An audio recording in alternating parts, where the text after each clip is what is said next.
I should be live. Check in. It's looking good, Okay. Alright, nice. And I don't need the browser open this time, because OBS got nothing. Now it allows me to do everything from OBS. So it's all good stuff. It's all good stuff. Sorry, the audio keeps cutting out from the game. It's because I was clicking out of the game. Welcome, James Knighton. Welcome. How are you, my friend? You doing well? Yes. I literally just clicked start stream, so we're gonna go through this real quick. I'm gonna make sure to turn the volume down a bit on it. But first things first. Apply. Display. Shadows. Materials. Highlights.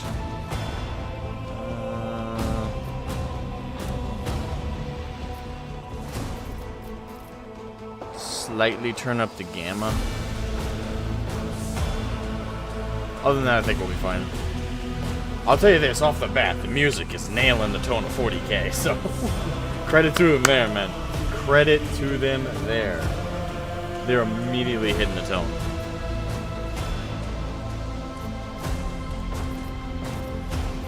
Let's do one. Alright, font size. Okay.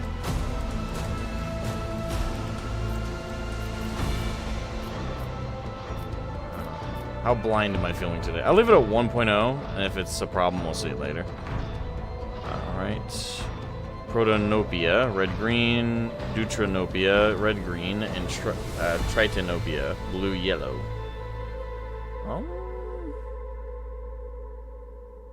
Color setting for players with Protonopia, please adjust the slider for maximum viewing. Okay, so what's this do? Oh, okay, so it just shifts like the color balance. I think we'll leave that at 0, like everything just leaving it balanced. And that's an interesting like setting that they let you tweak. Like I don't normally associate that with but okay, cool, it's cool. All right. Photosensitivity warning: a very small percentage of individuals may experience epileptic seizures or blackouts when exposed to certain light patterns. So, if you have epilepsy, there is a risk you might, my emphasis on might, get screwed up by this. Hopefully not. I accept. Well, that's cool. That's cool they did that. Alright, real quick. We do need to turn down the audio.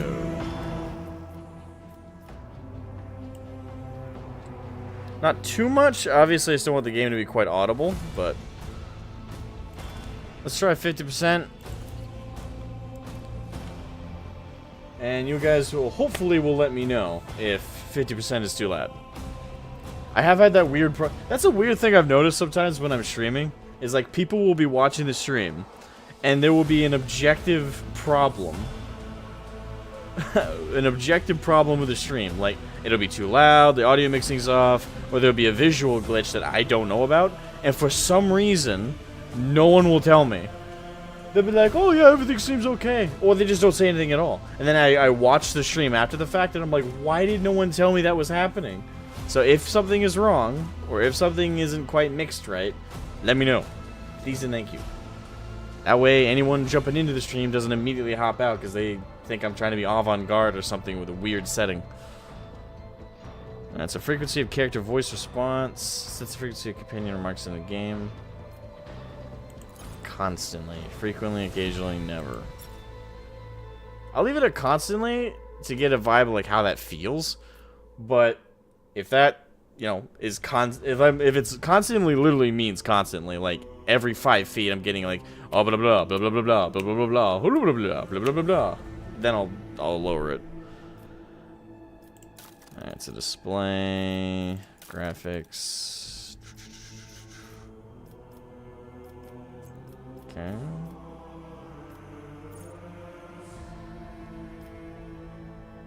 Looks fine. Settings look good. We should be all set. I don't think this is a super demanding game graphically, so hopefully we'll be fine. Alright, so welcome everyone to the stream. My name is Asmogan, one of your favorite 40K YouTubers, no doubt. Anyway, before we start the stream, make sure to leave a like, share it around, subscribe, all that fun stuff. Today we're going to be playing Warhammer 40,000 Rogue Traitor. It literally came out today, and I immediately picked it up, but it was kind of interesting. Because it took me over an hour to be able to buy it. Like, within 10 minutes of the launch time they gave, which was 11 o'clock this morning, for some reason, all, like, the DLC, the Season Pass, all that extra stuff was buyable, but the base game you couldn't buy for a whole hour after the supposed launch. So, that was something weird that happened today. But, thankfully, it eventually got fixed, and I was able to pick it up. And we're going to play through it. And if it's good enough, I might pick up the Deluxe Edition stuff. I might pick up the Special Edition stuff. I might pick up the Season Pass stuff. But, it's got to earn that. So, welcome, Gamer Brony. Welcome, how you doing? You're going to be seeing the Game Awards tonight? No, I don't care. It's...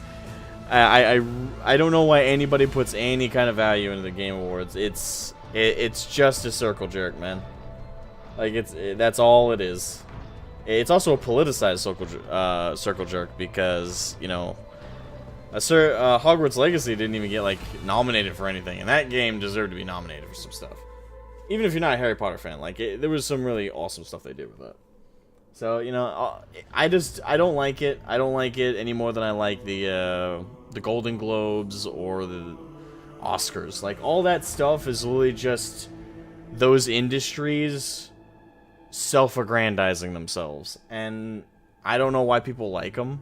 It's like those award ceremonies maybe in like the early 2000s or 90s had any kind of value because they felt legitimate then, but not since. They're not good. So no, I'm not watching the Game Awards. I like to meme on the Game Awards, but I don't like to watch them myself.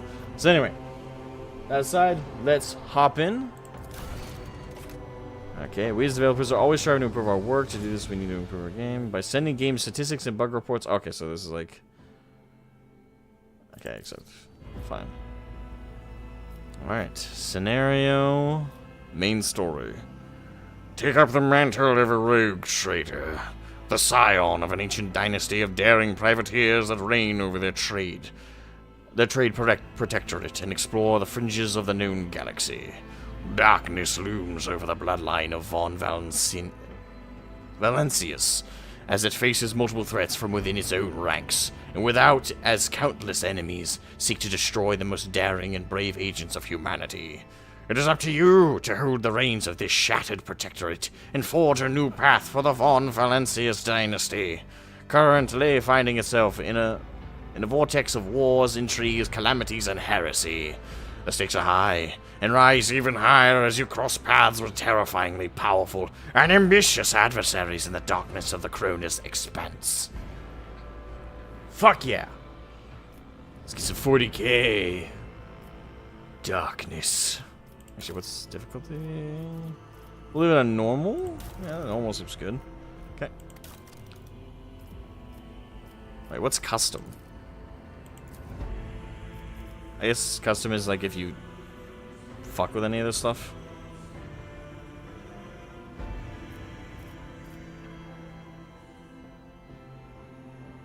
Okay, I'm not gonna fuck with these settings just because I don't know what everything does, and I don't want to hold up the stream by trying to look through everything. I'm just gonna assume normal is fine.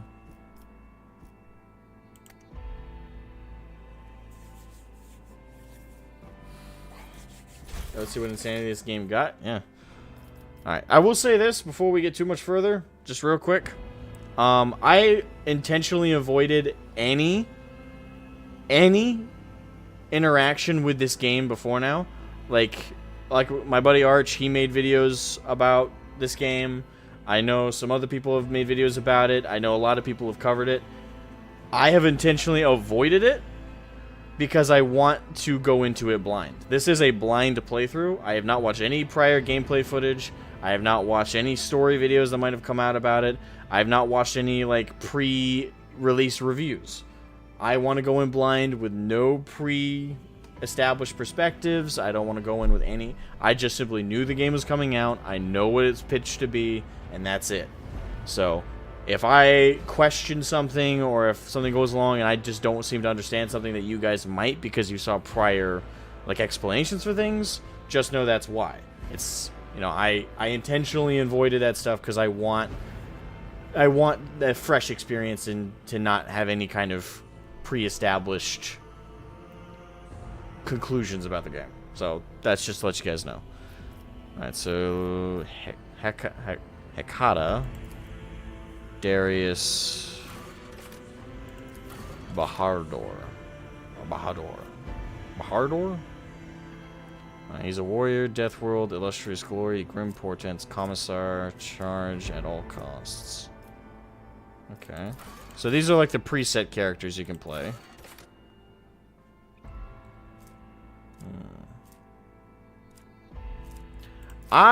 With any RPG, I like to make a custom character. I don't like to go with the presets. I know some people do because they feel like that's the best story experience with a pre-made character.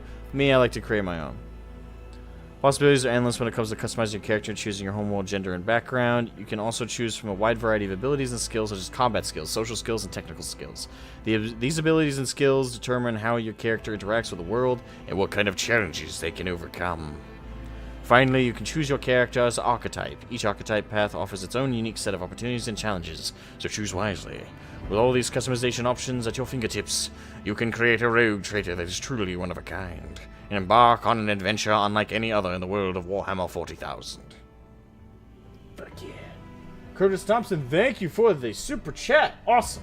Greetings, Asmogan. How goes the crusade these days? Wishing you all the best, a Merry Christmas and Happy Holidays. Iron within, iron without.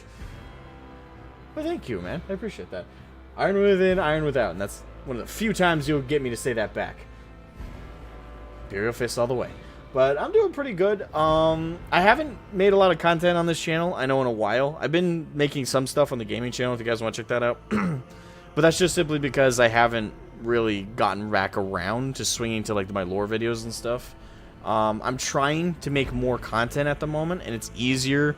And also, I'm more invested in some of the stuff at the moment for, like, the gaming channel. Like, I just started a series over there called RTSR, which is just reviewing... it's a retrospective on RTS games. Now, I will get back to making 40k videos soon, but 40k videos take much longer than anything on the gaming channel. Like, and I mean anything. Because over here, obviously, the lore videos are super... Like, I only have one long-form lore video up on this channel, but that one took me... just focusing on the actual creation hours, 70 hours, but that's not factoring in research and other stuff as well, so making a long-form lore video, if you want to do it justice, is not a short process, so it might be a while before I get back around to that. Also, with like the mini painting videos, my camera's broken, so I need to save up at my day job and buy a new one. But anyway. Let's see. So, custom character. Appearance. Okay. So, we got a series of portraits to go with.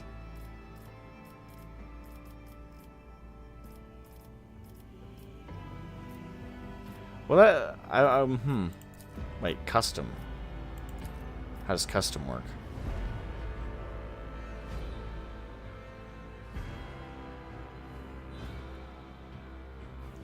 Damn, I didn't know I could do this. Crap, I would have...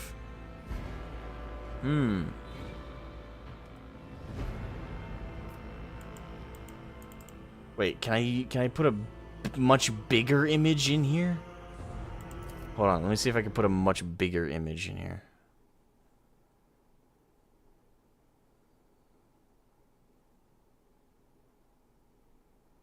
Okay.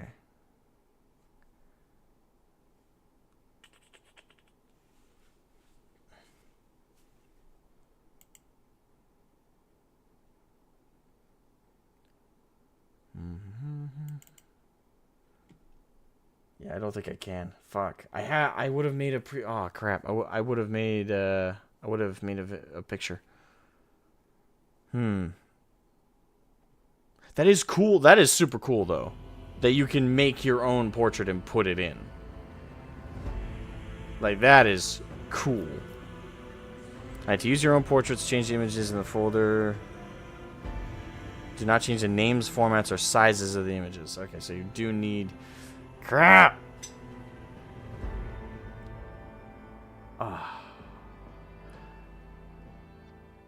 chat. I'll leave this up to you guys. Do you guys want... are you guys okay with me taking a few minutes to really quickly Photoshop up some pictures? I have artwork I'm going to use. It's just a matter of making the images. But I do need to, like, hop out of the game so you won't hear the game audio while I'm doing it. Is it okay with you guys? Just give me a 1 in the chat. If you're like, yeah, go ahead, go right and do it. Or 2 in the chat now, just focus on the game. Yeah, so 1 or 2.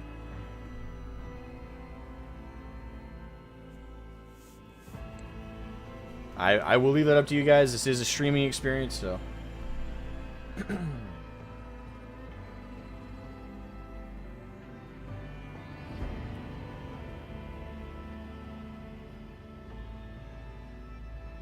Alright, we got 2 1s.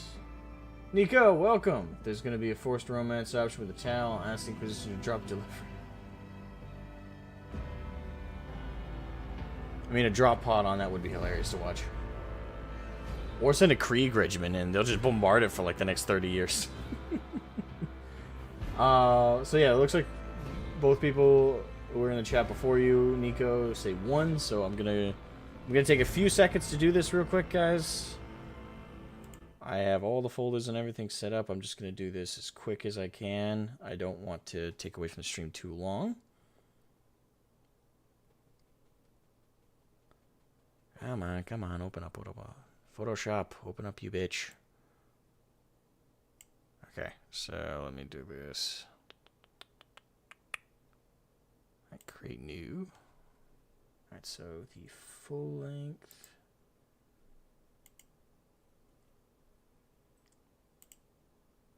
Alright, so the full length is 1080 by 1480. Okay.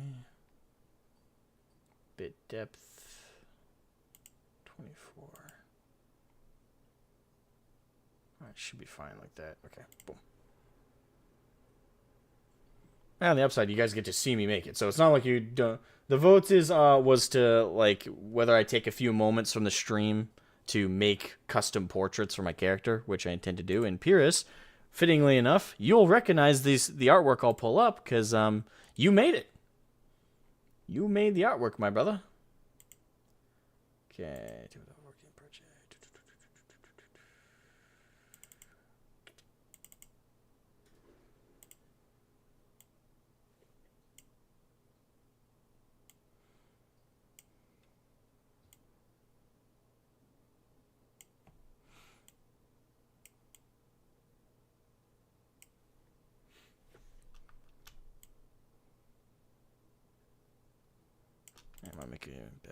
I might make myself a bit chunkier to do this, but I do not mind.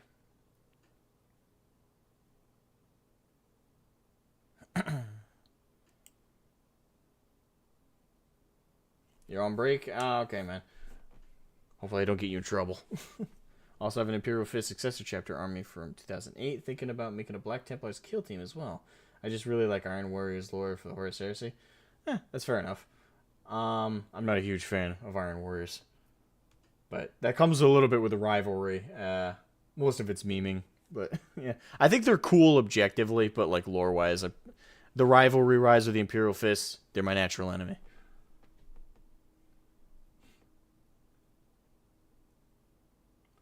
Alright, so that should be good for the full length. So wait, do I only get to make, like, 1 character at a time, then, with this? Because I just thought about that, like the portrait file system. It's like portraits 001. Or do I make like my own folder?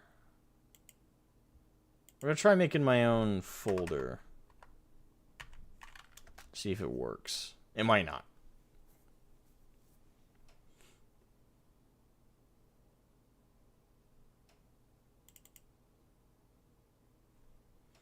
Alright, so... I will export you. So this is the first one. So like I said, they're easy as pie to make. Make sure I find the right thing.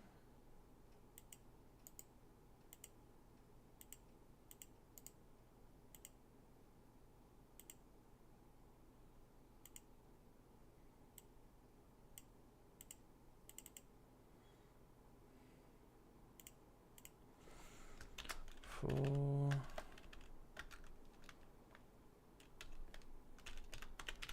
length. Alright, so now we create new. Alright, so the medium image is 448. For anyone hopping into stream right now, I'm just making custom portraits for the for my character because I didn't know I could make those. So I'm just doing that real quick. Apologies if it delays the stream somewhat. I'm trying to do it quickly. 448, there we go. Okay. Pull back my same artwork up.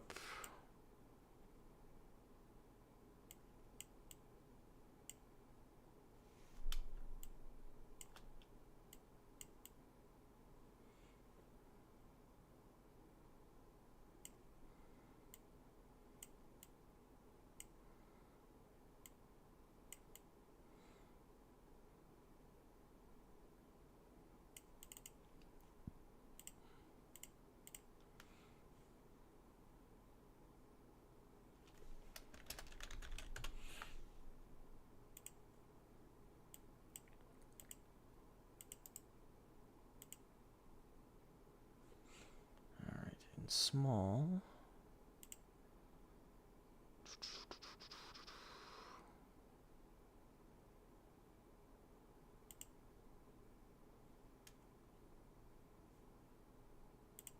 It's 260 by 336. Okay, so 260 by 336. Boom.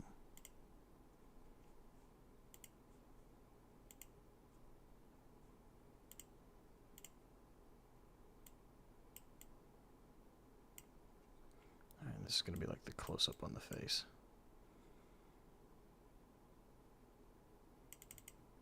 Yeah, there we go. All right, export. The file is just called small. Boom. Okay.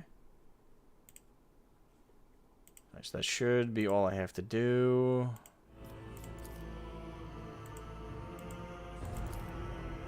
Yeah, okay, so that is how it works. Yes, so you can make subsequent ones. Because I made an additional file. Yes! Woo! I should probably make a guide video on that, just because I think the video would go over well. So many people would be like, wait, how does this work? It's like, it's real quick. Alright, so we're going to go with that. Okay. Yeah. Looks nice, doesn't it? Doesn't it? That looks so cool to see in the game, man. Oh, man. 10 out of 10 already. Okay, calm down. Gotta be objective. But gotta be ready for it to not be an awesome game. Also gotta be ready for it to be awesome, though. But I gotta, you know. That's so cool, though. Like, that. Baldur's Gate 3 doesn't let you do that shit, man. Like, come on. That is awesome. I love it.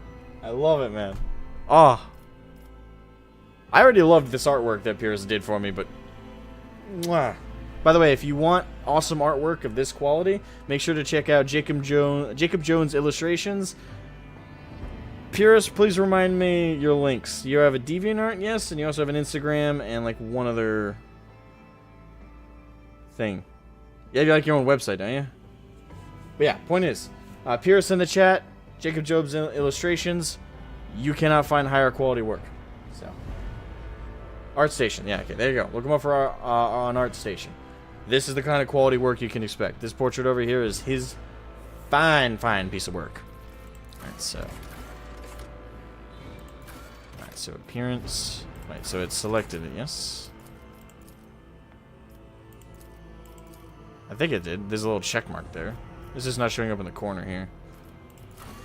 Alright, so...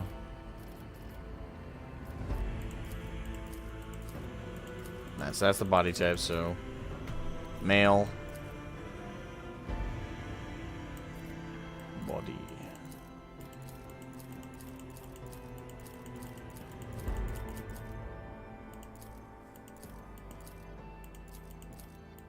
Okay, so I guess that's the bulkiest I can get.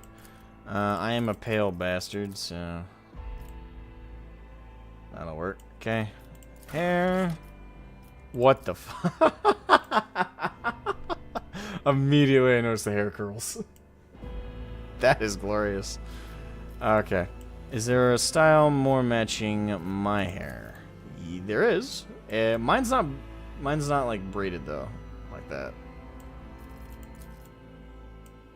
And that's also closer because I've been slacking on shaving this part of my head, so I guess that's the closest I'm gonna get. Cause yeah, my ponytail, I don't have one anymore. I gotta let this grow back out, but I used to have a ponytail back here that was much longer. I'm trying to get back to that, but I did have it braided, but it wasn't, you know, it wasn't these. It was one braid. So I suppose, but yeah, this looks like it's the closest I'm gonna get. So we'll take this one. Hair color.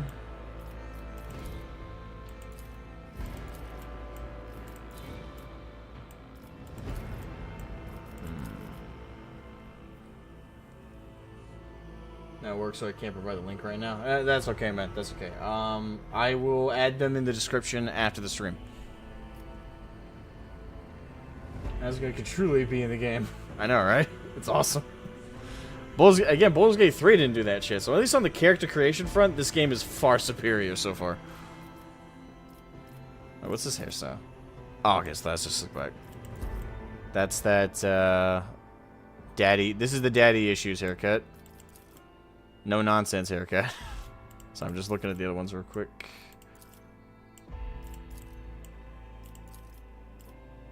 Yeah, but we'll go with this. Okay. So my hair is kind of a brown. Oh, yeah, it's like a darker brown, so probably go with that. Oh, dude, even does. Let's see, do the eyebrows. I don't know, my eyebrows are kind of thick. They're not like really bushy though. That's way too thin.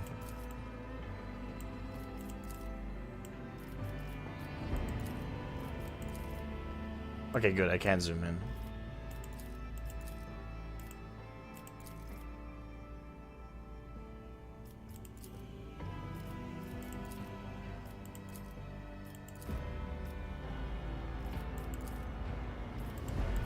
I think that one's probably the closest to mine.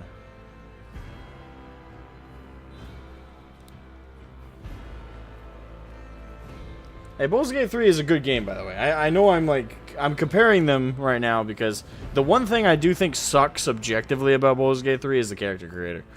The rest of the game is great, but the character creator sucks. I stand by that. Like, I know some people, like, don't care, or even if they do, they will defend it. I think the one thing that is objectively bad about that game is the character creator. It's not the worst that's out there. It certainly allows you to do something with your character, but it's for the game it's on top of. It is very limited compared to a lot of other character creators in games. I think I'll go with that one. Like, those eyebrows are closest to mine.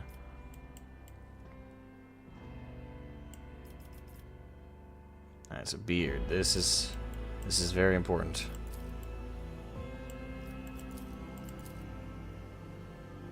Mine's not quite like that. Mine's more of a pointier beard. Not quite this pointy, but same vein as this one. Definitely not that one.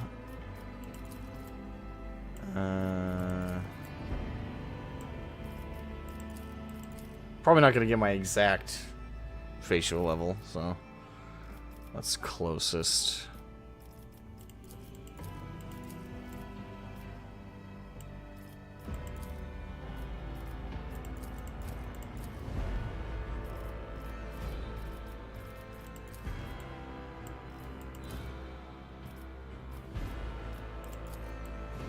That one's probably the closest.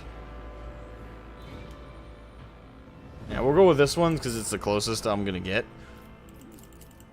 And I have a ginger beard, so I gotta go with the reddest option they give. Yeah, that's probably as close as I'm gonna get. Hey, Mr. Bones, welcome to the stream, you amazing human being, you. Gotta go soon. Enjoy the game. Might get it myself later. Okay, see you later, Nico. Sorry I couldn't stay much more, man, but I appreciate you coming in, and I hope you're having a good day. I cared when they added a bunch of woke shit to the character creator for launch that wasn't there for months in early access. The BG3 stuff? Yeah, that was stupid. Hey, Asuka, how you doing? / sneak peek. Alright, you just jumping in to get a little bit of preview. Well, character creator is fucking amazing so far. I was able to add in my own I was able to add in my own portrait. Now you do need to do a little bit of Photoshop, and you do need to make your own file, but you can make your own goddamn portrait, motherfucker. Now, granted, this artwork was done by Pyrrhus of Epirus, who's in the chat, Jacob Jones. Not for this stream. This is a much older artwork he did for me. I commissioned this like 2 years ago.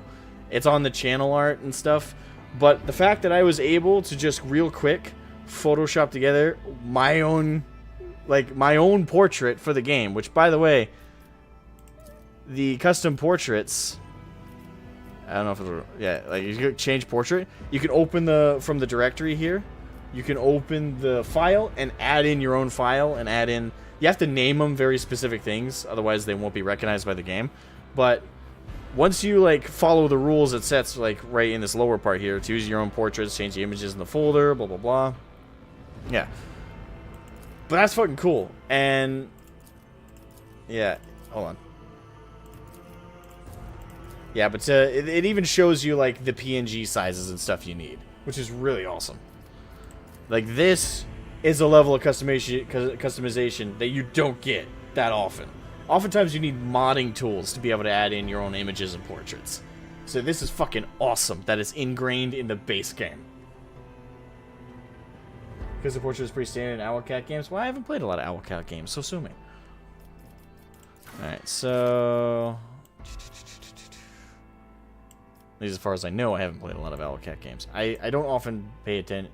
Like, some games, like, I inherently know who the developer is, but not always. Especially when I don't play, like, the biggest ones. Like, when I don't play a Bethesda game or don't play, like, a Blizzard game. When I don't play, like, the big head honchos of the industry. I don't, like, keep in mind who made what. So, I might have played other Owlcat games, but this is new to me. Alright, scars.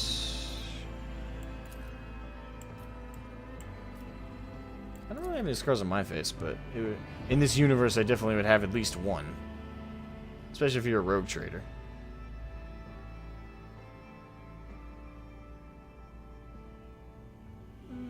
We'll go with a slash down the face. I think that's like a very standard, although maybe...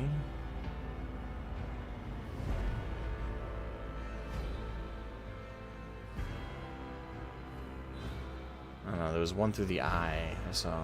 That one. Yeah, we'll go with that one too. I think that one actually works better and still has like a good structure with the face. Alright, so tattoos. I would definitely have the Inquisitor. Can I add multiple or no?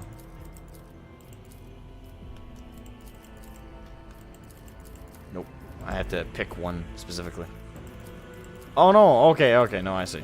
Alright, so I pick one. I definitely want that one for my second tattoo. That's kind of heretical. What the fuck?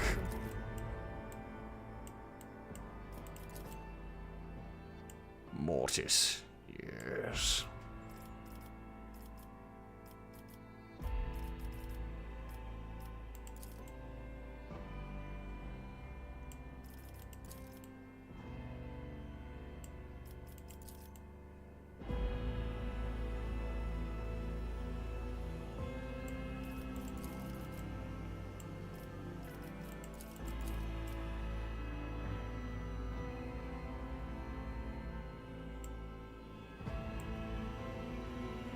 Trying to figure out if that tattoo on that arm is heretical. I'm not playing a heretical character, so I don't know. I kind of can't tell. It's just a jibber jabber random stuff. The what's on the elbow could definitely be considered heretical. That looks like the chaos symbol. So I don't know. Good evening, Asmo. How are you doing on this fine December evening? I'm doing pretty good. I'm doing very good, actually, at the moment. Because, again, got the portrait, baby.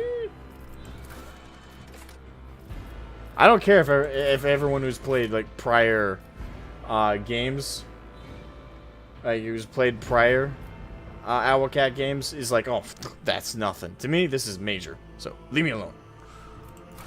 Tattoos.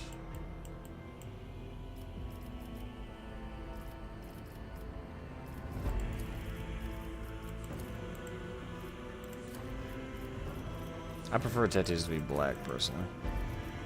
I think that'll be the last tattoo. Yeah, nothing else, I think, catches my eye.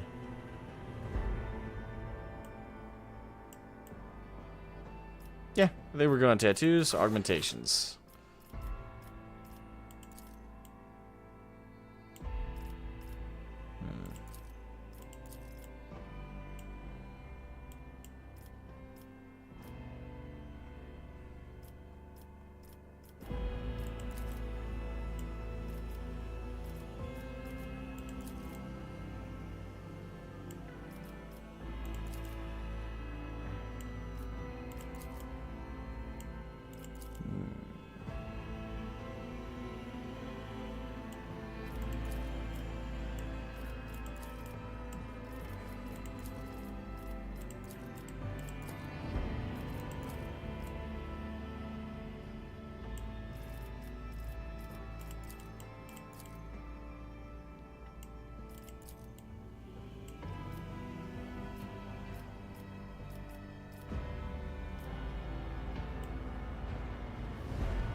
Macro cannons, volley!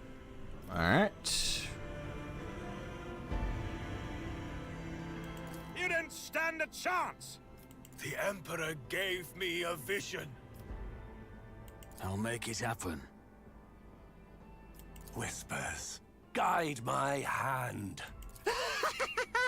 Watch this spectacle unfold! We need to investigate. The Emperor gave me a vision. Time to reap the spoils of the battle. Empyrean, take this sacrifice. Gaze upon the powers of the Veil. Okay. A new challenge for me. Deliver their demise. The best defense is a good offense. I kind of like that one. Pragmatic sounds pretty good. Let my fury rain down upon thee.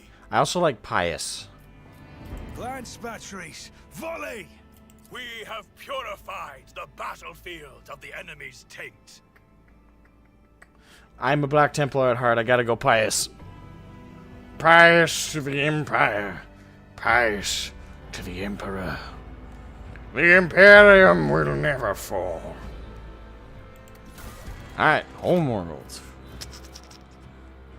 Alright, so Death World. On Death Worlds, the plants, the beasts, and sometimes even the environment itself take aggressive and destructive forms. Inimical? Inimical to human life, whilst exceptionally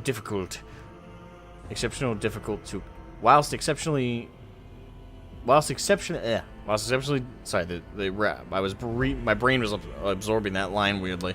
Whilst exceptionally difficult to colonize, many Death Worlds possess valuable resources that require an outpost or other human presence upon the planet's surface to harvest. These harsh environments result in some of the hardiest and most resilient populations in the galaxy. Those tested and found wanting die young. Okay. Survival instinct. So this is the feature of it. Once per combat, when the wounds of Death World character drop below 30%, they gain 20% of their maximum wounds as temporary wounds. Death World characters also gain a 20% bonus to dodge and armor while they have at least one temporary wound from any source. And their talents are Brutal Hunter. Death World characters gain 15% critical hit chance against targets with the bleeding effect, or with 50% or less of their maximum wounds. Alright, so I don't know if I want to go through absolutely all of these. I will. Screw it. Death World character gain plus 10% to critical hit chance for axes, hammers, and las weapons. Wounded Beast. Every injury increases the Death World character agility and willpower by 5 plus 5. Every trauma counts as 3 injuries. I don't know how that sounds broken, but I don't know how broken that will be in practice. Okay. Lifetime of Scars. Death World characters take TGH bonus less damage from flame, toxic damage, and bleeding effects. And Tenacity. Once per combat, when a Death World character is suffering from a stunned, blinded, or immobilized condition, this condition is ignored, and they instead gain plus 20% temporary wounds to their maximum wounds. Okay, so this is like the hardy tank. Characters' modifiers: Strength, Agility, and Toughness are all plus 5. Intelligence and Fellowship minus 5. What is Fellowship? Fellowship represents the character's ability to interact with other creatures. Okay, so this is like Charisma, and Intelligence is like traditional intelligence in RPGs. Is a measurement of the character's acumen, reason, and knowledge. So if you're going for more of like a tanky warrior build, this would probably be the one I'd choose, I'd assume. Yeah, because Toughness plus 5, Agility plus 5, Strength plus 5. So it's all about, this is the combat-focused character. Voidburn. Voidburn are humans birthed in the belly of a void vessel, or aboard an ancient orbital satellite. Those who have lived their lives on void ships become inured, to some extent due to the reality-altering process of warp travel, and to living in low or zero-gravity environments. In many cases, their features are drawn and their skin pallid. They may even have minor deformities or strangeness to their speech, gait, or general appearance that sets them apart from others. Features: Fortune. A Voidburn character can reroll any failed attack, dodge, parry characteristic, or skill test with a 20% chance of success. What? They can reroll any of them.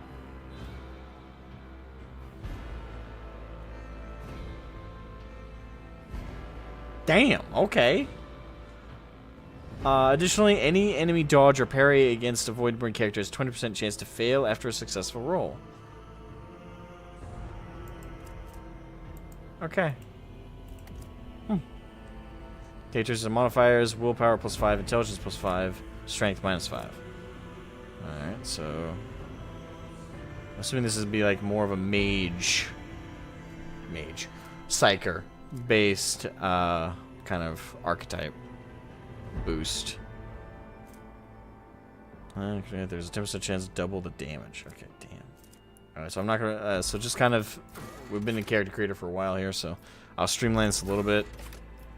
So Hive World. Hive World's population is so dense that great swaths of the surface of the world are frequently covered in gargantuan cities bejeweled with towering spires that pierce the atmosphere. Hive worlds are vital to the welfare of the Imperium and are the beating heart of its economy and war machine. They produce munitions for the Emperor's armies and vast manufactories, mine valuable minerals and refine fuel for the Imperial Navy. Innumerable regiments of the Astra Militarum are raised from their massive populations as well. True. Osvaldo Javier Galeguillo Ormasila. Pious boy. Yes. Welcome to the stream. How you doing? Hope you're doing fantastic today. Alright, so talents. Alright, features. Strength and numbers. Hive World characters gain plus 1 plus fell bone. That's weird. That's written in text. Oh, they gain plus 1 fell, fealty, or sorry, fellowship, and 2 resolve. Resolve if there are 3 or more creatures. I would rewrite that tooltip because that's a little confusing how that's working right there. Creatures, allies, or enemies. Alright, so this one's like if you're going for more of a not necessarily charisma. Oh, it's looking more charisma with the fellowship stat increase, but it seems to be the more charismatic character. Camaraderie, high forward characters get best willpower, just fellowship value instead. Okay, so yeah, it's definitely looking like this would be like, if not the charisma character, this would be like the group leader, right? Like his strength is not in and of himself, it's in his group. It's in those who follow him. Alright, so Forge World. Forge Worlds are a domain of the Adeptus Mechanicus, entire planets ceded to the demands of the vast macro industries. Each is a manufacturing super complex of unimaginable capacity and power. Over the millennia, different Forge Worlds have become especially renowned for their philosophies or ways of war. These are often colored by the technologies and they specialize in manufacturing. The bulk of a Forge World's population is utilized as a labor force, whilst the fortunate few may be inducted into the ranks of the Adeptus Mechanicus itself. Okay. Intelligence. Toughness. Ship. Okay. So this one's intellect and tough. So Forge World ones would probably be... I gotta read the archetypes before I know for sure like what everybody would be. Imperial World. The Imperial World is one of the million planets united by the belief of the immortal God Emperor, hailing from hyper-technological societies, grim feudal populations. Alright. So... Hey, Karn, how you doing, you amazing human being, you? Welcome to the stream. We're doing fantastic today. You missed it earlier, but I got to add my own little art portrait to the game. It's really fucking cool. Yes, I am going to mention that like a couple hundred more times. Alright, so... And Imperial Creed espouses by his servants. The designation Imperial World encompasses a vast array of wholly dissimilar worlds that are nevertheless part of the Imperium. Humanity's finest Imperial World characters can select any characteristics except for weapon skill or ballistic skill and add a +10 bonus.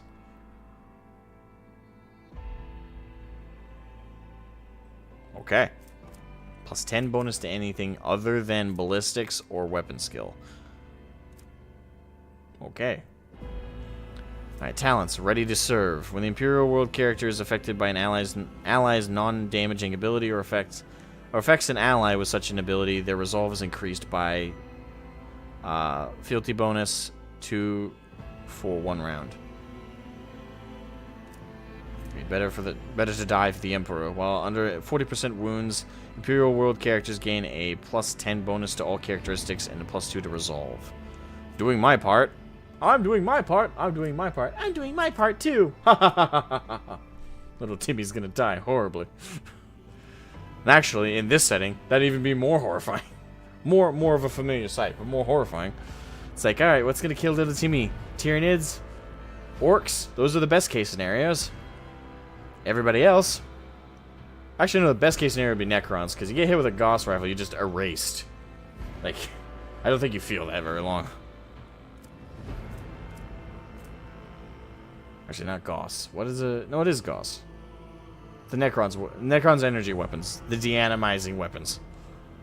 Doing my part. No heresy. Imperial War characters gain plus 10% critical hit chance to armor against Xenos and demonic creatures. Their allies gain half the bonuses. Okay. This might be the one I go with, because I am going for a very pious, loyal servant to the Emperor. My Black Templar-ness I wish to hold true. There once was a ship that put to sea. The name of the ship was Billia T. Hey, don't get me going. So I might go with that Fortress World. Fortress Worlds are planets where the entire populace is immersed in warfare. They constantly train for the day that they may be called upon to defend the Imperium, a change they solemnly uphold. A charge they solemnly uphold. Fortress Worlds are established as bulwarks against the enemy. Every citizen is a soldier trained to fight from the moment they can handle a weapon. Never stop shooting. Each time a Fortress World character kills an enemy, they gain +10 stacks of Never Stop Shooting. At the start of their turn, there is a stacks of Never Stop Shooting percentage chance that the first attack this round will cost 0 AP and will not count toward the attack limit per round. If this effect triggers, all the stacks are lost. Okay.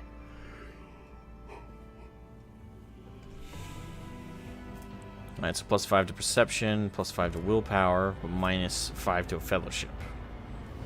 Okay. Combat Addict. Fortress World characters gain +7 to ballistic skill, perception, and willpower while in combat, yet while out of combat, their intelligence, fellowship, perception, and willpower decreased by 7. Yee. You get a +7 and a -7 depending on it. So this is a very combat. So if you choose Fortress World, you want to be very combat focused. Hail of Steel. Each round, Fortress World characters gain a stacking +1% bonus to dodge against ranged attacks for each shot they made during this round. Also, the burst attack grants an additional +10 stacks of never stop shooting. Spare magazine. Fortress World characters first reload in combat costs 0 AP. That's this is gonna be reloading. Reloading a weapon grants an additional +10 stacks of never stop shooting. Okay. Familiar kickback. At the end of your turn, Fortress World character gains stacks of never stop shooting equal to half the minimal damage of the most damaging ranged weapon they use this round. And never stop believing. Don't stop. Sorry. I'll cut myself. Like immediately, I was like, I need the song. Should be released. Okay, so when all stacks of never stop shooting should be lost, they become WP2 number of stacks instead. Okay. Additionally, a Fortress World character may upgrade their willpower characters even if their current archetypes do not allow it. Okay.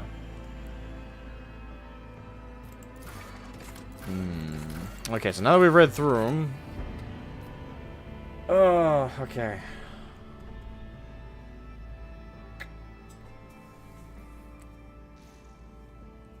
I wonder if you can go to the homeworld. You can go to the Space Marine homeworld. Yes. So, do you mean to say Space Marine when you put SM, or you mean something else? Does it mean like the main character's homeworld? Probably not, since they're not. It's archetypal of a whole homeworld. It's not like specifically named ones. Like if they put, oh, you're from Krieg, or you're from Cadia, you're from Catachan, you from etc, etc, etc, you know, then I could see them in the game being like, okay, so if you go here, like people will know you. Space Marines, yes. Well, you say the Space Marine homeworld. You do realize that every chapter has their own homeworld, right? Some actually don't even have a homeworld. They're fleet-based. Like the Black Templars, they're fleet-based. They don't have a homeworld. Technically, I guess you could argue that the homeworld of the Imperial Fist is their homeworld, but given the fact that over the millennia they've recruited from pretty much everywhere, they just kind of drive by. Yes, and? Well, what do you mean, and? You said the Space Marine homeworld, implying there's one. There's thousands. Let's have a summer vacation on Catachan. A summer vacation in Catachan would be like fucking Vietnam ×3. And that's the vacation, mind you. Not even actively seeking combat. It's like, oh, there was a napalm strike like 3 feet away.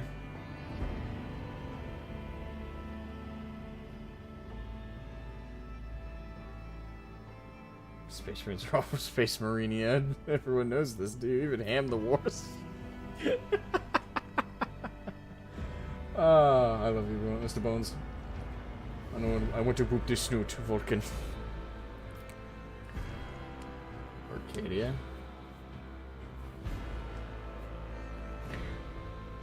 Well, you can't really visit Cadia anymore, you know, given its... You know? It's gone. It's gone. Unless this takes place earlier in the timeline. Alright, so toughness, strength, agility, intelligence, fellowship are all lost with Death World.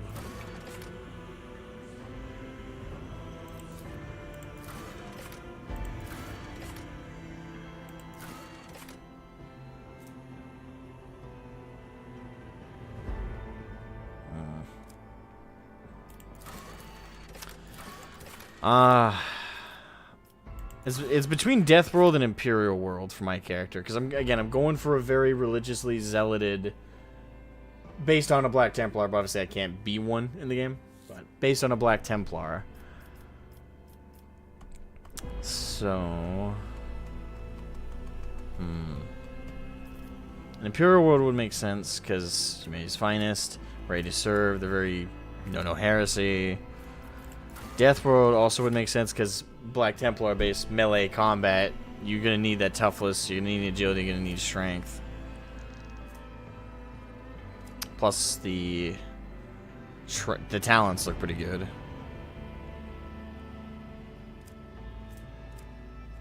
Yeah, the Black Templars are everywhere. Technically speaking, they're the chapter you're the most likely to encounter, often the ones you want to encounter the least. They're the most likely to encounter at the fringes of Imperial territory. They're not that common to encounter closer to Terra, and certainly not that closer to Ultramar. Like, those two systems, you won't really find any Black Templars.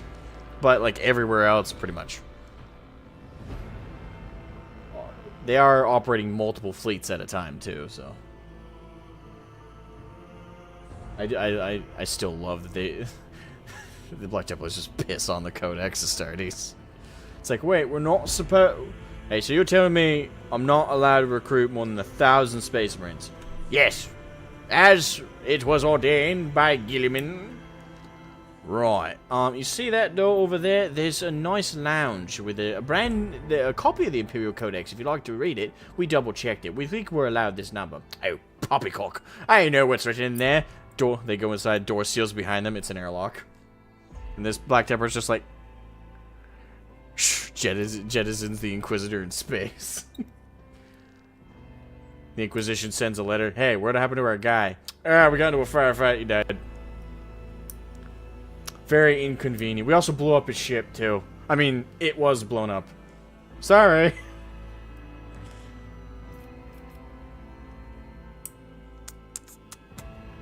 Yeah, I'm gonna go with Death World. Because I'm gonna want that melee toughness. Origin. Alright. Ooh, okay.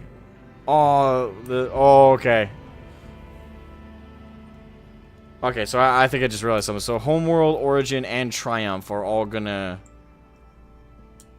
adjust your character stats. I like that. I like that multi-tiered aspect. Okay. Commissar, Militarum Commander, Ministorum Priest, Navy Officer, Noble, and Sanctioned Psycho. Fuck. It does make for emergency toilet paper. Imperial World would be religiously the most zealot, I would think. It would be, but I'm also thinking like combat stats. And there are, you know, religious, like, the Ecclesiarchy has, like, a church on every notable world. Who am I kidding? They have at least some level of presence on every Imperial world. Or nearly every Imperial world. Maybe less so like the medieval ones. But most Imperial worlds have a ecclesiarchal presence. So you'll though an Imperial world makes the most sense for the largest presence and definitely the most background inspiration for the character, I think a Death World still works because on a Death World the Ecclesiarchy would still have a presence, and I think my justification is my character would be in those dark hours living on a Death World where every day is a struggle to survive. Part of the strength that was given to him and to drive forward and survive was the idea of the Emperor. So, let me, I don't know, one in the chat if you guys would like me to start zipping through the character creation process, or two in the chat if you guys are fine with me actually going through it and reading everything a bit more carefully.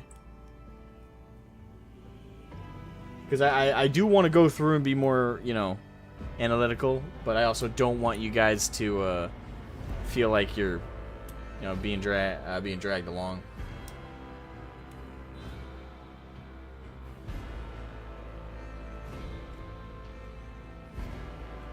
To do it as thorough as possible. Okay. Alright, so you guys are fine with me taking my time.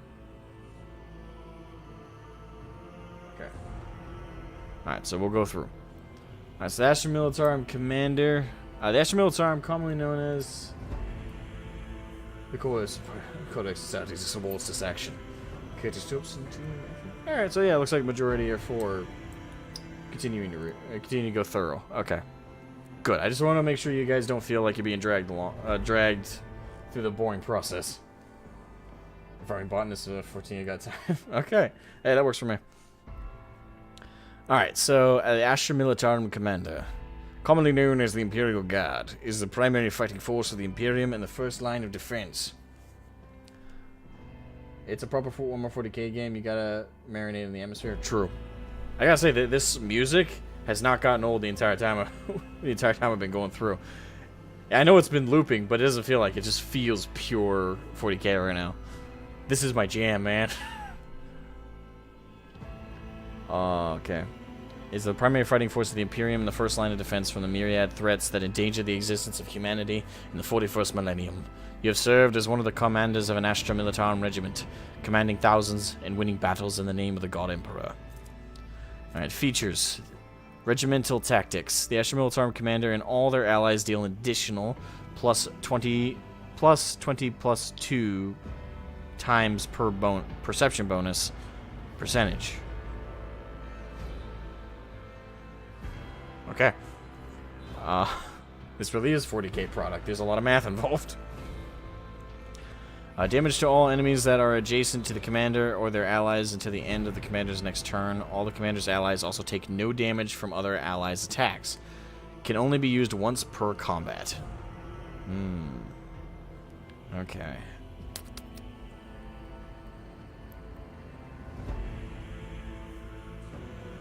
Okay. So characteristic modifiers: +5 ballistic skill, +5 perception, +5 athletics, +5 Medicae. Okay. So you get a boost to your ballistics, so you'll be a better shooter, good perception, athletics. Right, characteristic modifiers: +5 perception, skill modifiers, +10 Medicae. That's after origin advancement. Okay. So as you go along, medical will be a lot better, which is interesting.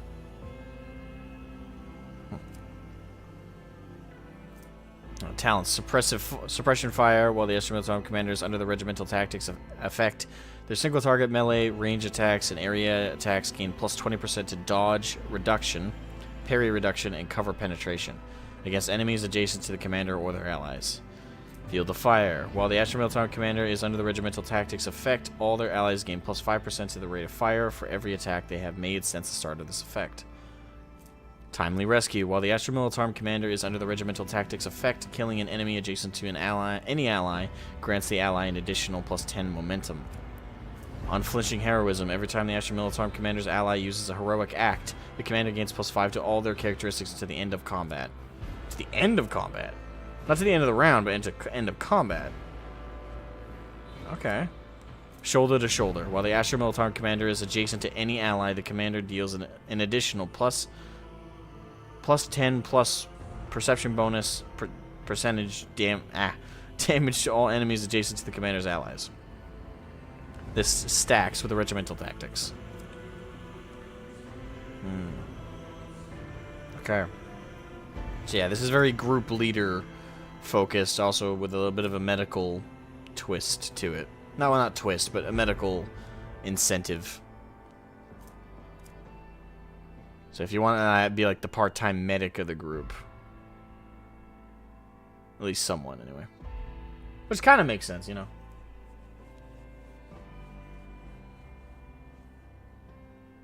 Seems lore accurate, too. Oh, it's OG Fallout? Wait, what?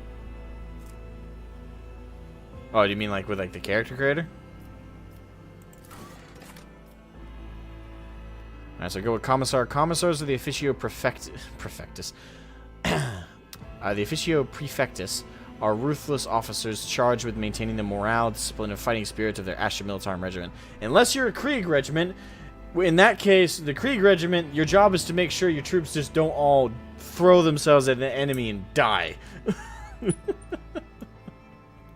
I fucking love that. That's still my favorite little lore tidbit about the Krieg, is that their commissars have a high mortality rate because they're killed by their own men, because their men view them as heretical, or view them as not being loyal enough to the Imperium, because they tell them to retreat, or tell them not to attack. That is still a beautiful thing.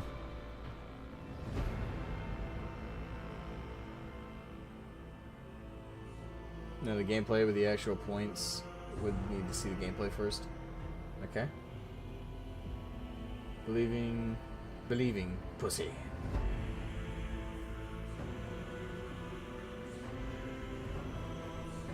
Okay. Alright, so... You used to be one of those faithful servants of the God Emperor. You used to be one of these faithful servants of the God Emperor, a living symbol of imperial authority, regarded with a mix of fear and awe by their subordinates. At all costs. See personal cooldown once per combat. The Commissar's next single shot or single target melee attack applies the following effects. Enemy target, the target becomes marked. The ally who kills the marked enemy gains an additional turn after the current one with +2 AP and +4 MP. Alright, that's attack points and MP. Movement points. Okay, so additional movement. Allied target. All allies gain an additional 1 AP and +3 MP for the next round. Okay. Can only be used once per combat. The Commissar themselves cannot gain bonuses from this ability. So this is just for your subordinates. Alright, characteristic modifiers. +5 to weapon skill. So there's a bit of melee focus there. +5 to fellowship. That's charisma. +5 specifically coercion. What? A commissar? Coercion? Nah. +5 strength. You're extremely stoned.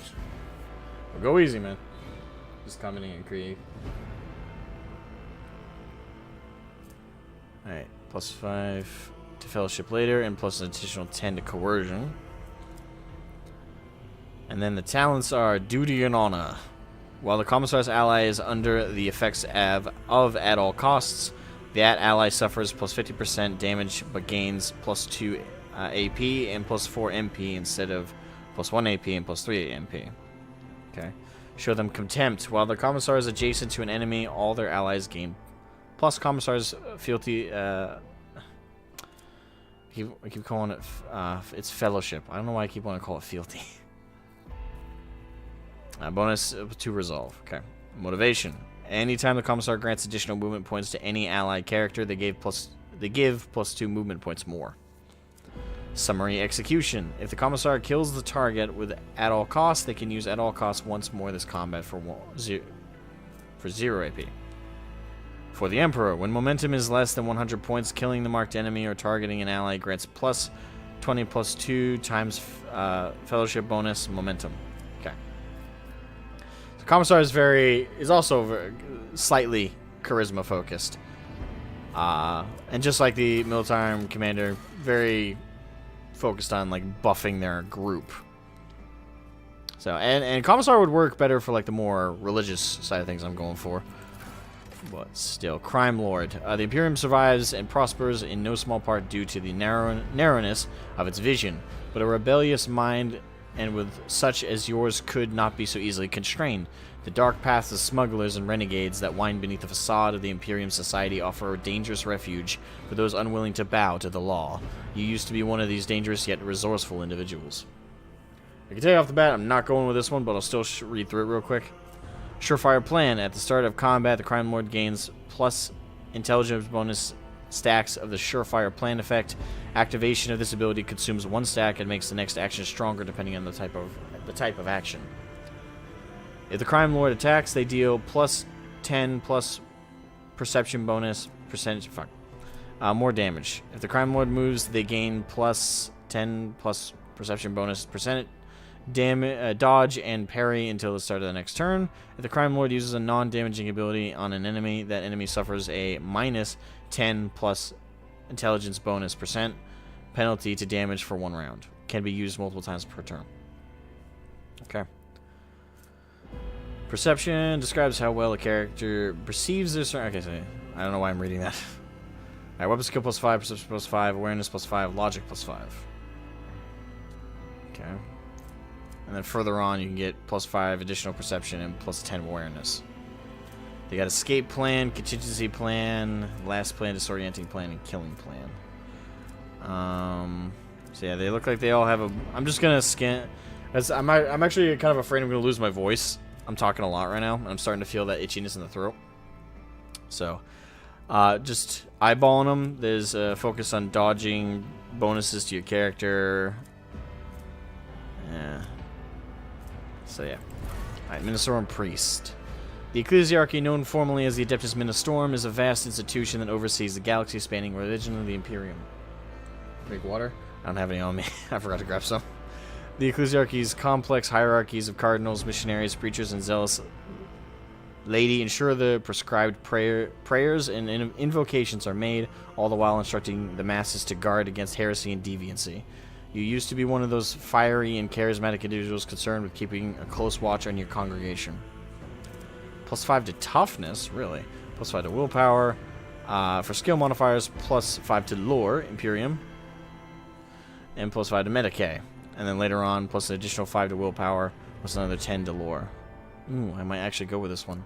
I was thinking of not going with this one because I was figuring that the stats wouldn't really fit with the Templar kind of vibe. You know, very melee, very hardy, but the willpower and the toughness, that can kind of work. Features War Hymn. Grants momentum equal to 2 times devotee's wound point bonus. I think that's what WP is. Or weapon point bonus. This ability also grant... No, that wouldn't be it, because there's attack points and then there's ballistic points. Now, this ability also grants additional WP bonus momentum for each enemy that is either in a 5-cell radius around the priest or was hit by the priest this turn. Okay.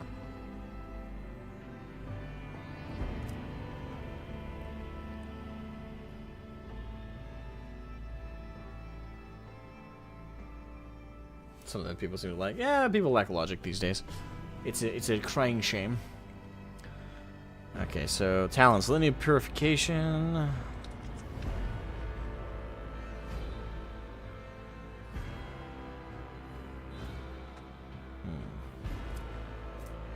Litany of hatred. The devotee and their allies in the area effect of Warhammer and Furious Recital gain plus +70 damage for single shots. Attacks. Okay. Yeah, but protects devotees WT bonus percentage. Actually, weirdly enough, it reads like the Minnestorm would be a really good tank base, which I wasn't expecting. Shield of Faith. The devotees gains +4 times WP bonus % to armor against attacks. Yeah, this is kind of the tank class.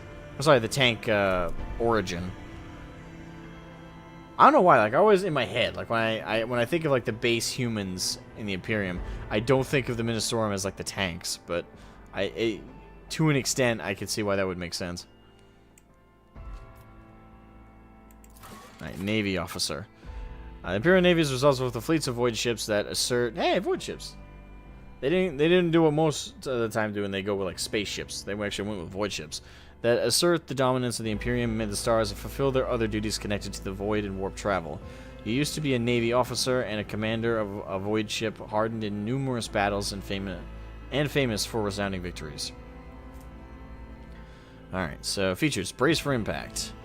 For 1 round, the Navy officer and their allies in a 3-cell radius gain +2 deflection for each archetype taken by the Navy officer. They also cannot be forcefully moved or over-penetrated.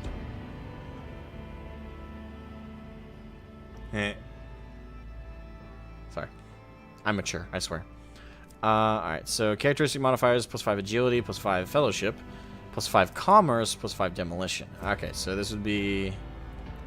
That's +5 to agility, +5, 10 to demolition. So this is demolitions, and by the looks of commerce, maybe also your bargain, your barter. Maybe get the Battle Sister as well. Would make a great combo. Hey, don't tell. Again, I went into this game blind. Don't give me any spoilers about the story or nothing. Alright, I don't know what companions there will be. I'll find that out.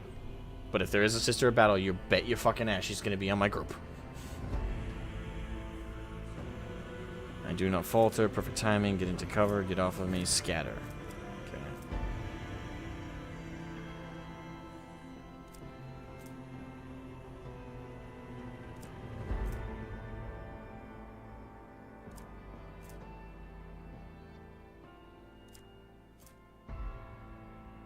Alright, so all these are based around the Brace for Impact ability. Okay.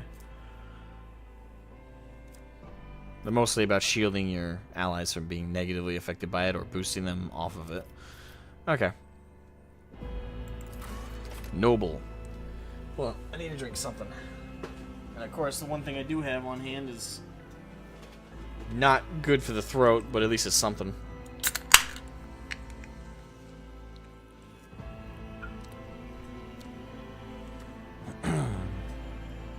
Alright. The high nobility of the Imperium are an enormously privileged and powerful elite. A breed apart from the common masses they rule. You grew into adulthood upon a pedestal of affluence and grandeur that towered high above the common masses. You expected their obedience and lived upon the fruits of their toil surrendered to your family in solemn fealty. Features. You serve me. Okay, the noble assigns one ally who will become their servant until the end of combat. Anytime the noble's abilities affect the servant gains +5 to all characteristics until the start of the noble's next turn. Anytime the servant attacks a target that the noble dealt damage to last turn, the servant gains +10 plus the noble's fellowship bonus % critical chance against that target. Can only be used once per combat. I hope that this game has eviscerators. Those things are a no-brainer melee weapon for me. Oh, eviscerators. I read that wrong. Sorry. I was like, what? I don't know. My brain was reading it, and I saw the EV, and my brain started to go with like Eversor, but then like the rest of the word, so I was like eviscerators, but it's eviscerators. Ah, I'm so pumped up with 40k-ness. I'm just everything I'm seeing is just shaping around. Alright, so characteristic modifiers +5 intelligence, +5 fellowship, +5 coercion, +5 persuasion. And then the further characteristic modifiers is your level, I'm assuming, +5 fellowship, +10 persuasion. Alright, so this one actually is the charisma roll. Okay. The other ones have features of a charismatic origin, but this one is like this is the bard. You protect me. If the noble and the servant are adjacent, you kill it. Okay, I do like the theming of the talents, though. It's like, you do something. You go on. You are next. You protect me. You kill it. Okay. Tongue in cheek, perfect. Not going with noble, but I can see why someone would want to. That looks funny. And Psyker. Fuck, man, that's like 2 origins written into one. Psykers are feared and distrusted, but are nonetheless valuable assets of the Imperium. The role of the Adeptus Astra Telepathica is to recruit, identify, and classify those who found to possess psychic abilities. The most powerful who somehow survive the rigorous sanctioning rituals are selected to serve on the battlefield. The mind of a sanctioned Psyker is steeled against the manifold dangers risked by wielders of warp powers. You were one of those found worthy to serve humanity and have miraculously survived the perils of the warp. Note, damaging Psyker powers count as weapon attacks, counting toward the normal attack limit per round and gaining all the benefits of abilities and talents increasing the damage of attacks. For example, a soldier using the running gun ability will be able to use damaging Psyker powers twice per turn, and an operative's and analyze enemies ability affects the damage of damaging Psyker powers. Okay. Features. They got 2. Sanctioned Psyker. Sanctioned Psykers have reduced -20% chance to trigger psychic. They have a reduced chance to trigger psychic phenomena. Usually, one of the whole reasons people fear Psykers is they actually have an increased likelihood of fucking shit up. So I find that interesting. I guess that's because like your Psyker is someone who's trained, right? They've learned to control it. Or at the very least, learn to control it as much as anyone can control psychic powers in 40k.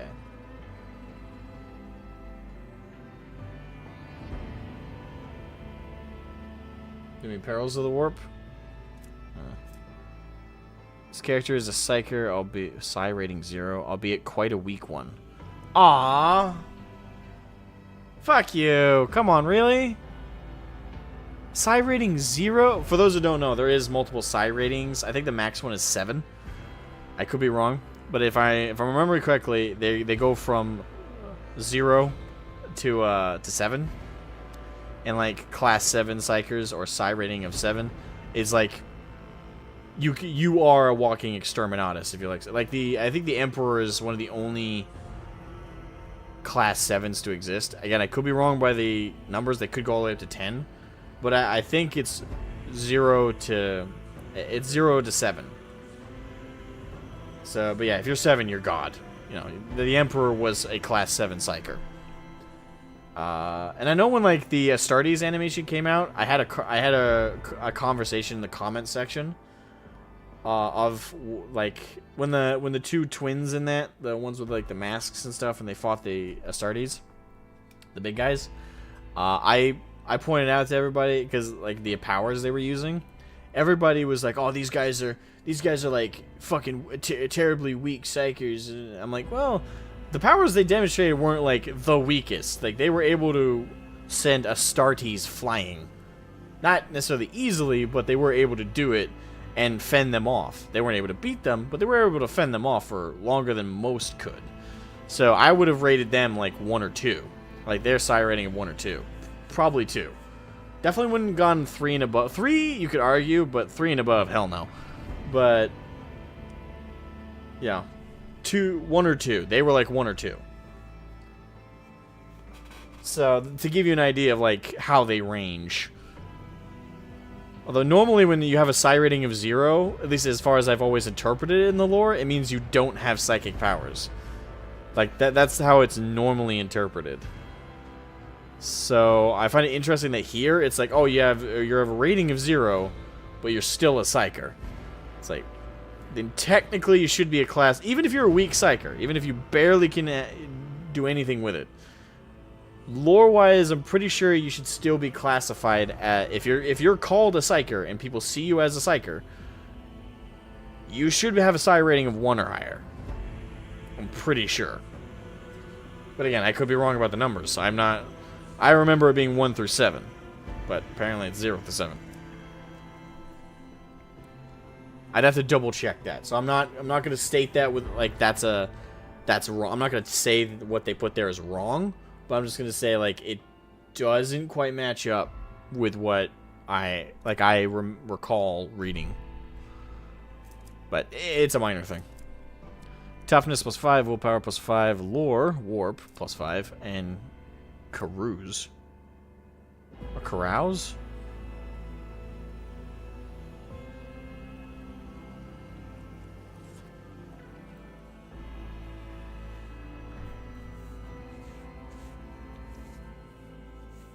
Alright. Skill effects by the toughness characteristic represents the ability to resist negative effects applied to some poisons. Oh, okay. Alright, so that's like resistance. Yeah, willpower +5, lore, okay.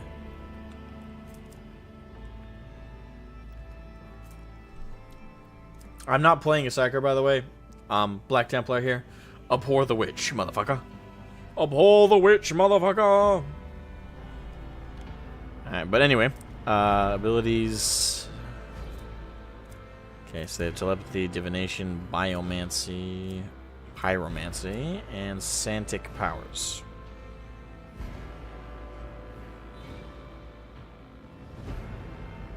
Oh, okay, so that's like if you want to be more of a religious psyker. Alright, so out of those we read, the ones that interested me most were Commissar and Ministorum Priest.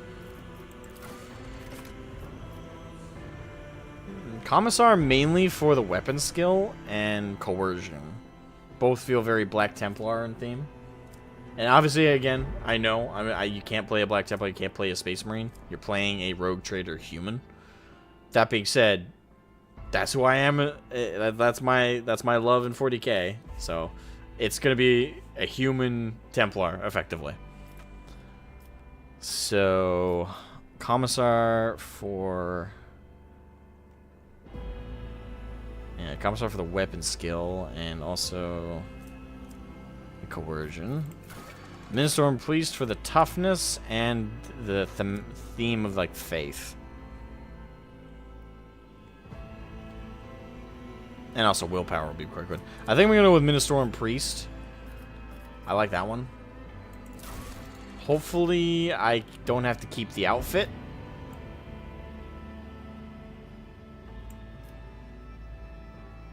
Do I have to keep the outfit?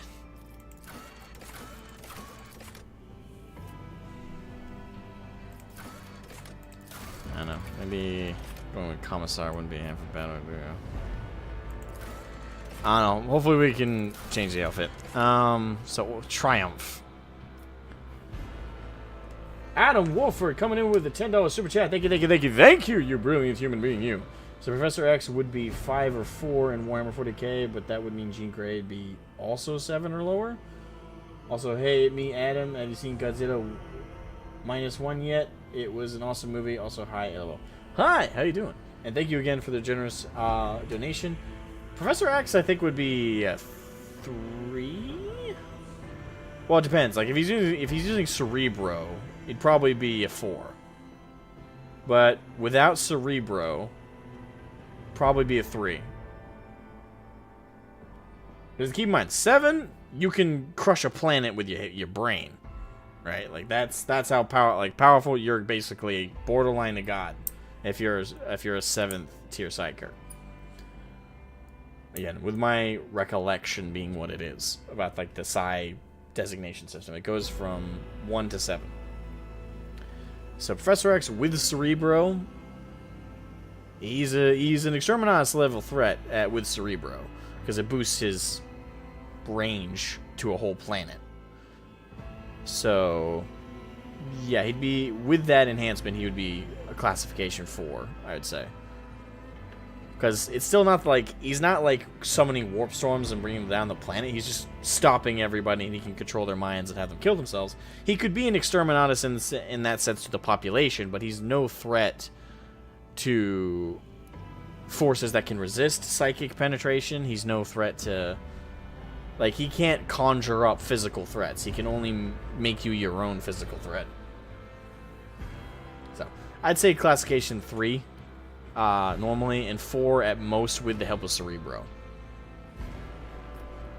Alright, so Apex of Brilliance. By destroying the very foundation of a heretical teaching, you brought down a dangerous schismatic sect. That gives me +5 until +5 lore to warp. You have been deemed a worthy successor to a higher ranked hierarchan of the ecclesiarchy. That gives you more Imperium lore. You heroically rescued a priceless relic of the Imperium from the clutches of heretics. +5 to athletics. Wait, hold on. If I chose Commissar, what's this look like? But a key role in exposing the conspiracy among your superior officers. Ah, okay, so it does change if you have like a different origin.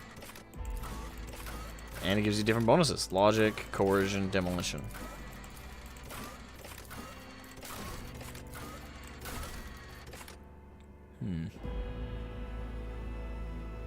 So Jean Grey is at a 5 or 6. I'd say I'd give her, if I'm being really generous, she'd be a 6. Like with the Phoenix powers and being able to like conjure like flames and shit, she could be pretty fucking destructive. So I'd say 6 at most for sure. But she'd barely cross the line onto 6. 5, I'd be more comfortable giving her a 5. She's a high 5 or a low 6.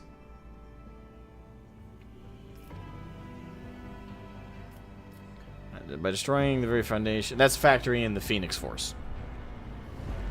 By destroying the very foundation of the heretical teaching, okay, so so do I want more athletics or do I want more lore?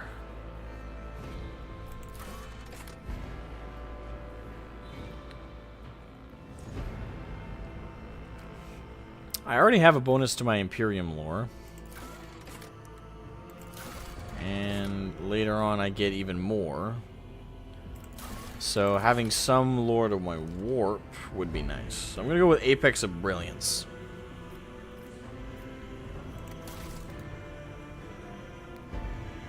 Alright, Grim Portents. Your sermons are dark and ominous. For the visions that inspire you were just as lightless and disturbing. Alright, so this is a flaw you have to take on. Okay. Brand of Shame. You renounced your mentor and testified against him in the Ecclesiarchy's court. Minus, you lose persuasion. Okay. And Shadow of Torment. Your ordainment took place after a trial of faith by devotional torture. So, you lose Medicae.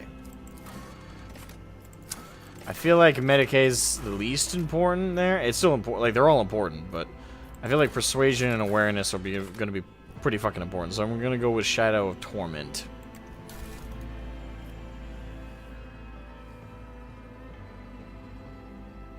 Basic Jean Grey is definitely a 4. Yeah, I mean, definitely. Sneakily listening to this in the background. Hey, that's okay. I hope you're enjoying it. Alright, so, archetypes. Ooh. Oh, damn. The RP just in the character creator alone. This is so awesome. Okay, so warrior, officer, operative, soldier. So, warrior... Alright, warriors are combatants boasting exceptional melee... A melee prowess capable of dealing high damage in close quarters combat with withstanding heavy amounts of damage. Alright, so it's the melee class. This one's the one I'm going to go with, but I'll read the other ones off. They also excel at drawing enemies' attention from less defended allies. Core focus melee, movement, and dodge. Armor and parry, taunts,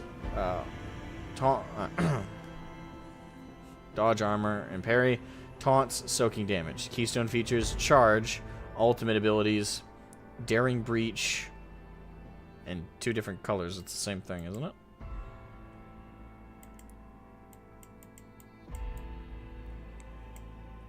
I think it is.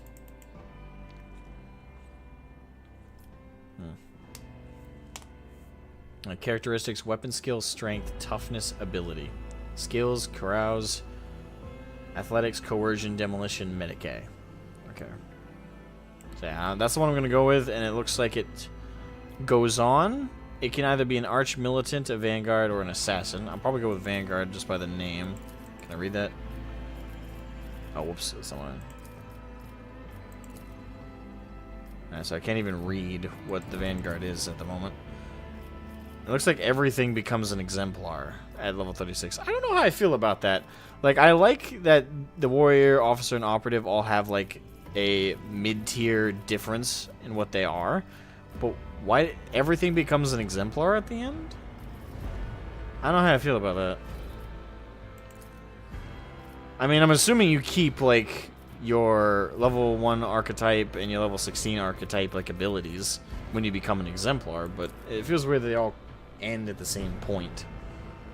I don't know how I feel about that. I feel like there should be, like, 2 or 3, like, max level classifications.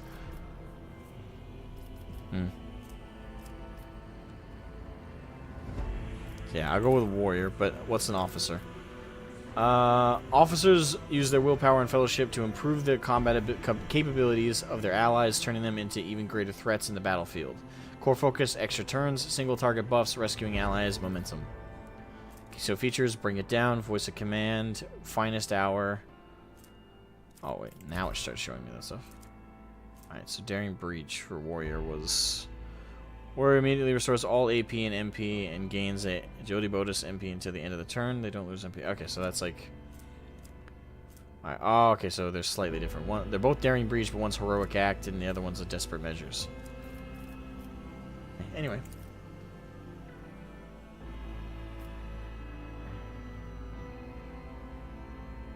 You can use multiple archetypes at the same time? I don't think so.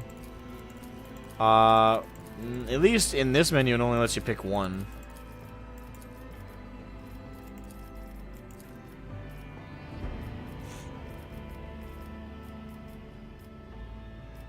Now, I do think it does evolve into, like, Vanguard, Assassin, and then eventually Exemplar. But, yeah. Anyway, Officer. Bring it down. Voice of command. Finest hour. Characteristics. Fellowship, willpower, toughness, weapon skill, ballistic skill, skills, persuasion, commerce, coercion, carouse, lore, and opinion. Ooh. Hey, Zoid Industries, welcome to stream.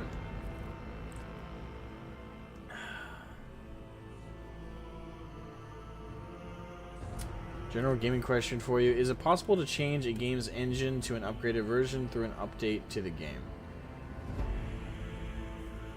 Well, yes, it is. It wouldn't be a small update, I'll tell you that. You can change a game's engine. It isn't easy, Like, it's not like, oh, copy and paste the code over in this and it's fine. Different game engines read the codes differently.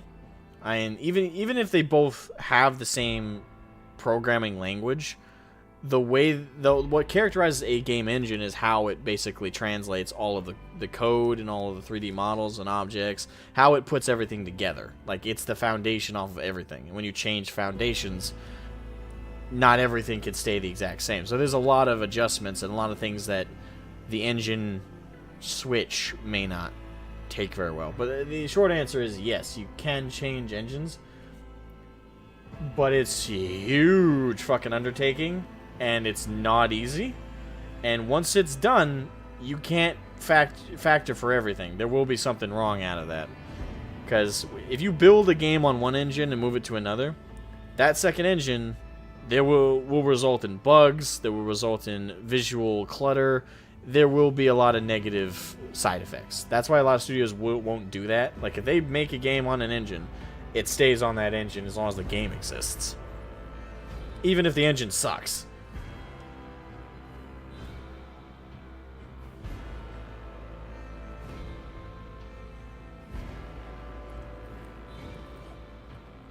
But yeah. So, yes, it's possible. Not likely, and certainly I wouldn't recommend it. Not unless you have one hella good programmers. Like, if you got, like, the best programmers around, I feel like you could do it, but you better pay them what they're worth. Because that is not a small undertaking at fucking all. Alright, anyway. Operative. An operative uses intelligence perception to find and exploit weaknesses. In an enemy's defenses, none can withstand an attack from an operative. Core focus, precise single attacks, defense penetration, area debuffs, consistent firing position. Abilities, analyze enemies. Ultimate abilities, 2 versions of dismantling attack and 2 dismantling attack with a second weapon. Okay. Characteristics, intelligence, perception, weapon skill, ballistic skill. Skills, awareness, Medicae, tech use, logic, lore Imperium, lore Xenos. And soldier is the last level 1 archetype. A soldier is a master of all ranged weapons, quickly able to assume an advantageous position from where they stand, ready to rain fire on the enemy. While well trained in a highly diverse range of arms, a soldier is particularly proficient at blasting the targets with burst fire and area weapons. Core focus, movement and range attacks, cover and dodge, burst fire, area attacks. Keystone features, run and gun. Soldier gains +2 agility bonus divided by 2. MP, their next attack costs -1 AP less and does not count toward the attack limit per turn. They also have Revel and Slaughter. The soldier immediately removes the winded effect until the end of combat. Soldier gains the following bonuses, +10 ballistic skill, etc., etc., etc. Alright, and their ultimate abilities are Firearm Mastery. On 2 variations. Characteristics, ballistic skill, agility, perception, strength. Skills, awareness, demolition, athletics, Medicae.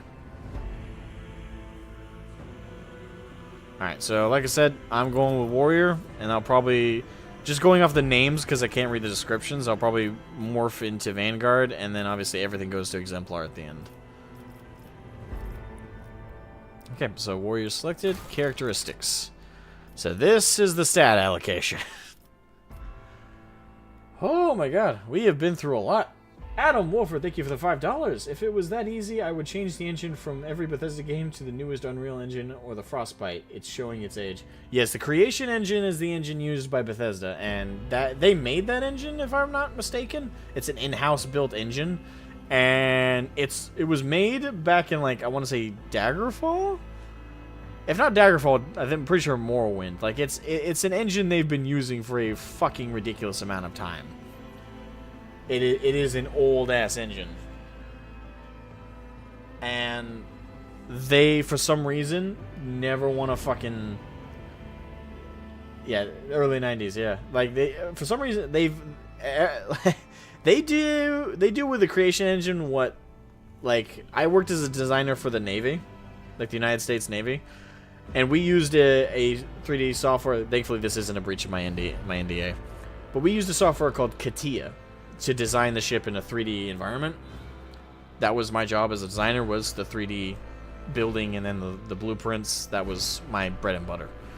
And with CATIA, it's an old-ass software. And we constantly had to in-house patch it. Some of the engineers' jobs there while I worked there was purely just making sure the fucking thing would work. Because it was an old-ass software that we had to manually update and make adjustments to as we needed. That's basically what they're doing with the creation engine. I don't know exactly what's happening behind the scenes with that, but given my experience with the Navy and what we did with that fucking software, I can only imagine, like, CATIA is only, like, it's only, I feel the software was made in 2008 or 2009. Like, that's how old CATIA is. Creation Engine's even older. So, that shit, they need to fucking fix. Because no doubt they Frankenstein the hell out of it over the years. But there's only so far you can Frankenstein it when the base is so limited in scope. So, they definitely either need to completely erase the old Creation Engine and rewrite it and recreate it, or they need to just take an existing engine and use that. Because the Creation Engine is, like, it is bad. It is really fucking bad. You can see it just whenever you play their games. Like, that engine is, there. It's giving it all she's got, Captain. But you gotta put that thing out the pasture. Alright, so I can boost any skill. How many points? I have 30 available points. So, off the bat. Oh, okay, and it does it in stats of 5. And I can only do 2 charges on each. Okay. I definitely want to do toughness at least by another 5.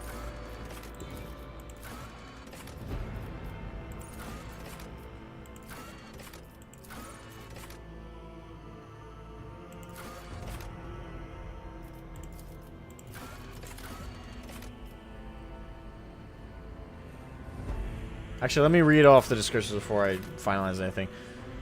I know what they do by, like, reading them, and some of them from the game, but...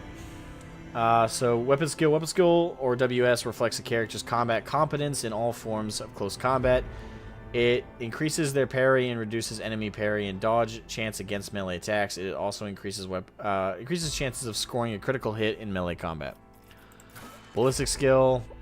strength STR describes how physically strong a character is. It affects the damage. Wait, what? Oh, okay, sorry, I was highlighting. I was about to say, that doesn't sound like ballistic skill. Ballistic skill, or BS. But, anyway. Reflects the character's accuracy with all forms of ranged weapons. A high ballistic skill indicates that a character is a Deadeye, someone who to be feared in a gunfight or skirmish. The base hit chance for ranged attacks within a weapon's effective range is 30 plus BS percentage. Sorry, sometimes I'm gonna laugh because my brain always goes to bullshit when I hear BS. It has no bearing on any skills.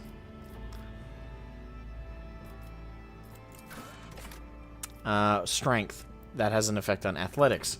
Strength describes how physically strong a character is. It affects the damage a character inflicts with melee weapons and allows them to lift heavier objects. For each bonus damage to strength, characters deals 1 additional damage with melee weapons. It also affects the athletics skill. Toughness, or TGH, defines how easily a character can shrug off injuries, as well as how easily they can resist toxins, poisonous environments, diseases, and other physical ailments. It increases the chances of resisting negative physical effects and the amount of a character's wounds for each bonus wound. A bonus point of toughness, characters gain plus 10% wounds. It also affects the carouse skill. And Wolford, thank you for another generous super chat, man. Thank you. Yeah, it is like taking a Model T. I think you meant to say a Model T to NASCAR, then get mad because it always comes to last and overheating and costing 7 times in tires. Yeah. Actually, I would love to see someone try and do that.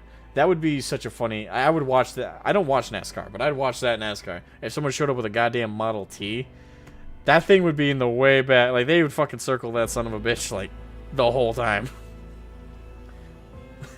That would be amazing.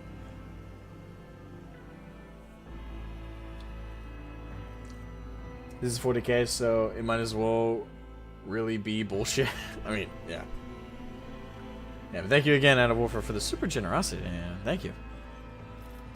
So yeah, but toughness, cure off injuries as well as how easily it resists toxins, poison, and disease. So it's your for like D&D nerds. This would be your Constitution stat. Agility. Agility measures the character's quickness, reflexes, and poise. High agility allows the character to manipulate delicate explosives with finesse, or to keep their footing when crossing treacherous terrain. It improves the character's initiative, dodge chance, and reaction if a character uses a melee weapon. Their dodge reduction is equal to half their agility. It also affects the demolition skill. Intelligence. Intelligence is the measurement of character's acumen, reason, and knowledge. It also affects the lore impendium, lore warp, lore xenos, logic, metacay, and tech use skills. Perception describes how well a character perceives their surroundings. Characters with high perception can pick out stray. Hold on, I'm just double checking something. Okay, my lore warp and my lore imperium are still at 30, so I don't know if I want to boost that. Perception describes how well a character perceives their surroundings. Characters with high perception can pick out stray bolter shell casing in between the day-to-day morass of an underhive, or even tell when someone is being deceitful. It also affects the awareness skill and reduces enemy dodge chance against characters and attacks. Gotcha. And then willpower reflects the character's ability to withstand the horrors of warp, the terrors of space. So it's basically its will. It's wisdom in D&D. And fellowship, that's just your charisma stat. Fellowship represents the character's ability to interact with other creatures to deceive, charm, or befriend them. High fellowship will help a character find a way to approach a gathering of unsociable servants, or to effortlessly make deals with treacherous merchants. It also affects the persuasion, coercion, and commerce stats. Or skills, sorry. Yeah, and I'm not too worried about that one. I rarely do charisma in games like this.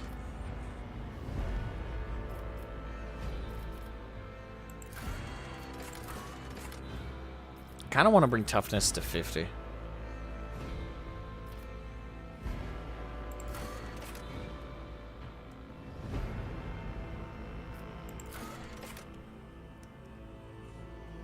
Just have an absurdly tough. I don't know. Fuck it, let's do that. Yeah, because I want weapon skill and toughness maxed. Willpower, I want that at 40. I'll boost agility later. I'm gonna totally leave ballistic skills alone. Perception will go up as well later. I'm not worried about fellowship. And intelligence, I might boost that to 30 and then leave it. Yeah. We'll see. I'll see how all this also starts to play out. But it's 40k. It's very combat. Or it better have a lot of combat, so. If not, I'll be pissed. It is an RPG, though, so there also will be a lot of story stuff. Alright, so Void Ship. Wait, can we have multiple? Wait, why even have it be a tab if we just get one? I guess, like, you could name it, yeah, but... I guess we get multiple later, maybe? Or maybe that's, like, DLC you can buy. Alright, Sword Class Frigate. Sword Class Frigate is a classic combat ship design, proven in 1,000 of battles, combining decent firepower, high speed, and respectable survivability. Alright, estimated dimensions, 1.6 kilometers in length, 0.3 kilometers abeam at the fins, approximately. Estimated tonnage, 6 megatons, approximately. Estimated number of souls, 26,000, approximately. So it's a little city. Believe it or not, that is a tiny ship. That is a tiny ship in the Imperium. The well, I say tiny. It's extremely small.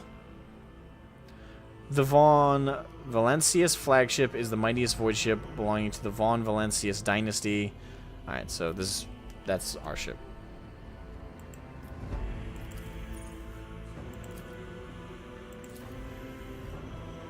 The Unforgiven. Oh, that's actually a pretty good name. I'm gonna go with that, because that kind of fits, doesn't it? The Unforgiven.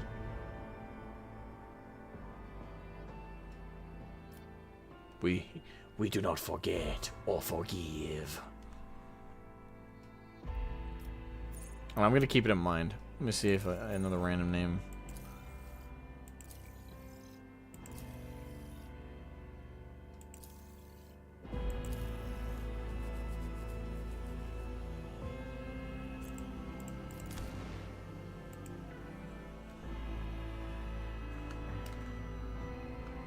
Is it a warp-capable ship? I'm assuming so.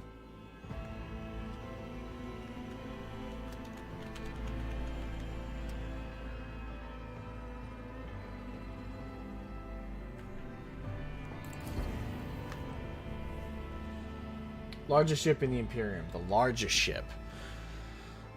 I don't know if I can count it, but probably the Imperial Fists.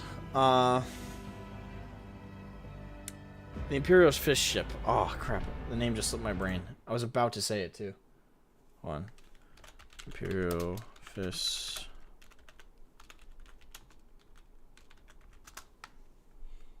The Phalanx. The Phalanx is probably the biggest ship in the Imperium. And that's being generous to call it a ship. Technically, it's a space station. But it's a station the size of a continent. I'm trying to remember, like... trying to think if there's anything bigger than it. I don't think so. So I'd say the Phalanx. Gloriana ships are usually super big. I mean, they are, but they're not bigger than the Phalanx. Like, one of the things that makes the Phalanx is, like, it's the biggest fucking ship. PlayStations are ships? Well, by that measure, then yes, absolutely. The Phalanx is a moon. It's massive, that's for sure. Like, it's ridiculously fucking massive. I thought Lionel Johnson's The Rock was bigger, or was it slightly smaller? Actually, I don't know. Is The Rock even a space station?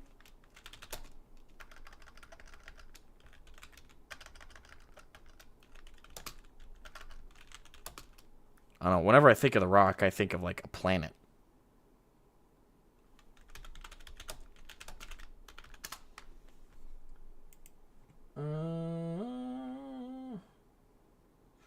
It was part of their lost homeworld of Caliban, upon which it set the fortress Monastery of the Order, the elite monastery.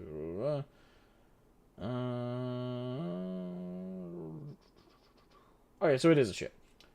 It's not bigger than the Phalanx. Just looking at it, it doesn't have the same scale. Like, I'm looking at a picture of it next to a planet. Yeah, it's bigger than a like the barge for the Space Marines. It's definitely, I think it's bigger than the Gloriana, but I don't think it's bigger than the Phalanx. Just eyeballing it, because the Phalanx is the size of a small planet.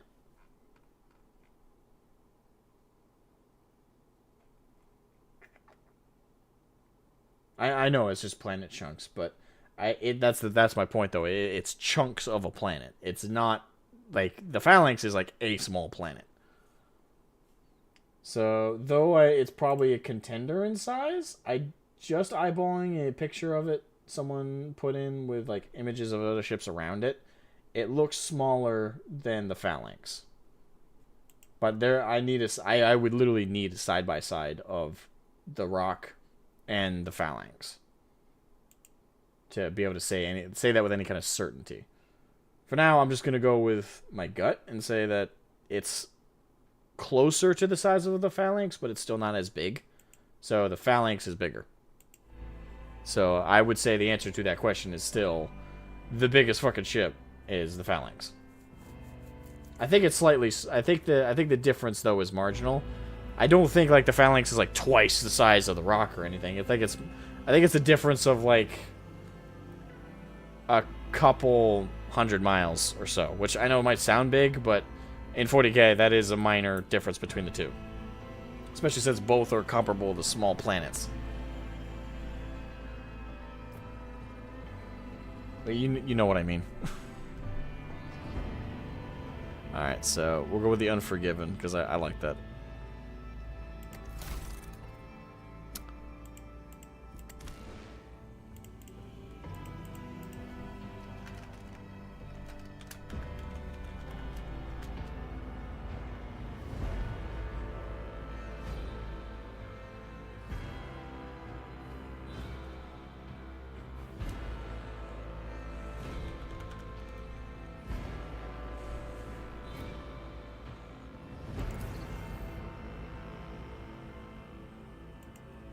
Alright. Asmogan Sigis. Characteristics, weapon skill 40, ballistic skill 30, strength 40, toughness 50, agility 35, intelligence 25, perception 30, willpower 40, fellowship 25. Skills, athletics 40, awareness 30, carouse 50, coercion 25, commerce 25, demolition 35, logic 25, lore imperium 30, lore warp 30, lore xenos 25, medicae 25, persuasion 25, tech use 25. Sound good to me. Background, Death World. Death World, Apex of Brilliance, Shadow of Torment, and a Ministorum Priest. Abilities, War Hymn, and Charge. Sound good? Alright. And obviously I got my custom portrait up there, baby!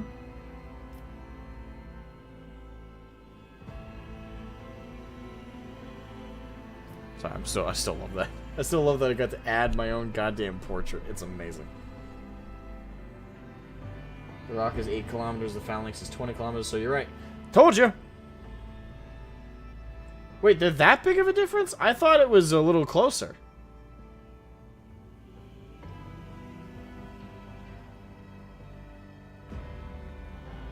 Hey, Asmo, is that a custom portrait? Yes, it is. And I know you're asking that to be cheeky. But I'll say it again. Oh, sorry. I do love that. Okay. Finally, after almost 2 hours of the stream, we're finally getting the actual game. I'm sorry. It's an RPG. Come on. At the very least, you can take 2 hours to do it. You can take longer. You can take much longer. I still at least went in with a plan. What took me the most amount of time was reading it all off. But you could take longer on that for someone who's indecisive. Like, someone who's indecisive as fuck. That would imagine how long you could take on that. That could be like 3 or 4 hours. Easy. 3 or 4 hours easy. You can't take that amount of time in making a character in Baldur's Gate 3. Even if you're a procrastinator and you're indecisive, it will take you at most an hour, hour and a half to make a character in Baldur's Gate 3. This gives you so much more to work with. 2 hours to wear a bathrobe. I'm gonna be switching that out for like armor if I can. I really want armor.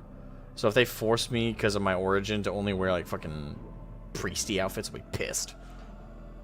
It's like, I don't give a shit. I'm gonna be a priest giving sermons in power armor. Fuck off. Oh, I pressed the key. I didn't see that.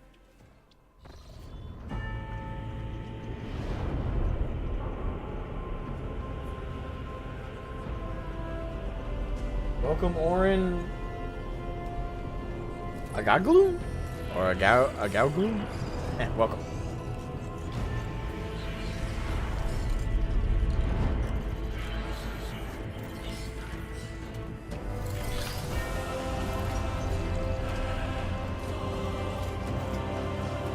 The atmosphere is so perfect.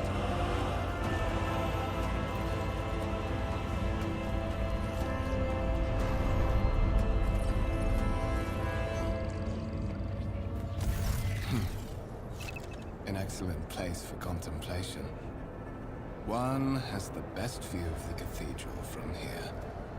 Mesmerizing, wouldn't you say? An impeccable manifestation of the God Emperor's sublimity. He sounds a bit quiet. Is that just me? So the phalanx is big enough where I will need a passport to get to one side or the other? Yes. True, but does Rogue Company have, let's say, a damn charming blood angel to match Asterion? Nope, checkmate. You think I don't know why anyone, I don't know if you're joking or not, but I don't know why anybody likes Asterion. That guy's such a prick. I could get like why girls would like him. Like he's that kind of prick that's just overconfident. But as a fellow dude, I'm just like, you're a douche. That's all I think whenever I see Asterion. The first chance I got to like fucking shank his ass, I did. I was like, thank you. Bam. Done. I rid myself of an annoying problem. Alright, you are in dialogue. Here you can learn more about current events, influence the character you are speaking to, or even alter the course of the game's narrative. Your character's personal story depends on the dialogue choices you make. Available dialogue options are displayed on the right. Select. Okay, so this is basic shit.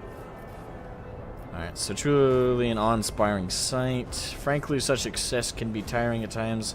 All this ostentatious luxury, this laughable pretense, it is enough to make one think that the architects meant to compensate rather than glorify. Alright. Have we met? I think... I'm sorry, but after reading those first three, that is kind of funny to read. Because it's like, truly awe-inspiring insight. Right, frankly, such excesses be tiring at times. All this ostentatious luxury, this laughable pretense, then all of it is like, wait, have we met? I don't know you. Do you have a particular reason for disturbing me? Okay. 4. Are we doing a vote now?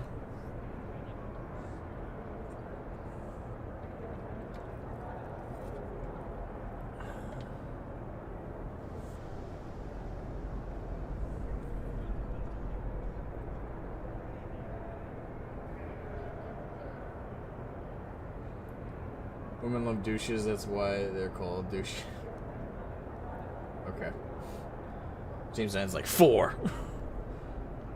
Hit him with a who? Okay. This was because Neil Newborn, I'm assuming that's the voice actor for Astarion. Keep in mind, I don't have anything against the voice actors. Like, I just hate the character. Did a good job, much like Brian Deckard for Detroit Become Human. I mean, he did a good job if his job was to portray a douchebag. He did an amazing job. If his job was to portray a charming but snide character, I think he failed, personally. I didn't get any charming off of Astarion. Like, I got pure smug douchebag. So it depends on what he was told to portray. But by all accounts, for what it seemed like they wanted him to be, he was supposed to be a douchebag. So, yeah, he did a good job. He did a very good job. I hated him the first time I heard him speak. Alright. Have we met? Allow me to introduce that. myself. Conrad Voigtfear, Master of Whispers, in the employ of Her Ladyship Rogue Trader Theodora von Valencias. At your service. I haven't had the pleasure of speaking with you in person before. Okay.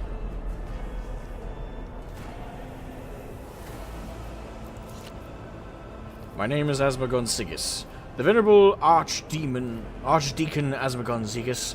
I have no intention of introducing myself.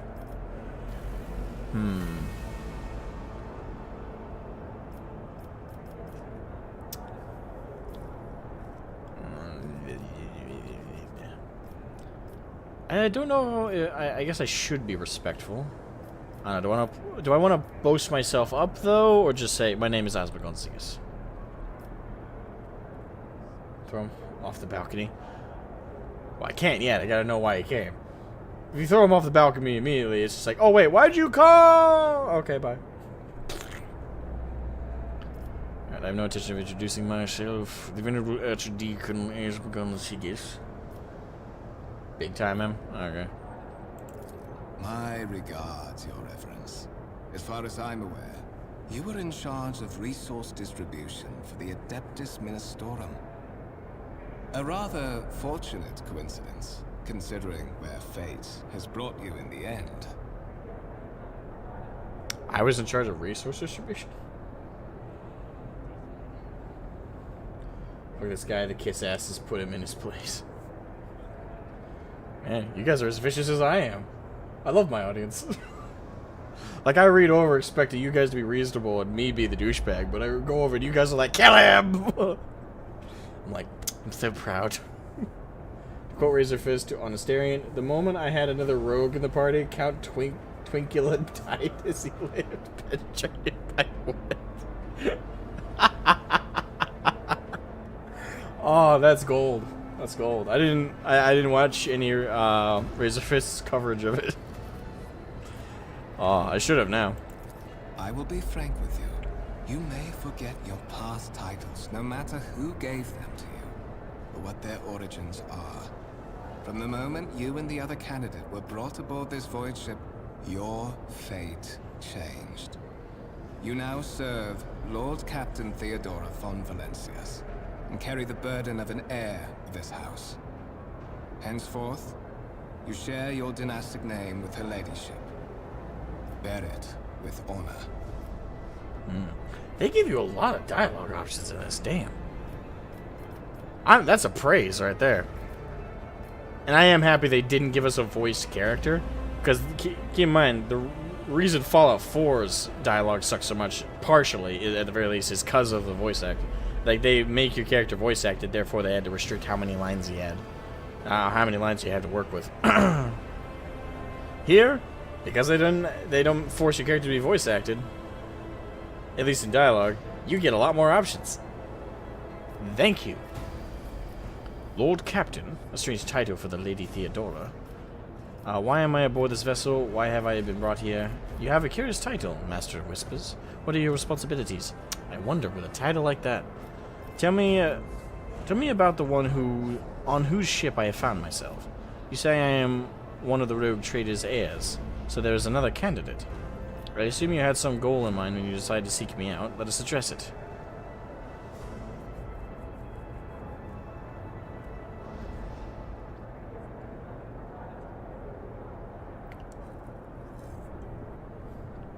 Why did you disturb me, Asmogan? Because I'm an asshole, that's why. Exactly. Let's see. I kind of want to get to the point with him, but at the same time... Lord Captain, a strange shadow of Theodora. Why am I aboard this vessel? Why am I brought here? I wonder if he's the other candidate that we're speaking to right now. And he said he's the Master of Whispers. But of course, I have come to invite you to a meeting with Lady Theodora.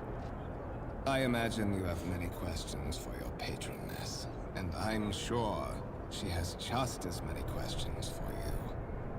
It is regrettable that you haven't yet had an opportunity to speak. It has been an arduous voyage thus far. The Lord Captain and Master Edelthrat von Valencius are conversing on the observation platform. Let us join them there. Indeed.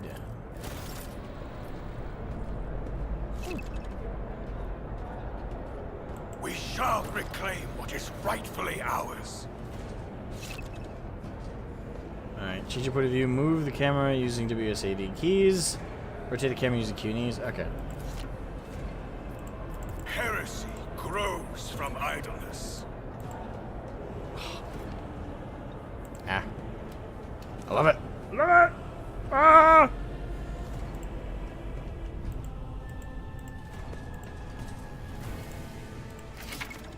Alright, interact with all objects. Okay.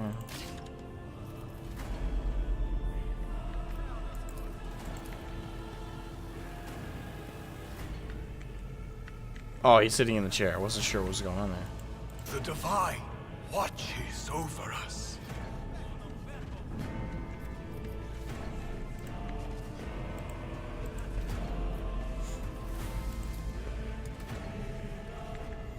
The sacred mechanism has been interfered with without due reverence. The duration of data processing cycle has tripled. Okay.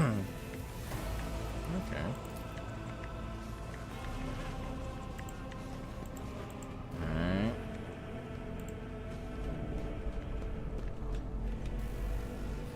Let us walk this path to the end.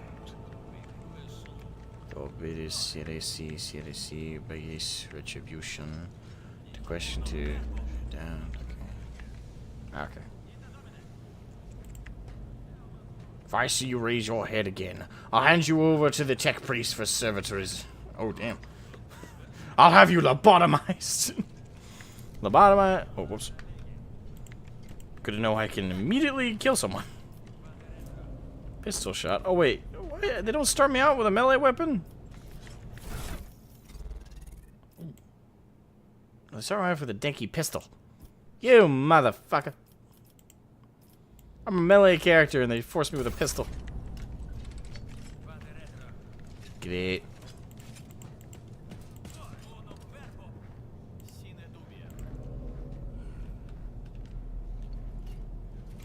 Noble guest. Who are you? May his will strengthen my heart. May my humble deeds be for the benefit of humanity. The candlelit altar with a copy of the 2348th volume of the Lex Imperialis. The Codex of the Sacred Laws of the Imperium. Alright, so far we're doing pretty good. I wonder what happened to the background music. It kind of just died. Oh, there it is. The faith guide my path to glory. Alright, Conrad.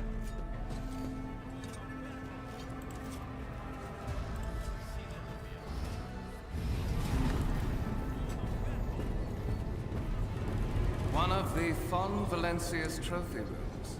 Perhaps you would like to take a look around. Wait, they just got a Lehman Russ in a turret?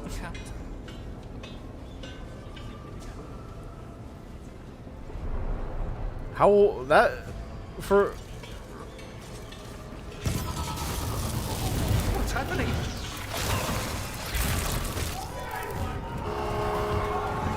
Run! The servitors have gone berserk! Okay then.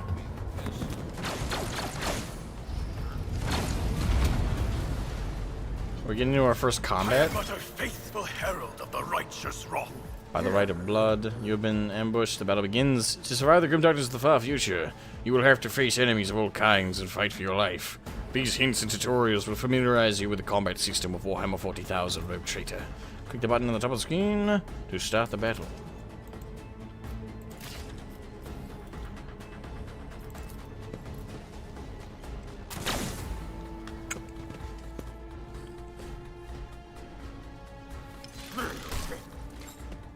God damn, it's a one-shot killer.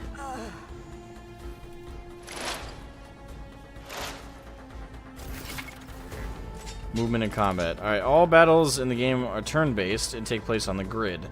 On their turn, a character can move, attack, and use their abilities. Select a cell within a highlighted area to double-click left mouse on it to move the character there.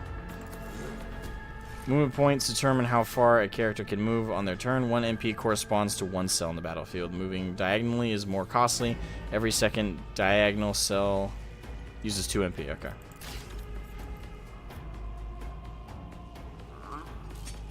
I don't... For some reason, I don't fucking have my melee weapon, so I gotta shoot the bastard.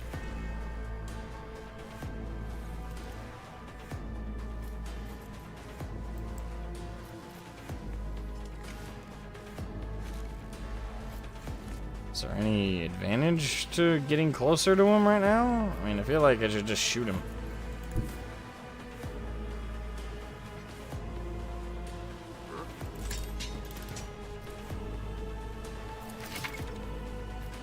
Action points. To make attacks and use abilities in combat, a character must spend action points or AP. The total is displayed on the blah. Okay.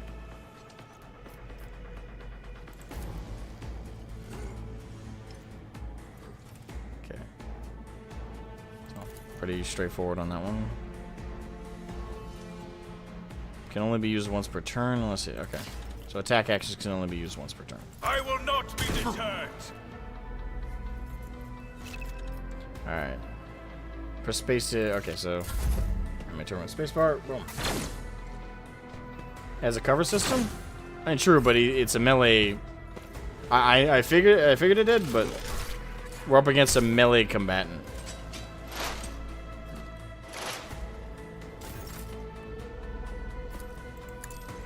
Your corrupt way has failed.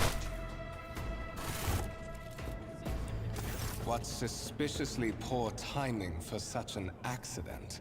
Servitors malfunction on the officer's deck at exactly the same moment when the rogue trader and her heirs are gathered here. I have blocked all passages between the upper and lower sectors of the residential decks. If this is a deliberate attack, it should stop the culprits from advancing their plan. So yeah, I'm taking it he's also the other successor.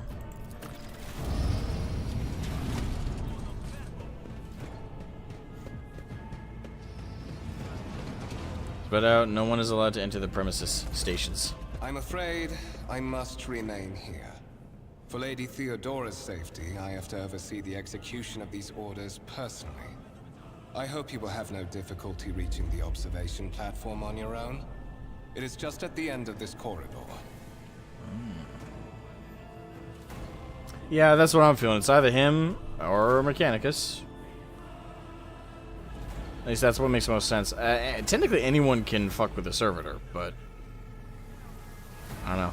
He is the one giving me bad vibes at the moment, but granted, he's the only one we've talked to so far. This is 40k. Everyone talks like they're suspicious. Alright, so you have a map to orient myself. Okay.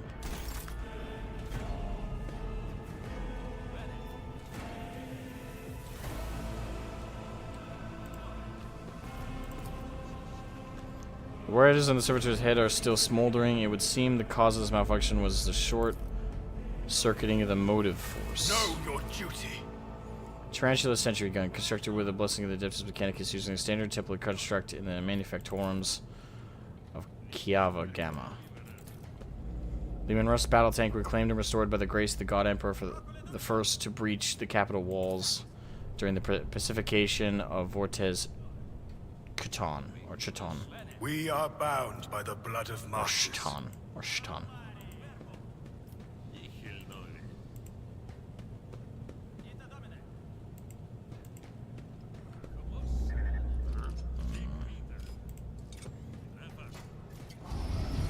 With each step, I forge my destiny among the stars.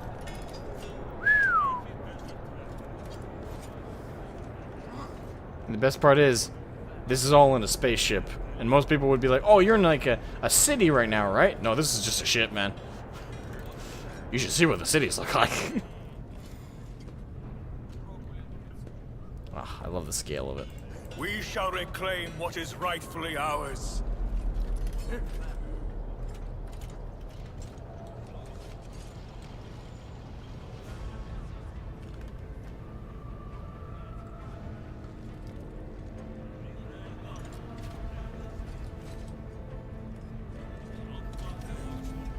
So to compare how serious and roleplay, shitposty, and everything for this game between you, Arch, and Ricky.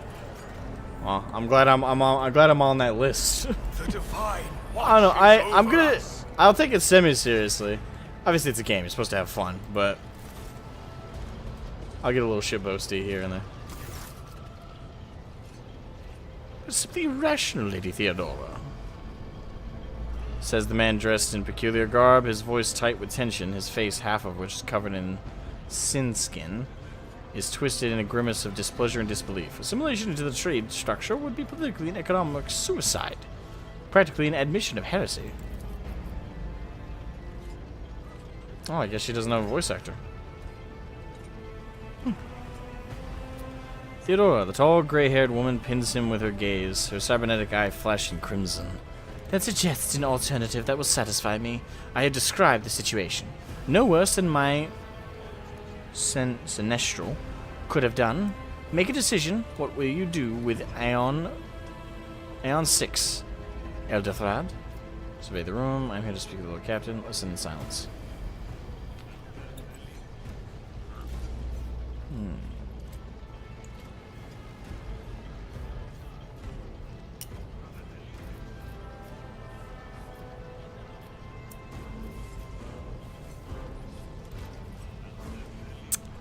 I kind of want to survey the room just in case there's an attack coming, but I will listen in silence. While you are considering your answer, Eldethrad, I wish to speak with someone else. Perhaps I should hear something more interesting than incoherent mumbling. Theodora nods in your direction. Approach. What is this? Eldethrad turns to you and regards you with indignation. Is this someone from your retinue, Theodora? Do you permit your people to interrupt your conversations as in such a fashion? I give that permission to those with something of substance to say. Let us see if it is worth it. Theodora tilts her head, her lips stretched into a cold smile. This is Asmogan Sidious, the second candidate for the title of my successor. The rogue traitor regards you with a look that is imperious predatory and oppressive. Step forward, Asmogan. Alright, passive skill tests. Your character's skills reflect their knowledge and capabilities. Some dialogues automatically initiate passive skill tests. If such a test succeeds, new information will be revealed to you. Gotcha. So, basic skill checks. It's fun. Bricky basically doesn't take it seriously. He performs for our audience. Okay. You mod and have fun while learning and interact with chat. Arch is not as tech savvy. He goes full roleplay as Zella. So I'm a middle ground. Got it. I'll take it. We've been walking 9 days. What are you? We are still on the ship and wait, what? And no near the space station, and we couldn't take the train. But it's a glorious visage. Also, that's pretty cool. We get to go up and see like the prayer conversation. Alright, law. Xenos. Succeeded. For both warp. There's Aeon 4. I want to do one of those lore checks, so I'll read those. So if I do Xenos, those spirits could well be the natives' name for the dangerous aliens. I would first verify if that is indeed the case, and if the population of Aeon 6 engages in Xeno worship. Warp War succeeded. There are ways to confirm whether what is happening on Aeon 6 is witchcraft or not. It might cost several psychics to do so, but it will give us the answer.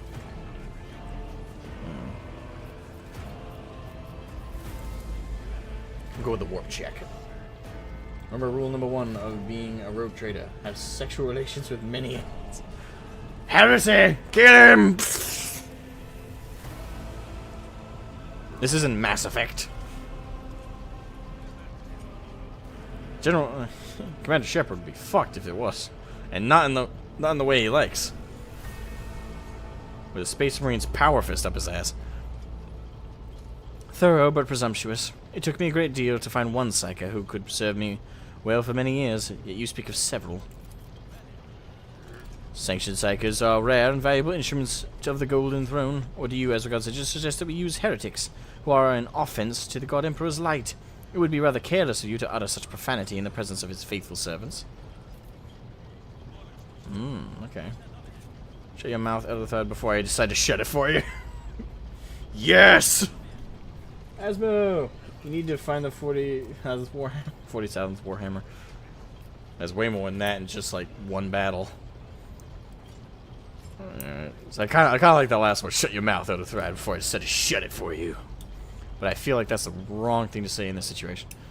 I give a short answer to a simple question, which is, as I understand, was still more than you could do, Elithred. We are both servants of the God Emperor and Lady Theodora. Does it become any one of our statues to engage in petty feuds? I found your tone most disagreeable, Elithred. You will kindly alter the manner in which you address me, or else you will live to regret the consequences. I kind of like that one. And again, the best one's just the shut your mouth, Elithred, before I shut it for you. Kind of want to do that, but thinking of like how my character, with like the origin and everything we set up,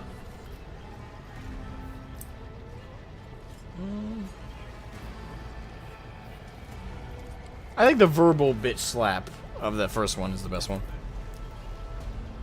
The color drains from Elithred's face, which distorts his features further. Insolent, ignorant upstart! How dare you! Elithred, Theodora's tone renders him silent. I believe I gave you an assignment on this ship. Explain to me then why my senior congregator is still dawdling about the officer's deck instead of proceeding to the middle decks to commence the inspection of the compartments in his purview. I beg your forgiveness, Lady Theodora. Your presence has such a profound effect on me that I will forget the time.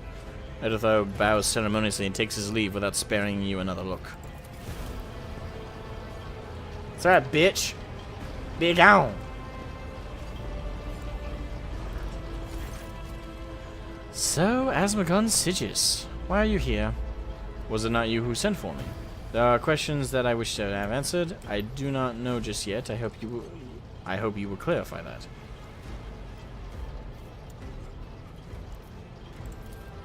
You are direct. I approve.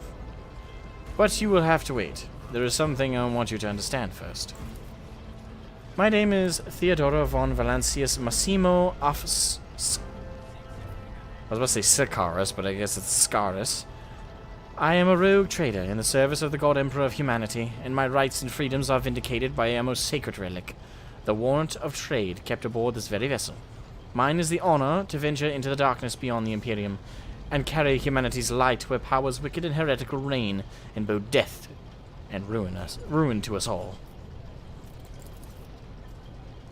It is my decision alone to determine the fate of whatever I find past the bounds of the explored void. Every world I discover, along with all there is to find therein, resources, people, riches, and mysteries, is mine by right. I command millions of lives, rule over numerous planets, and possess fortunes that no planetary governor or commander could dream of amassing. And you, Asmogan, are one of those with the von Valancius blood in their veins, and a rightful claim to this inheritance when the hour comes. I'm ready to take on the sacred purpose. It's all too sudden for me. One of. Does this mean there are other heirs?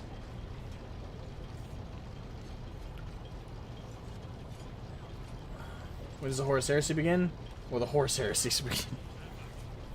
Thought you were about to ask a serious question. The Horus Heresy starts once we get to the world of Bobine. There's actually quite a few equine on there invading, and all the Bobine want us to take care of it. Loads bolters.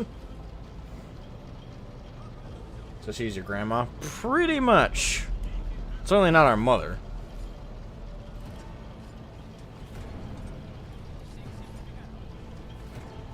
It's at the rock meme. Shut up, bitch.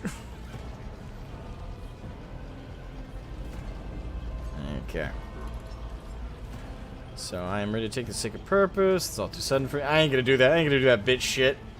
Hell no. Like, it's like, oh well, it's all too it's too soon for me. It's like, you're in 40k, bitch. What do you mean it's too soon for you? You could die literally any second, and horrifically at that. Take advantage of some powers when they're offered to you. But let's see. I'm ready to take this sacred purpose. I kind of want to go with that because that's like, I got this. But I also kind of ask about the other heir. Naturally.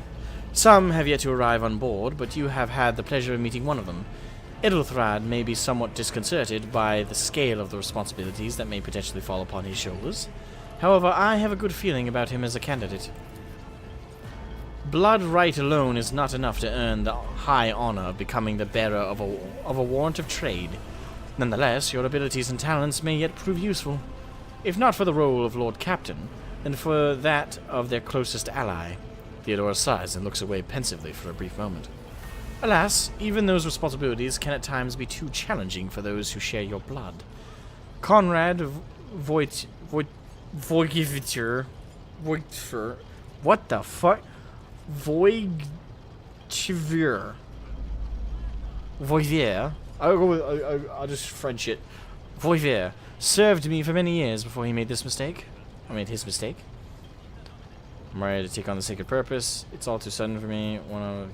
If you are satisfied with Edelthad, then what sense is there in having this conversation? Why are you wasting your time on me? Did I hear you correctly? The Master of Whispers is related to you. Thank you for clarifying. May I ask my questions now? I mean...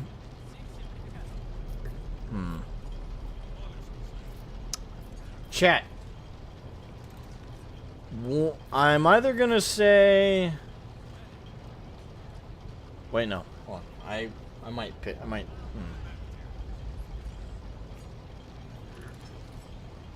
Now I'm gonna go with number 4. I was a bit indecisive with that, or just going with 5, but we'll go 4. Theodora shakes her head. Impatience. I am rather fond of impatient people. They are not as quick to resign themselves to circumstance, and more eager to show initiative. Even if I do choose Edelthrad as my successor, I will still require loyal advisors.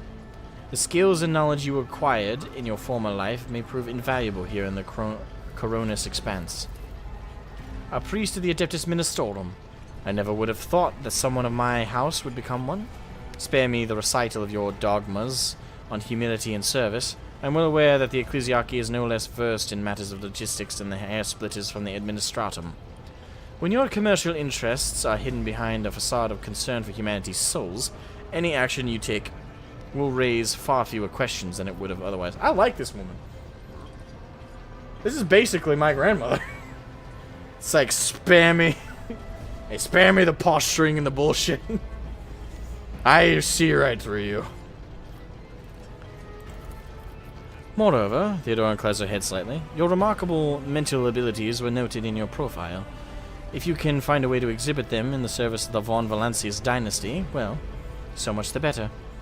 I'm ready to take on the 6. Okay. Did I hear correctly? The Master Whispers is related to you?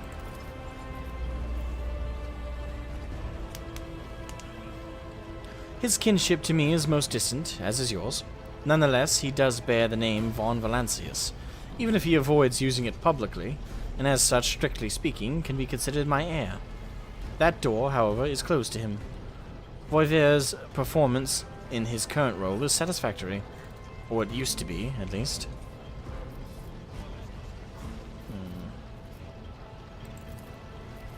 Oh yes, you would be, wouldn't you? The question is, am I ready to choose you over the rest? You came aboard hours before the warp jump and have not yet distinguished yourself in any way. As things currently stand, I have doubts that you are suitable for the role of rogue traitor. Alright, thank you for clarifying. May I ask questions now? Vox affixed to Theodora's attire suddenly comes to life, but all you can hear is unintelligible noise. Theodora winces, shuts off the transmission, and gives you an imperious nod. I have some time before the navigator gives the signal to initiate the void ship's translation out of the warp. Oh, we're currently in the warp. Okay. And my presence is required on the bridge. Okay. We're currently in the warp, so that means if, you know, certain things are sabotaged, certain things can get on the ship and fuck stuff up. I don't know if that's what's gonna happen. That's certainly gonna happen at some point in this game. There's no way that that's not gonna happen. Might not happen at the beginning, but we're definitely gonna have a moment where we're gonna be traversing in space and we're going to get fucked up. Alright, navigator, translation. What are these things that you speak of? Yes, sounding dumb right now is the right choice.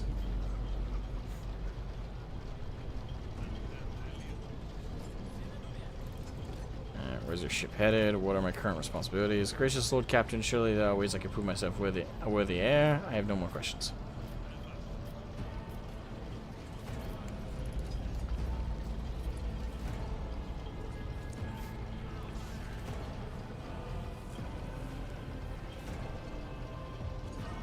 An incident took place in the officer's deck. Some servitors went berserk and attacked the crew. Is that so? Perhaps the technomats were careless during maintenance. Or it could be the warp playing tricks on us in spite of the Geller field. Or perhaps there is something to all the stories about the ship being possessed after all. Oh, that guy's got a notable portrait. Abelard, the grey-haired officer gives the rogue trader a look of cautious disapproval. Lady Theodora, for the God Emperor's sake, surely you do not intend to start repeating idle rumors spread about by uneducated riffraff? Enough, almost went Adelbard. Enough, Adelard. Such hearsay amuses me. Idara eagerly retails me everything she learns from the whispers of her unseen advisors. She turns to you. This ship is thousands of years old. It has enough hidden nooks, malfunctioning cogitators, and unused compartments to make ignorant folks speak of specters dwelling inside the bulkheads and plotting against those who yet live. What are my current responsibilities? Observe, learn, absorb. It will take time for you to find your bearings aboard this vessel, and in your new position, eventually, I will find a post that suits you as I did for Edelthrad. Until that time comes, consider yourself my aide.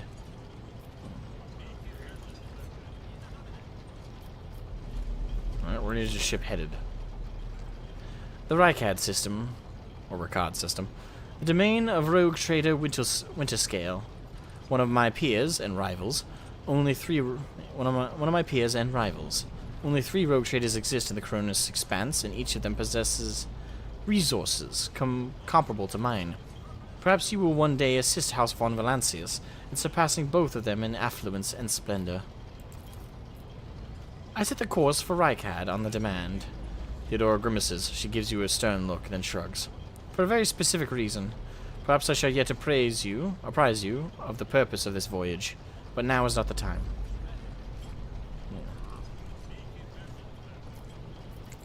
Gracious Lord Captain, surely there are ways I can prove myself a worthy heir.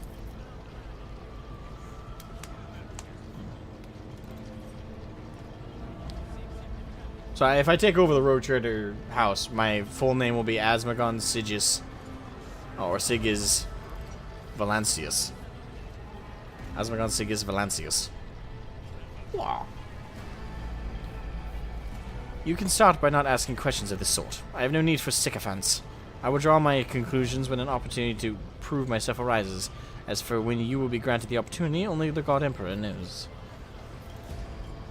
I just clicked on that one because I did want to know what she would say to it.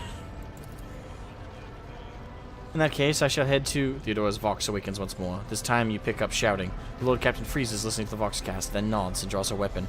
Disturbances reported on the adjacent decks. Sinestral. If the need arises, protect the new blood. She glances at you. It is possible that the chance to prove your worth may present itself sooner than you may have anticipated.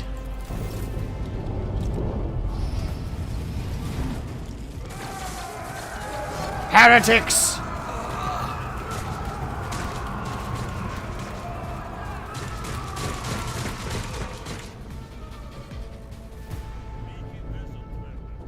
Well, that was fast. Our foes shall be crushed beneath our unyielding might. Can I get a melee weapon? I built for melee. I'm not built for shooting.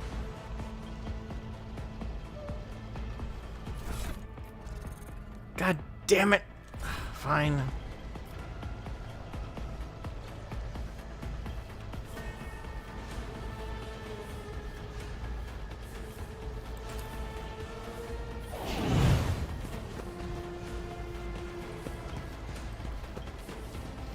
Emerald would be crushed. Reduced to dust. Nice. Mort is his name? Hello, Mort. Brace yourself, Abelard. Can't touch this. Da-na-na-na. Na-na. Can't touch this. Da-na-na-na. That was a cool dodge, though. I was like... Did I miss him? You're like 5 feet away. And? Alright. Use cover to avoid enemy attacks. No, really. Alright, so I guess we hop right here. Alright. Do the only thing I can do, shoot back. Actions will speak louder than... It's a damn good gun. Okay. How well does it play? So far, pretty good. I will say I have one complaint so far. The camera. I'm not a huge fan of the angle the camera's kind of stuck at. I wish there was a slight adjustment I could make this way. You know, along the, not the Y-axis, the Z-axis. You know, just rotate it a little bit. Because right now, the problem is definitely, like... It's not a huge deal. I can play despite it, but... It's just slightly annoying.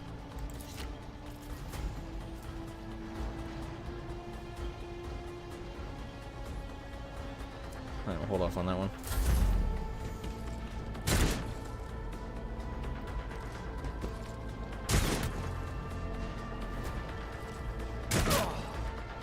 I've suffered worse.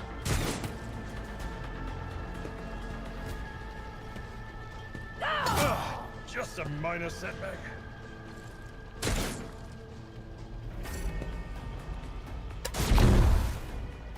Damn, that guy dodged a plasma shot. Reduced to dust.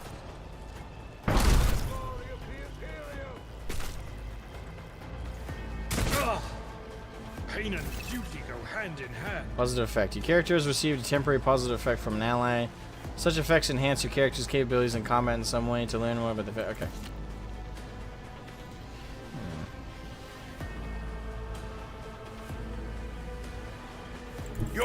is nigh.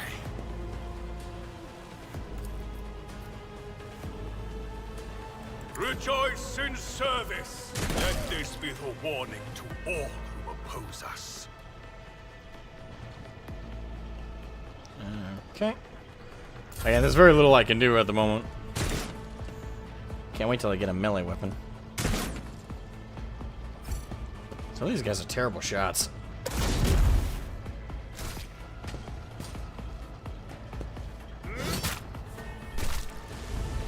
Slice and dice. Awesome. They were pretty weak. Like, I got to kill them in one shot. Theodore waves her hand in a commanding gesture. Mort, take a team with you and clear a path to the transport line. Do not let a single horse son survive. The rogue trader turns her eyes to you. Didn't bat an eye when that scum burst onto the deck, hmm? Not bad. I've seen many an officer who panicked at the sight of combat on the upper decks. The false sense of security offered by their position makes them that much more vulnerable to the harsh realities of warp travel. She looks at the Vox in her hand. All you can hear is lifeless static. What is happening? The incident with the rampaging servitors may be connected to what is transpiring now. What are your orders?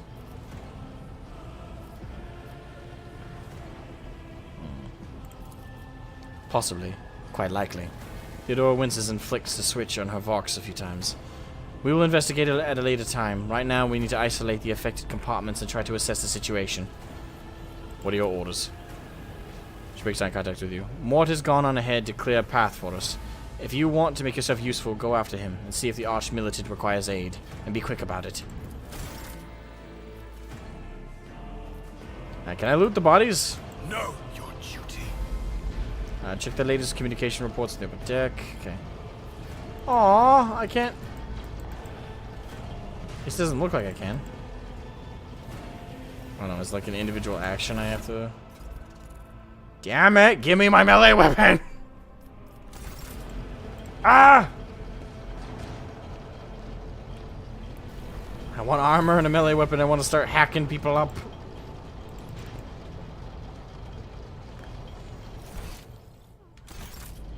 Alright, where am I supposed to go? Let the faith guide my path to glory.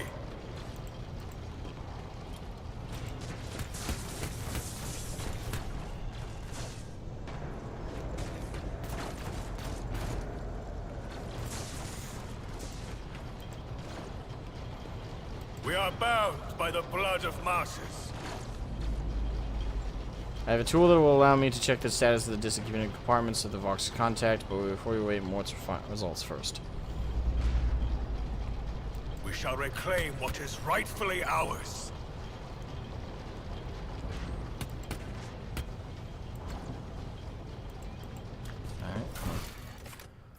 Alright, find the Arch-Militant. The officer's deck is under attack by unknown enemies, so Arch-Militant Mort is left to clear the way to the lift leading to the upper decks. The officer has not returned yet, so it is time to find out the cause of the delay. The divine watches over us. But he just left.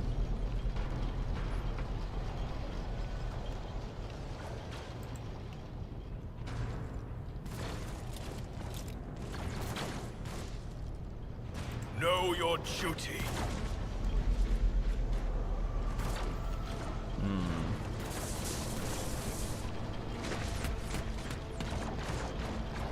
Didn't he? Didn't he just leave? Or I'm totally an idiot here. With each step, I forge my destiny among the stars.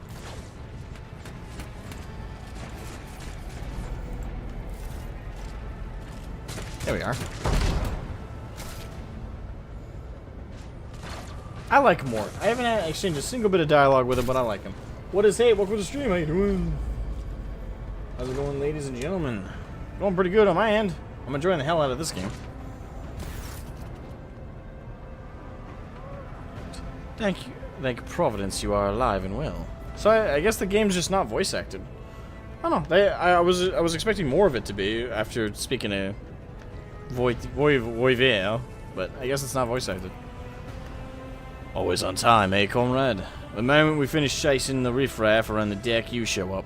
Always just after the fighting's done, you could set your chrono by it. Conrad pointedly looks away from the arch-militant to you. Mort, pull yourself together. The arch-militant looks back at you. What did the Lord Captain send you to chivvy us along? What, did the Lord Captain send you to chivvy us along? We are all done here. I'll report right away. Mort pulls his Vox from the belt and hurriedly reports the situation.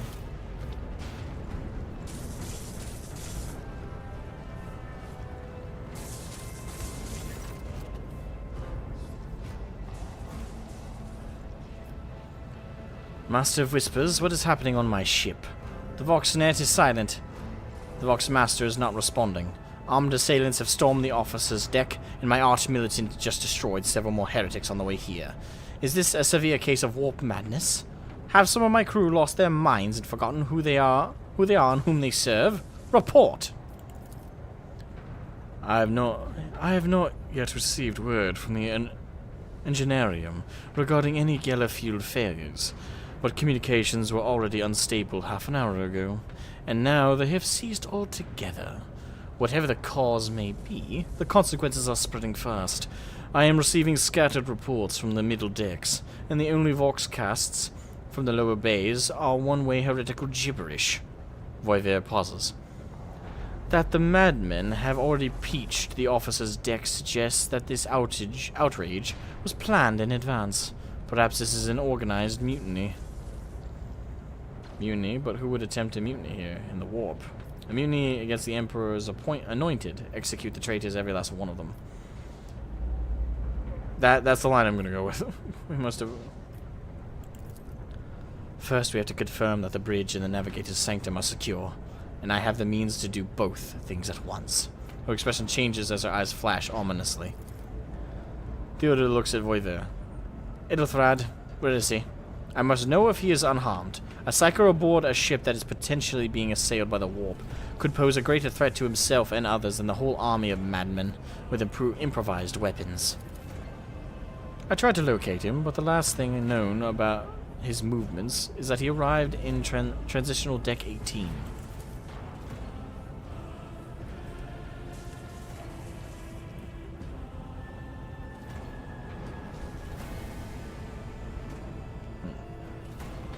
Blast it! Master of Whispers, find Edelthrad immediately. Find Edelthrad immediately. Seneschal, locate... I almost said Tias, but it's Tlas? And the Sister of Battle. Ooh. Waifu about to be captured. Both are to remain at my side. Arch-militant with me. I must go to my study. It appears that we might encounter heretics along the way. Asmogan Sigis. Theodora glances at you thoughtfully. If I may, Lord Captain. Weber's voice is soft and cautious. Transitional Deck 18 is at the heart of the disturbance, and if our goal is to bring Edelthrad back, I could use some support. After all, I am not as adept at directly confronting enemies of the house as the esteemed arch-militant, and taking into consideration Edelthrad's psychic powers, this guy's totally a traitor.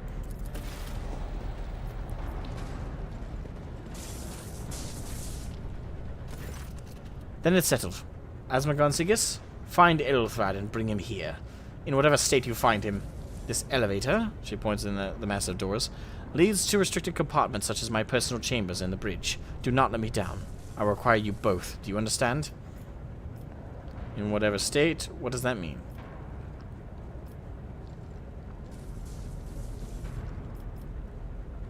I hear and obey, Lord Captain. I shall do everything in my power.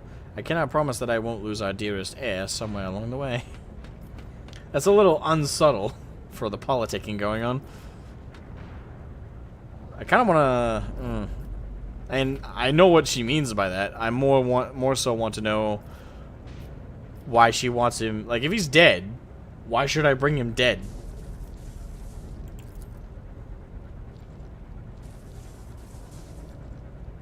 Theodore hisses in fury. Not everything in your power. You would do as I say.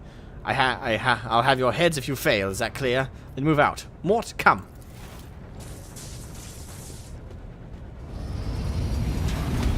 God damn. Not the type of lady to get to fuck around with.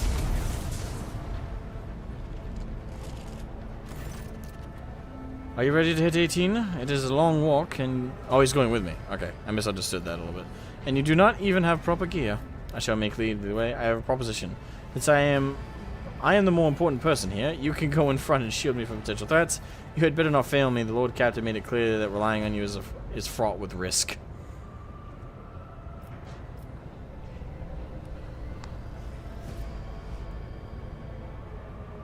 You don't fuck her, she fucks you. Definitely has that energy. I shall make do lead the way. Of course you will. He rummages in his pocket for something. Lady Theodore would never have someone she couldn't rely on as one of her heirs, but that is no longer relevant. With a pop and a sharp crackle, something hits you in the abdomen and you are consumed by unbearable gut-wrenching pain. Did you stab me? I promised you a special destiny, Asmogan. It is time to fulfill it.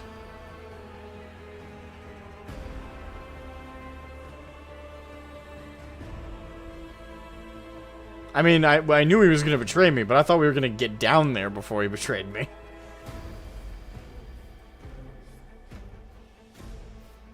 He did it right on the command deck. He's like, oh, yes. Say, goddamn, motherfucker. He wasted no time.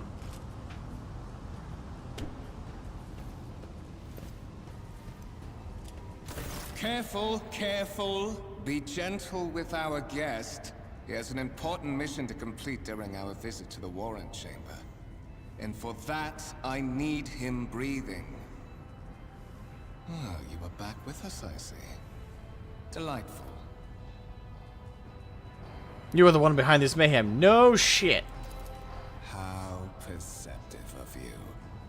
I'll help you with the next insight. I need you here for your blood. You have the option to share it voluntarily, or I will squeeze it out of you myself. We are in the anteroom of the Warring Chamber, this void ship's most hallowed vault. There, beyond those gates, lies the relic that gives Theodora all of her power. The sacred Wand of Trade. It's Theodora. Only one obstacle remains on my path to obtaining it. The gates of the chamber are guarded by the Sentinel. An ancient device that will only open the door to a true heir of the dynasty. I expected to do this part myself, but never mind. You will offer your blood to the Sentinel. Okay, why are you doing this? What is it, inbred? Is your blood too thin for the Sentinel? I have no intention of helping you. I will help you as long as you spare my life. Fuck that coward shit. Will you let me join you? We can take the warrant together. No, fuck it. What is it? I'll go with this one. This feels more like me. She's in the game. On the contrary, the Warp's blessing has raised me too much above your kind, Fon Valencius. The Sentinel refused to submit to me. But you can help. After all, isn't that what family is for?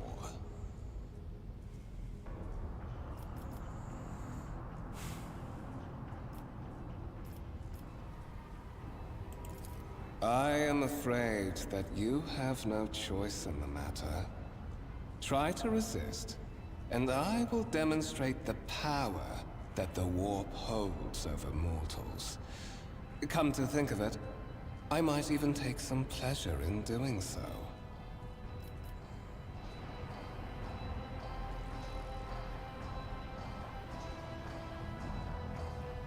To the void with you.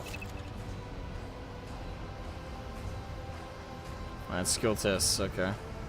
The blade flashes in the dim light and drops of blood appear in your palm. For a brief moment you feel nauseous.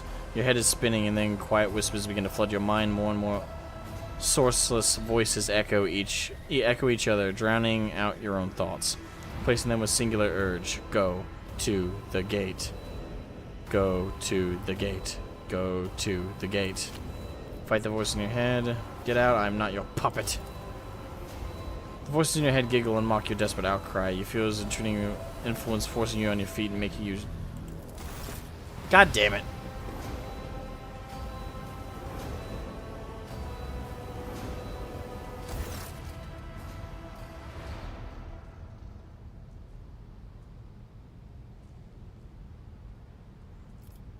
Tech use 45. I don't have that, I don't think. Tech use 25, so I have a 70% chance if I roll for it.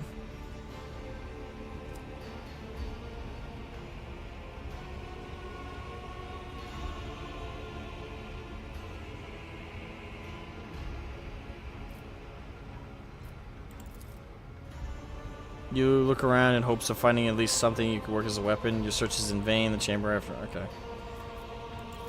Did you forget something? I suggest you hurry. Well, I kinda feel like wasting your time, motherfucker. Fuck you. Fine. Take use test succeeded. Carefully inspect the design of the gate cartridge here. What immediately catches your eye is a strange alloy that was used as material for the machine's components, some of which are unfamiliar to you. You suspect this might be some kind of archaeotech relic. Servitor in the gate begins to move with a screeching groaning of metal. It leans forward closer to you. Its lower jaw opens with a drawn-out shriek. Much wider than the jaw of a living human could, the servitor's mouth is filled with sharp metallic fangs that glint in the dim light. The vid screen to the right of you lights up, showing strings of mysterious symbols in the green background.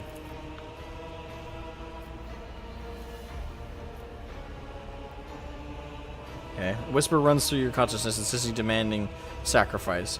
The voices that filled your head after Voiver wounded you with his blade did not go away.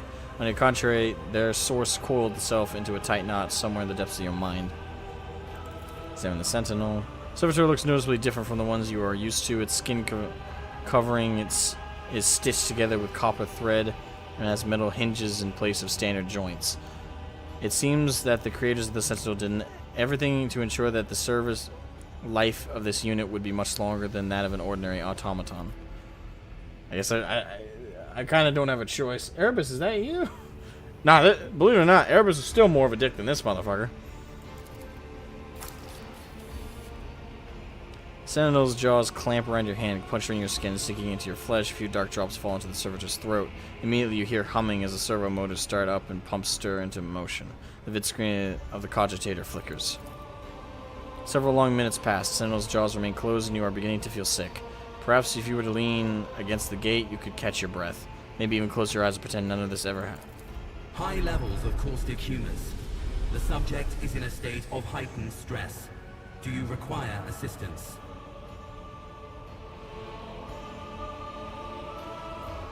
I must have lost mine.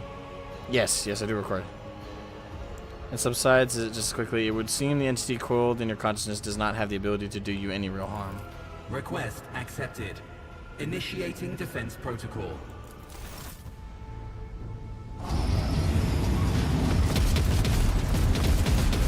Mwah! I love 40k. Everywhere has guns. Burn, heretics! Well, there is still another way. Nice try, bitch. By the right of blood, check the warrant chamber. Okay. We are bound by the blood of martyrs. I always forget how ridiculously big the warrants are. It's 40k, everything's fucking big. Let it be known that by my will and the true words of this document I appoint this person to be the bearer of the warrant of trade, to be the paragon of humanity, unbroken by adversity, to walk bravely first into darkness, to... Ah, fuck, it's going past too fast. Triumph of... Pain to greatness.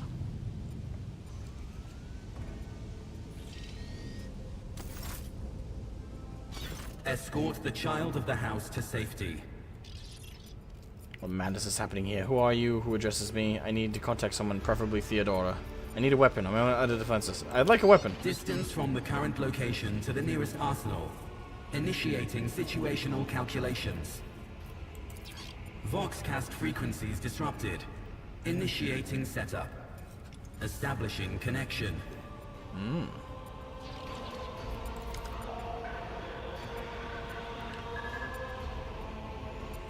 Voxcaster, restore communication with the Navigator's Sanctum. I am trying to contact the bridge. If anyone can hear me on this frequency, regroup all available forces and head to the upper decks at once. I repeat, regroup all available forces and head... Communication protocols breached.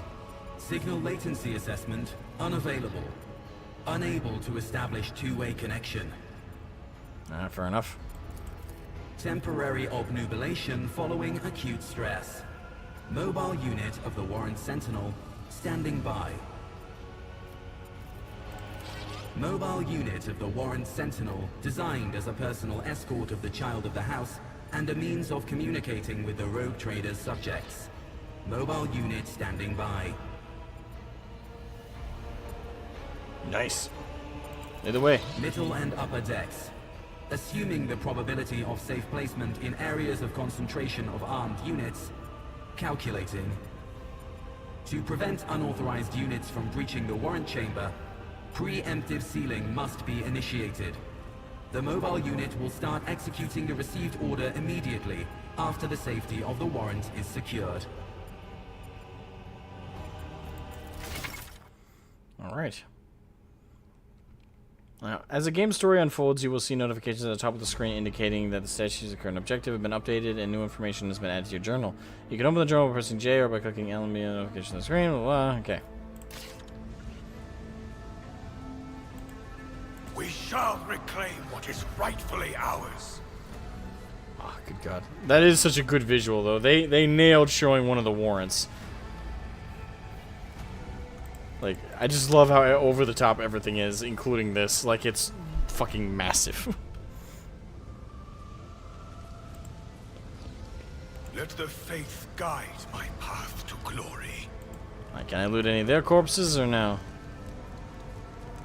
But does it have the signature of Big E, or is it lesser one Big E signatures can go for a lot of the Mechanicus web? Just label it on Messiah. I don't know. Actually, that's the thing. I know Rogue Trader like warrants have been issued since Big E's passing. Know your duty. Well, passing. His entombment. So it depends on how old this one is.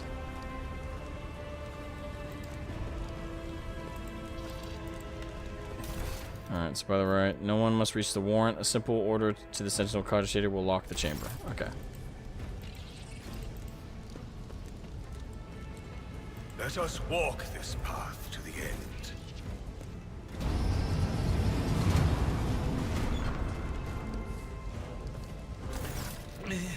Master. Whatever are you doing in the warrant chamber? How did you... Throne preserve me. What is the meaning of this? As lost some of his former polish, his forehead is sweating, so he's goes okay. Nonetheless, despite his heavy breathing, he stands firm in the gaze of demanding, albeit somewhat surprised. Okay. Conrad Voiver is a traitor. When we parted ways on the officer's deck, he stunned me somehow and brought me here. What? He intended to take revenge on Theodore for something, and trying to reach the warrant was somehow part of the plan.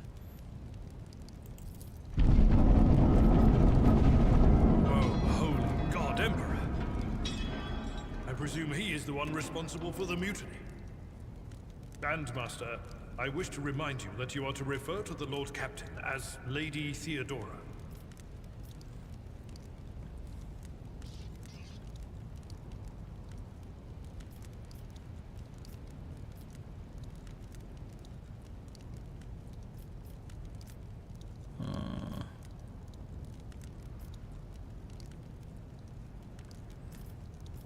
Why don't we leave matters of etiquette for another time? Pff, there's 40k. You'll be in the middle of a goddamn artillery barrage, and they'll still expect you to say, sir, yes, sir. And the nobility, forget about it. You could be being tortured by them, and they'll be like, you still should call me lady. Or sir. He'd say, hey, yeah, we need a Lord Nathan. Lord Nathaniel. We've openly admitted that he is a mastermind behind the mutiny. Saints' blood! And it is small wonder that the heretics are so well organized. I thought his order to seal the passages between decks was his attempt to stop the attackers from spreading to other levels. But now I see the real reason. It was to stop the enforcers from intervening.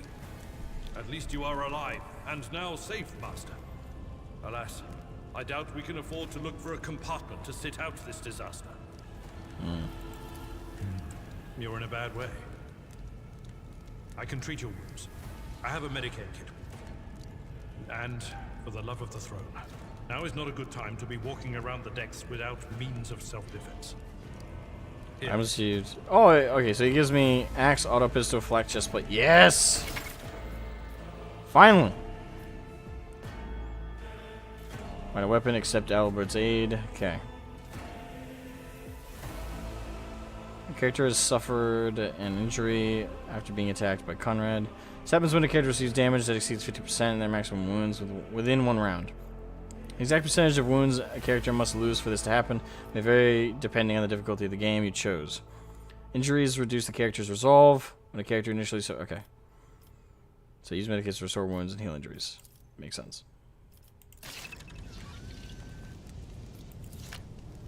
Alright. Equip. Give me my axe. Wait, can I equip this at the same time? Yes, I can. Yeah. And most... yes, finally, we're getting armor. Can't be equipped with it. Fuck.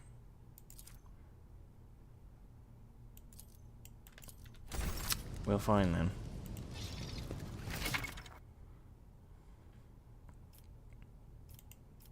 Yeah, okay. They have tutorials for even the basic shit. With each step, I forge my destiny among the stars. What's Grace? Where are you going? Until we bandage your wounds, you will not. What? Why, I can't use it. I don't think. I cannot comply.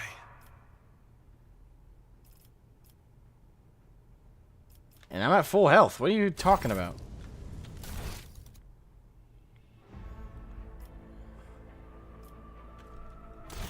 We are the spearhead of the Imperium.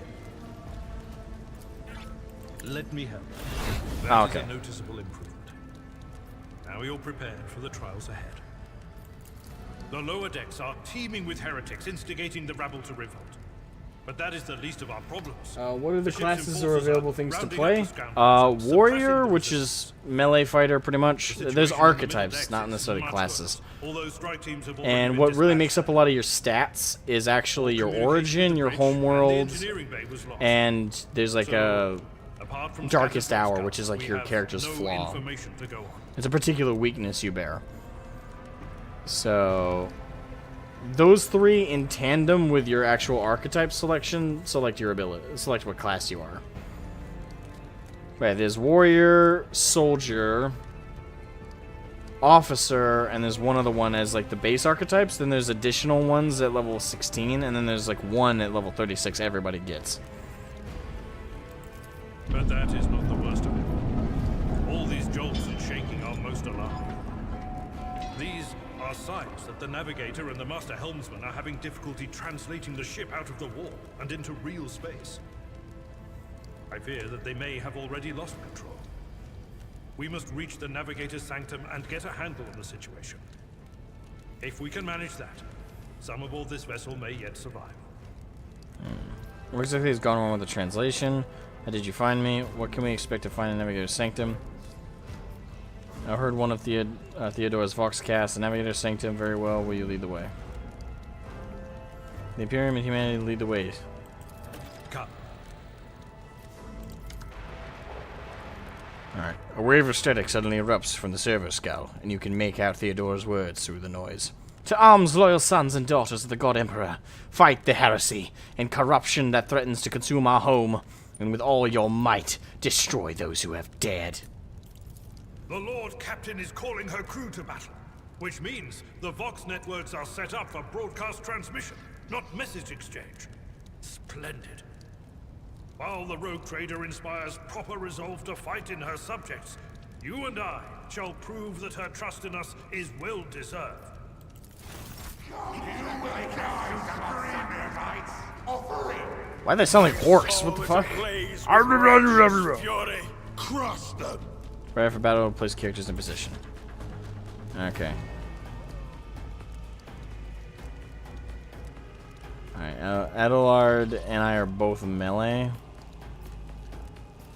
So the closer we are, the better, I would assume.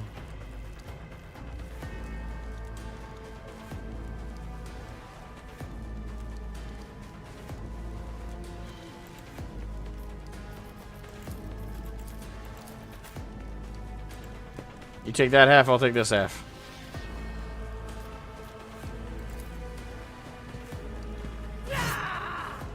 Parry. My back's turned, bitch. I'm parrying you. Okay, then.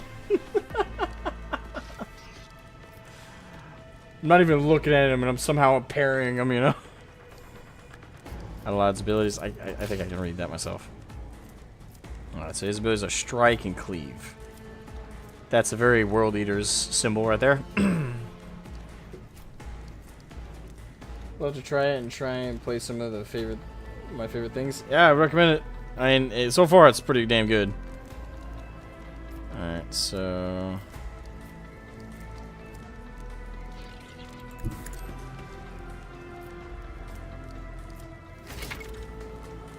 Character with melee weapons can make an attack of opportunity. If an opponent in an adjacent cell initiates movement, it can also trigger some of his. Okay.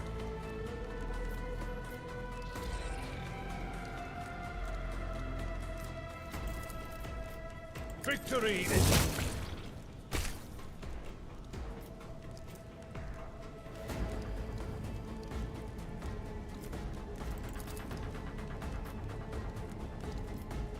It will be done.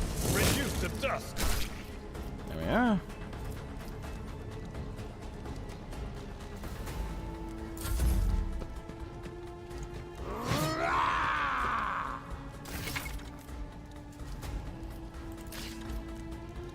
Alright, so what do I got? Cleave, swing, sweep.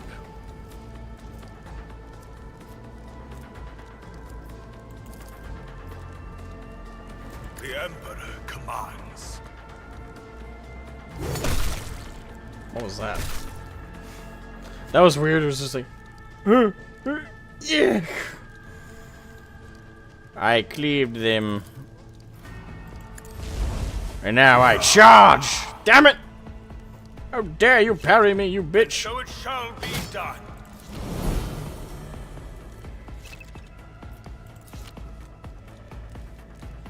Oh, there's friendly fire in the game. Great.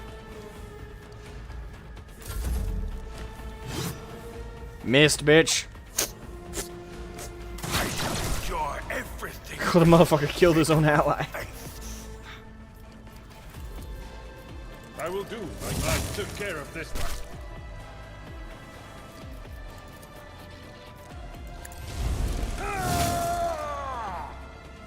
Okay.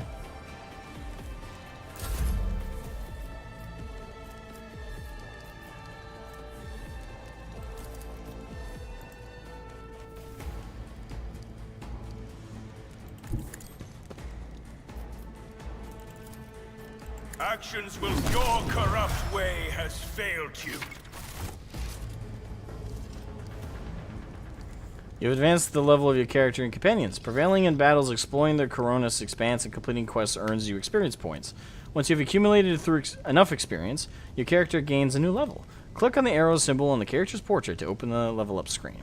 Each level gained offers your characters new progression options, which include new abilities, talents, skill improvements, and other enhancements. Your companions gain new levels at the same time as your character. Even if they are not included in the active party during your journeys, you can always increase their level later. Okay. Nice, nice, nice, nice, nice, nice, nice, nice, nice, nice, nice, nice.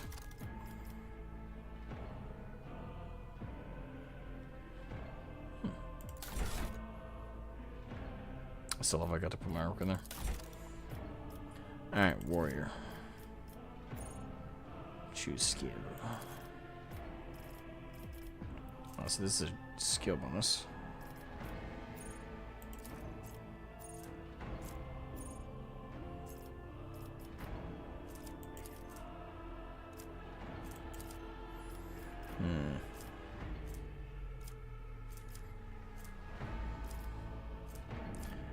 kind of want to boost something.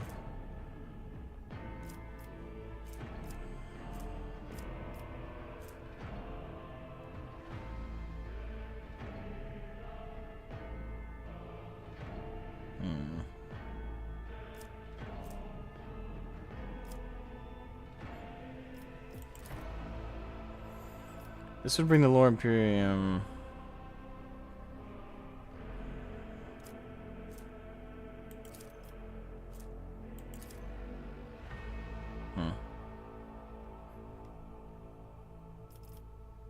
That would bring it up to 30, I think.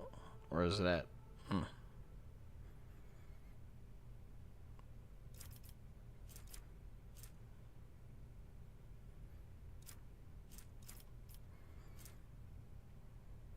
So that would bring it up to 40.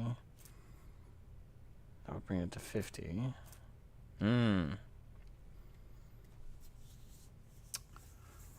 What do I want to boost? Kind of want to boost Lore Imperium to 40, but that might be... I don't know how often Lore Imperium is going to come up. I mean, one would hope, like, numerous times, but still.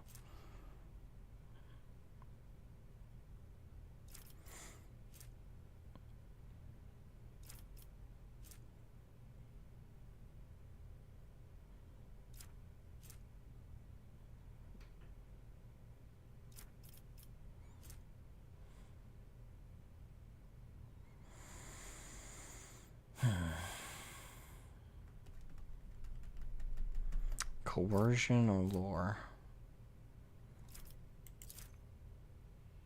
I think I'm gonna go with coercion.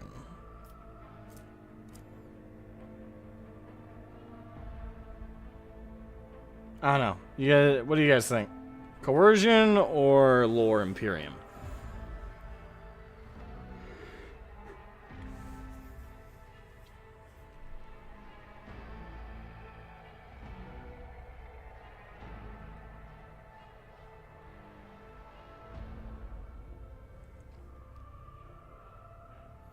Imperium?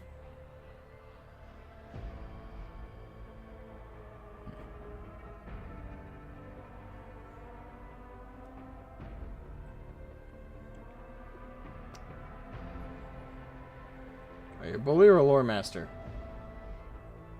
Yes.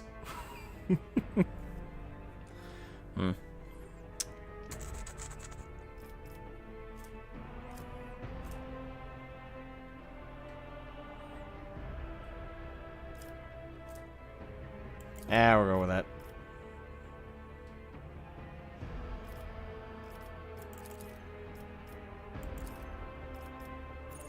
Wait, can I change it at any time?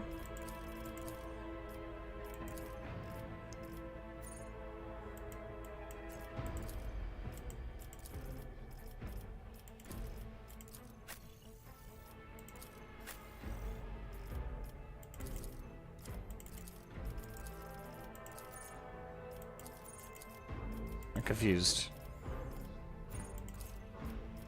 Selected it. Maybe I can change it at any time, I guess.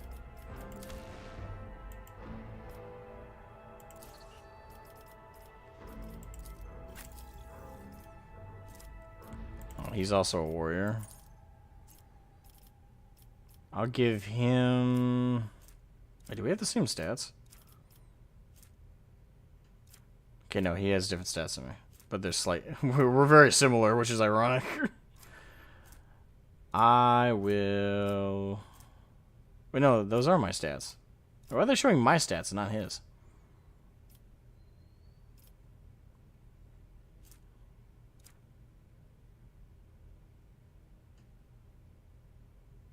Yeah,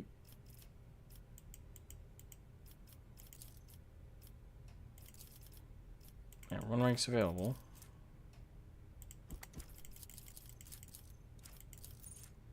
That's been selected. Closing interface will set the choices you made. Closing interface, no. How do I... Okay, what am I not pressing for buttons here? Wait, didn't I click on there before? I don't know.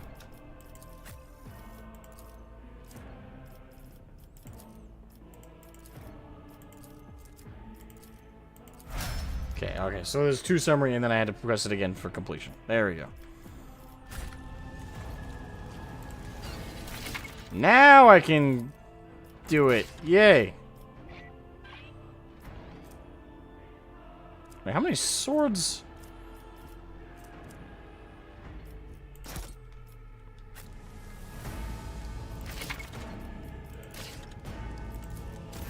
No suffering will make me forget his secret. Oh, he group looted it. Burn the heretic, kill the mutant, purge the unclean. What advice do you seek? 10 to 13 damage. The Emperor protects. Oh, we have a shared inventory. Okay. Is that better than what I got? By the looks of it, yes.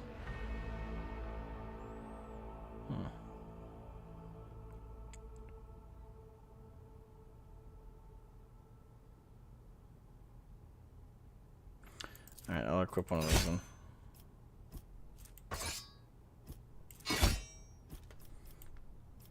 Okay, so I can have 2 sets of weapons equipped. Okay. Wait, can I dual wield? I can fucking dual wield, motherfucker! Okay, I kind of like that. Okay, we'll do this. I'll dual wield swords and then have the axe and gun. So how do I switch them? Okay, so just press X. Alright! Alright! I'm loving this more and more.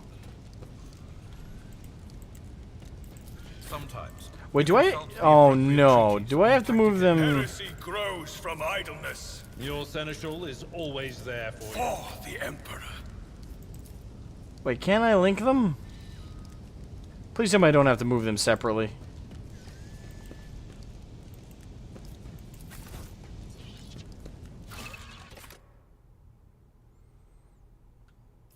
That's gonna get frustrating as fuck if I can't move them separately.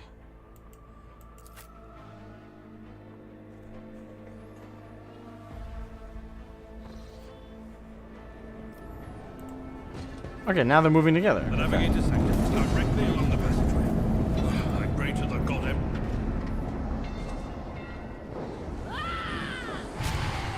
I believe we found our psyker. And so, he will enter the halls of the blinded guide and witness the radiance of the final dawn through the cracks and fall victim to a whim of fate. Hi, nice to meet you. My name is Asmogan. Master, watch your head. Idira, would it be too much to ask that you phrase your soothsayings plainly for once? That was too close.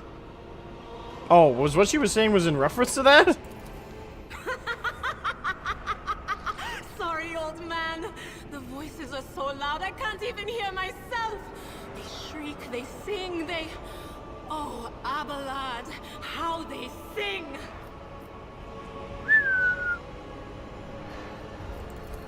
This is Idira Tlas, personal psyker and diviner of Her Ladyship Theodora von Falensis.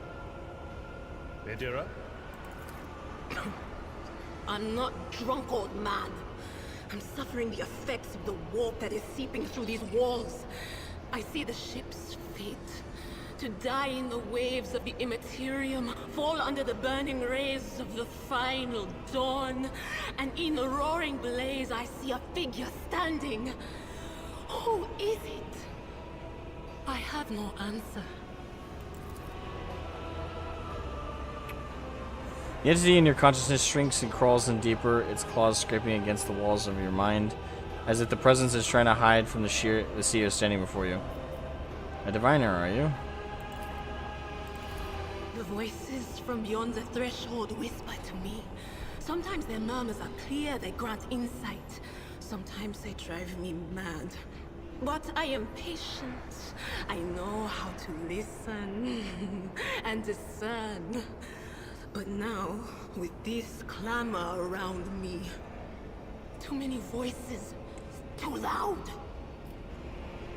Okay. And you are Fon Valancius, one of Lady Theodora's heirs. Well then, we finally meet. Indeed we do. Here a few clicks from the relays of the servo scroll, which has followed you all the way here, and Theodora's scrambled words give way to a voice vaguely familiar to you. Officers, frequency. To all who can hear me, those with a weapon in their hands are to gather on the officer's deck at once. Repeat, gather on the officer's deck at once. Prepare to launch a counterattack. That's Edelthrat. Oh, Emperor's Providence. The other heir lives as well. Quickly, we must head to... Not so fast, old man. If we drown in the warp, Lady Theodora's heirs won't be any good to us.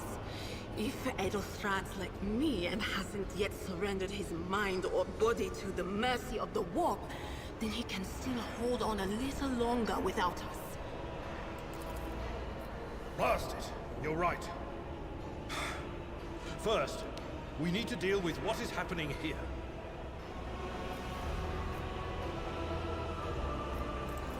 What? You think Lady Theodora didn't ask me to peek into the darkness behind the backs of those she sees as her prospective heirs? I have seen you. I have seen the footsteps of your past and the wounds of your heart. That's a lot to see. Quite expansively, one might say. She looks into my soul and she's like, "It is a sickness. It is a horrible sickness." The whispers called me. The ones I could make out among all the screams and screeches. Those who are rocking this boat hit us where it hurt. They went after the navigator, our guide through the warp. Other whispers called me to the enginarium, but it was too late. I heard the cry of our master Cog, and the silence that followed. What? You don't mean the Engineer Prime is... Dead, without a doubt. And the voices wail, heralding countless... Hey, Bo! Long time no see, brother. How you doing?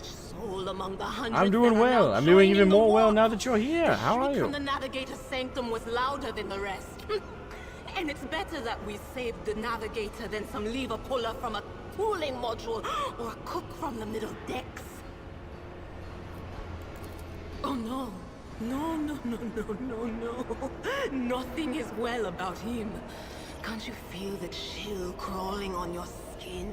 The eyes watching you? The warp ice has already encased the bulkheads. What follows is calamity.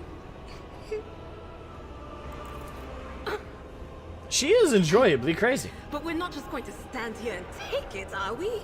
The state of things in Thanks, here I'm glad you're doing suggests good. there's a navigator around. Maybe one who's crippled or at death's door, but still kicking. And since our skin hasn't peeled off our faces just yet, his third eye must be closed. At worst, it's a little roughed up. So what are we moping around for? Let's go protect that noble mutant while we're still alive.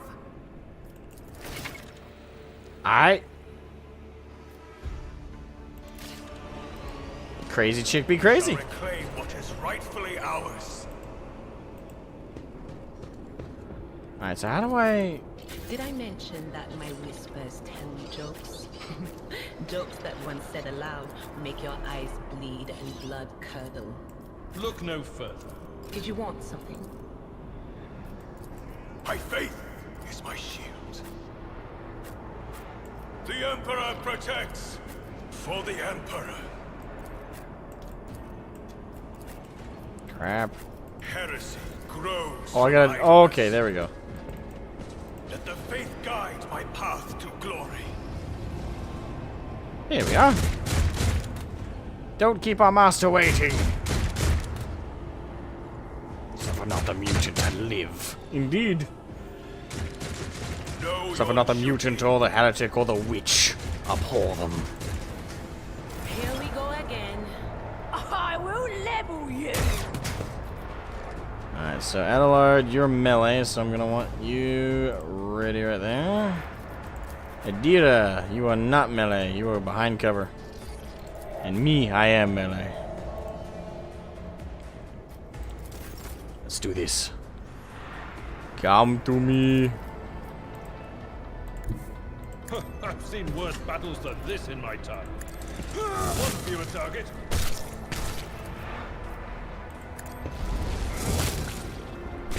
Woo! Adelard, you beautiful son of a bitch. Alright, so what's this do? Brace for impact. For 1 round, the Navy officer and their allies in a 3-star radius. Okay, then no one's in a 3-star radius of him, so we will hold off on that. There's a Psyker and an Operative. As an Operative, she can study opponents, identify their weaknesses, and her Psyker abilities allow her to deal damage to them. Okay. Any mark. Psychic Shriek. 1 creature within 12-star radius. Deals some. Okay.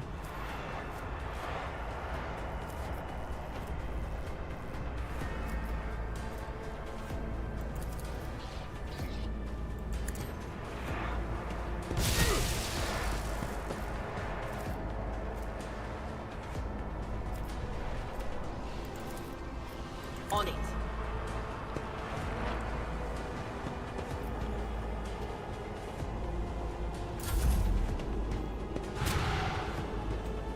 Bitch.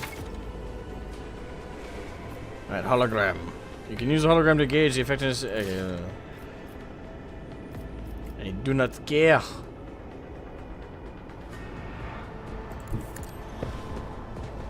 Let me just walk casually and kill you. I will not. Another step towards our ultimate victory. This is beyond me. Rejoice in your corrupt ways, fate. And so shall it be done. Another step towards our ultimate victory. Easy peasy, lemon squeezy. That was actually kind of funny though. He's like, everyone else is dead. He turns to run. Victory! The heretics will all die.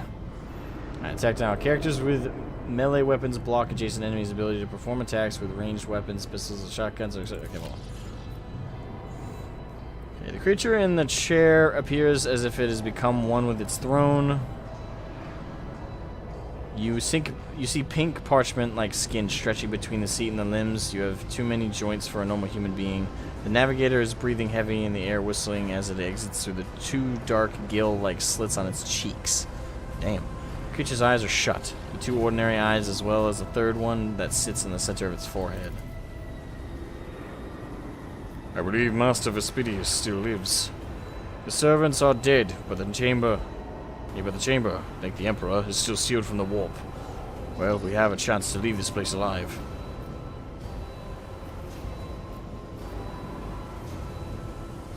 Address the navigator. Hey, are you alive? You good, bro? You gonna make it? I got some crackers. You need those. Some protein. Okay, give Adelar the pointed look.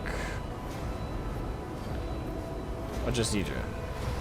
Wounded, exhausted, fighting back the endless horrors of the warp that are forcing their way into his head. Pick one.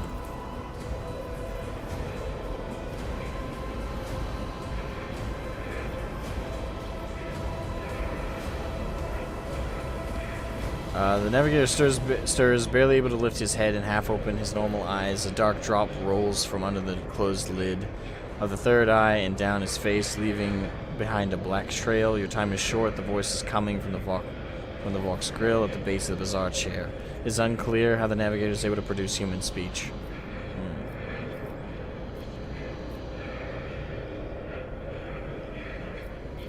I can't get him out of that chair. He's the navigator. We need him to stay in it.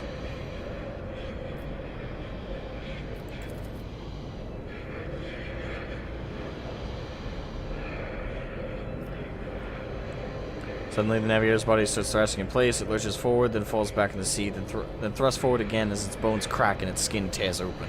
However, the fusion between the body and the chair appears to be stronger than these wild impetuses. The mutant remains seated but leans as far forward as he can, his layered raiment slowly turning crimson. The gill slits burst open, forming two hideous screaming mouths like pits. Fall to your knees, mortals, and behold the final dawn. It came from beyond. His body is not his. The sea creature triumphs at the sight of the navigator, succumbing to the paroxysms of corruption. Its march thunders under the burden of hopes, and seal your hearts, and I will flood your souls with myriads of words and meanings, each one a portent of salvation within me. The navigator continues to convulse violently in his seat, shrieking and cackling. But then his fits stop abruptly, his face drenched in black and crimson. The dark ooze from under his third eyelid has turned from a trickle into a stream mixed with the blood coming out of his nose, and there is a purplish swelling around the eye.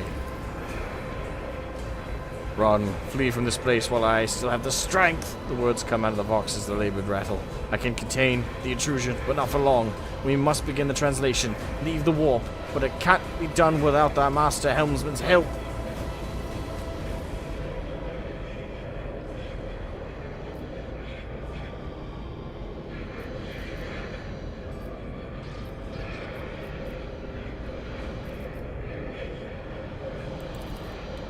Navigator takes a ragged breath. Run! The sanctum will be sealed. I will hold it off. Hold on, and wait for the signal from the Master Helmsman. Then I will commence the translation. So run. Run! Why isn't there an option to run? Like, I'd like to take that option. God damn it. Navigator is still alive, but barely so. What do we do now? I cannot bear to see his agony any longer. I would rather put an end to it. Who torments you?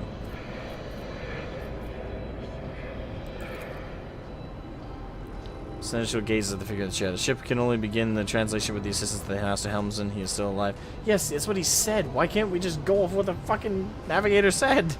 He is still alive. It is worth a try. We must get to the bridge, but we will need support. Only option is to fight our way to the officer's deck and join forces with Edelthrad and his people. I believe we will also find Lady Theodora there. She must have heard the call to arms and the service corps relayed it to us earlier. Vespedius, good luck, and thank you.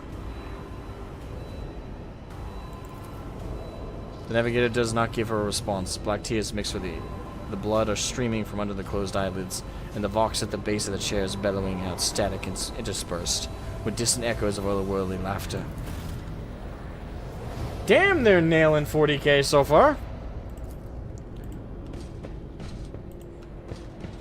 They have done a fantastic job with this.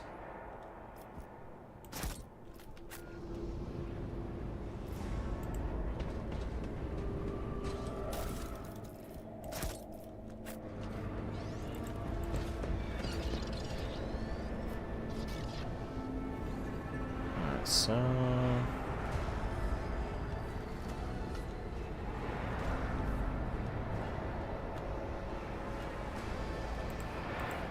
the Divine watches over us.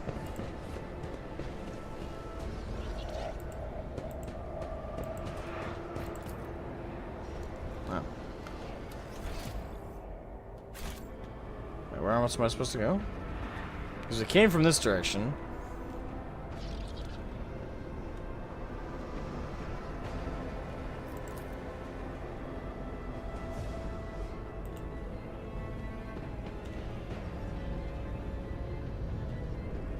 How is one supposed to leave this chamber?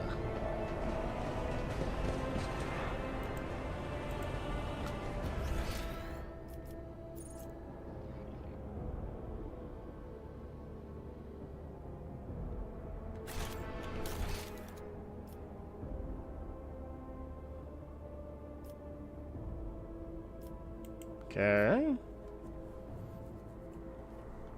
What am I missing? Let us walk this path to the end.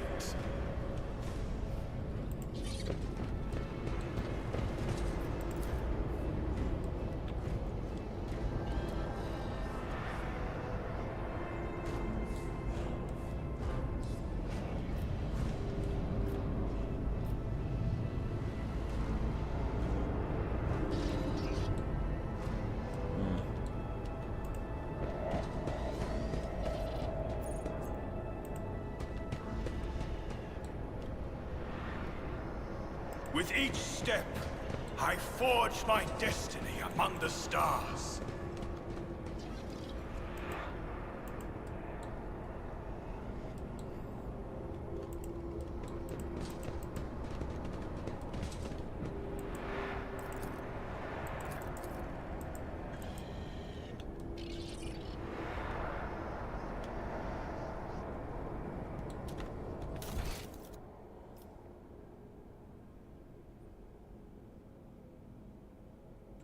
Okay, I'm trying to do that, but there's no other door. He told us to run. I've left the room to run.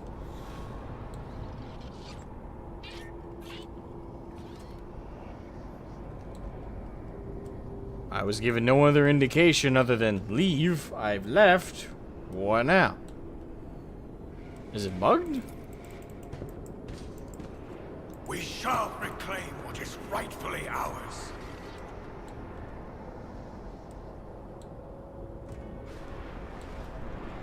Like, come back over here? I don't know. Oh, I guess so. We come back the way we came? What the fuck?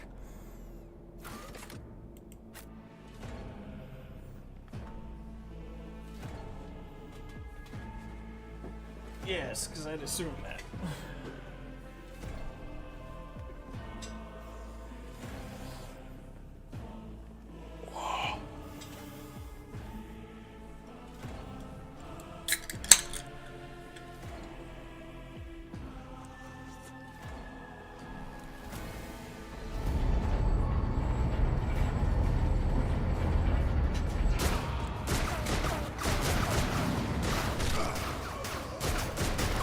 Dead.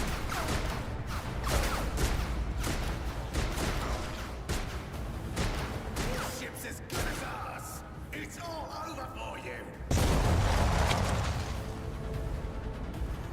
You were saying? Pity not your Yes! shall heed not their pleas.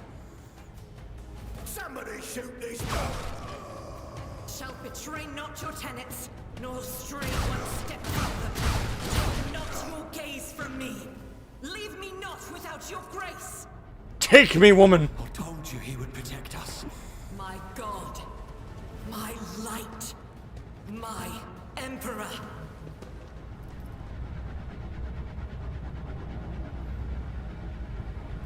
Yes. The white-haired warrior turns to face you, her dark eyes blazing, the weapon quivers in her hands, and for a brief moment it seems she is not going to stop, and will instead continue eliminating every target she sees, starting with you. Sister Argenta! Sister Argenta, it is a relief to see you. We require all the forces we can muster. Your face, it is unfamiliar. Who are you? Your future husband. I mean... Asmogan Sigis von Valancius, the Lord Captain's heir. And just who are you to be brazen with your... about your inquiries? I shall enforce myself after you do the same. The hour is dark and daunting. The ship abounds with corruption. The faces of friends who are twisted by smears of heresy. The eyes of comrades ignite with the archenemy's hunger. I will do what I must to halt the advance of the Dark Forces. But in these dire moments, little can be trusted. So I must know, why are you here? Sister, I beg of you. Now is not the time for interrogations. The ship is under attack by heretics. We've been betrayed by our esteemed Master of Whispers. Edelstrad the Heir is waiting for our aid, and Lord Captain Theodore... I am no traitor. If you speak truthfully, the Emperor will not forsake you. If you are lying, you will not escape his retribution. Of this we can agree. I cannot wait to rain righteous fire down upon each and every heretic. I'm with you. Asmogan, we have been trying to get hold of you because of your starship's extended warranty. It shows that you might have major problems. The cost of replacing a warp drive. Not here. We have a Dommy Mommy in the room. Don't need to hear it. Alright, low NPM succeeded. What is a warrior of the Depth of Sororitas doing aboard a rogue trader's ship? No orders to serve the ecclesiarchy, do they not? Sister Argenta is a guest of the Lord Captain.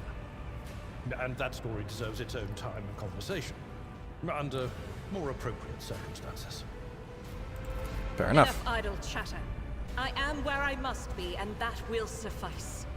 Were these people with you? What is happening on the officer's deck? We must go to the main hall of the deck.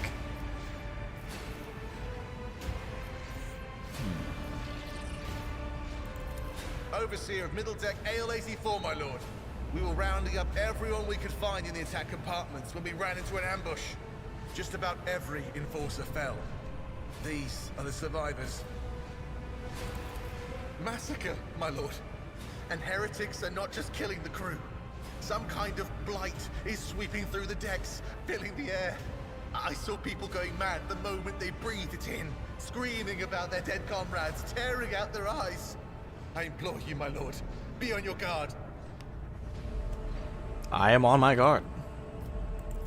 We're in the fucking warp. No shit, I'm on my guard. For it is my duty to the God Emperor to destroy this heresy. We will follow. For now, we will hold off any heretics who might try to crawl in through the cracks to join the main assault. And we'll take a look at the generators while we're at it. Those villains made a mess of the cables. Oh, I wish we had a Tectomat with us. But we'll see what we can do without one. Good to hear it. Sister? Ready. May Terra's light illuminate our path through fire and darkness. God, I love it. By the right of blood. Oh, da da da da da. Let the faith guide my path to glory. Tribunal low sticks. Maglev impeller. Savage omni processor. Creative trank injectors. Gimme.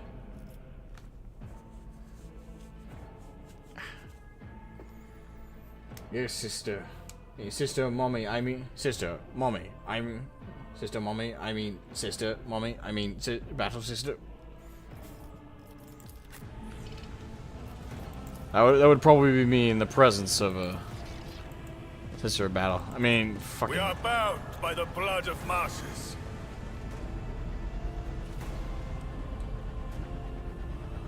So if that's blocked.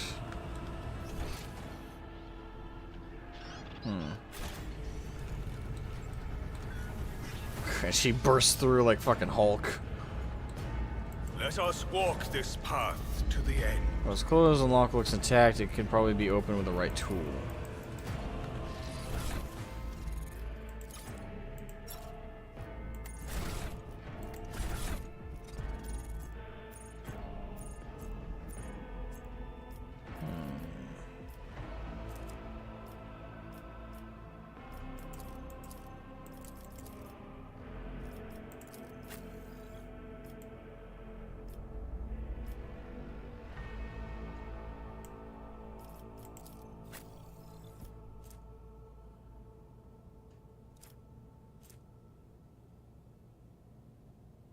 Yeah, just check it. I figured it did more damage, but always worth a check.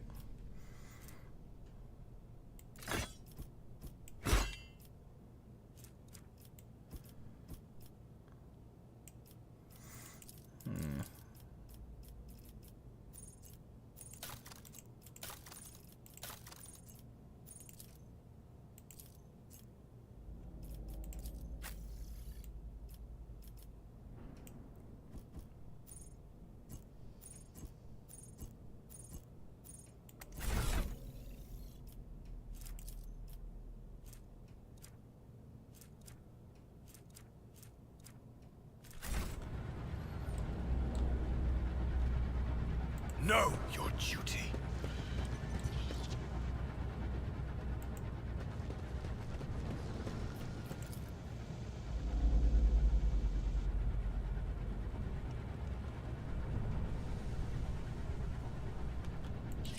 The Divine watches over us.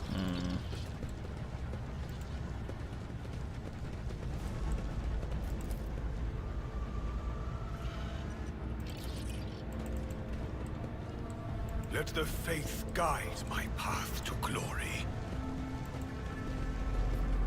Says it can be opened with the right tool.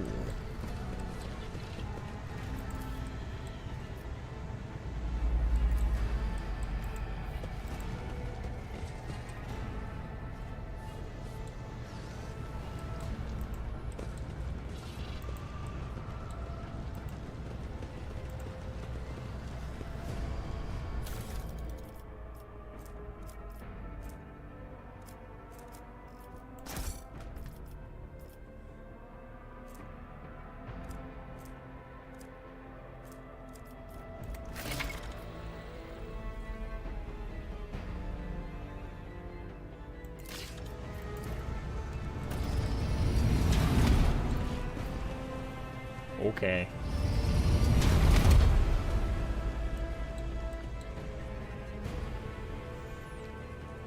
Well, this will be fun. We are bound by the blood of martyrs. I'll bleed you dry.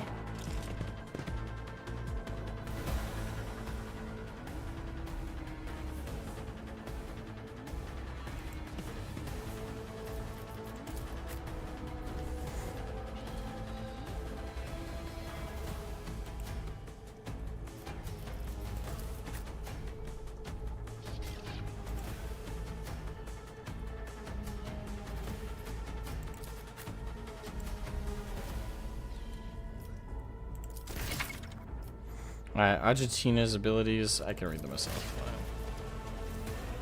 Furious Recital, costs 0 HP. Once per combat, grants momentum equal to 6. Okay.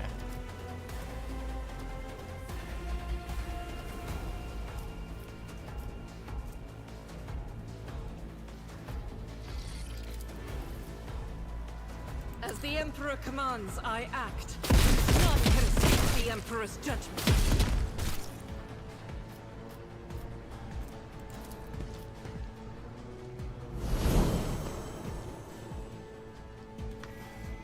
Brought to Ubi at what the fuck? Anyone know how this runs on Steam Deck? I have not played it on Steam Deck, so unfortunately I cannot tell you. I'm playing it on PC. On my fairly custom built PC. So unfortunately, it does have technical parameters for that on its store page. I unfortunately have no idea how it runs on Steam Deck. I don't even know if it's on Steam Deck.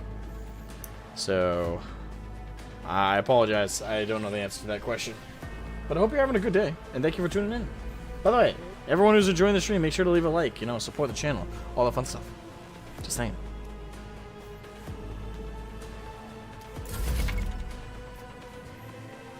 Full and partial cover gives you opportunity to avoid enemy attacks. Right. I know that.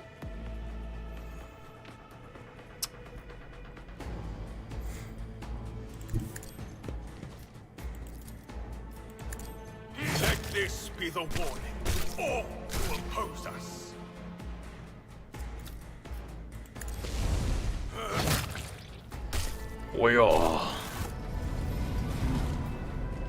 Oh Lord, he coming.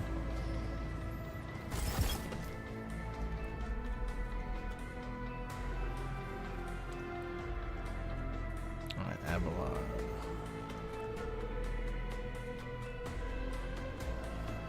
Guess that's it for my turn. Rejoice in service.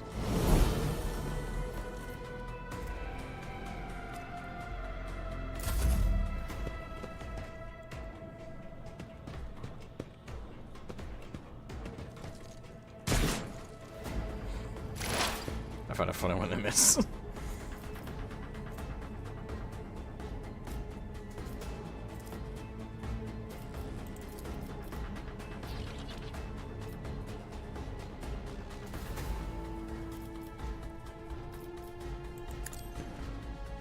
What an unfortunate turn of fate.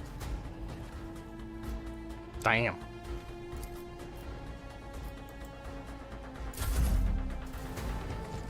Thanks. Yeah, no problem. I will say, it runs amazingly well on PC. It's been running amazingly well. It will be done.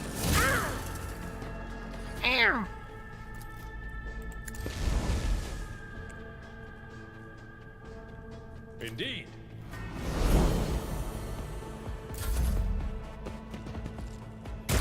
I've suffered worse.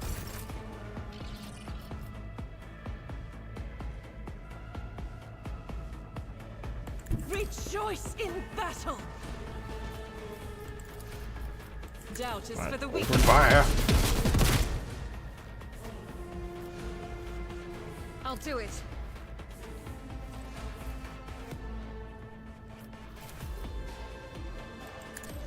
Strike is a threat.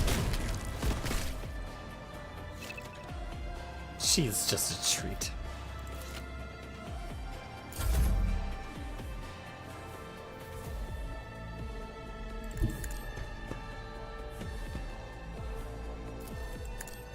Your corrupt way has failed you. Actions will speak another step towards our ultimate victory.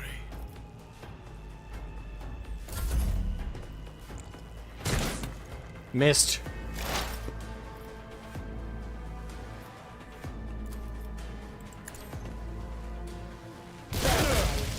My ears are ringing. Whoops, I didn't think that would hit him. Sorry.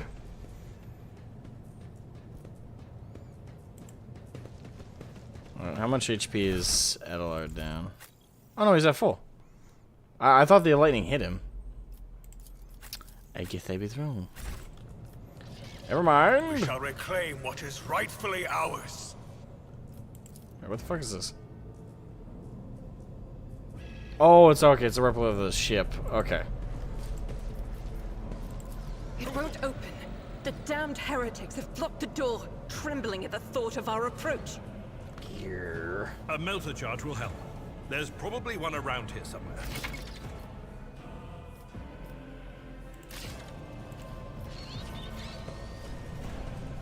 Melted. With each step, I forge my destiny among the stars.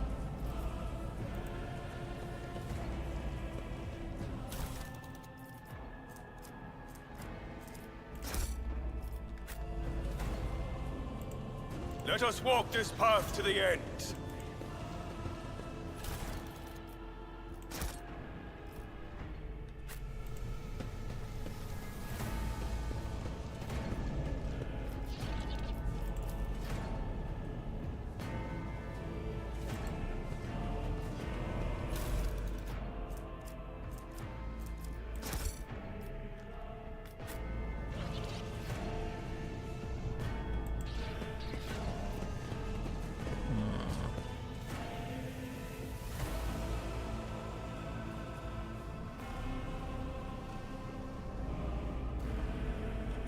I do find it very fitting for 40k though that they were like, oh, there must be a melter charge around here somewhere.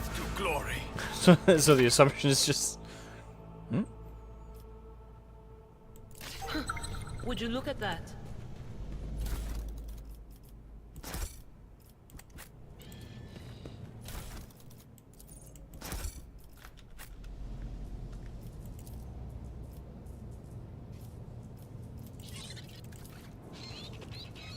Compared to naval service, that was barely a challenge.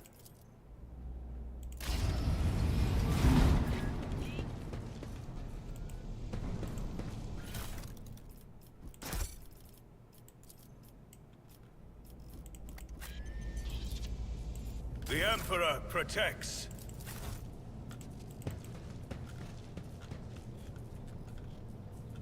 Oh, there's more goods in there. Hold on. Ah.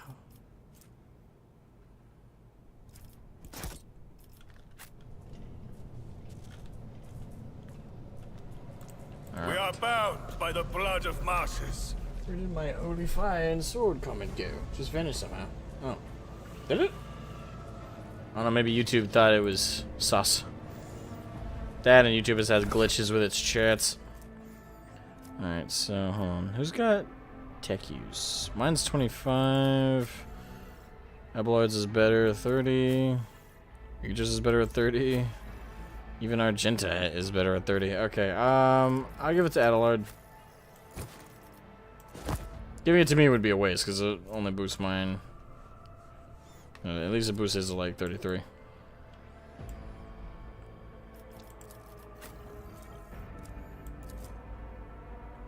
I can't allow myself to do this. Huh? We shall reclaim what is rightfully ours.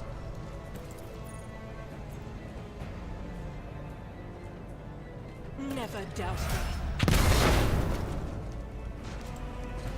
Awesome. We boomed our way through the door. Now on to the command deck. The Emperor gave me a vision. We leveled up.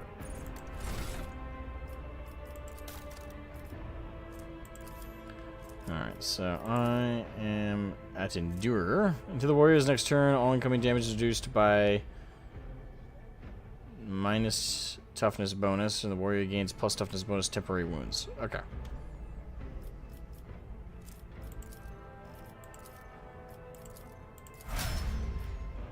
Seems good to me on that front. Alright, he's also a warrior, so same results. Boom.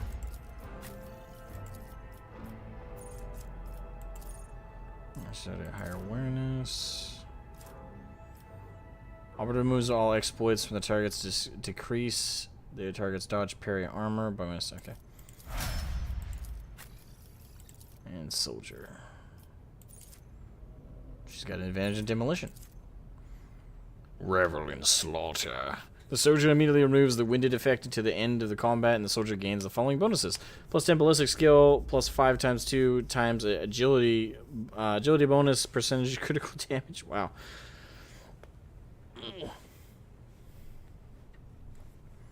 Yeah. Plus agility bonus, percentage critical hit chance. This ability becomes available after the soldier kills 3 enemies. The kill counter is not reset between rounds. Alright then. Everybody's leveled up. Good. The Divine watches over us.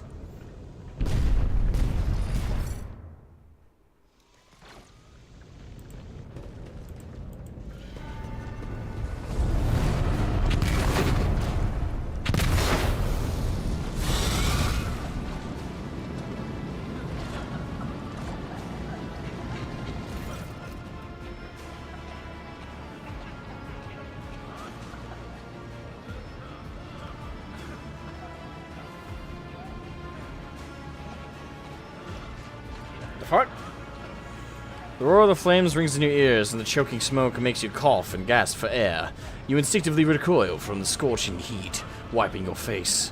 A moment later, a hazy silhouette forms in the raging wall of fire. You are surrounded by ear-splitting noise and screaming, yet you distinctly hear the sound of footsteps, and then you see the figure walk out of the fire towards you. It is Theodora von Valancius. Her expression is calm, terrifyingly so for someone whose body is engulfed in an inferno. One of her hands is resting on the hilt of her power sword, the other is raised in an inviting gesture. Are you lost, my heir? Argenta goes as still as a statue and then slowly raises her weapon. An apparition! A sorceress apparition! Trickery of the warp! Sister! You will lower your weapon! Despite his commanding tone, Abelard does not sound too confident. He is staring at the rogue traitor, and you notice a muscle in his cheek twitching. How'd you get in here? Aren't you in pain? This is impossible.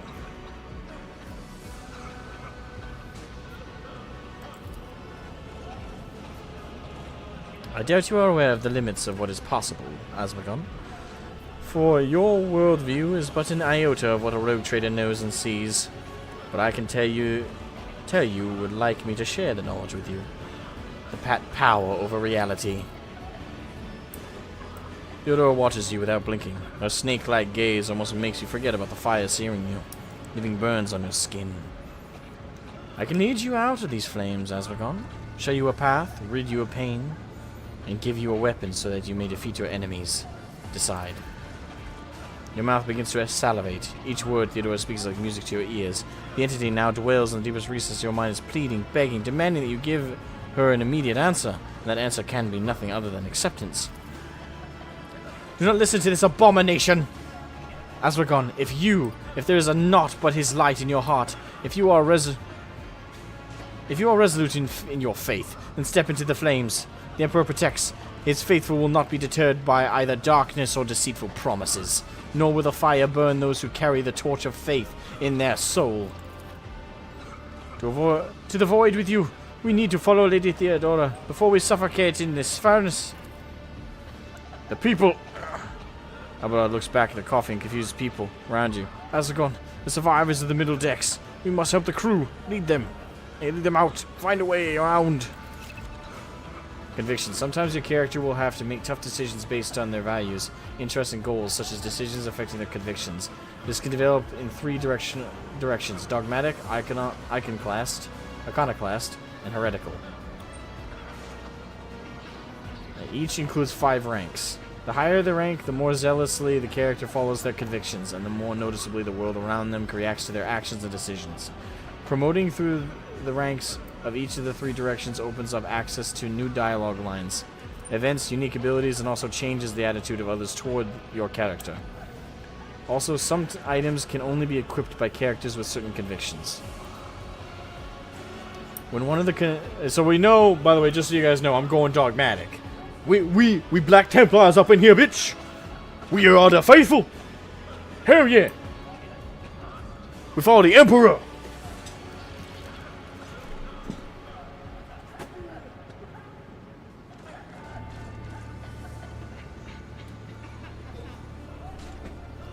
I didn't paint these just for show, motherfucker. Hell nah. You see that? You see those hand-painted crosses? You see that hand-painted cross on there, motherfucker? This means something to me. We follow the faith. We loyal. As a good Templar must. Yes, this is a Leviathan Dreadnought, by the way. And this is a Canis Rex. Imperial Knight, which I have a Black Templar theme on. Oh, very beautiful. Anyway. I mean it when I say it. We follow the faith up in this house. So we're going dogmatic. Dogmatic! Dogmatic! Dogmatic! Alright, walk through the fire. The Emperor will guide the righteous on their path. Thousands of needles pierce your consciousness, but you are powerless to stop you. You take a step forward and the illusions break. A wave of excruciating pain crashes over you, and Theodora's voice fades into the firestorm. You hear the voices in your companions calling you from behind, the screams of the weak dying in the inescapable blaze.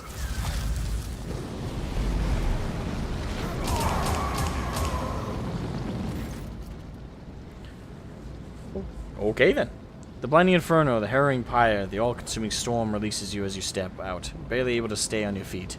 The blood is pounding in your ears, drowning out the world around you. Your eyes, caked in soot and burnt eyelashes, refuse to open. Free from the flames, you take 2 more steps before collapsing to your knees.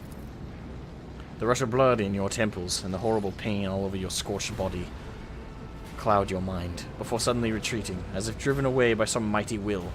A new strength spreads throughout your veins, and despite the wounds, your body is once more ready for trials and struggle. You open your eyes and see a glow with warm light before you. The Aquila, the sacred symbol of the Imperium.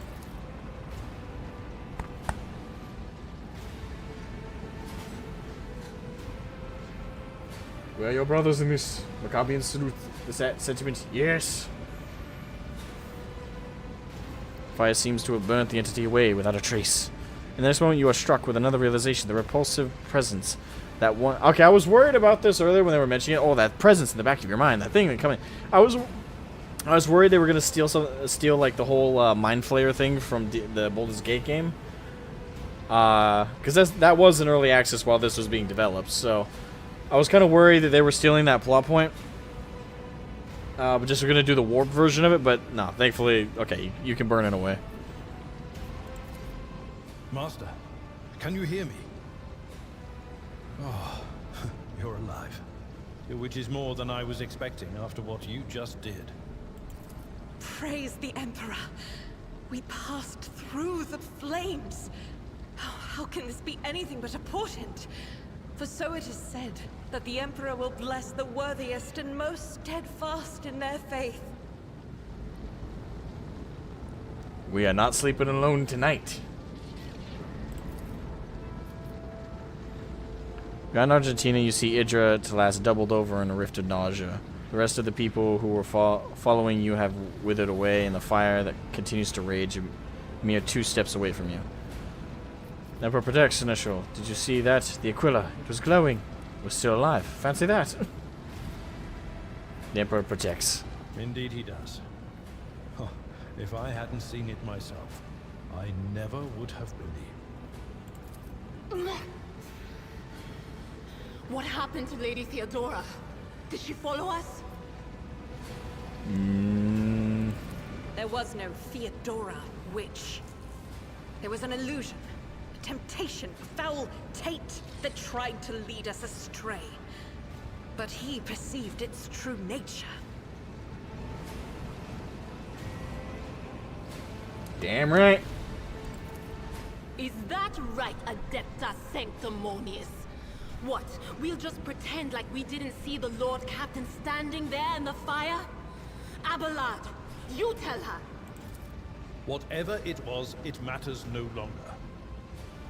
Your conduct is bordering on madness, your holiness. A path opened behind you, where one moment there was fire, the next only smoldering embers remain. But what am I saying? My eyes must have deceived me. Too much smoke for my lungs.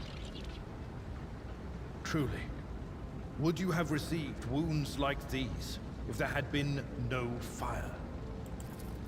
The wounds are merely a sign of a trial laudably passed. It is something to be proud of, the same as decorations or badges of honor.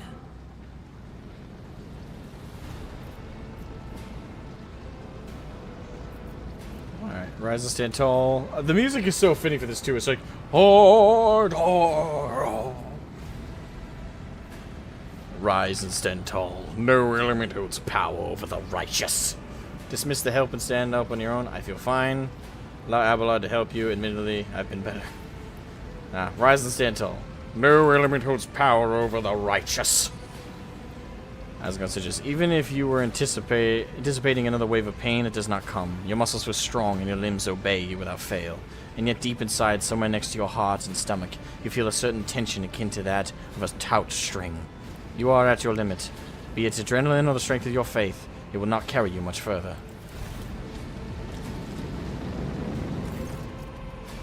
Elthad von Valencia stares at you without trying to hide his astonishment and trepidation. Asmogan, did my eyes deceive me? I could swear that I just witnessed you step out of the pillar of fire with the rest of following in your wake. I hurried here to join forces with you and the others. It is time to push the heretics back. It was the only way. We are here in response to your vox call. I loathe being late for an engagement. That does feel like a James Bond response to something incredible, doesn't it? It's like, did you just run through fire? It's like, I loathe being late for an engagement. Shaken, not stirred. 50 no's and a yes still means a yes. I might get in trouble with that last one. Okay. I heard here and joined forces with you the others. It's time to push back the heretics. Indeed it is, Asmogan. Elthad makes the sign of the Aquila. He gives you another look, this time one of concern. Your wounds. Oh, come on. Looks closely at Elthad. Oh, it succeeded! Yes! Okay, I was worried I was going to fail that. Oh, what test succeeded. Elthad does not seem to have changed since you first met, but only at first glance. His face has taken on a strange hue, the skin at his temples appear scaled, and his voice now has an uncanny screeching quality. Those are not traces of fatigue and stress. The Psycho's body has begun to mutate, a consequence of contact with the warp.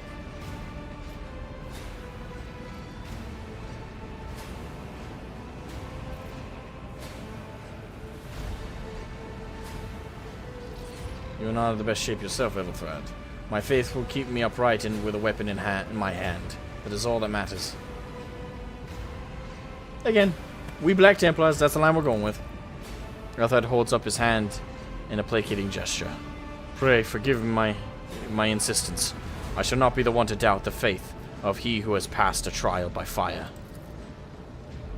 I have gathered everyone who answered the Vox call and was able to hold a weapon. Yet I do not see the Lord Captain or her arch-militant in our midst. We are still receiving messages in her voice, but she is not responding to direct requests. I last saw Lady Theodora in the observation platform. When did you and she part ways? It was at this very elevator, Master Elthad. The Lord Captain, accompanied by the Arch-Militant, headed to her chambers to retrieve an item of particular import. After that, all we heard from her were Vox broadcasts. This is troubling, and the timing is inopportune. I am still receiving fragmentary reports from the bridge. Conrad Voiver was spotted there, and even what scant intelligence on his activities. I have reminds me of descriptions of... Wait, that's a weird sentence. There should be a comma right there, because it's like on his activities. I have remind. Well, maybe not. Maybe I'm just reading it wrong. I have reminds me of descriptions of sorceress rituals. If that traitor has resorted to witchcraft, we must stop him at once. I'm ready for the assault on the bridge. I shall go to Theodora's chambers to find her. Alright, chat. Big decision. Do we go help Theodora, or do we go assault the bridge? And coinciding number in the choice. Number 1, Theodora's chambers.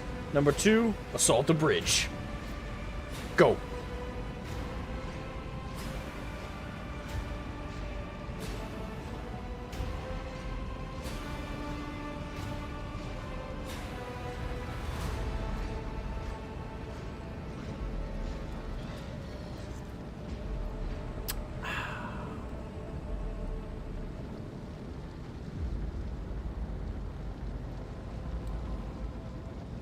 Wait, did I lose my chat?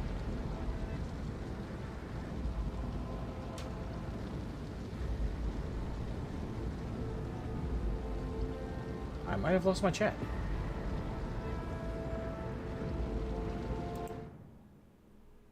I would pull up the stream on my browser to make sure I have not lost connection.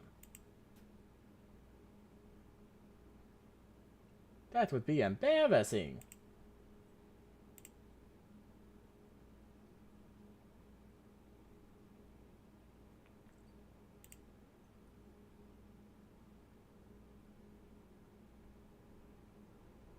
No, I didn't lose connection. Okay, y'all just not voting. Okay. Okay. I see how it is. Okay. Alright, I guess I'll flip a coin. Well, what would my character do?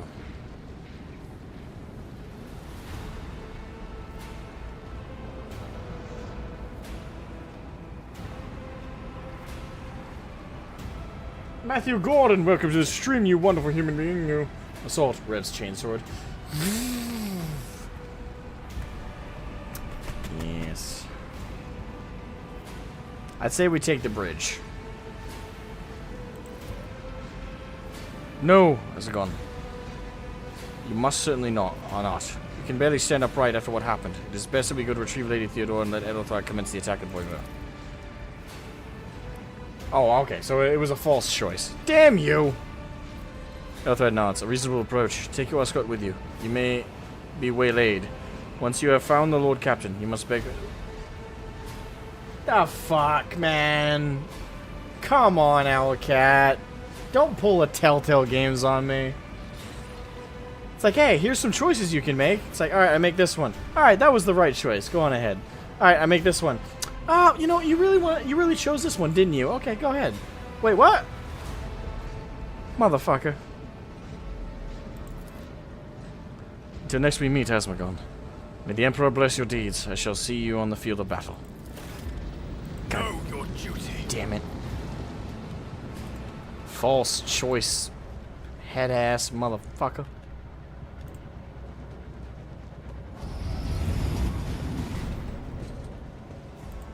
This is out of the ordinary.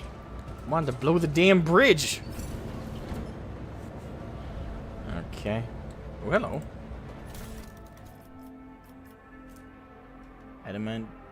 Adamantite hilt guards. And consecrated Promethean mix. Come on, that's just a propane tank. Come on. That is literally just a fucking propane tank. Come on, dude. Really? Didn't even try and hide that one.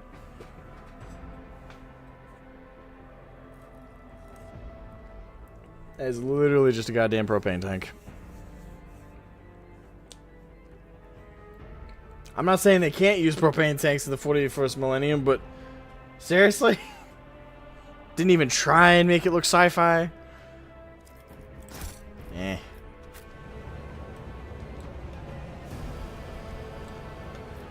I need to look closer.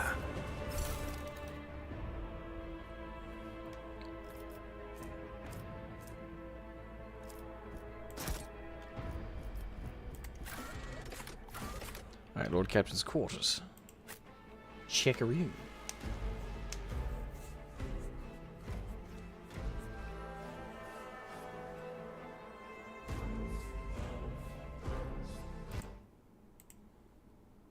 Oh, I forgot to put my noise reduction on.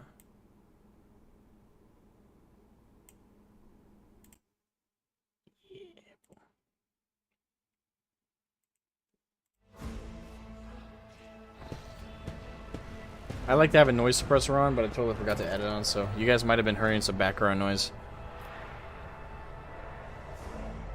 I apologize for that. Items and convictions. You have found an item that can only be equipped by characters of a certain conviction rank. You can open the character menu. I have? What is it?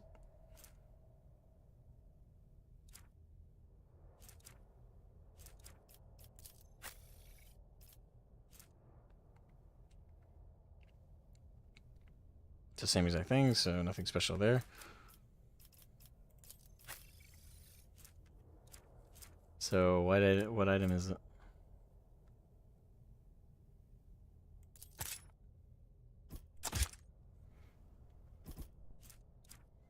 Also, I just realized dual wielding really doesn't do anything because you'd have to use both weapons simultaneously. And I hope I get like a two-handed weapon, like a big chainsword or something. That would be nice.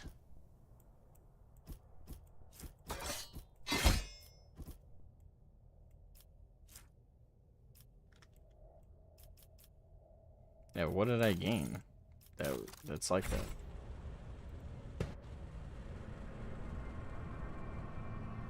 Would you recommend this game? It looks super nifty. So far, we're 4 hours in. 2 hours. Oh fuck, she's dead. Give me a second. I'm gonna guess Mort killed her.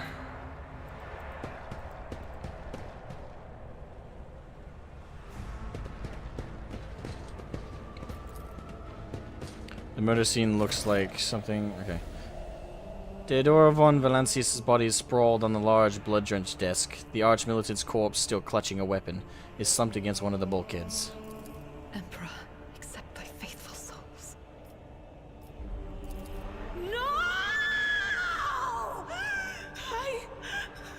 Lord Captain, I didn't hear a thing.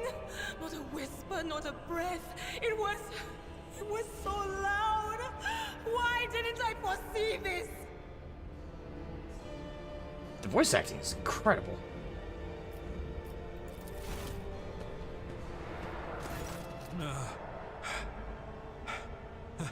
Lord Captain, who would even dare?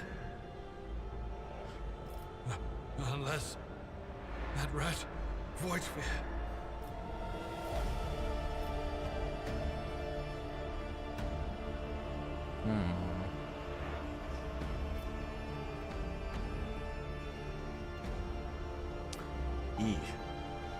Would that be Voidfire though? Like, that second line, I doubt it, Voidfire wished humiliation and suffering upon Theodora, not a swift death. That's true. The music is great. Like, this is, the 40K, like, this music is perfect. Literally perfect. They nailed 40K with this music. I'll tell you this right now, between this and Darktide soundtrack, as shit as Darktide is as a game, between those two soundtracks, like no 40K YouTuber has any place to be like, oh, I didn't have the right background music if they put like, if they leave like a silent video on while they do lore.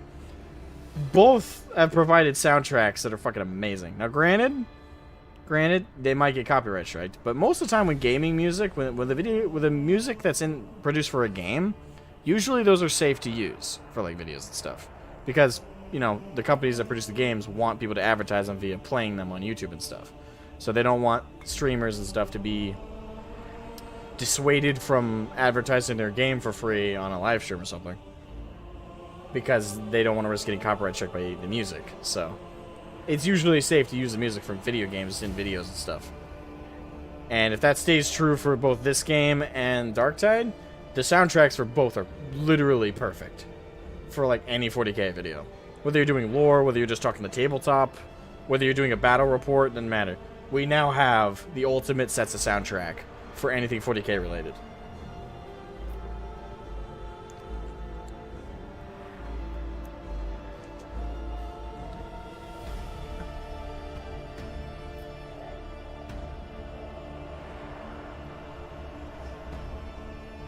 I don't know, chat. What do you guys think? I'm not necessarily calling a vote, but do you guys think it makes sense that all Voivod did this? Or do you guys think, like, plot-wise, it was someone else? I'm thinking it was someone else, personally, but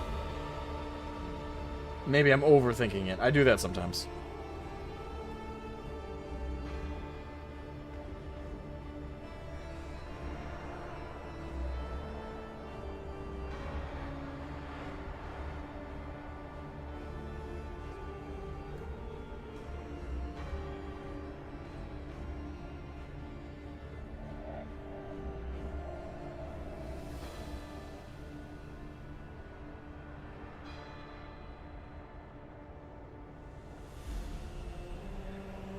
Not sure, but what? But that, okay, but that Whisper dude was kind of fishy. The Whisper dude. Whisper dude.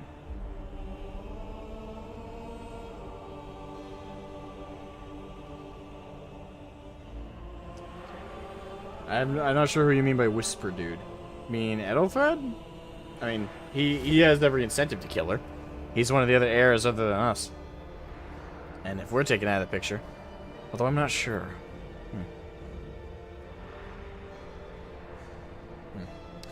I'm gonna say I doubt it. Voivod wish humiliation suffering upon Theodora, not. Well, actually, you know, because I'm torn between the two so much, I'll say nothing. How could Mort have failed her so terribly? The Arch-Militant was born on a death world. He had lightning-fast reflexes.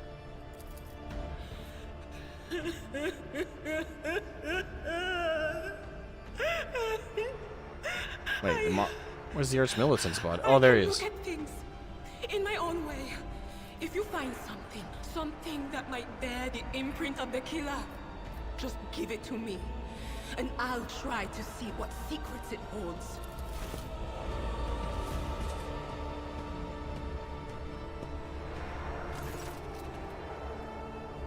An auto pistol shot went straight through Mort's forehead, spraying the floor and the furniture around with blood. Brain matter and shards of his skull, the safety of the Arch-Militant's weapon is off. The killer must have been a split second quicker than he was. Okay. So it's someone who is slightly faster. You lean closer to the body and cause of death is apparent. What ended the rogue trader's life was an auto pistol shot. An extraordinarily accurate one at that. Theodora's face bears an expression of surprise. The last emotion she experienced in life. Something on the floor catches your eye. A heap of blood-splattered parchments and scrolls that must have fallen off the desk. As you lean forward for a closer look, you notice something else. Small shards of glass scattered on the floor.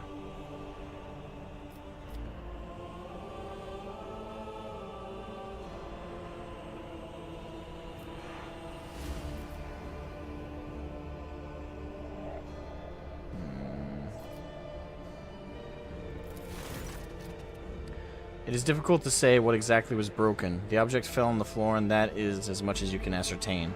Upon closer examination, the shards appear iridescent rather than completely transparent, as if they had been submerged in promethium.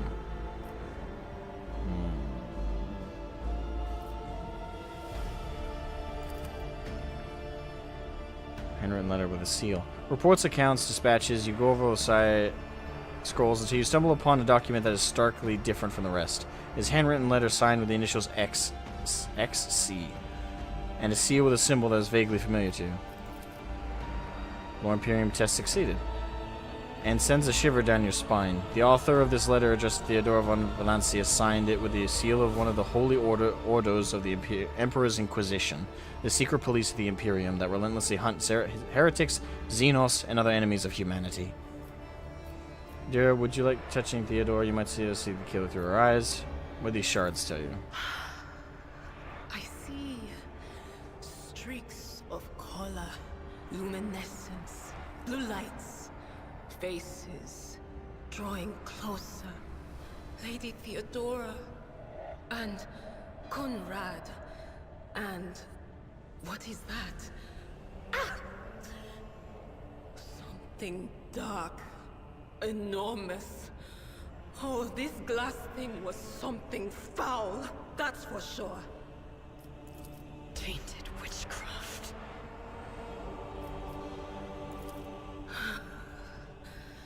It doesn't work like that. I can try to read the memories of objects, but dead bodies are a different story. Something like that would require her soul. And after what we saw on the officer's deck, I won't risk searching for it in a warp. Fair enough. Streaks of color, luminescence, blue lights, faces drawing closer, Lady Theodora and Conrad. What is that? Ah, she shakes her hand like you're frightened. Something dark, enormous. Yes, the crucible of battle calls to me once more. No, wait! We must see if we can find anything. Idira, you can't bring her back. Let her go. You'd give up so easily, old man? I expected as much from the sister. It's not like she has a heart. But you? Oh no. I'll get to the bottom of this. I'll find the one responsible for murdering the Lord Captain. And when I do, that scum will regret the day they were born.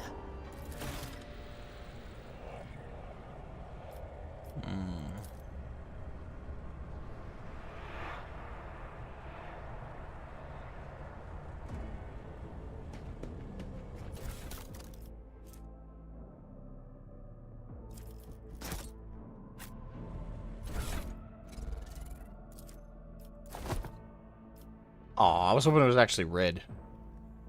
Screw it. I'll still take it, though. Esteemed Theodore, as this letter with seal. A change in circumstances demanded your immediate assistance in our mutual cause. Forthwith, upon receiving this letter and performing the necessary preparations of the crew, you are to depart for the Rycat system.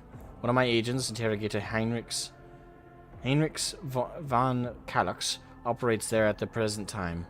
Upon your arrival in the system, you will, without delay, make contact with him and offer any assistance required of you. After which you will provide him passage to the Furibundus system aboard your ship. On footfall, the interrogator will remove himself from your presence to await further instructions.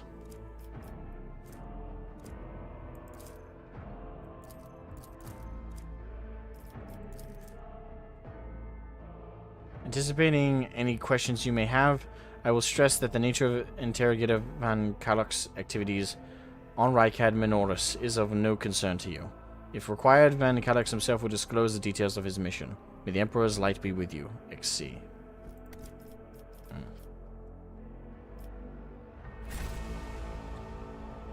Let the faith guide my path to glory!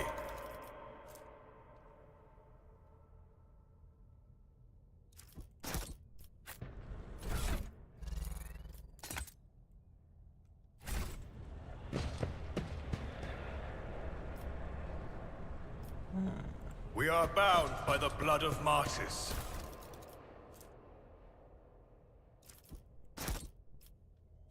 Requires dogmatic. Hey, what do you know?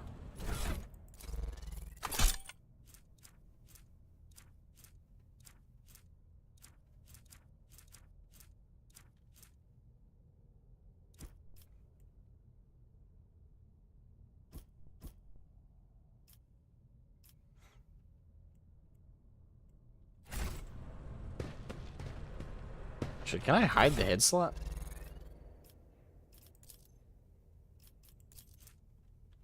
Probably not. I will. With each step, I forge my destiny among the stars. Can I take any of those? No? Okay. Fine.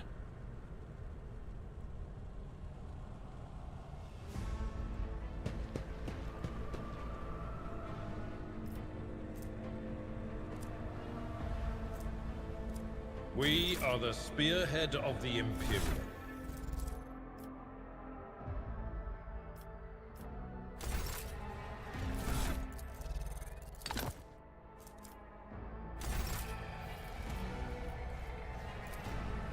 This wound will make a fine scar. Even in the darkest moments, there is hope.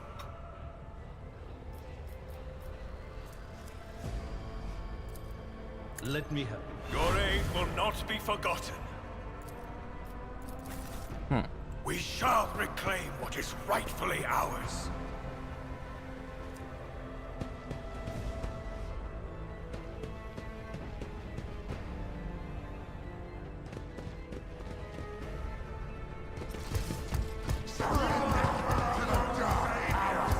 Don't you dare to cross us!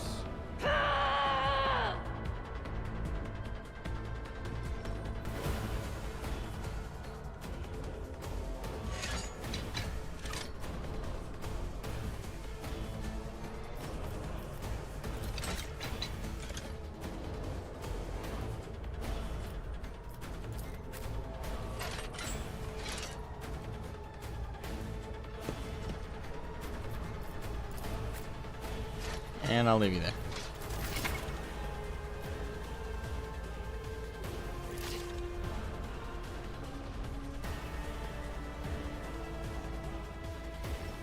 A tactically sound approach.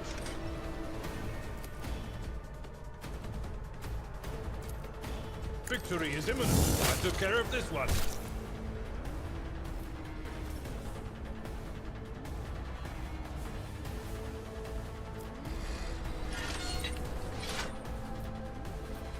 I will do like you said.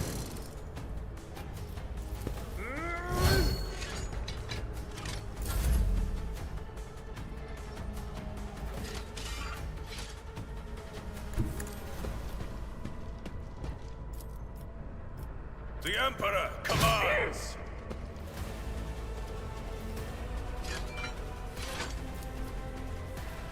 Rejoice in service.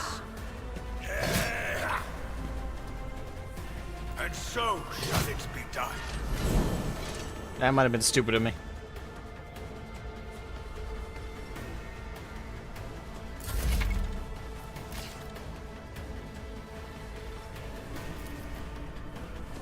Faith without deeds is worthless.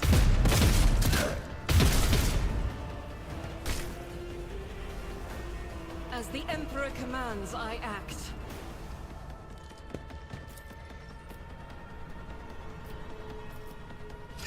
I'll do it. This is why I was chosen.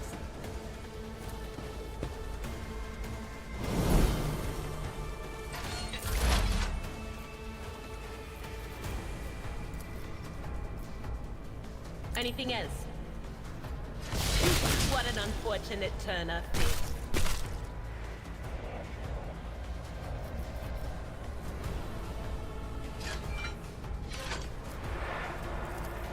But of course.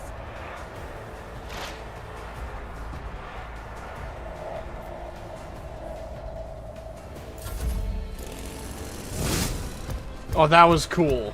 Okay, that dual strike with me and Adelard. Shields me.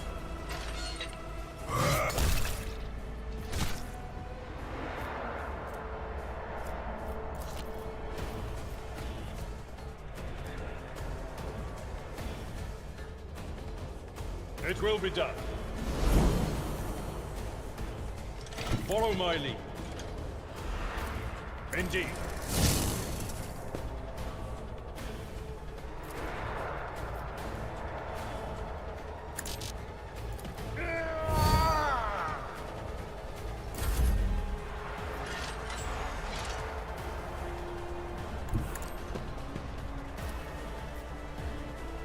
actions will let this be the warning to all who oppose us. Rejoice in service!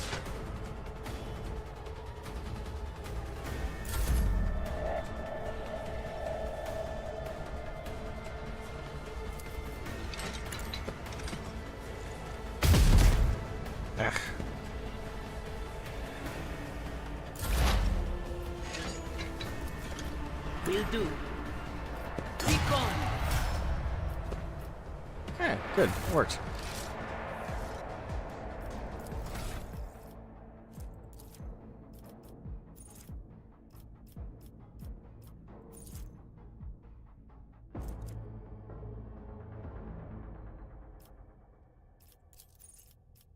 Okay, choose talent. Okay.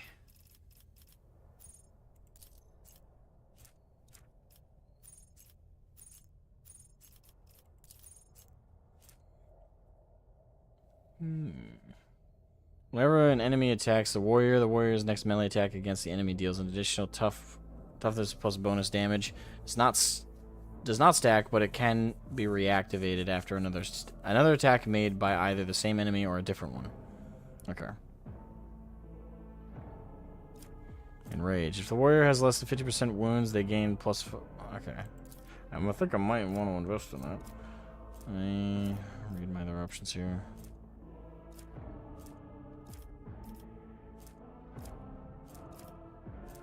Characters saying plus 5 strength. The character may improve any trained characteristic even if their archetype origin does not allow it. Okay.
I don't want to put chain weapon expert, but I haven't got a chain weapon yet.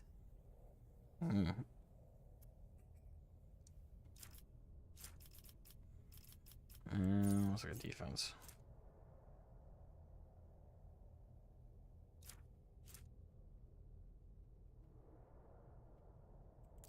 Oh, we're gonna get thick skin. I want to make it harder to hit me. I'll focus on offense a little bit more later.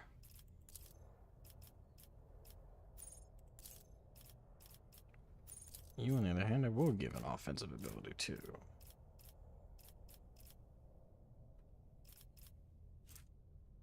Are you currently using? Hold on.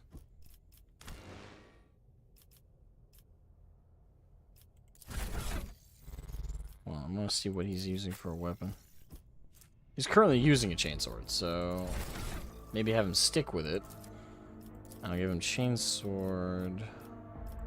Chain weapon expert. Yeah.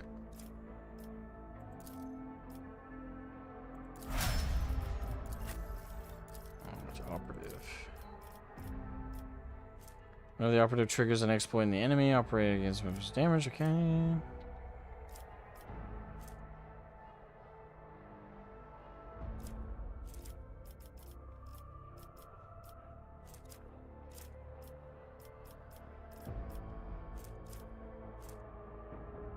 Psyker's allies gain plus 50%. Okay, at the beginning of every combat, the Psyker's allies gain plus 15% critical hit chance. First critical hit removes this effect. Okay.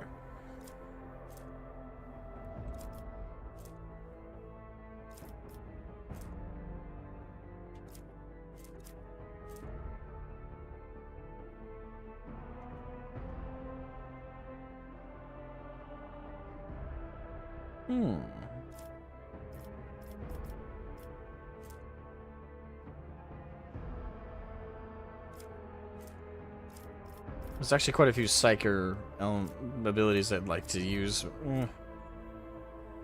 Ah, the beauty of RPGs, the decisions.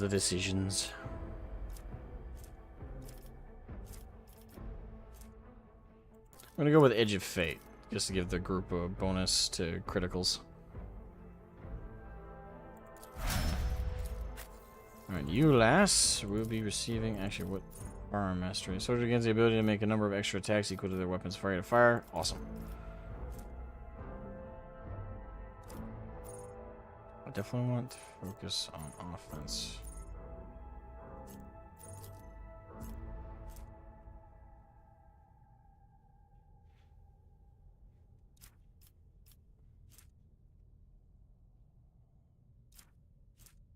I don't want to get rapid reload. That would be nice.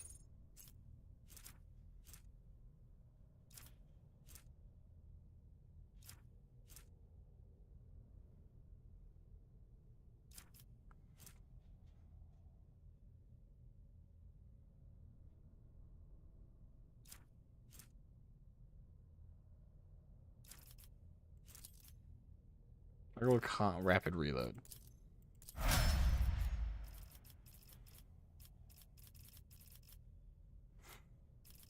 Okay. Because we leveled up, everyone's back to full health. Yay!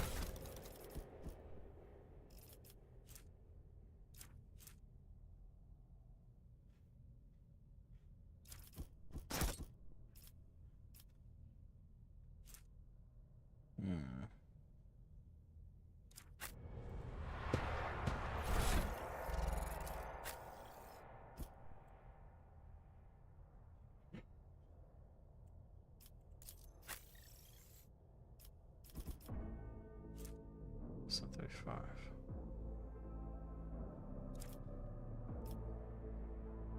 It's less than 35, it's 30. So I'll give that one to him.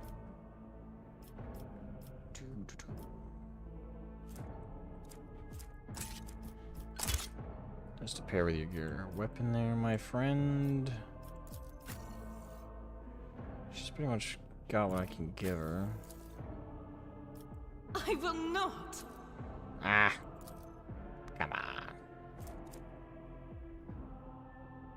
I think that's all I can really give him at the moment. Blessed is Von Valencia's bloodline. At least we're pretty early on. To the bridge!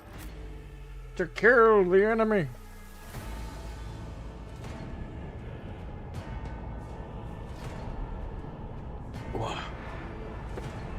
Ooh, I think I popped my hip. Coming on, man! Okay then. The first sacrifice opens the eye. The second sacrifice draws its gaze. Shoot him! Shoot him! Why are we wasting time talking to him? Shoot the bastard! Elthad looks somewhat hard at his still in one piece. He glances at you and over your shoulder, clearly armed. You are here, but where is the little captain? Theodore, one of us is dead. I found her in the Archmilitant in the study. God Emperor, preserve us. The rogue trader is dead. Shipis has lost her Lord Captain, and the house its head. Elthad shudders and grabs his shoulder as you watch the sleeve of his jacket burst open, and two bone growths pierce through the fabric. No matter what ritual Conrad is performing there, the warp is too strong. I cannot withstand it. I feel my body changing with every second. The warp ringing in the air. This is the end. We will perish in the warp, along with the warrant, and all the dynasty's heirs. The enemy of humanity is triumphed. I've seen it before. We'd better get away from him. The changes are already accelerating. I forbid you the very thought of yielding. Only by resigning to your fate will you truly suffer defeat. The ship can still be steered out of the warp. We must first restore the communication between the bridge and the Navigator's sanctum. I forbid you the very thought of yielding. Words worthy of a righteous soul. Save the lofty words for later, will you? The Navigator is ready to take the ship out of the warp if he gets some help from the bridge. Elthad stares at you and his eyes harden with cold resolve once more, that we have no right to bow our heads. Again, why are we letting him finish? Shoot! We should have entered the room, shot him, then had this conversation. You see Conrad Victor clearly in the gloom of the bridge. The broken blade he is holding a stain with the dark drops that seem to have pearlescent glimmer to them. We're out of time. Elthad bites his knuckle, desperately thinking. You see a wave ripple across the whites of Elthad's eyes and then begin to turn quickly yellow.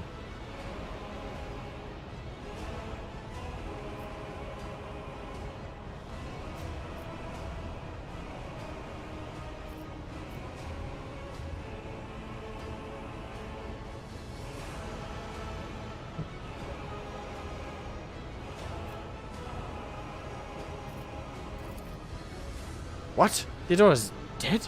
He stares at you with seemingly genuine bewilderment. No, that can't be! Not now! I still haven't! So he didn't do it. Thad lowers his head, then he sighs and locks eyes with you, his gaze cold, haughty, and fanatical. The ritual will not be completed. I'll take care of it, and you see to it that the void ship breaks free from the warp. Watch over our realm, and farewell.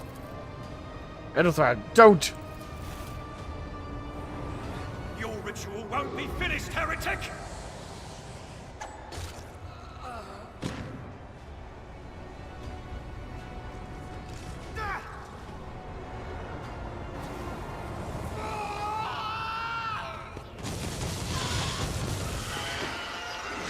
Ah, great. We're dealing with a demon warp spawn.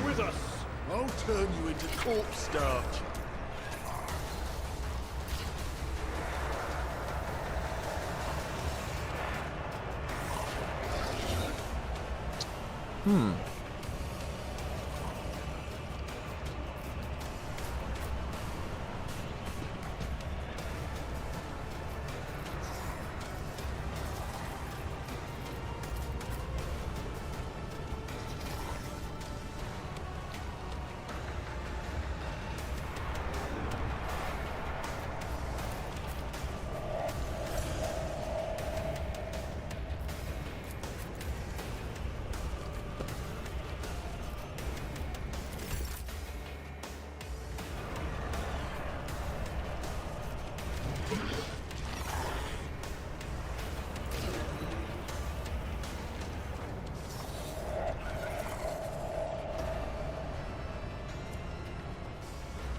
I am the chosen weapon that will crush the heathens.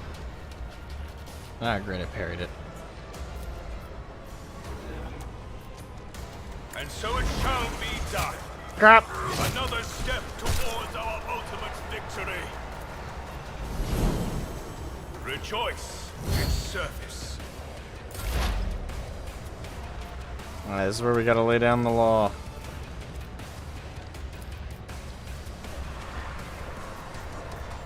Do I trim down the fodder?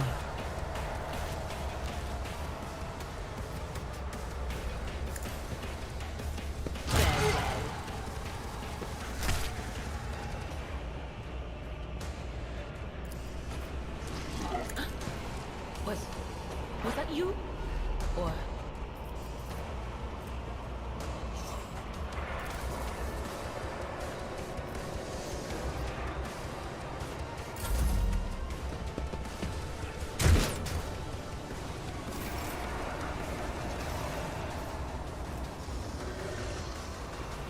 In thy light I stand, and thy light I crave.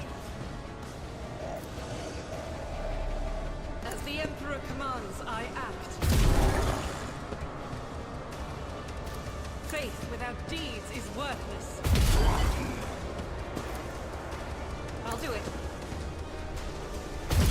My Emperor! As the Emperor commands, I act. I'll do it. That is not the Emperor's will. Doubt is for the weak. I'll do it. As the Emperor commands, I act. Damn it.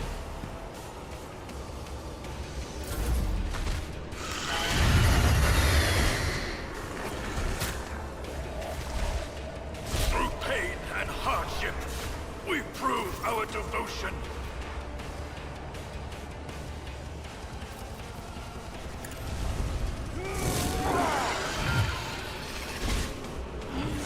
You.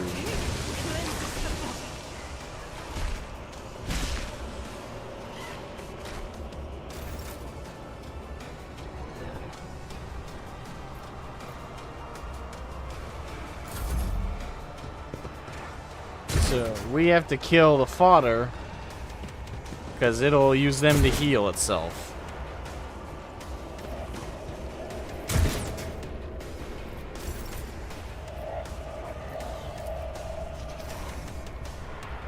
I will not be deterred. What?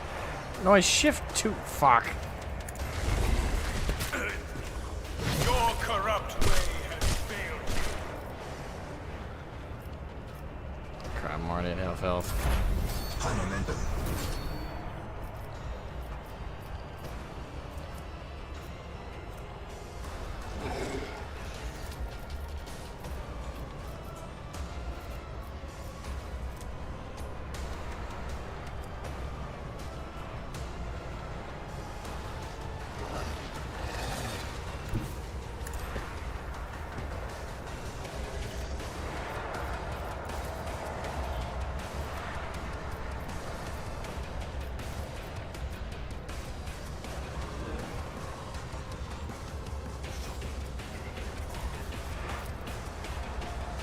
Anything else?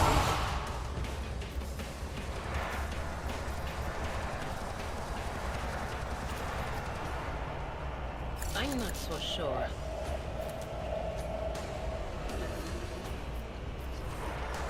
Will do.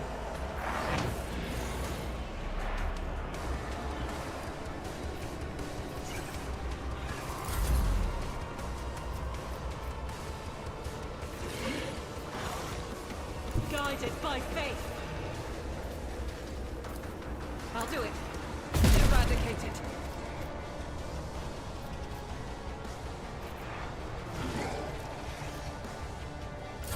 Pain and beauty go hand in hand.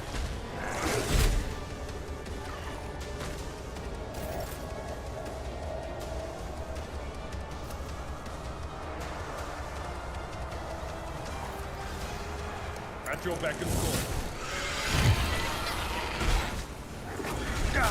Ah, fucking course.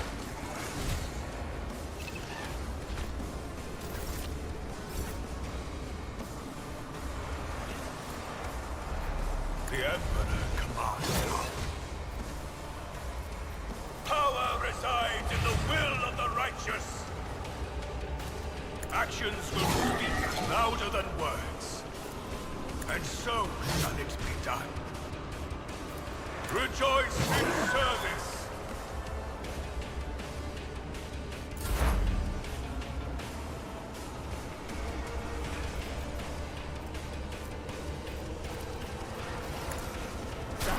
Low momentum. Me. Time to redouble our efforts. This is unacceptable. Be strong. Greater trials lie ahead. Careful now.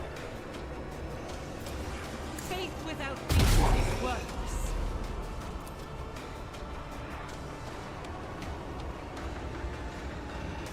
God Emperor, move through me. Be the fire in my heart.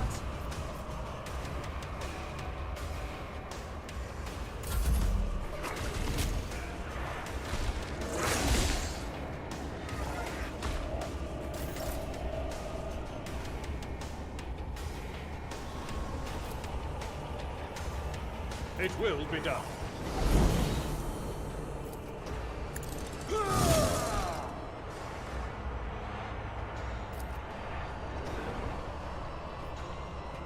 I will do my duty.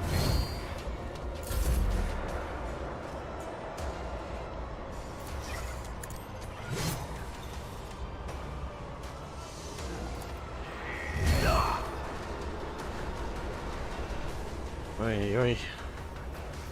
They did a good job of making it feel like a tough fight with this thing. I'll do it.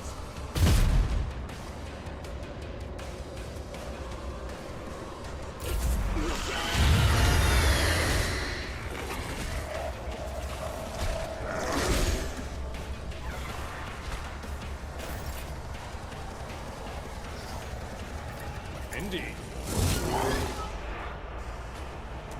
At your beck and call. I will not be deterred. Rejoice in service.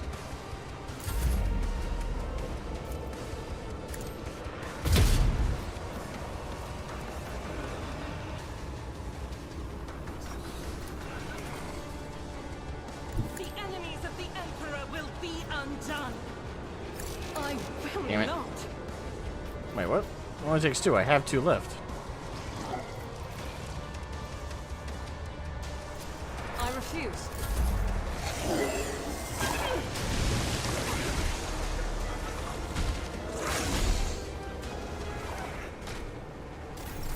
High momentum.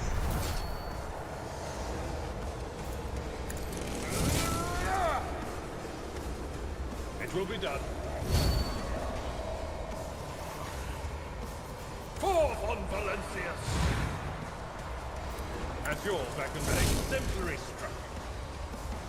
I will do my duty.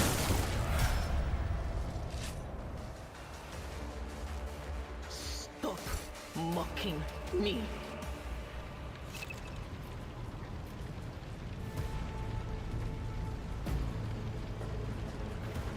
Can I fall back now? My faith shields me. Alright. We're leveling up pretty effectively here. I don't know what the max level of the game is, though, to be fair. I know it at least goes to 36. Because that's when we get, like, the last, trait. Not trait. That's, like, ability wheel. But, obviously, it'll go further past that, because that will also have its own circle of, like, little talents.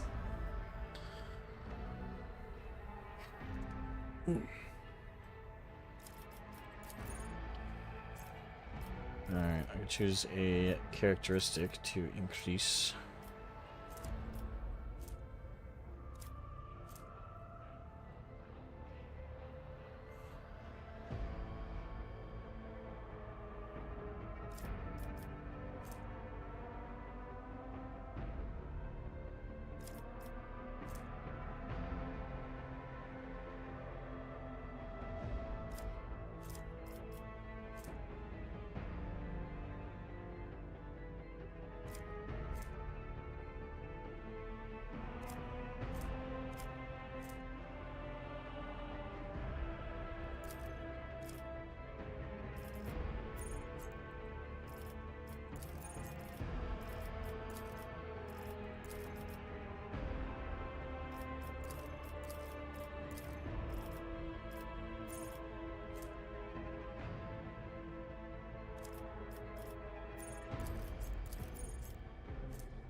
Boom. Okay. Boom, boom, boom, boom, boom. Okay.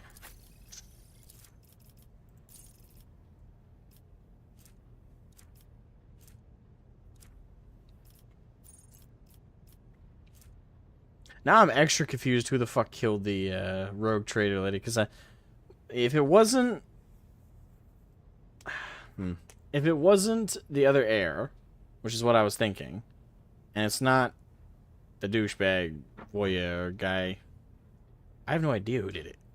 I'm completely fucking lost.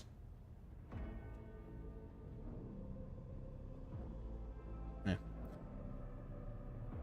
Let's keep going.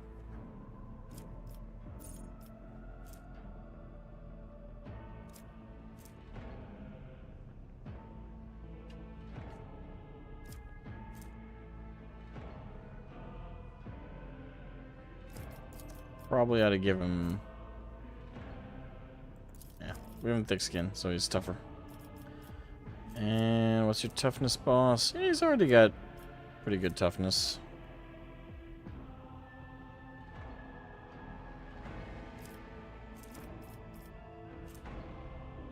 Let's up his weapon skill. Alright.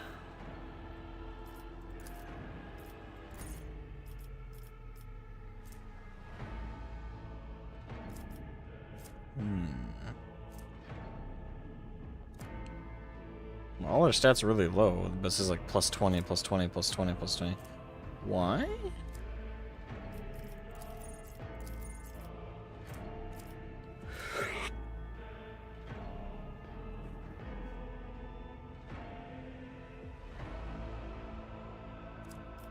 Looks like I give her intelligence a beef up, and...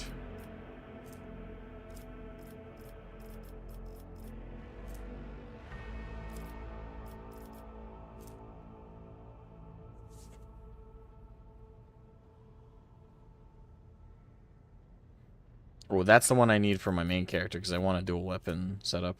That or heavy weapon.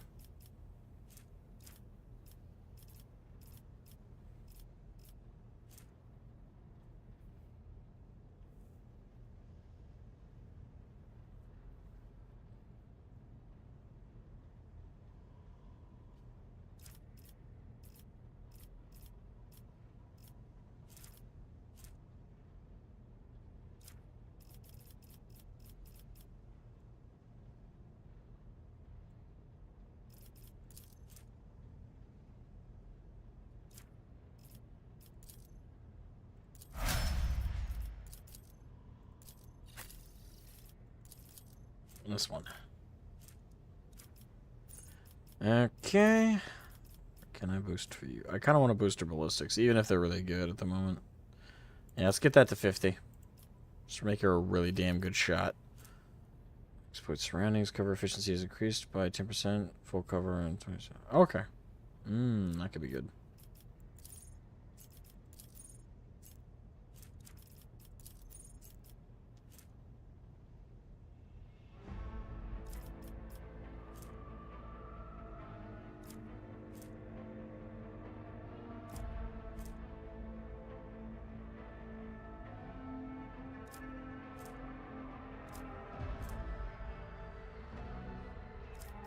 We'll go with exploit surroundings. Best to use the cover system for her.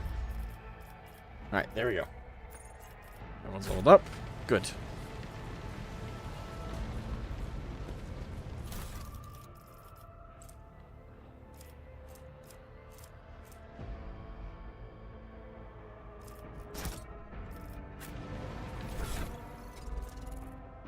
Close endurance. Whenever the wearer of these gloves gets an injury or falls unconscious in combat, their allies gain a +1 bonus to damage. I'll put that on myself for now. Because it's either me or Abelard that are going to be the ones falling the most because we're the melee guys. Must be a chronic class. Which means you can wear it, my good man. And it actually fits him aesthetically better anyway, so. Alright, so we're all set there.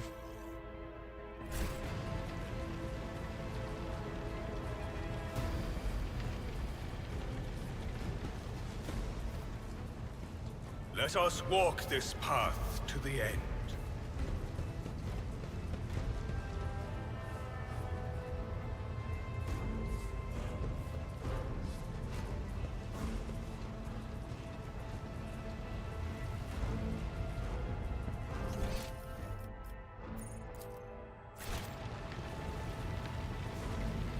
Didn't realize we passed the loot bag.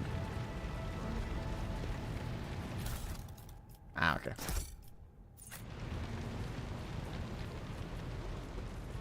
By the way, the blood is such a saturated red that it looks like rose petals a little bit. Okay, so it must be found in order to begin the translation of the war piece. The only person capable. Okay.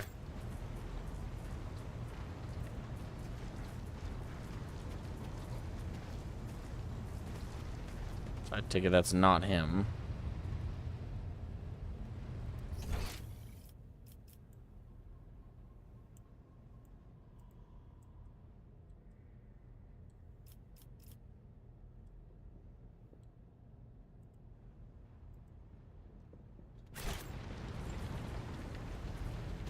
Oh no, we're just going the wrong direction. Okay. Before, Master Helmsman, system status report. Master Helmsman's rival. Oh, that guy looks a little sketchy. By the Emperor, it's seneschal. Well, it's 40k. Everyone looks shady. Living and breathing. The white-haired man with sickly pale skin salutes you. Well, there's a tricky question. The whole place is so overgrown with foul wickedry. You'll be scrubbing it off.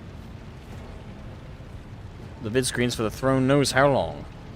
How did you people survive in here? We need to re-establish contact with the Navigator's Sanctum. It is our only chance to escape the throne of warp. Your words seem to knock the officers out of their stupor, and the air around you fills with voices and commands being issued. You hear someone sobbing, one of the survivors buckling under the stress. Abelard cuffs the crying officer without even looking. Restore the Vox channel, and then to the Navigator's Sanctum. Ready the crew. Prepare for translation to real space. Abelard pauses for a few seconds before turning to you.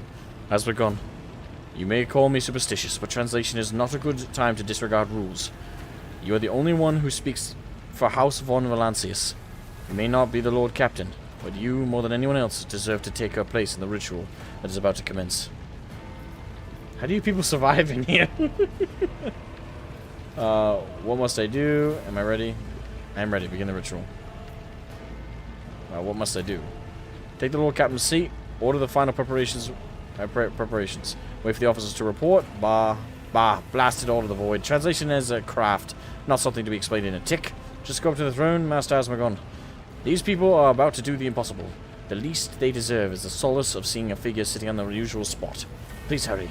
Every second we waste is a terrible risk.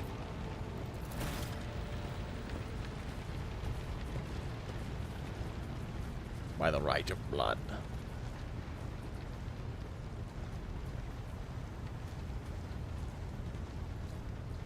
Epic moment incoming.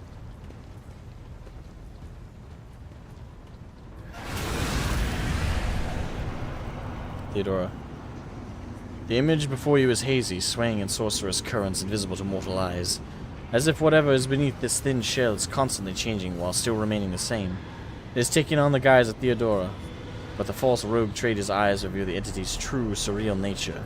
One of Theodora's eyes is engulfed in otherworldly fire, the other a vessel of ancient evil, pours into you. A voice seeps directly to your brain without ever reaching your ears, and this voice booms with all the horrors of the war.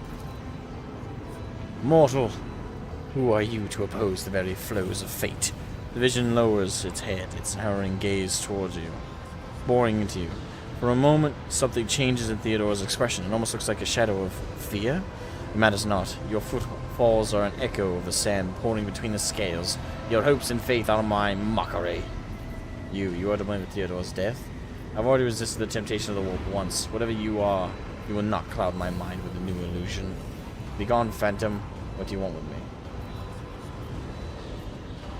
You are to blame for Theodora's death? Vision lets out a cawing laugh. I am the beginning and the end, and all that course in between. I am the voice of truth that is destined to triumph, for the triumph is the terminal point of every twisted maze of fate. Your head begins to spin, your vicious drops slither down your cheeks. Oops, I forgot to read that. Fuck. Image is scattered by... Well, I didn't forget to read it. I forgot to read it out loud. Your image is woven into the tapestry of things to come. I am the will of the weaver of destinies, and today I will weave a new thread of elusive possibilities and fickle chances. The thread that will lead you out of the maw of irreversibility. The thread that will help you find the keys to salvation. The thread that will guide you and the weapon of our return to me. The path is set, child of the dawn. The thread is woven. Follow it, servant of mine.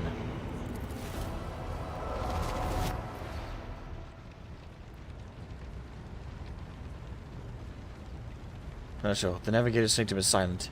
the Vox signal stable, which means the navigator gave his life battling the storm that nearly claimed the Von Valancia's flagship. We will honor his memory along with that of all who died this day. Seneschal, will you tell us now who is that? Where's the Lord Captain? As First Officer, it is my duty to inform you with the greatest regret and indelible sorrow that Lord Captain Theodora von Valancius is dead. May her memory never fade from the annals of the dynasty. By right of blood succession, and with the absence of other kin who could challenge this decision. No Abelard stop, I refuse. Why would I refuse after everything that just happened? It is hereby declared that the successor to Theodora von Valancius is her heir, the rightful inheritor of the warrant of trade, and the title of Rogue Trader. The official ascension ceremony will be held at a later time. In the interim, have you lost your tongues? Hail your lord. It is because of his toils that we all still live. The deed is done, Master. My apologies. I meant to say Lord Captain. Alright. Shit went down. Oh, I didn't think we were going to get cinematics. The Master of Whispers was fruitless, but victory came at a great cost. Lord Captain Theodora von Valancius perished along with her heir, Edelthrad, and thousands of crew members.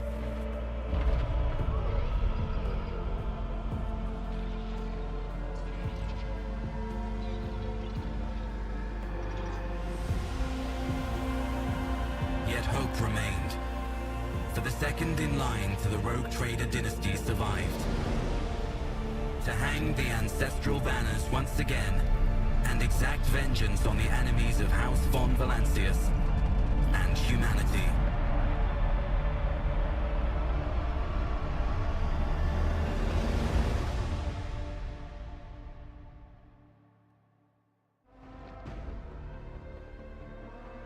Alright.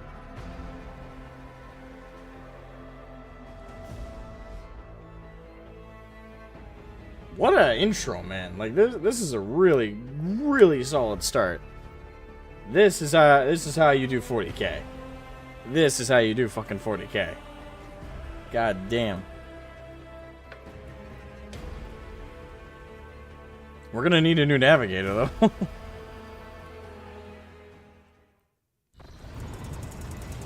one we had is Bride. Deep shadows of weariness can be seen on Abaddon's face. Through the old officer's eyes are keen. They break over you from head to toe. He frowns, mutters something, then nods to himself. Well then, your lordship.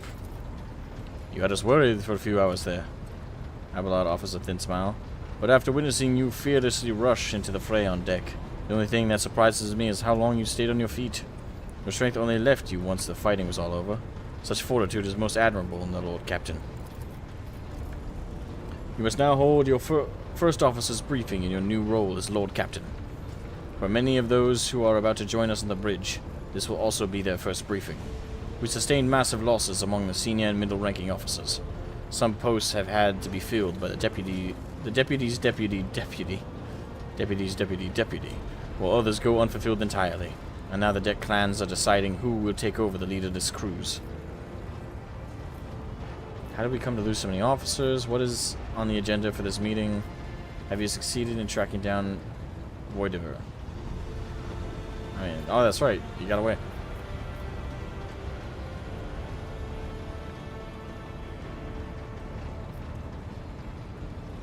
Again, why is that an option? Like, I feel like wait, oh, but there's still altogether a more pressing problem. I do not wish to be the rogue trader. Who else is gonna be fucking me? Grits his teeth. No, Lord Captain.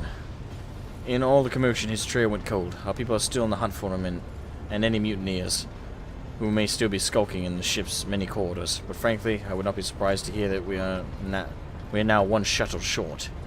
I'm afraid that it will be some time before he answers for all that he has wrought. Ah, so he's going to be the enemy of the game, the one we tracked down. How did we come to lose so many officers? What is on the agenda for this meeting?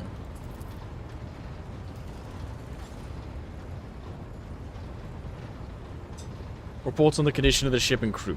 The Lord Captain is not usually drawn away from her important affairs to attend such routine briefings, but this is a unique situation. I am still receiving updates from across the ship, and they are not encouraging. Getting this bird to fly could take a gargantuan effort, even so far as you personally negotiating with the authorities of the system we are currently in. So prepare to hear a bevy of complaints and excuses, Your Lordship. Take this opportunity to get a good look at the officers who work 6 decks away from the bridge, and they in turn will have the honor of beholding the visage of their Lord Captain. It appears the heretics were deliberately targeting the vessel's command. They knew exactly whom they were looking for and where they could be found, which is unsurprising given that their informant on board was our own Master of Whispers.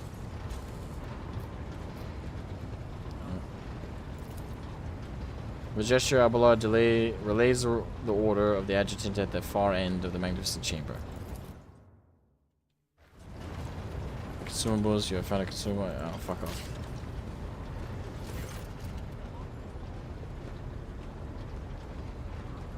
A dozen pair of eyes bore into you, the expressions revealing restraint, joy, curiosity, and wariness.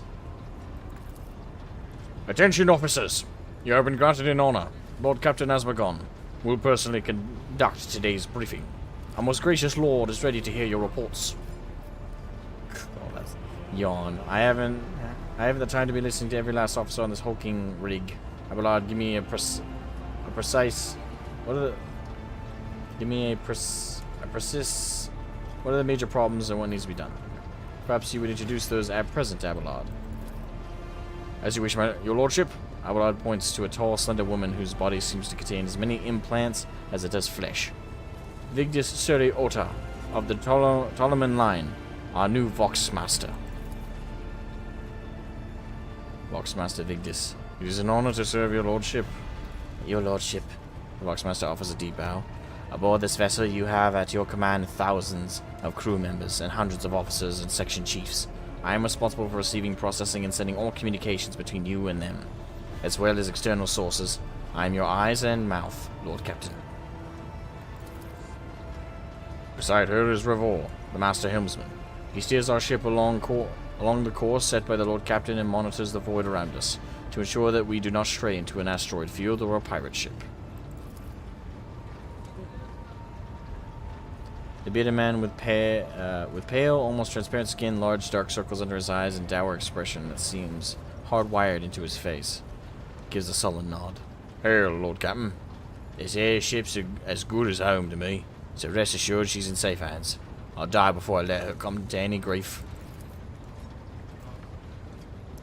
And lastly, our high factotum Janris Danrock, who oversees supplies, procurement, and the general material well-being of the ship.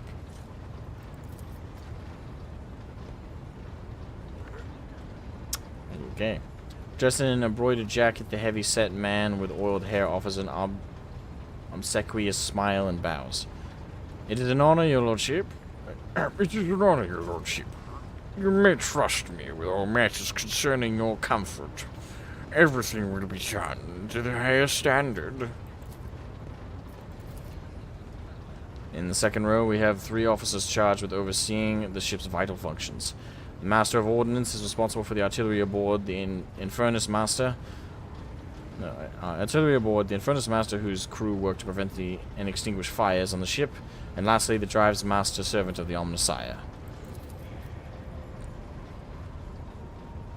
The officer salutes you. The Infernus Master does so with confidence, while Master of Ordnance betrays nervousness.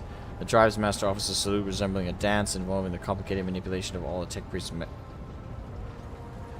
mechadendrites. Thank you, Abelard. Greetings to you all. I serve at your pleasure, Lord Captain. Alright.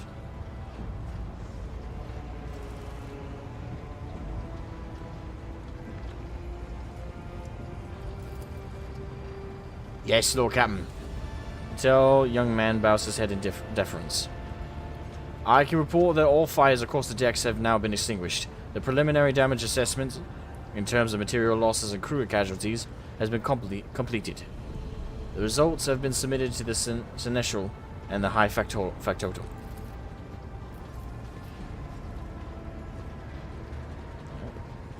High Factotum, what have you to report? That post passed to him after the previous Infernus Master and his 3 deputies expired in the line of duty. Here he is only. Okay. The lad is managing well so far, so he can take the heat, so to speak. Ha! Alright, High Factotum, what have you to report? We are toiling day and night to compile a full account of the losses. The task will require next to no involvement from your lordship. I will personally ensure that all damaged components are given into the check priest's hands for attention, and that all lost supplies are replaced. There is only one resource that I cannot replenish single-handedly, and that is people.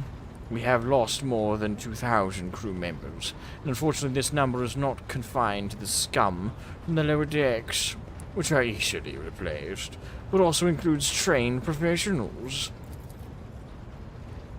We will be able to make up our losses on the nearest planet, Rykad Minoris. However, the host system in fact, belongs to the Winterscale Road Trader dynasty. We cannot simply begin recruiting on the planet without first coming to an understanding with the governor in that respect. I am powerless. Negotiations at this level are a matter for the Road Trader. Especially true given Caligos Winterscale's penchant for attacking first and asking questions later. And the kind of thick-skulled thugs he usually installs as governors on his planets. Yeah, great. Someone who respects authority by force. Master, I will hear from you now. A voice distorted by Vox retranslator emerges from under the tech priest's scarlet hood. Lord Captain, the foes that set upon this noble void ship destroyed the repositories of hundreds of machine spirits. The great warp engine entrusted into my charge is unharmed, thank the Omnissiah. But its spirit mourns its dead brethren. We have not yet identified a prayer protocol capable of assuaging its sorrow and anger. With great sorrow, I must also report that the Engineer Prime, Overseer, and Spiritual Authority of all tech priests on board fell in battle. The Magus was betrayed by the little flesh that remained part of him, and most terrible loss. There is no one among my comrades aboard whose experience and comprehension of the sacred protocols equals that of the fallen Magus. We require a replacement, and as soon as possible. Someone care to translate the esteemed Drive Master's words? What? That was very understandable. The tech priest bows her head. Master Helmsman, deliver your status report. Right you are, Lord Captain. To cut you a long story short, the outlook is bleak. The ships sound more or less, but without our Engineer Prime and Navigator, who fell in battle, we have no way out of the system. If we try to set so much as a toe inside the warp, I don't know what'll happen first. Since the recruitment team building aren't coming. No, really. I don't know what'll happen first. Our warp drive being torn to pieces, or all of us melting into the bulkheads. Your Lordship, if you will allow me to interject. When we arrived in this system, my crew followed standard protocols and conducted a count of all the available communication channels in the region. One of them was a Navis Nobilite station. The station maintains complete Vox silence, but even its presence here inspires hope. To have located a navigator in the very same system is an incredible stroke of luck. A true blessing from the God Emperor. If I were you, I'd grab this chance with both hands, or else you'll soon be eyeing up asteroids to use as your new residence. And slightly less shitty news. I like this guy. We can go round and round this system till our heads are swimming as long as the Promethium and supplies last. And if any thick as Grok's shit lowlives come sniffing around, we'll be able to take them out. So don't you worry on that score. Master Ordnance, do you have anything to report? No, my job's simple. Maintain the arsenal and fire when I'm told. But just ask anyone, we've got no able crew. No, Lord Captain. Master of Ordnance, you forget yourself. So what? Comes the officer's hostile and bitter reply. It's as if a dam has burst inside and all his pent-up emotions are rushing out of him. The ship's in ruins. Every second officer's dead. And now we've got a Green Lord Captain who's supposed to lead us to the void knows where. Silence! The bridge's magnificent glass panes seem to tremble under the force of Abelard's roar. Enforcers, seize this mutineer!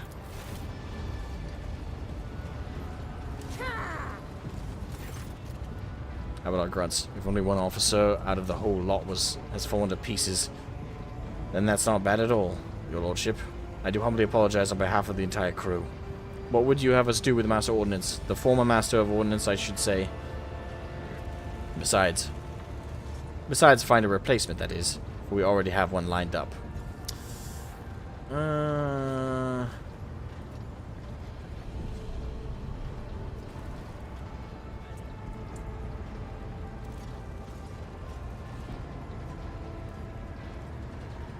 I kind of want to go dogmatic.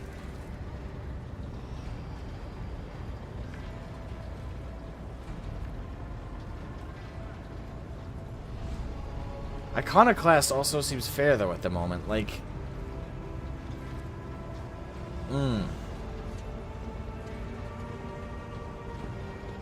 Like, I want to be dogmatic where it feels more appropriate. Like, in the sense of, like, religious faith in battle. And it just feels stupid, though, to execute him. Just because he had a moment of weakness. But at the same time, like, I'm also applying normal logic. Like, this is 40k. Executions happen for more petty reasons.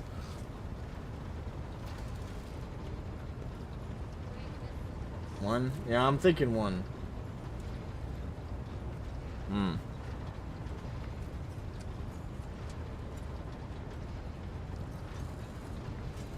Don't get me wrong, I want the points in dogmatic, but I feel like I'll have other opportunities. This is... Yeah.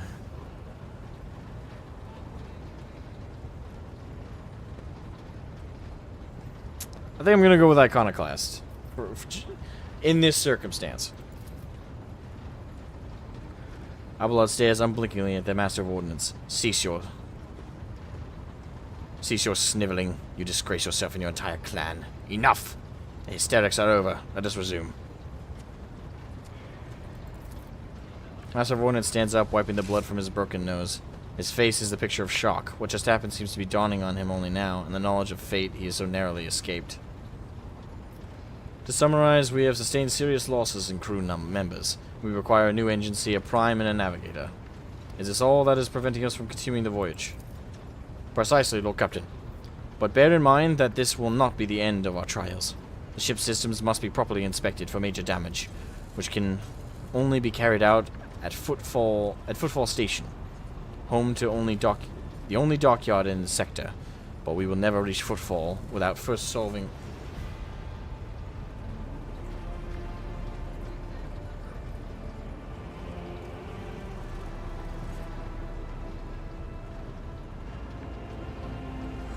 Sorry to hear that, man. Finally home, by the way. Well, welcome home. I hope you're doing well, and hope you're happy to be home. Home to the only dockyard in the sector, but we will never reach Footfall without first solving these 3 immediate problems.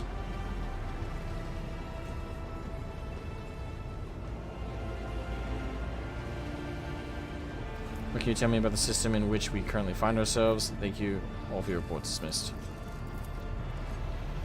I cede to the Voxmaster to this point, Mrs. Tollerman. We are in the Rykad star system, and our voyage here is undertaken in the orders of your lordship's predecessor. There are 3 inhabited bodies in the system, and our attempts to send Vox messages have produced confounding results. The Navis Nobilite station has not so simply failed to answer, it seems to have been maintaining total Vox silence. However, we did receive a distress signal from a prison planetoid in the system. And Rykad Minoris itself is also not responding to our hails. But what is most alarming is that our augurs have intercepted signals from the surface that seem to indicate ongoing hostilities on the planet. The situation is not very encouraging, but without a navigator, a tech priest, East, and new crew members, we won't be able to travel anywhere. Therefore, we must go to the planet and the Navis Nobilite station to find out what in the void is going on. Thank you all for your reports. Dismissed.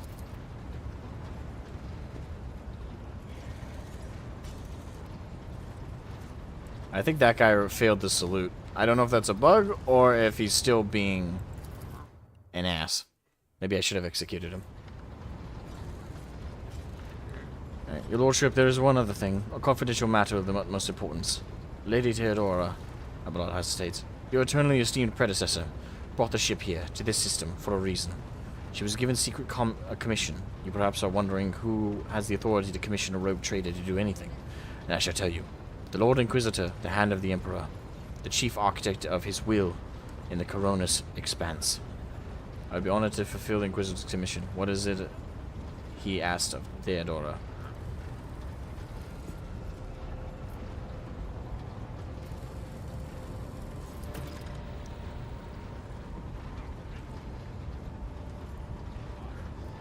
Yes, quite right. XC.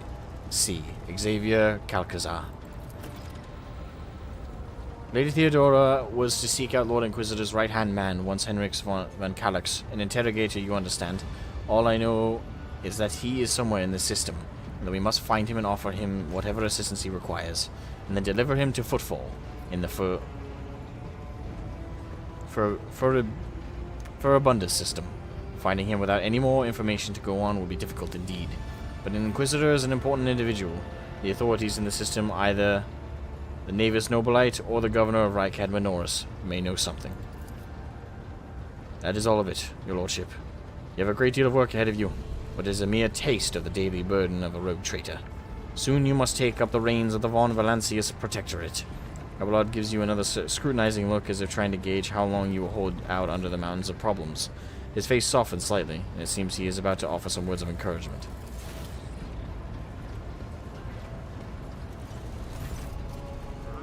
Dira, Sister Argentina, explain yourselves.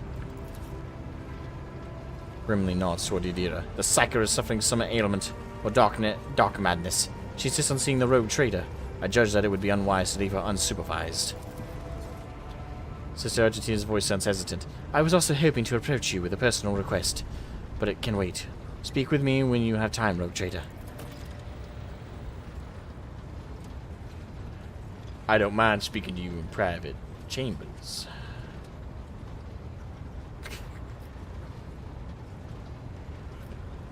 Ah, good God. One word burst from her lips. Daybreak. Adira, come to your senses. I will not bring the witch to heal. If there is nothing else of value to report, I declare this briefing concluded. Adira, come to your senses. Damn it. Adira presses her fingers to her temples in desperation. Your lordship, here's the thing. I was trying to see the immediate future, and it hit me so hard my head is still spinning. Something very strange is heading our way, and I can't make out what it is. No matter how hard I try, a single word is all I can make out. Daybreak. Or maybe it's dawn. And it's ringing and ringing like an echo. Like a bell. But if it's daybreak, then why is it so dark? We cannot extract any information of value from a single word. Can you tell us anything else, Mistress Delas? No, not yet. Anyway. The voices are going berserk, all shouting at once. I can't make sense of any of it. As soon as I know or sense anything, I'll report it, alright? Lord Captain, if you want me to take a closer look into your future, find me on the bridge. We can talk. Lady Theodora was well served by my whispers on many occasions, and I'm sure you would benefit from them as well.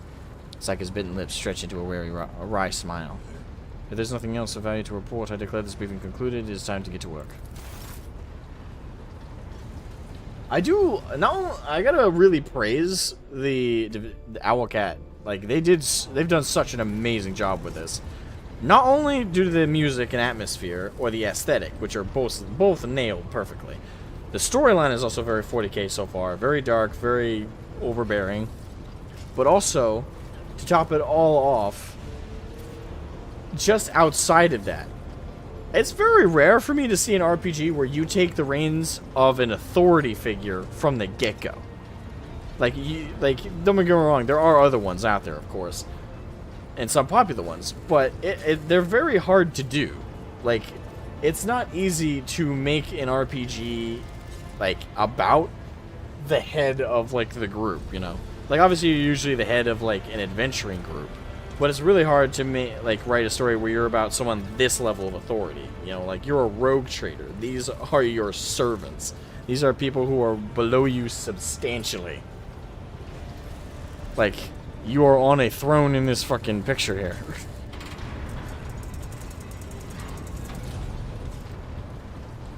I gotta praise them. I gotta praise them. They've done a fantastic job with this.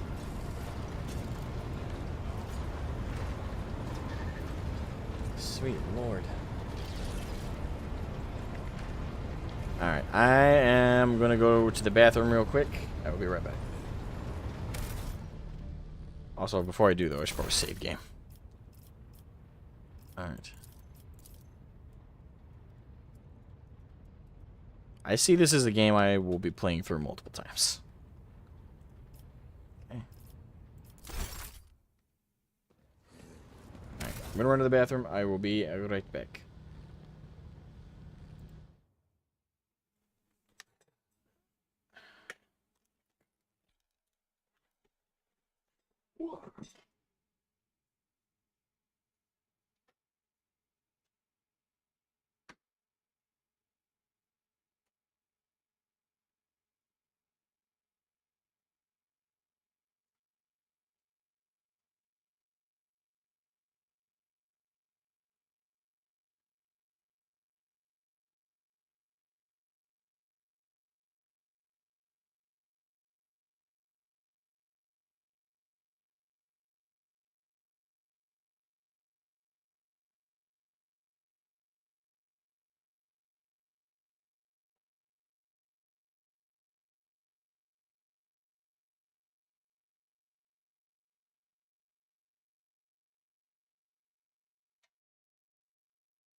I have returned. Apologies for any delay.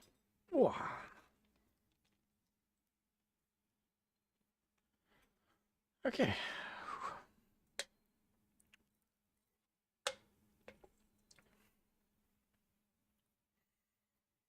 Okay, so I saved and boom. Actually, real quick, I probably gotta check out my Discord.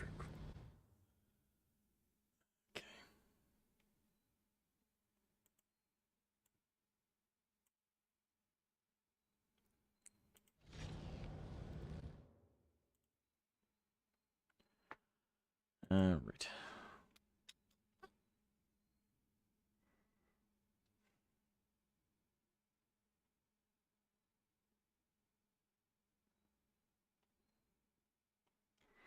Okay, just eyeballing. It looks like everybody's okay on the Discord's front.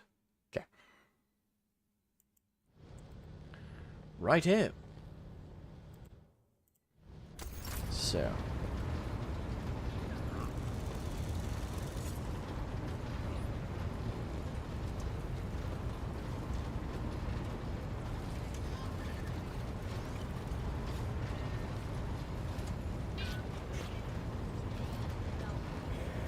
Lord Captain. Ambulance is briskly minute, but as though he is inspecting you for shortcomings. Then he offers a courteous nod. Let's talk about things that may be useful to me as a rogue trader. I must take my leave until next time. You may call me by my first name if you wish. Nah, I think a level of formality is kind of necessary. Keeps people, you know, understanding you are an authority figure, you know. And they can't feel like they're like your buddy. Lord Captain.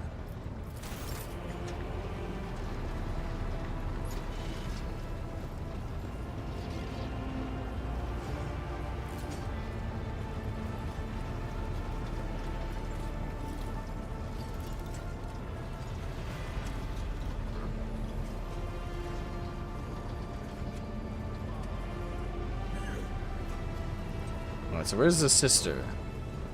You said she would be on the deck, didn't you?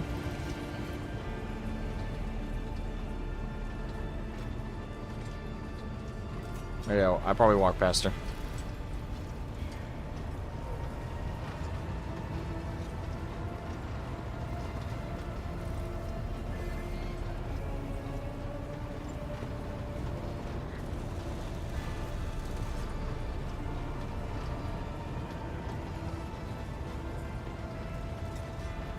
There she is. Rogue trader. Dark circles under her eyes. Her hair is somewhat disheveled, and she moves like she's a little on edge. Okay.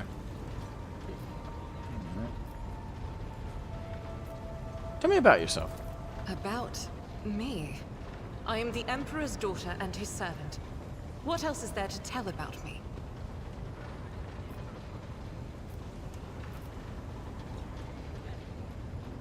I guess that does the trick, I suppose.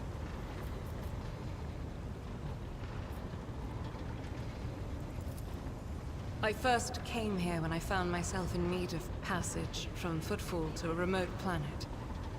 But I imagine what interests you is not that first journey, but rather what brought me aboard prior to the pirate attack.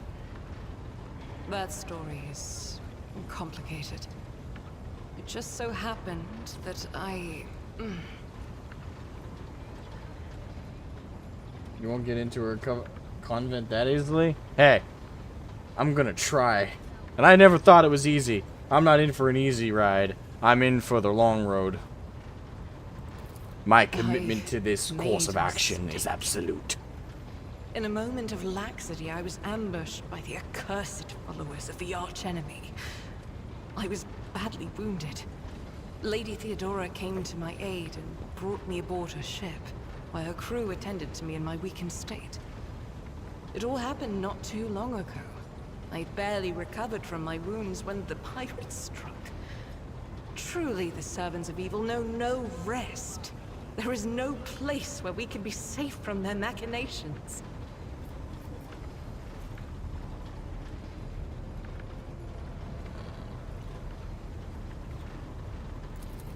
Sadly, they did not. Lady Theodora was in a hurry and chose not to stay on the planet. Her people took me to a ship while I was unconscious, and when I came to my senses, we were already flying away. How I pray to come face to face with those heretics once more, and it's bound to happen someday. Alright, Mitch making a mistake. It happens even to the best of us. My mistakes are my burden to bear. I'll find a way to atone for them. The way she said that must be pretty substantial. I'm not sure if it's a situation of faith though that she's referring to. Maybe. I know. I'm actually super curious what happened, because for a sister to say it like that, this is either a matter of faith and she fucked up in the eyes of the Emperor into her charge, or this is a matter of a more common fuck-up, which led to losses and great death and bad things happening. Those two are the circumstances, and we don't have any details, which I like that they're starting off vague and we're going to work towards it. But I'm really curious what happened, so, where did this happen? On one of the recently discovered planets in the Expanse. No one suspected that it had already been tainted by the filth of heresy. Had I known it beforehand, of course I would have been on my guard.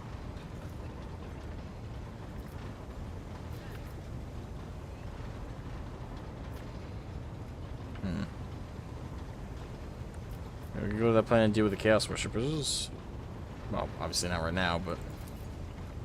The path to that planet was lost. All the knowledge is gone, along with the previous navigator. It would take immense effort and resources to rediscover the route. The heir to the Von Valancius Protectorate must have plenty of other issues to deal with right now. Perhaps later, when the skies above our heads have cleared. I hope it's in the base game, but that might be referencing DLC stuff, which I hope not. I know there's a season pass attached to this game, so... What was it like traveling on Theodore's ship? I hadn't been here that long. Just one journey from Footfall, and the other journey, the majority of which I spent in the confines of the Medbay. I can't tell you much about the first voyage. I was more focused on prayers and ruminations than on the people around me, or the journey itself. During the last journey, Seneschal Viserion stood out for me. He came by several times to ask about my health. He's an honorable man and a loyal servant of the Imperium. I think he is as meticulous in his inspections of the logistic systems as he is in his inquiries about the health of the occasional sister of battle aboard the ship.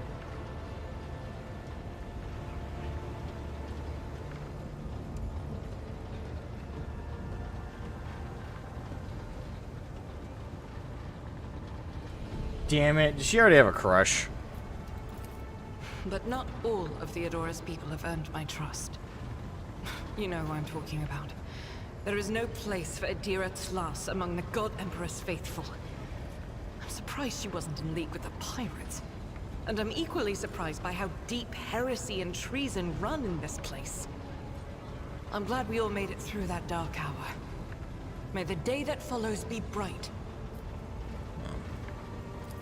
As you wish.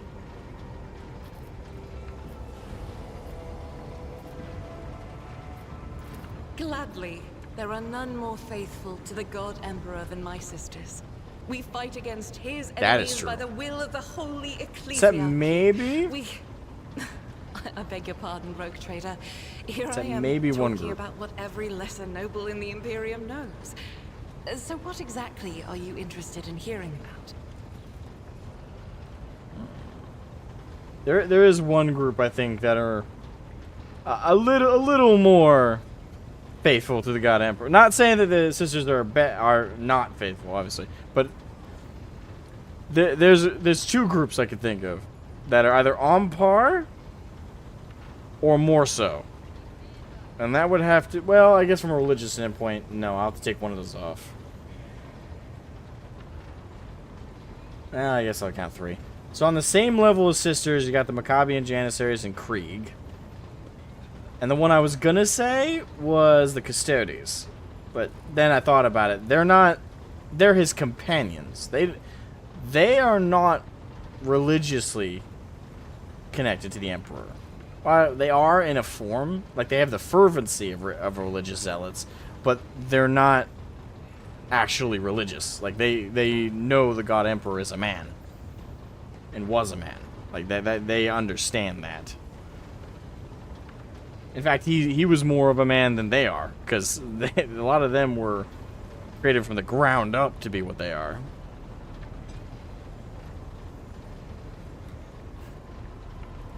So, that's why I can only kind of sort of count them. And the Sisters of Silence, I would say, are also one step more elite in that regard than the Sisters of Battle. So, to an extent, she's right. For, like, normal, quote-unquote, normal levels of zealotry amongst the Imperium, they are definitely the peak. Like, Sisters of Battle are the peak for the, like, the overall Imperium. But the Sisters of Silence, the Custodes, are technically one step more, you know, zealoted about protecting and being loyal to the Emperor. Just in the Custodes' case, it's not religious, but in the case of the Sisters of Silence, I think it is to an extent. I'd have to double check their lore a little bit on that. They're indoctrinated to be his guardians in the Golden Throne, so I don't know if they see him as a man, and they're just doing their duty they've been trained to do, or if they do see him as a god.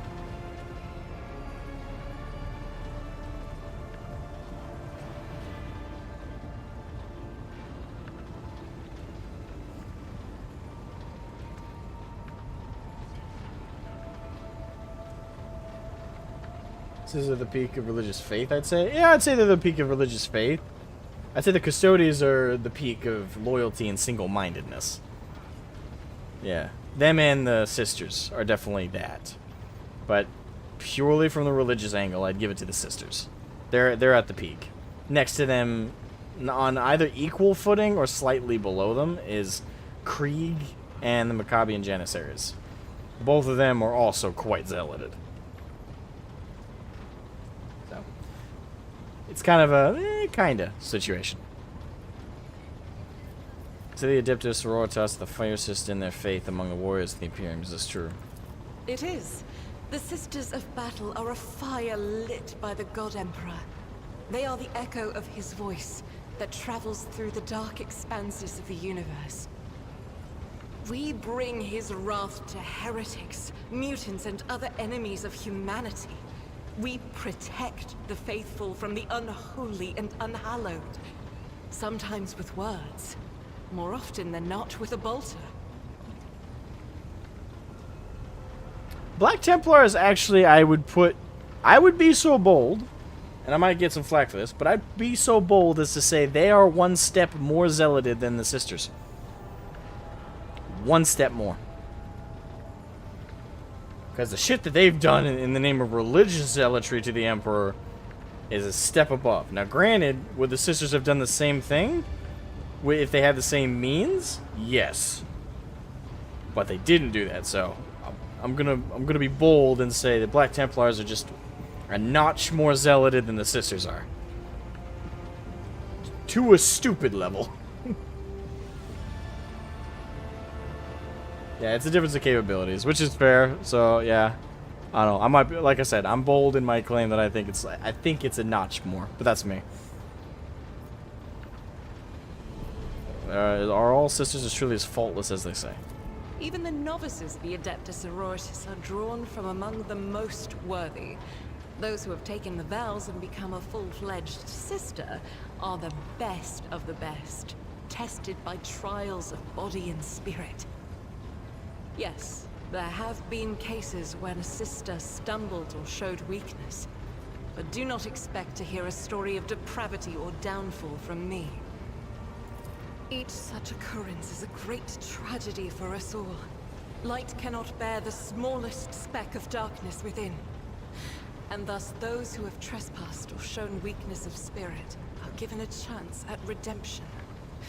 They are called Sisters Repentia, and may the enemy tremble before her, for nothing can stop a Sister of Battle who yearns to be cleansed of fault and weakness.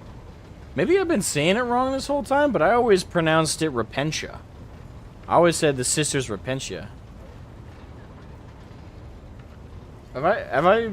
Should I have been saying Sisters Repentia?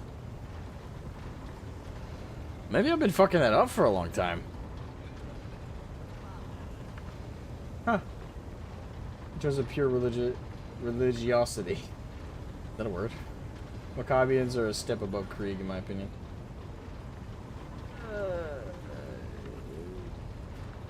I will disagree with that.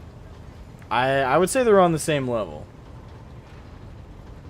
I would put them on the same level. I wouldn't put them a step above Krieg.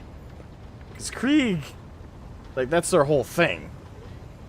Like, they are obsessed with martyring themselves on the pike of their faith.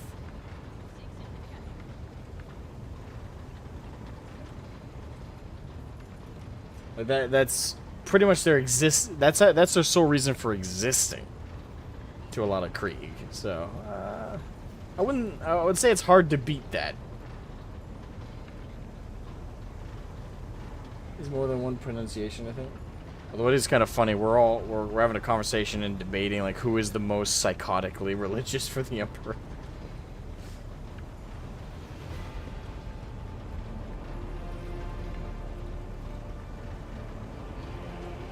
Yeah, not only that, they'll shoot commissars if they tell them not to charge in and die. I mean, Krieg are so religiously zealoted, they bombed a heretical city for 30 years. Non-stop. Even when they surrendered. They waved the white flag and they just said, Hans, I see a piece of white fabric. Do we stop bombing? 9. Increase the volley!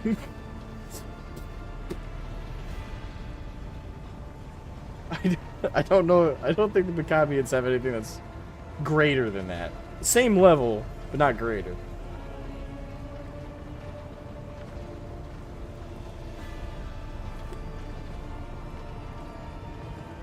Yeah, I'd agree to a balance. I don't think the Maccabians are less zealoted to the Emperor than Krieg. I think they're equal in different ways. That's how I see it.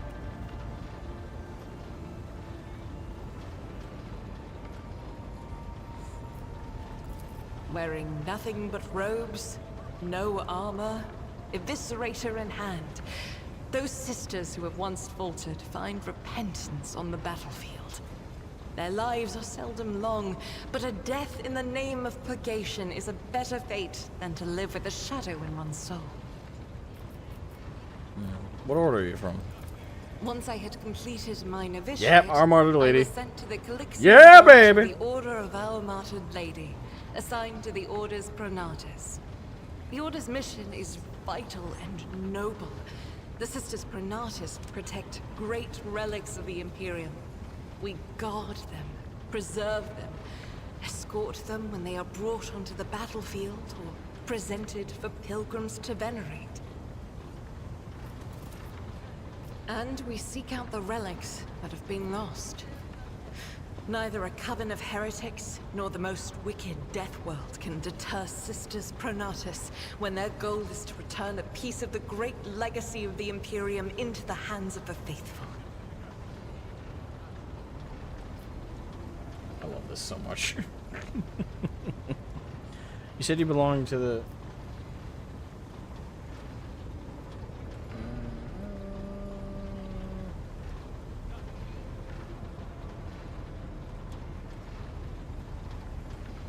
Like those little fun short comics you see with a Templar and Sister of Battle with a Maccabi. I mean, hey, you're the artist. Go ahead and do it. I'd love to see that. Like mom, dad, and their kid. That'd be great. Well, I guess we could also ask Tehe to do it. Well, that's probably a commission right there. That might be a bit much to just say, hey, can you throw this together? Maccabi and your first heretic burning. We're so proud of you. Oh, he's so cute. Guys on a literal cross burning to death. Ah!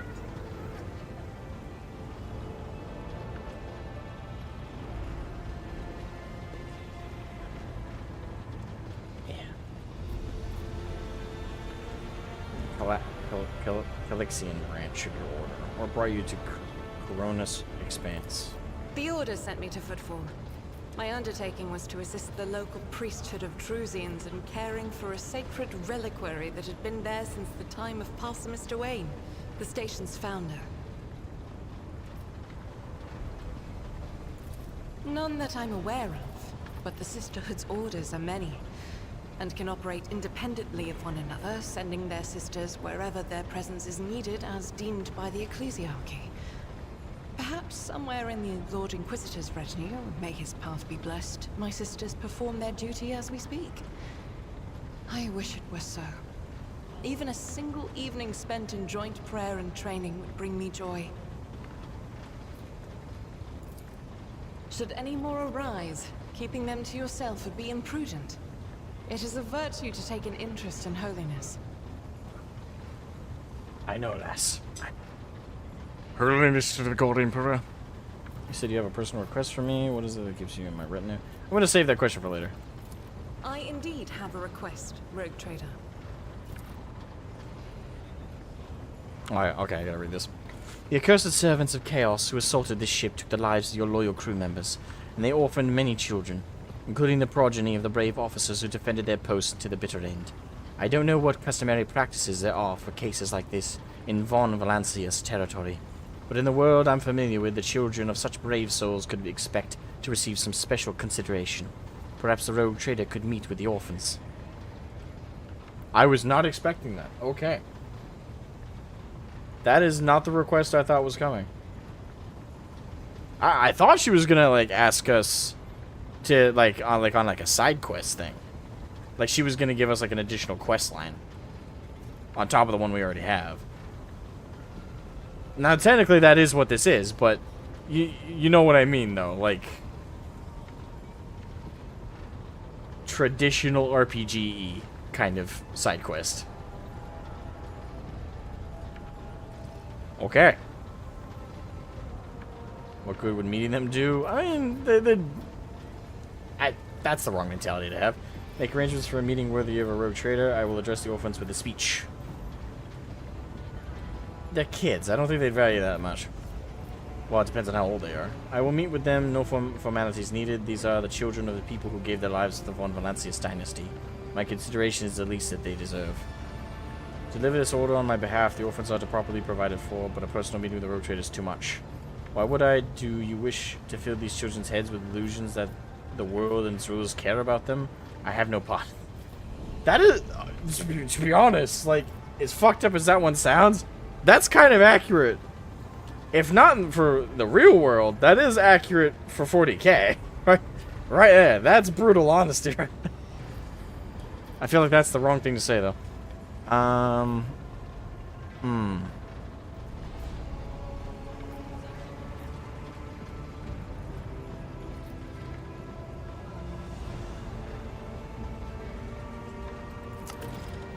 do that. I will pass on your instructions. Thank you for taking my request to heart. Okay, we're doing it. Let's do it. Let's do it. Let's do it. Let's talk to those orphans. This is gonna be depressing, but that's perfect for 40k.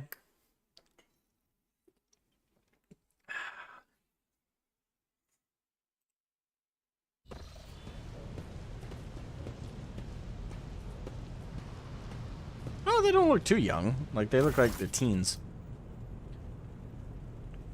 The motley group of adolescents do not take their eyes off you, gazing at you as if you were a creature straight from a fairy tale. Are indefatigable.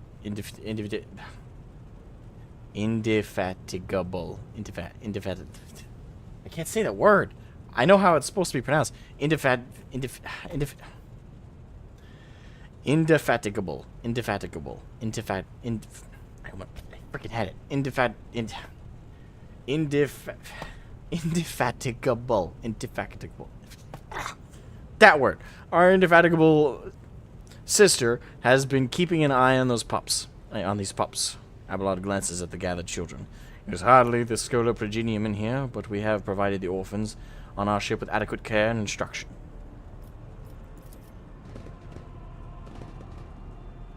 I can't say it just as fast. Fuck off. I can't say it once. Ajita is standing to the side of the group at your approach. She perks up and announces, her voice ringing. Brave ones, the master of this ship has appeared before you. The one who guides it through the darkness of the universe by the Emperor's will. Greet your Lord Captain, the rogue traitor of House von Valancius. Grandly address the group, smile at the group. Your captain greets you, brave ones. Address the chaperones, give them treats, and escort them to their homes. I believe a minute of beholding the Lord Captain is a great enough honor for them. Nah, fuck that. Grandly address the group. I, the rogue traitor and Lord Captain of this ship, speak to you now. Your parents gave their lives for a just cause and brought honor to the von Valancius banners, and those of the Imperium. I am proud of them, and I believe that you will become their worthy heirs.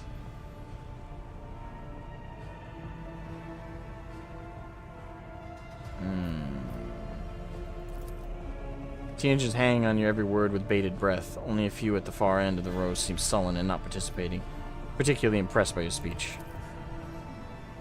One of the scowling visitors with a thin scar across his face tosses his head back and says bitterly, "So what? Why should we care? Our friends and parents died in their dozens for your noble lot, and you just give us speeches." Jetta quickly turns to the boy. A flurry of emotions flashes in her dark eyes, as she wants both to calm him and scold him for his impudence.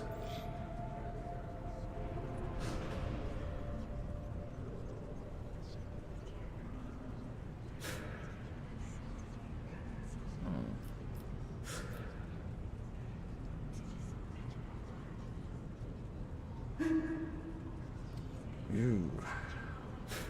Just the chaperones, just the chaperones. I feel like the kids need to be spoken to, not the chaperones.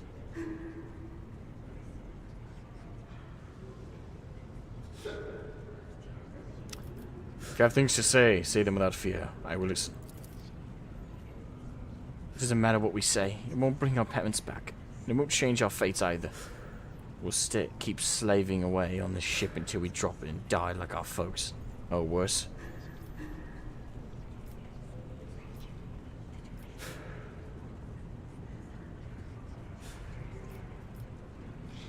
I understand your grief and dismay. Your parents died. It's not an easy thing to go through. But they gave their lives for the truth. For the good of the whole ship. for the Imperium. Do not speak of their honorable fate with anger and disdain. When the heretics who killed your parents attacked the ship, I was there. I took command, I fought, and I repelled the assault as quickly as I could. But no war can be won without losses. You can only strive to do what is within your heart, within your power. The strong have the power to decide the fate of others. The weak either obey or die. If you seek a different lot in life, boy, save your grumbling and look for an opportunity to rise above the rest. I understand your grief and dismay. Your parents died. It's not an easy thing to go through. This isn't an easy right answer, I will say. Like, the better response is... The second one I don't think is a good one, because there's a lot of self-aggrandizing in that one. I think the best responses are, I understand your grief, and the strong have the power to decide the fate of others. That one's still bad, though. So really the only good one is the first one. But, that being said, the reason the third one's better than the second is at least you're giving them something to bite back on. You're giving them an olive branch of to channel their frustration onto. Instead of mulling about in sorrow, they're able to kind of absorb all that hate, all that anger, and channel it somewhere. And that's into self-improvement. Now, saying it like this is going to lead to chaos corruption. But still, this is better than the second one, in my opinion. I'm going to go with the first one, though. You heard the rogue trader. His words carry the wisdom of the Imperium. It's hard to say whether or not your words have left an impression on the boy, but he nods slowly. Then he catches himself and gives you an awkward bow. Gives a sign, and the servants immediately emerge carrying packaged treats with Von Valancius emblazoned on the wrappers. It appears that the Seneschal came prepared for any contingency.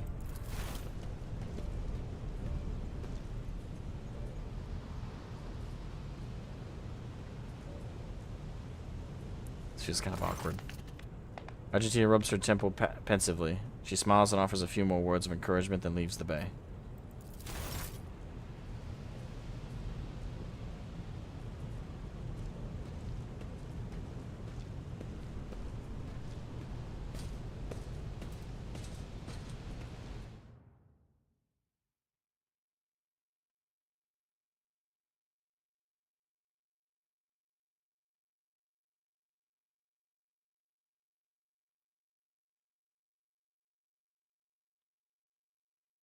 I don't know, how would you guys say that went? Good, bad, could be worse?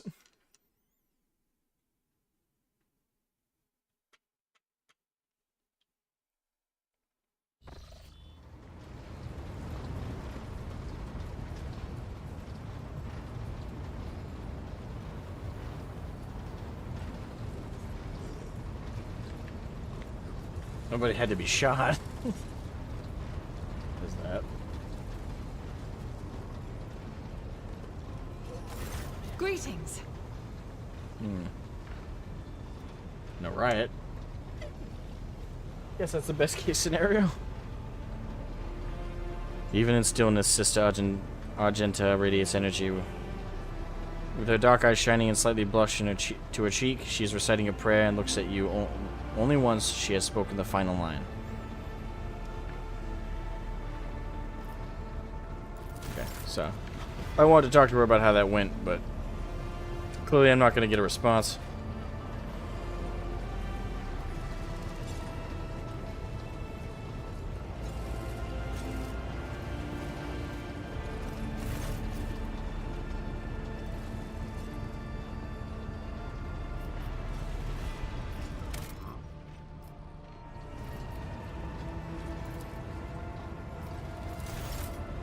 Hold on, I'm gonna...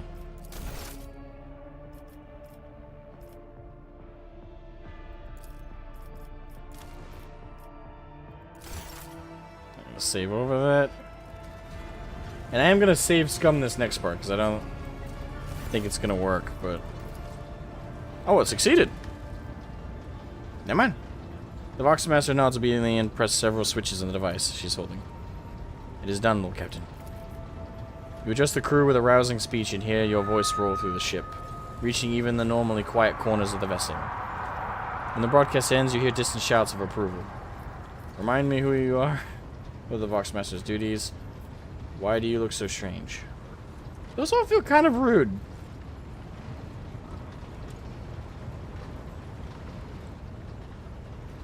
Why do you look so strange? Come on, this is 40K. This is a common sight. What the hell you mean?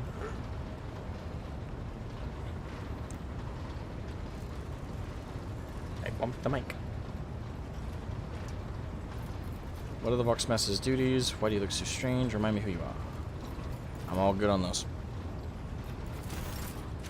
I don't need to be reminded.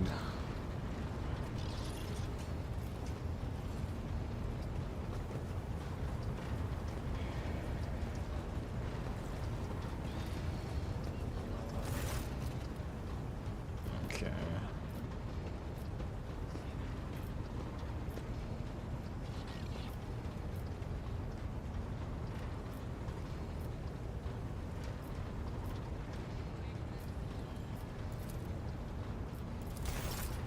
Okay.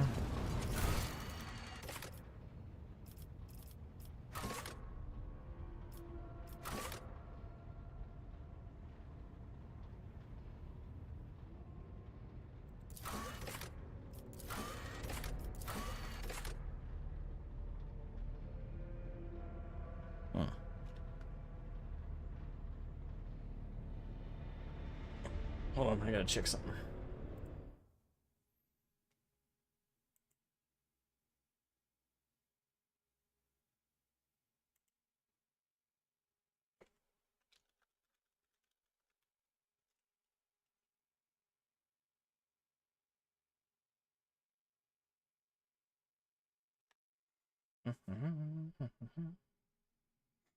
Actually, I'll be honest when I'm checking. I'm checking to see if Arch is still streaming. Of course I'm trying to woo their sister first thing. What do you think, I'm crazy? Oh, he's still early, huh? Oh, he's behind me. Oh, that explains why my viewership dropped so suddenly.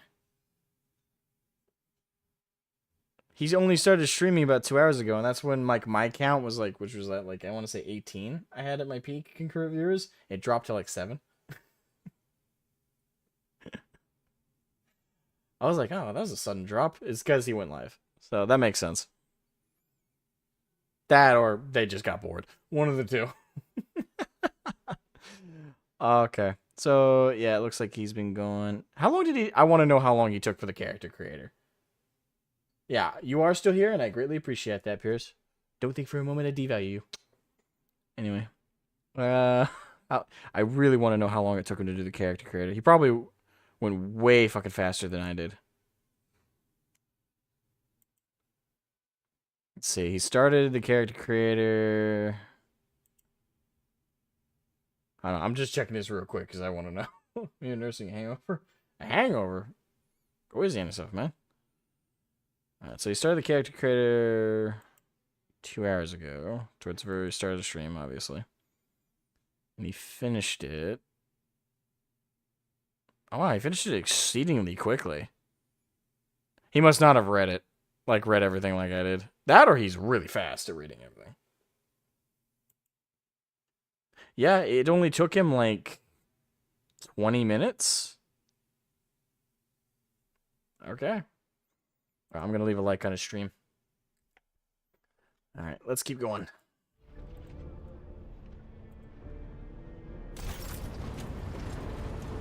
Yeah, I was just curious, because I knew Arch was going to stream it, obviously, but I wanted to see where he's at. I'm ahead. I must maintain my aheadness. My headness.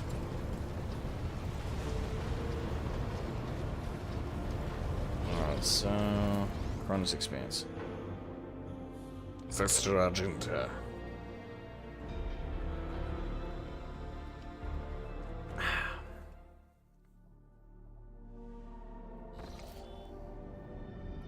Star system.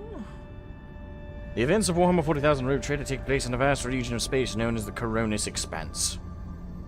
This sector is comprised of numerous star systems, many of which you will get a chance to visit. You will find yourself scouring the void in search of routes leading to new uncharted systems, discovering more routes as you explore the Expanse. Each star system contains objects you can interact with. Such objects are marked as points of interest. Move your ship to a point of interest, then click left mouse button to initiate the event. Open the planet view. Gotcha. The guide. New Blood, Machine Spirit, landed on Rykad. Wow, everything's in Rykad Minoris.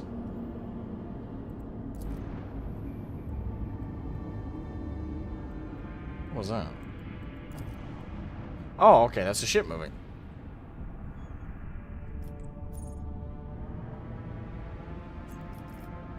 Okay.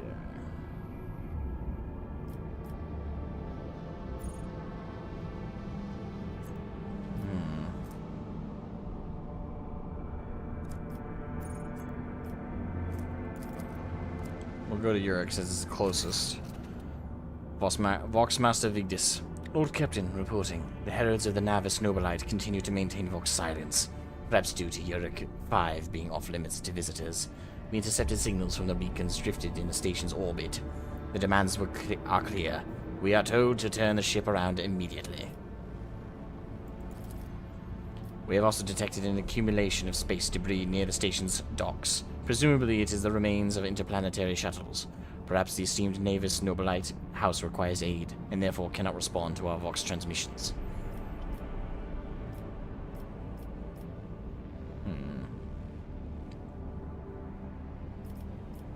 Scan the station, turn back, no one dares to give me orders.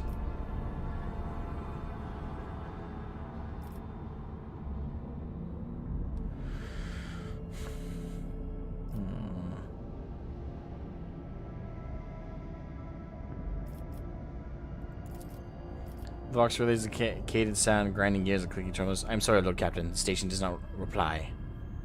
Even after an official greeting by a rogue traitor, and the declaration of your intent to negotiate in person. All the Augur crews scan the station. Yes, Lord Captain. Vox remains silent for a while, but then you hear static and Vigdis' measured voice. The officer from the Augur crew performed a full scan of the station, but the information is imprecise. They note wave distortions of unclear genesis that are throwing off most of the readings.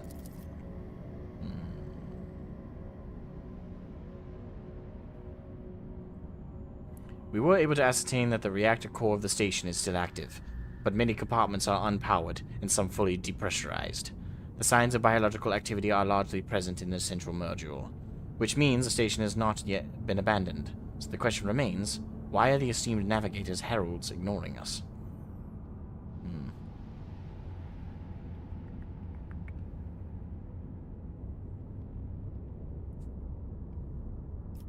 Turn back, no one dares to give me orders.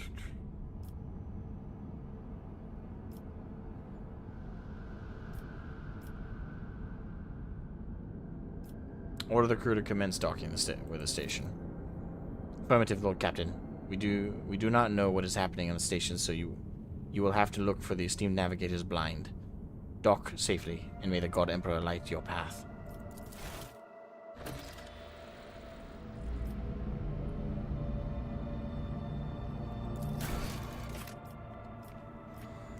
By the right of blood.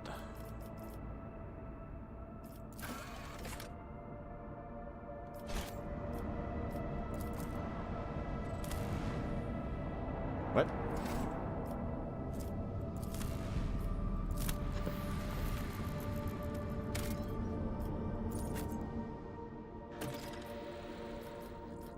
Accept.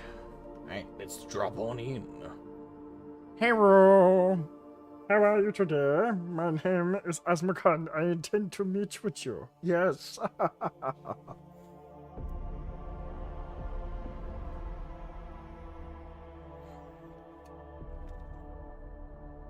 Don't worry, little buddy. We're going to destroy some heretics, I promise. I promise, my little buddy. Kill some heretics! Yay! I swear I'm mature. I'm acting entirely my age.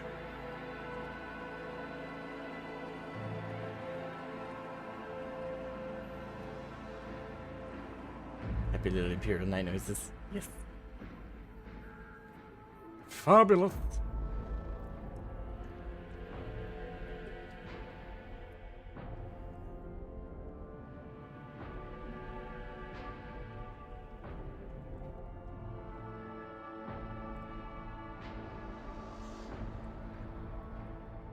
I pressed the button. There it goes.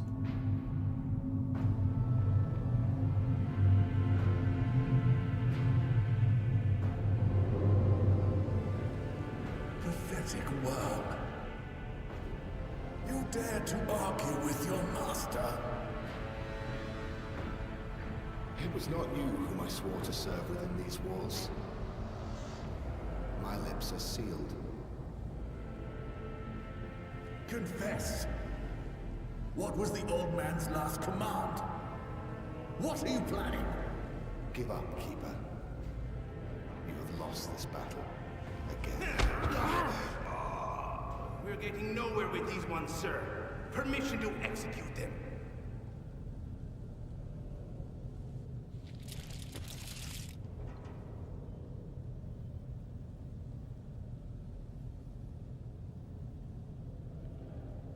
Oh crap. I'm going to deliver your servants from peril. Prayers will not help you, servant of the damned. In the name of House Orselio, I command you to execute the infidels.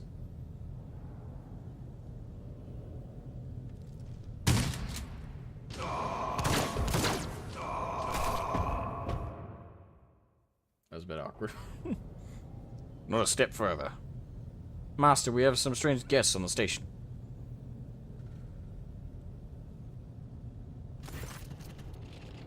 Felic Orselio. I wonder why so many characters don't have portraits. A tall man stops you with a gesture when you approach. Blood is trickling down the pearly scales of his weary face. And not just his own. Two jet black unblinking eyes are watching your every move, and the third one, the mark of a navigator's fate, is menacingly pulsing behind the lower lid of the middle of his forehead. Step back, or I will unleash all the horrors of the Sea of Souls upon you. Emperor, be my witness. I would if you'd be so kind. Desist, brother. It was the Emperor's will that brought me to this abode. Keep talking to me this way, and I'll make you swallow your own tongue. I'll go with desist. The Navigator frowns. No one has the right to interpret his will so freely, brother. But wait, I recognize your coat of arms.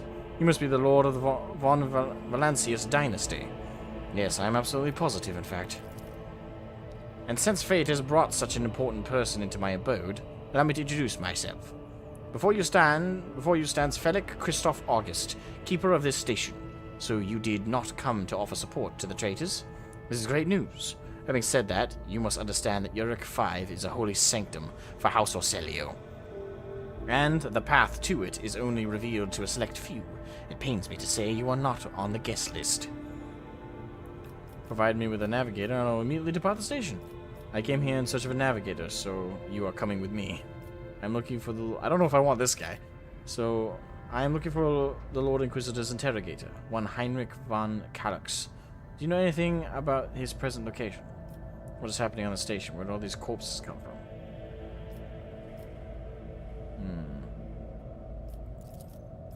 I do not think this is possible. Uric 5 is an observation station. We do not sign contracts and do not provide navigators.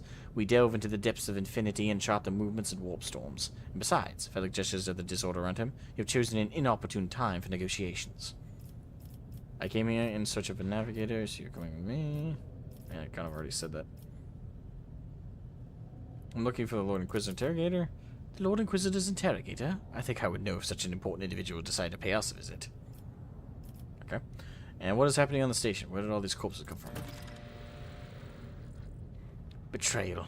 A most banal thing in the life of a nobleite. Don't you think? I was stabbed in the back by my closest friend, Theobald Orselio, second keeper of Uric 5, and my mentor. On his instructions, my own people sabotaged the generators, blew up the shuttles, and brutally massacred the loyal servants of my mistress. Most unforgivably, they dared to take her prisoner, greedy scum. I swear by the throne's light, their souls will perish in the darkness of the void. Felic falls silent for a few moments and then furiously slams the end of his staff into the floor. The madmen have captured Lady Cassia. and are now torturing her upstairs while we are idly chatting down here.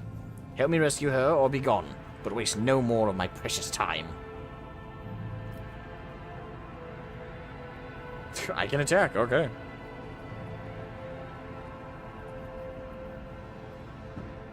My dog paid me a visit. Not really, she was sniffing around my snacks. I'm not torturing her upstairs. Okay. Taken by force, I do not care about your mistress. I am looking for a navigator and you will do. It's like... that feels like... It feels like a comedic anime moment. Like, this character's having this serious speech about why they can't come, and all of a sudden there's just hand on shoulder, and then there's like this psychotic, you know, just I don't care. Teleports away with it, or drags him along anyway. Yeah.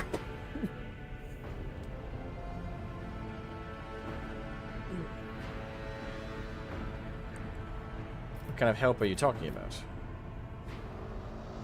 General Armstrong moment.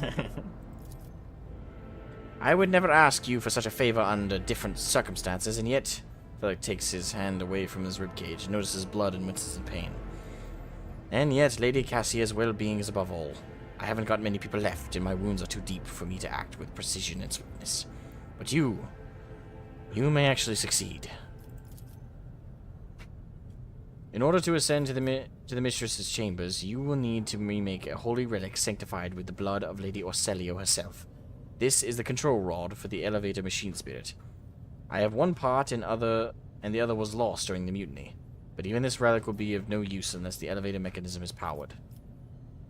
Why should I help you? How do I remake the control rod? So how am I supposed to power the elevator? Why should I help you? You came to the station for a reason. House Orselio will not be able to help you until the current crisis is resolved. But if you aid us now, I promise we will reach an agreement that you will find satisfying, be it riches, influence, or the powers of our navigators. Okay. So how am I supposed to power the elevator? How do I remake the control rod? I have a phylactery containing the mistress's blood. It needs to be taken to the laboratory, which is located behind one of the reliquary doors. The most ancient of sacred mechanisms will help to rebuild the rod. The tech priests ceaselessly perform the rites of appeasement so that the machine spirit would serve the house in its time of need. The fateful hour is now upon us. So I'm supposed to power the elevator. The station's main cogitator is situated in the guard room. Just enter the correct command sequence and the sacred mechanism will do the rest. It is so simple, why don't you do it yourself? I guess that makes sense. I never said that feat would be easy to accomplish. The path to the laboratory and the guard room is blocked by the very same madmen who took over the station. They will not negotiate, and are not afraid of displeasing the Navis Nobilite or incurring the Emperor's wrath. They bow only to brute strength, something which I currently happen to lack. I guess that makes sense. So what have you decided? Descendant of the Von Valancius line? I still have questions concerning about the situation. The woes of your house upset the balance of power in this part of the galaxy. I will help if not for the sake of profit, but for the good of the Imperium. It will be an honor to save the Lady Navigator from her woes. The rogue trader's aid will cost House Orselio, but you should rejoice, for your mistress will live. I will rescue your mistress, but in return I require the House Orselio sign a contract with my protectorate.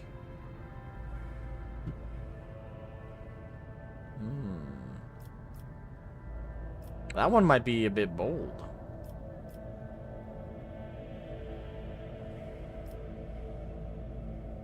Should I, you know, go the extra mile? Just saying.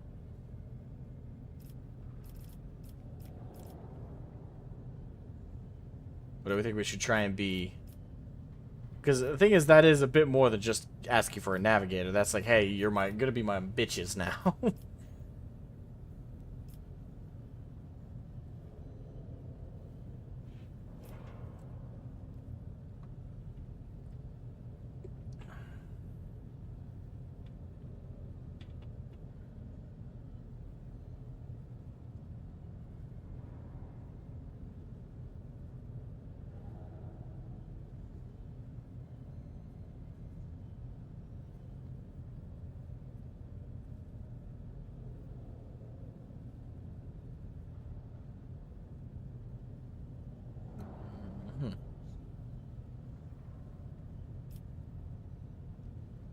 I'm gonna risk it. This probably sounds curtain-tied. So be it. Hurry the mistress. So be it. Hurry the mistress's safety is all that matters. But should you fail, our arrangement is finished. That's why I shall not fail. And I shall save to ensure I do not fail. Can't exactly save scum this one, I don't think.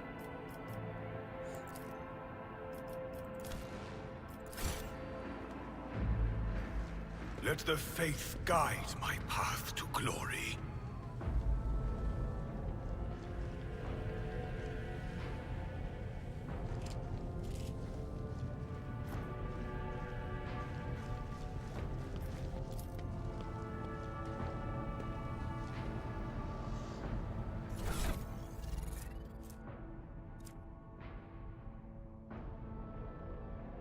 Unsuit, probably.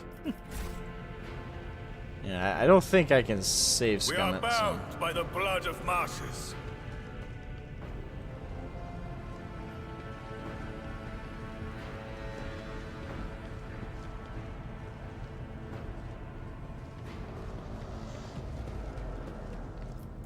The premonition runs true.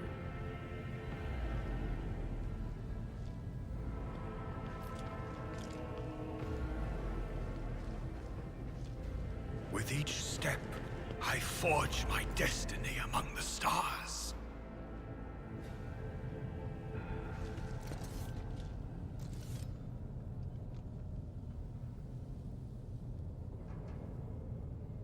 Know your duty. Attention to detail is the key to success.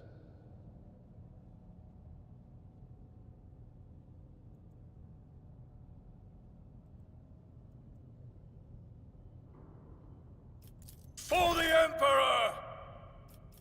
What advice do you seek?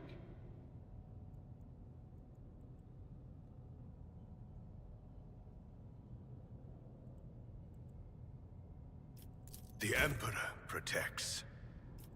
Yes?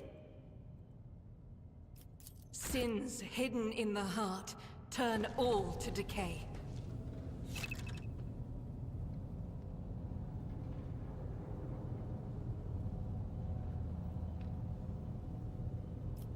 I'm at your service. Nothing's impossible for this old officer. The Divine watches over us.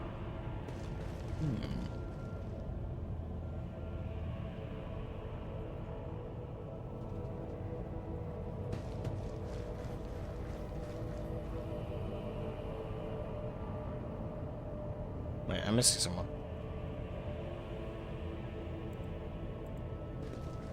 Oh, there we go. No, they just merged together briefly.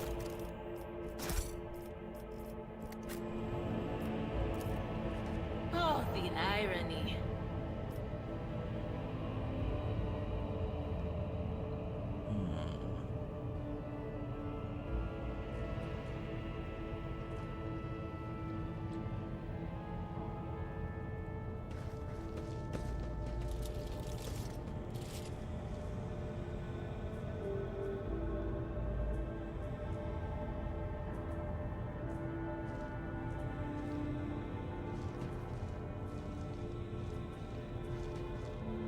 The impure cannot escape their fate. Purge them!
But of course.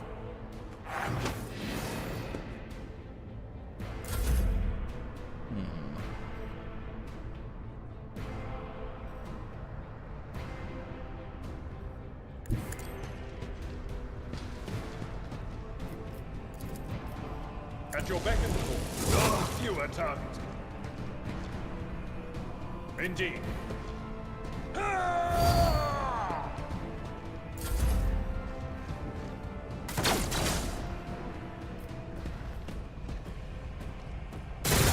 Through pain and hardship, we prove our devotion.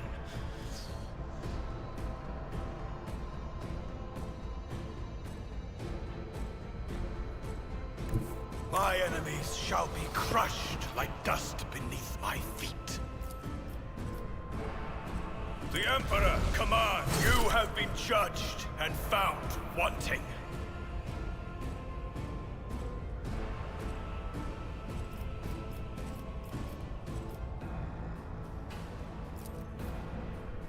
Actions will speak. Let this be the warning to all who oppose us.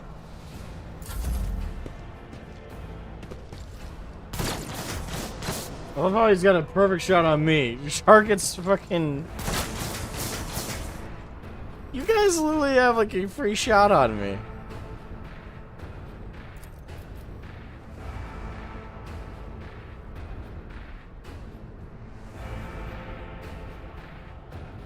I will bathe this Thine battlefield holy in blade. righteous fury. I intend it.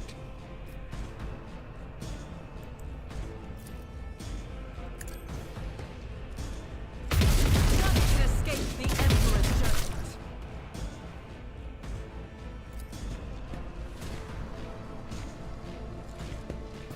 As the Emperor commands, I act. Strike is a prayer.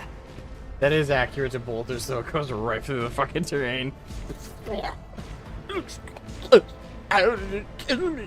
It's a 75 cal diamond tipped round, you bitch.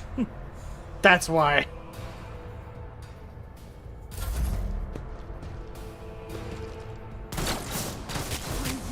Oh, he actually hit her.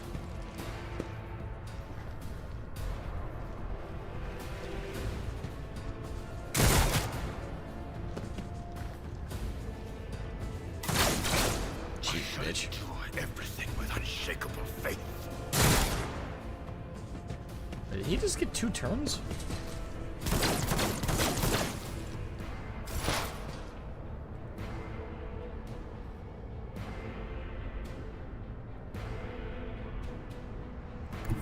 What is this foreboding?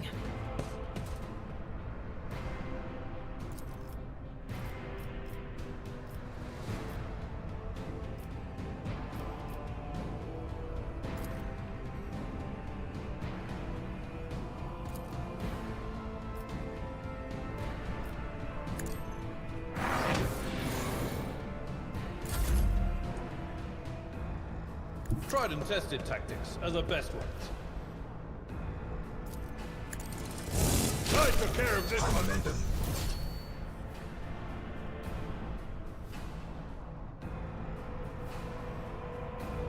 At your beck and call.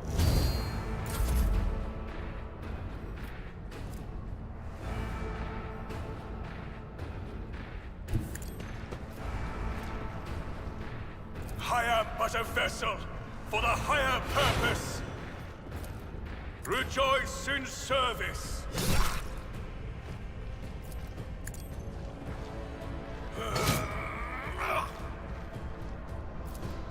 I will not be deterred. Another step towards our ultimate victory.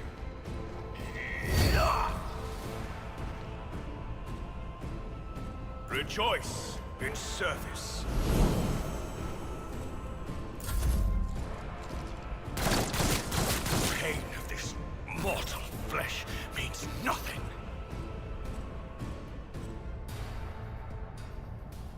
Guided by faith.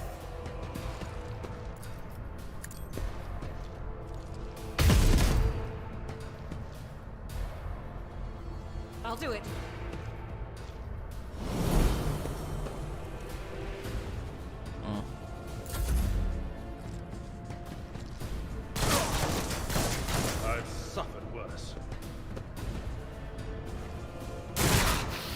pain and hardship, we prove our devotion.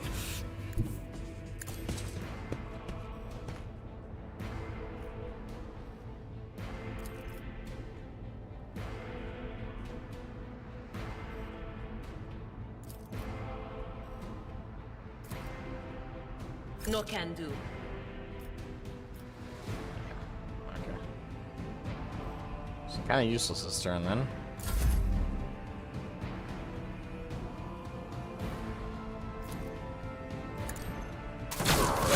Reduce them down. I will do my duty.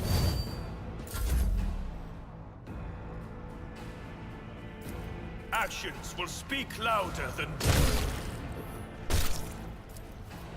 The Emperor commands. Alright. Killed his ass. Alright, we should all be out of combat now, right? Alright, we're gonna loot the corpses.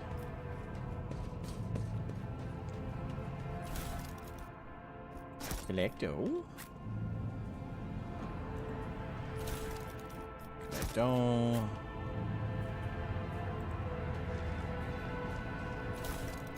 And collecto. Time to be a loot whore. Alright, so that's Lasgun.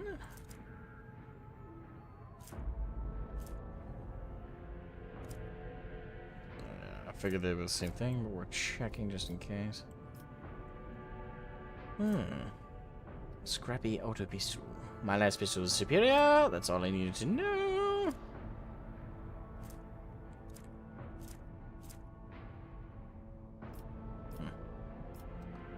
Nothing.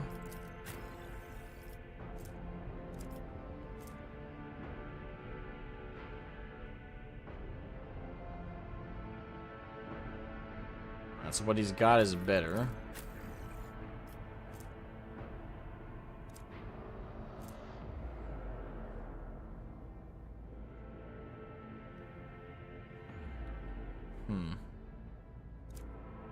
Not quite sure this is up her alley.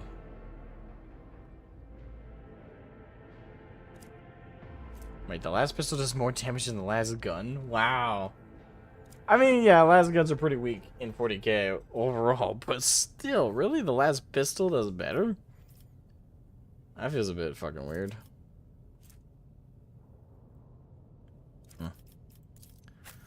And I have no doubt her weapon does way more damage, yeah. And of course she has a much better set of armor. So none of the gear I just picked up is useful. Great.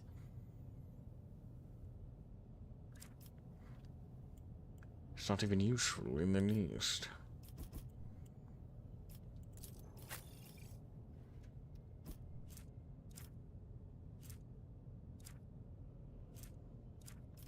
Oh well. That's everybody looted, I assume.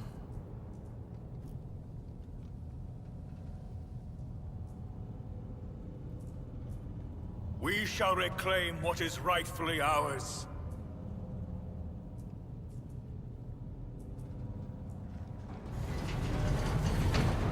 The Emperor gave me a vision.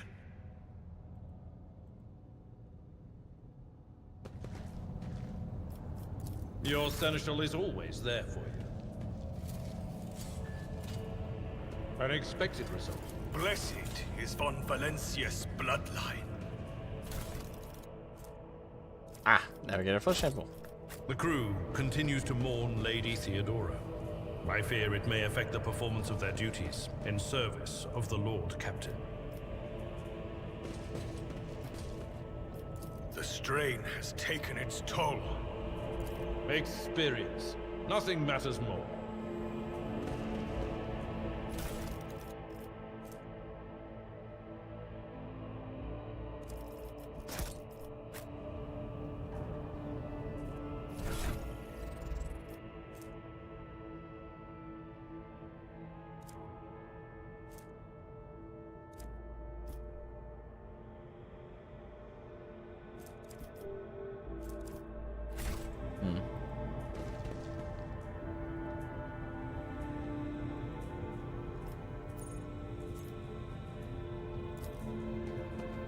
Over. There we go. Let the faith guide my path to glory. That's what?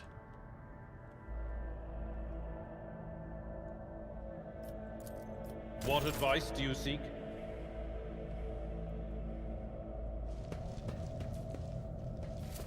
Nothing's impossible for this old officer. My faith is my shield.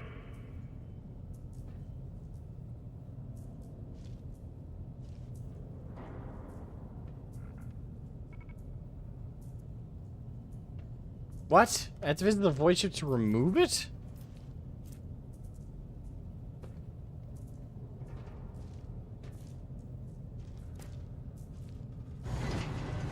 Wait, why am I fatigued? What did I do? How do I avoid it? I feel like I just have this shit happen and like I didn't do anything to trigger it.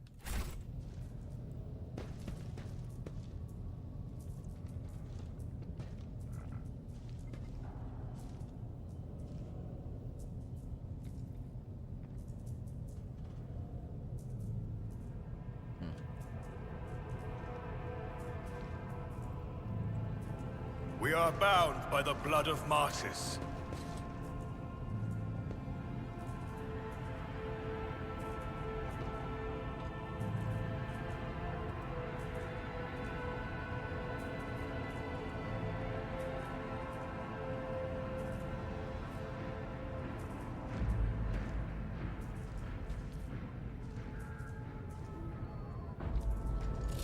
That's easy losing his shit.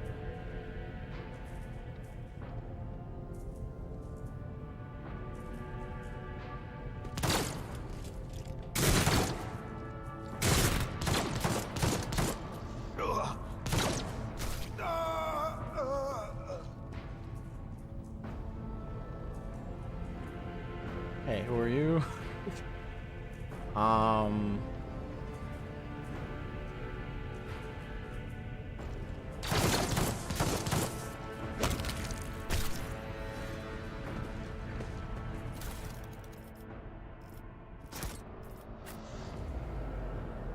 Well, that was an easy fight, you know?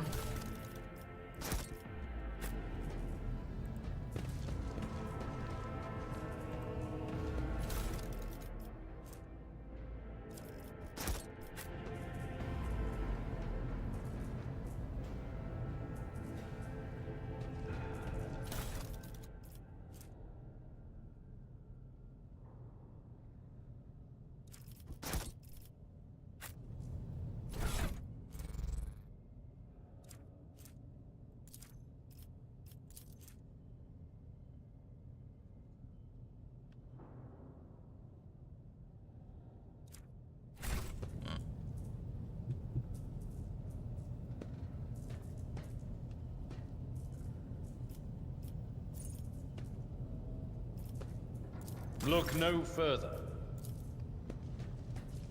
An expected result. Heresy grows from idleness. There you go.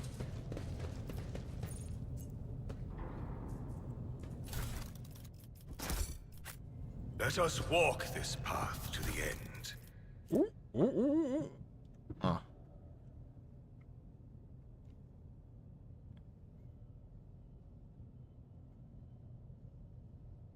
Oh, well, same armor value and it gives a higher chance of dodging. Says that, at least.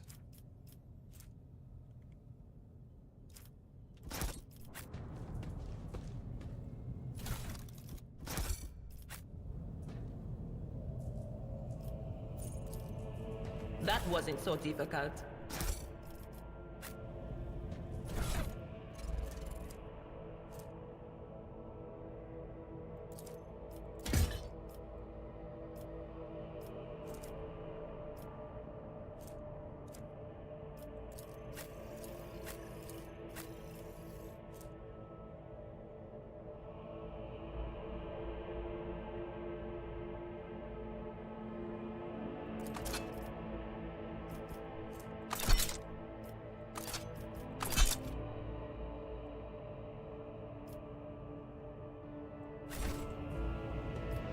For the Emperor.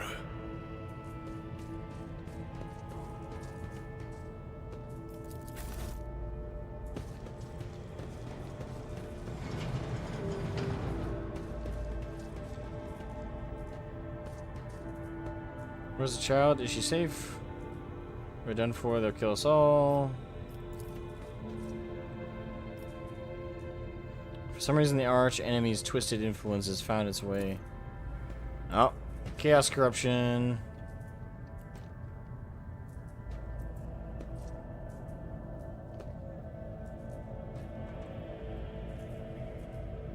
So has tongue cut off. So oh, okay.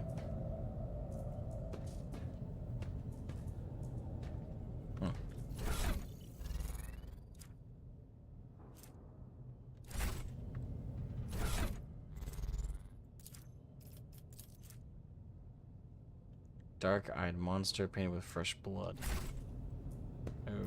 Okay.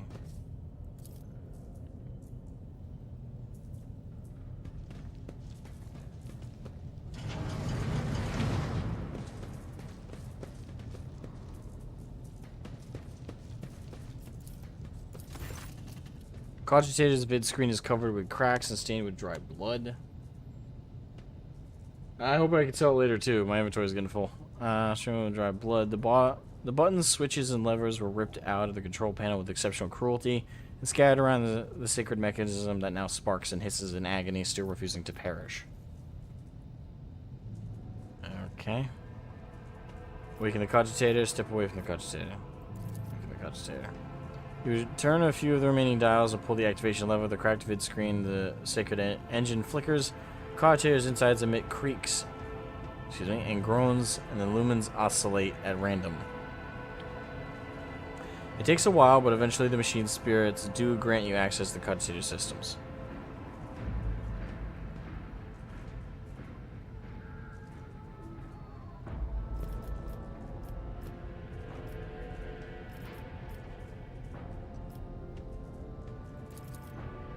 Archive data stored in the cogitator's local data crypt is partially corrupted, but you still manage to access residual logs for examination. Okay, view Vox report 12AH890.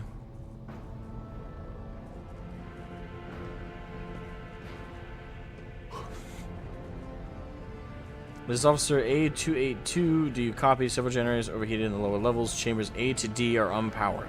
The tech priest's crew sent to investigate the problem is not responding. Requesting back. Officer H123 speaking. 200 servants have perished due to explosive decompression of the living quarters. We've located traces of mechanical interference, and preliminary cause is officer sabotage. Is officer sabotage? Or an officer sabotage, so therefore officer sabotage. Crews 5, 6, and 9 are to cut off from the main compartment.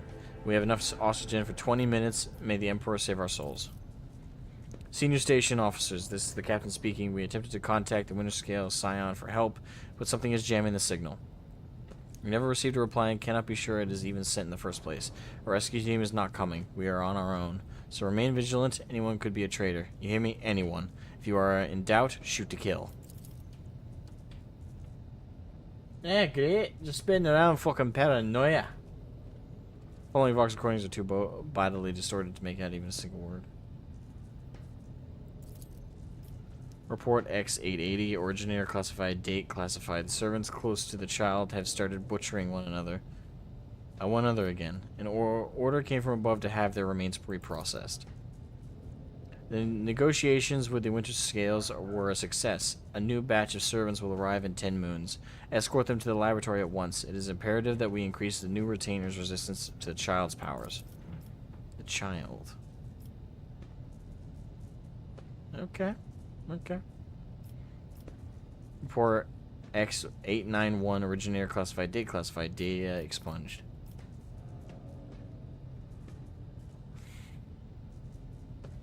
Station's docking log.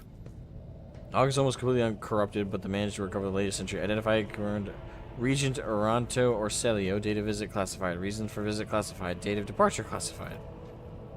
Alright. Security is life supports. Warning, damage in technical compartments A12, B3, D8, and H24 detected. Warning, living quarters L10, L16, L28 depressurized. Warning, unable to access the station's docking system. Warning, energy regulation system unknown error. The station will transfer over to emergency power. Immediate evacuation of the facility is advised. Warning. We have encrypted data. Something buzzing into the cogitator's metallic gut. Several red lumens light up above the vid screen. Requires access level security captain or above. Current. Excuse me. Current access level senior security officer. Deck use? Succeeded. Yes. You easily bypass restrictions imposed on the secret machine. The cogitator's overloaded processes were unhappily. Most of the encrypted data has been wiped. You find traces of the purge protocol. Recovery is impossible, but at least the most recent commands have been embedded in the machine spirit's consciousness. Now flits across the screen in a single creeping line. Child delete picked flow disable access code and annul station controls. Delete activate shuttle self-destruct purge command log. Okay. Exploring the archives for a little while longer yields to a surviving excerpt from the Regard Captain's report mentioning that the security system had recently been reconfigured without his knowledge. His comment reads, only the keepers of the station have access to the life support systems, but Keeper Theobald, but not left the child's side, neither had I. Could it be that?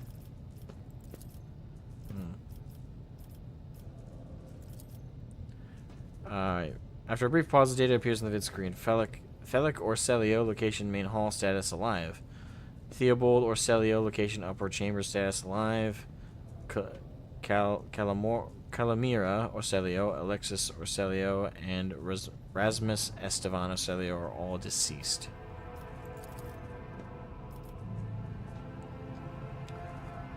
Okay, switch to the main chamber controls. The cogs from the secret mechanism will start to turn heavy grinding and clacking. The tire machine spirits grant you access to station control, or at least its parts that still obey the cogitator. Open all doors on the level. Return to the list of the available commands. Main elevator controls. Activate the elevator.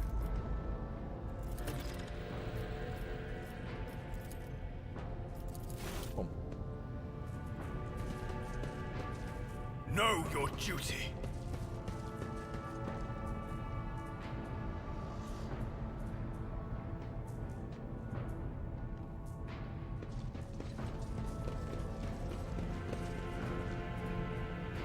With each step, I forge my destiny among the stars. Perseus found ways in the halls of esteemed house. Okay.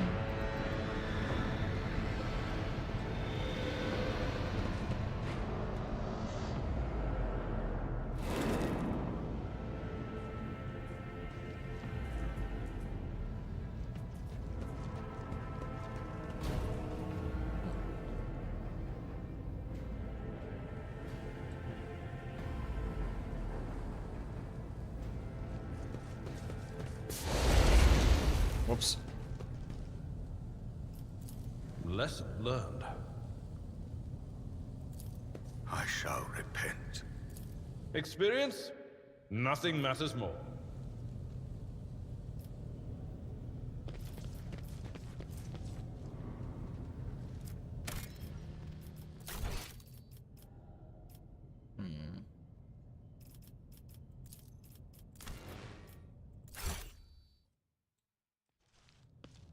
Let the faith guide my path to glory.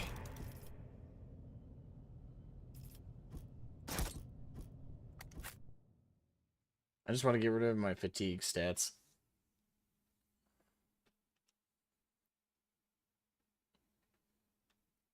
It seems if you fail a check, you get them, and then you're stuck with them until you rest up.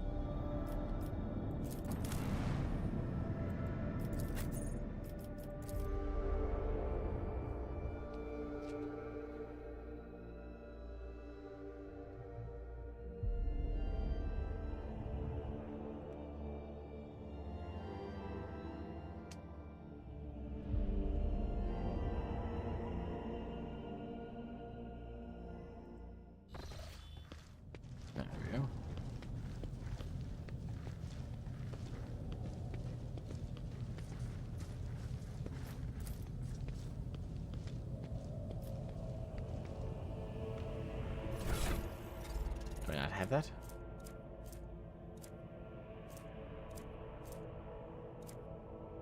I guess I don't. The Divine watches over us.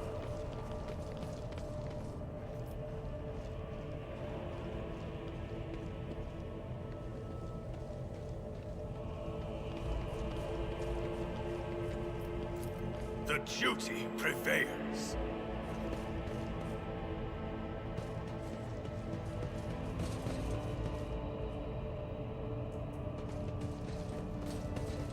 Okay. Thought I had the control room.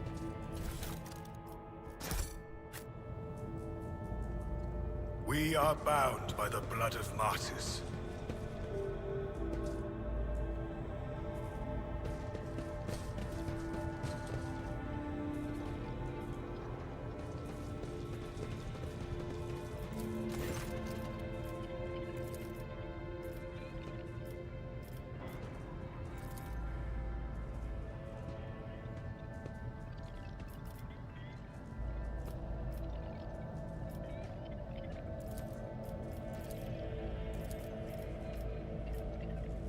Says you're processing error. Error is required.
Know your duty.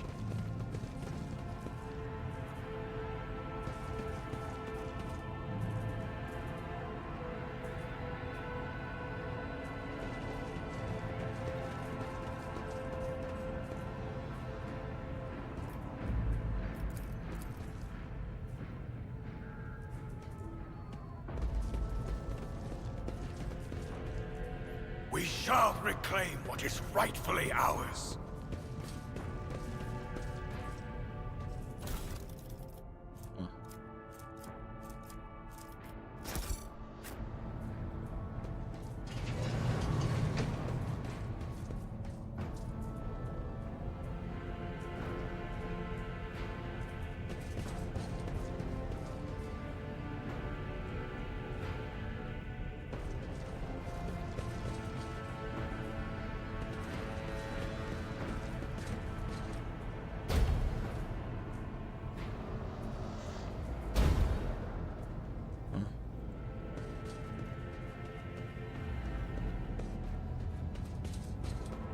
Because it says I need the... Oh. It's mutated flesh sample.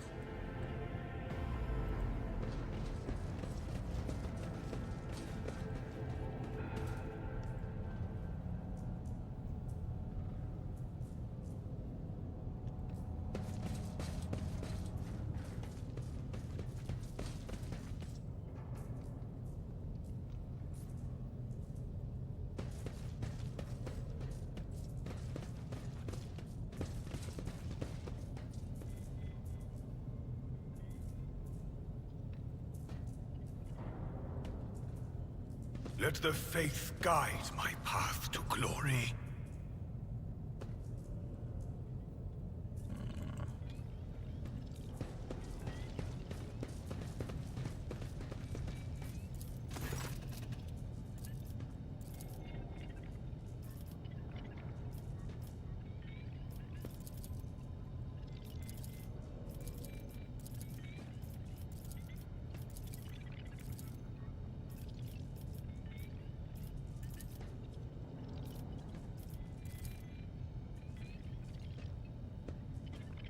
Okay.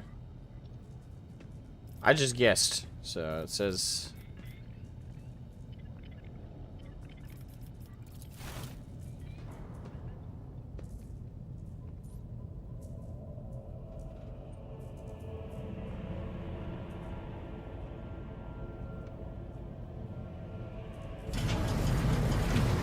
Well, that worked. Somehow. I just pressed random answers.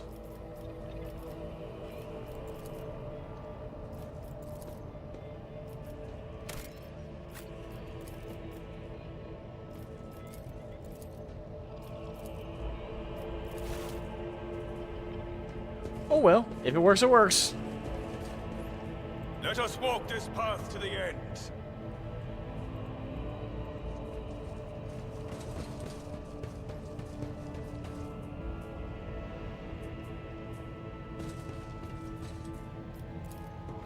Oh, come on.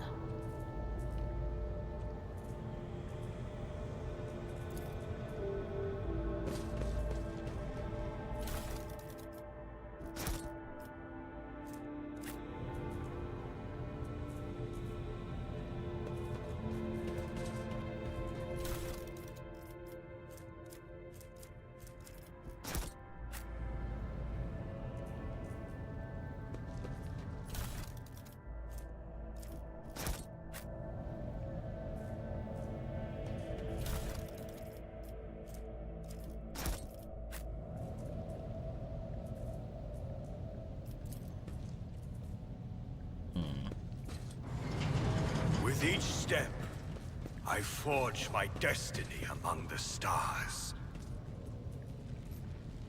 They all just lost their minds. Please don't kill me. Okay. Transducer.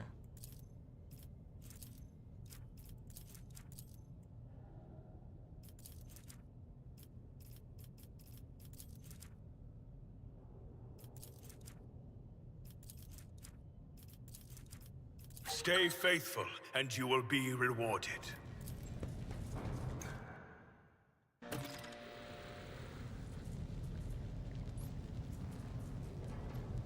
Cat scratching.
Know your duty.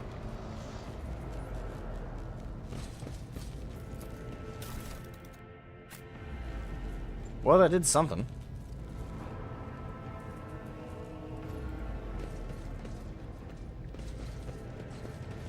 There it is. I guess it doesn't matter because we got the control rod, so... Oh well. We are bound by the blood of martyrs.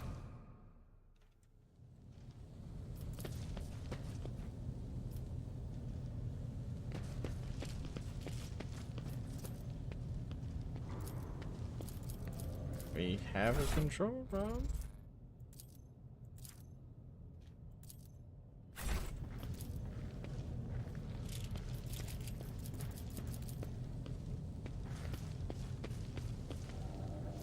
I rise above hardships.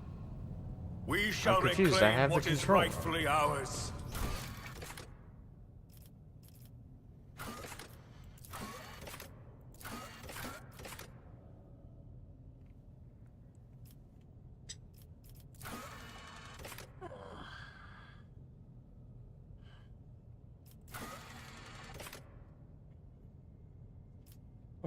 am I misunderstanding? Let us walk this path to the end.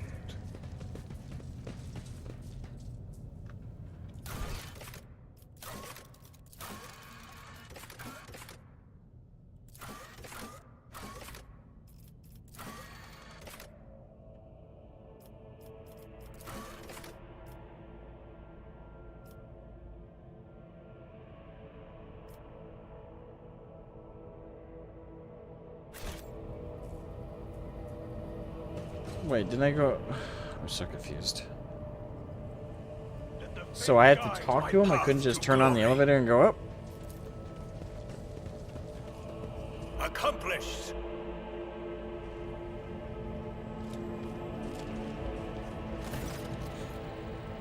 You did with the threat and powered the elevator. Well done. I trust you brought the activation rod as well? Remember, every second of hesitation may cost my mistress her life. The crossroads. There are two paths, both stained with blood, both leading to the accursed eye. They all wear masks so poorly and flimsy, they fall at the slightest touch, one hiding a blind man, another a traitor.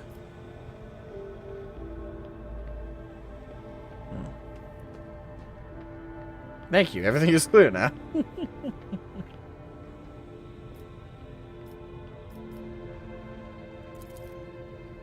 Giggling nastily, they will not speak.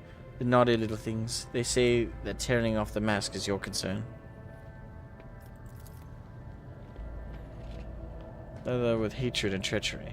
Both lead to tragedy. You simply have to decide what kind of tragedy you like most.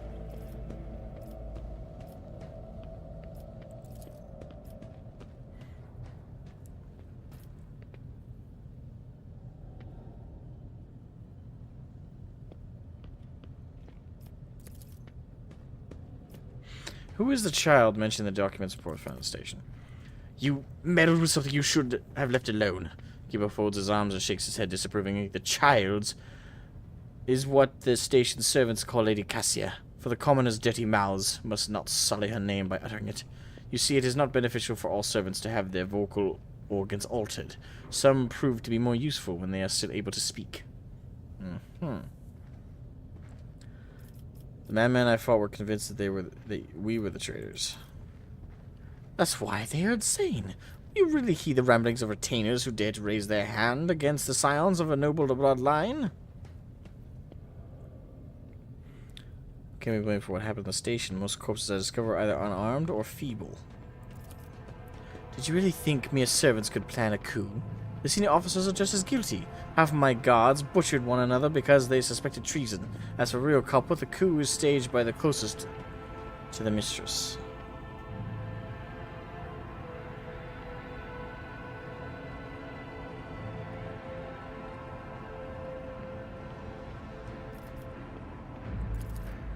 As I'm sure you are aware, there were two keepers of the station. Your guess is absolutely correct. Theobald or Celio. The demented old man obsessed with the Lady Cassia and her power, and also the one to blame for the woes that have befallen Uruk 5 and our noble line.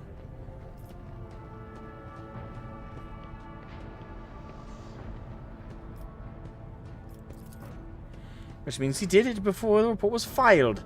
Or maybe after, or... Felix's stone face twists in disgust. You dare suspect me of what happened? The one who is going out of his way to preserve what little there is left? By the God, Emperor, you will keep those slanderous accusations to yourself. I don't trust him.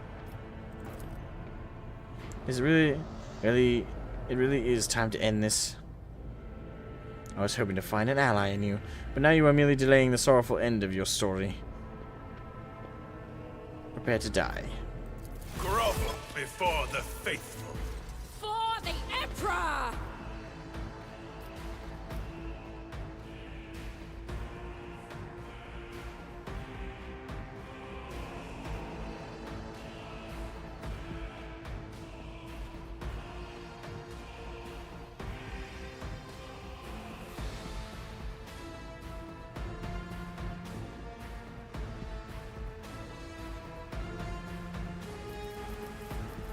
Kind of a crapshoot on when to put everybody.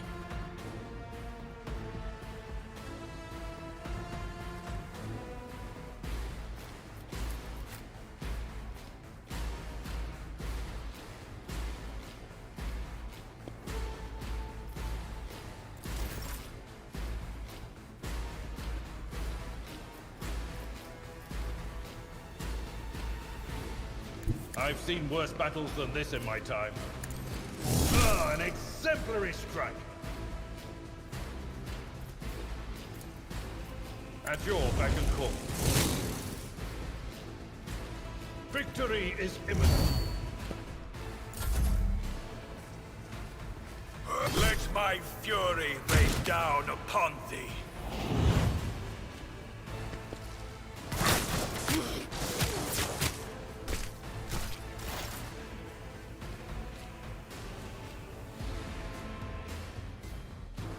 Cover me! On it. Farewell.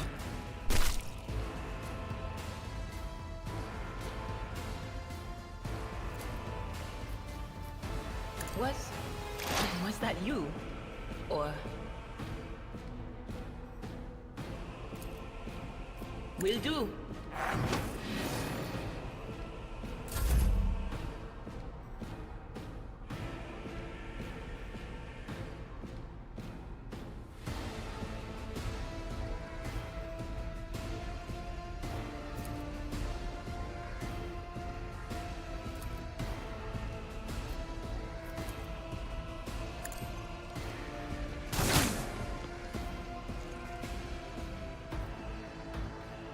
Doubt is for the weak.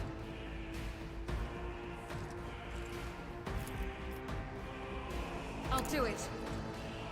None can escape the Emperor's judgment. Faith without deeds is worthless.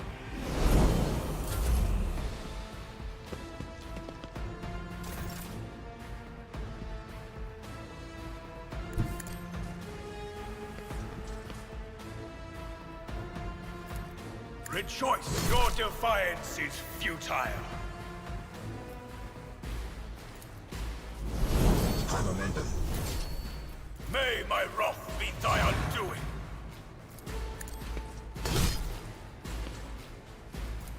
And so I will not.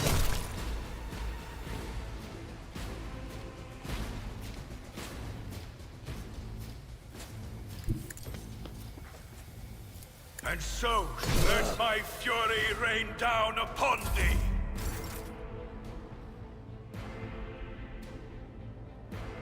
My place is at the fore.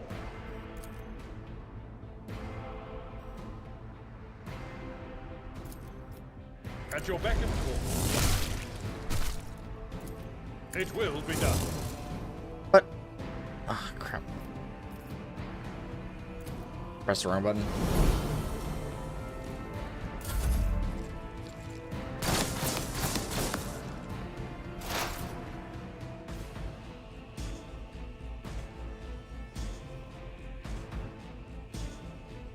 I know what is to come. That is not my destiny.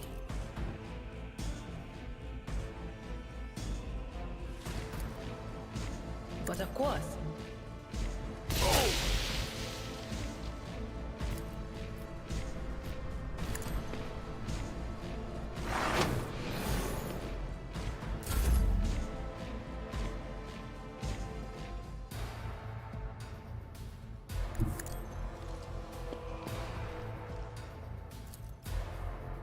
I'll do it.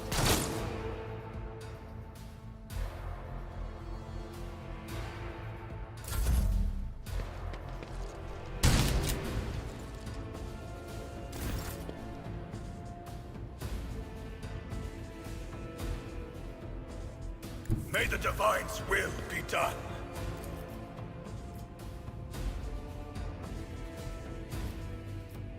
Rejoice in service. And so shall it be done.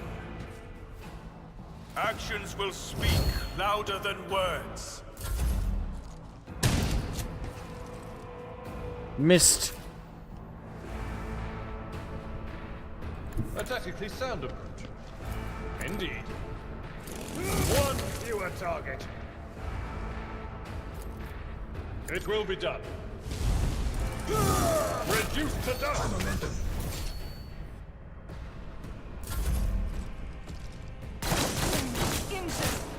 I'm enraged. There is is movement in the Empyrean. On it.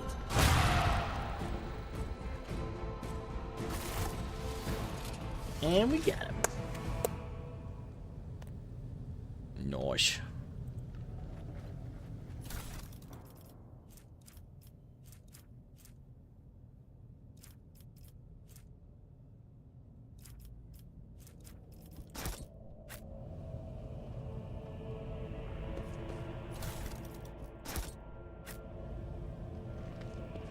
That one line was like, why are you gay?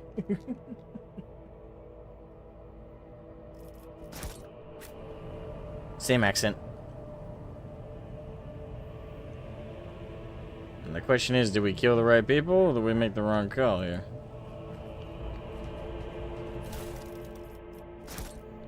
Because with all that evidence, he seemed guilty as fuck. He did not have a good explanation for everything.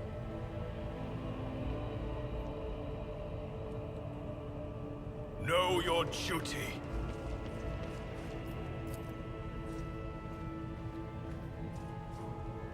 I shall say. True.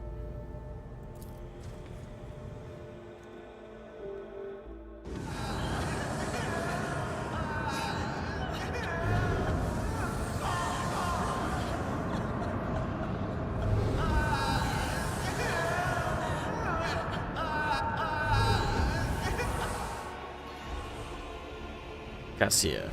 The pale figure with unnaturally long limbs stands with her arms raised, her hands deformed with talon-like nails, her deathly pale face is coated with blood that continually streams from her scarlet misted eyes. Her spiny gills, slightly hidden under her disheveled hair, twitch nervously at your approach. Only now do you notice a third eye in the young woman's forehead, hidden by a jeweled ornament. And when your eyes meet, you sense overwhelming, soul-smothering power. Willpower test succeeded. Yeah, I know it was. I knew it was worth investing those points. You are enveloped in despairing grief, and an invisible hand closes around your throat, cutting off your breath. Your limbs seem to fill with lead. Your heart hammers in your chest, and the desire to turn and flee from this room, from the station, almost gets the better of you. At the last moment, you master your emotions, and your will pushes back against the illusion, forcing it to retreat. Ow, ow, ow! As if my own little pals weren't bad enough, now this one's barging into my head. Somebody stop her. Heresy.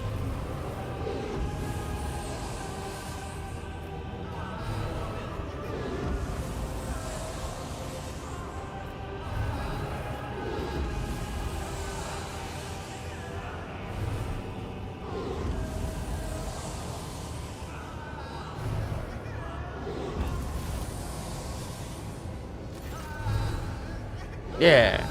Coercion. It worked. She warily shakes her head and lets out a drawn-out sound similar to both a sob and a howl of a small wounded animal. What is happening?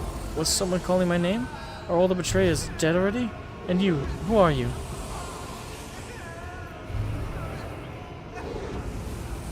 Your lordship, rogue trader. It matters little, you profane creature. You will die regardless. I am looking for a navigator to join my crew. You look like you'll do. I? Cassia blinks in surprise as your pointed nails reach the jewel in her forehead. I'm afraid I cannot respond to such an unexpected... What is this? I feel faint. Theobald Orselio. The heavy-set old man who has been kneeling nearby erupts into a low sob, his eyes swollen from crying, dart disbelief around the room as though the veil of ignorance has just been ripped away from them. The child, Lady Cassia. Where are you? Sacred child. Throne preserve. You. The old man shifts, revealing his face. It is studded with jet-black veins, his bulging, milky eyes bear a striking resemblance to those of dead fish. A sickly sweet scent assaults your nostrils as if the old man's flesh is rotting inside his decaying husk. My eyes failed me, for they are unable to make you out as either enemy or ally. I'm warning you, one wrong move will be bringing the wrath of the House of Celio down upon your head. Watch out, Lord Captain. This one's deranged. It's making the whispers shriek like crazy. He might just open that eye of his. Threatening the head of a dynasty is a grave offense, esteemed whoever you are.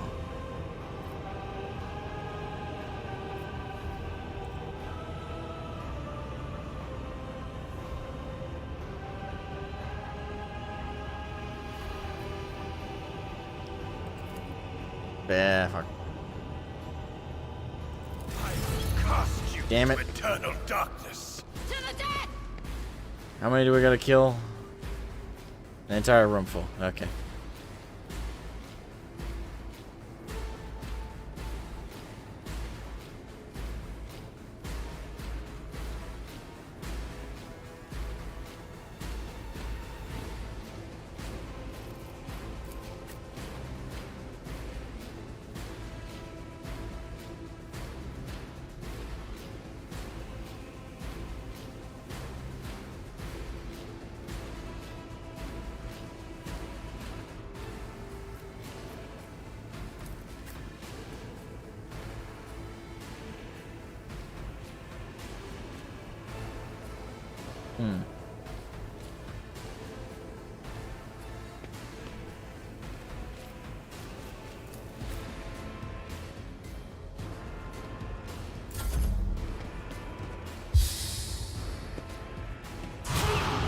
Cleanses the body.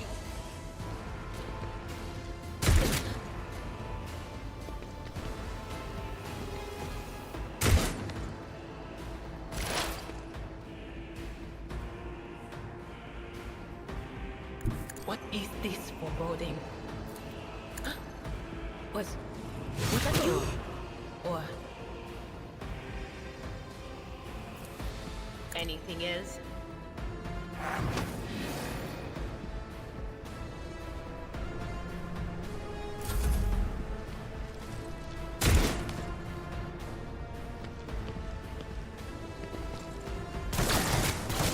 Brace yourself, Abelard.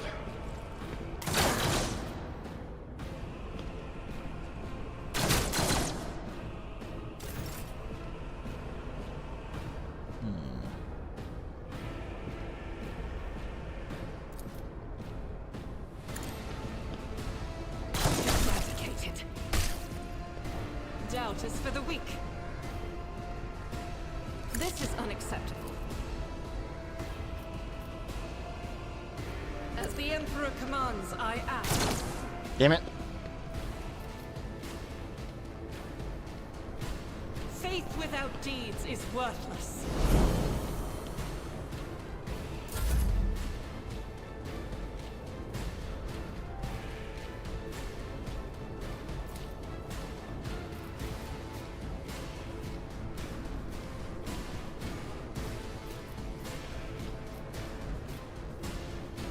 At your beck and call. Victory is imminent. I will do my duty. It is a bit odd, isn't it?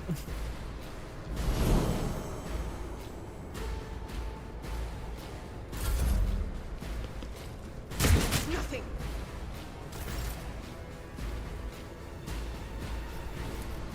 The Emperor commands you have been judged and found wanting.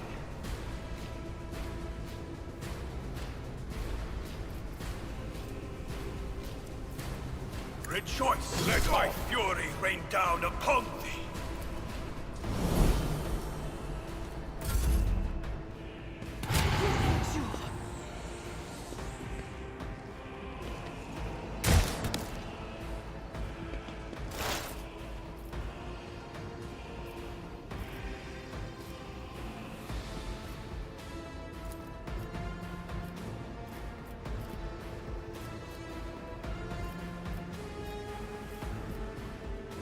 I'm not so sure.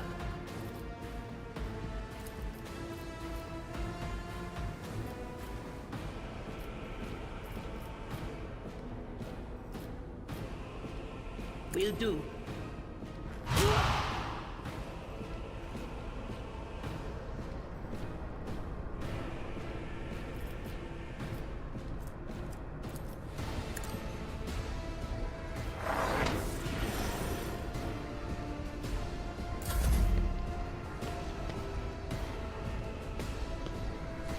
From the ashes, I will rise. High momentum. Blessed be the hand of the healer.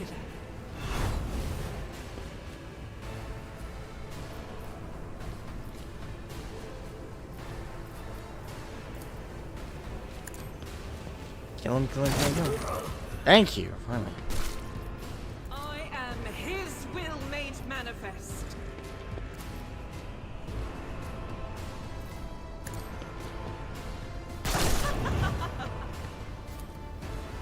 I'll do it.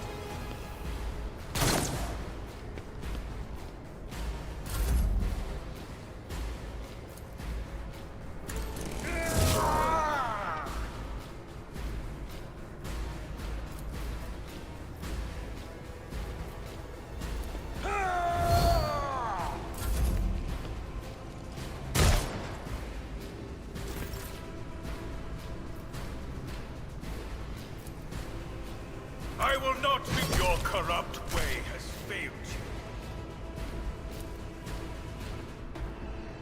you. Rejoice in service.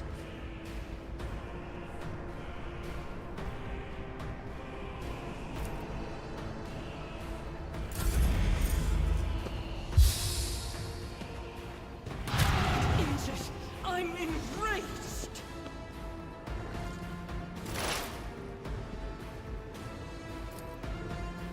On it. What an unfortunate turn of fate.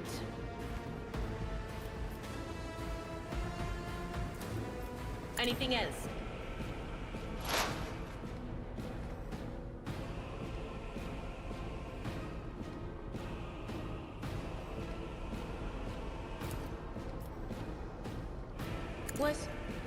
Was that you? Or...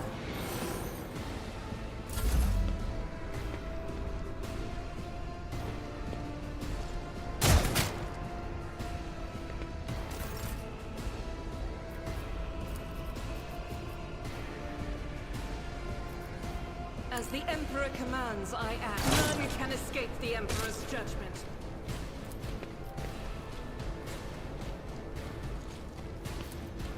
Doubt is for the weak.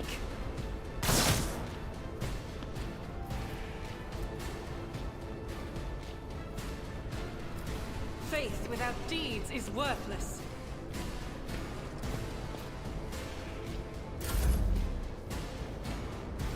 At your beck and call.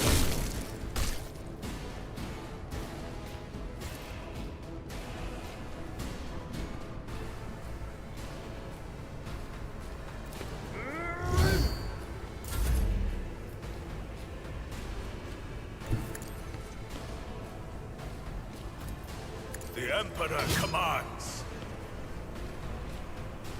And so it shall be done.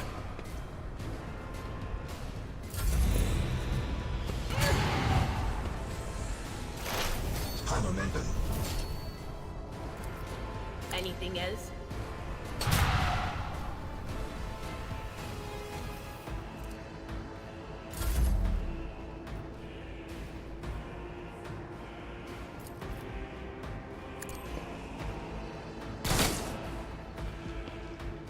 As the Emperor commands, I act.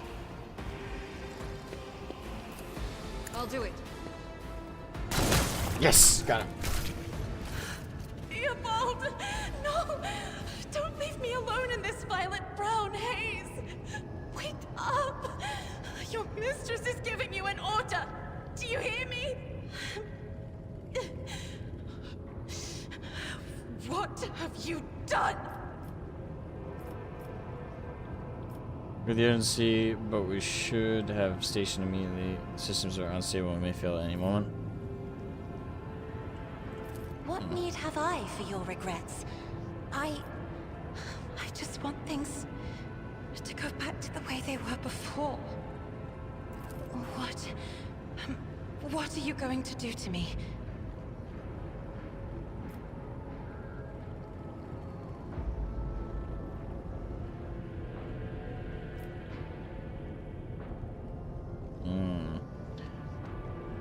And to serve as my navigator until I release you from that obligation.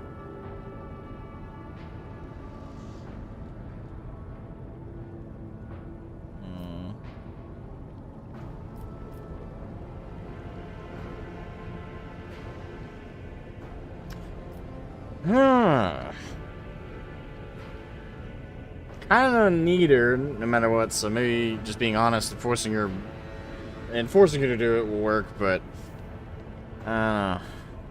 It has to list aid one another, become a navigator, and I shall restore you to House Orcelio at the earliest opportunity.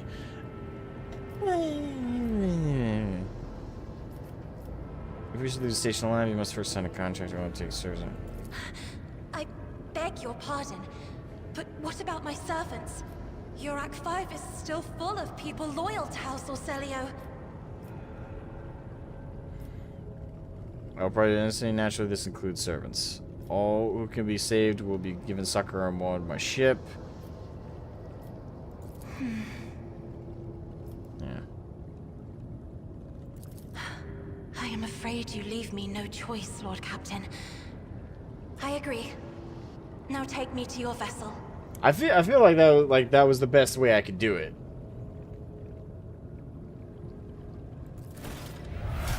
Because promising to let her go at the first opportunity, it's like that could be literally the next planet. So that feels a bit eh.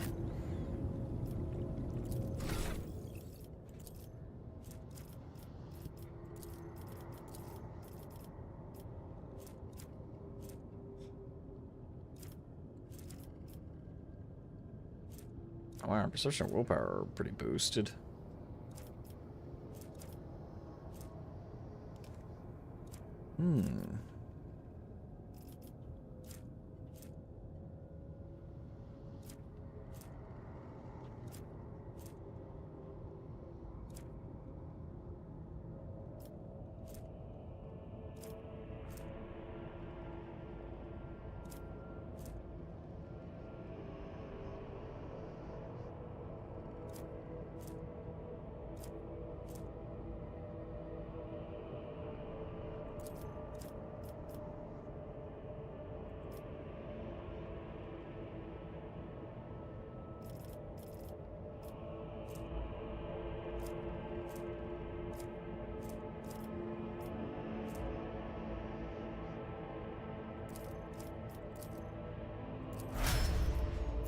There you go.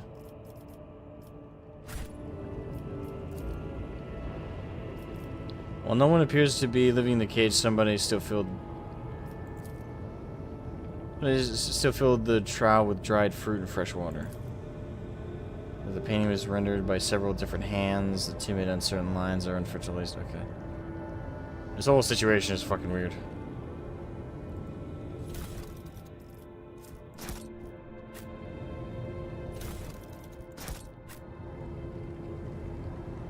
We are bound by the blood of martyrs.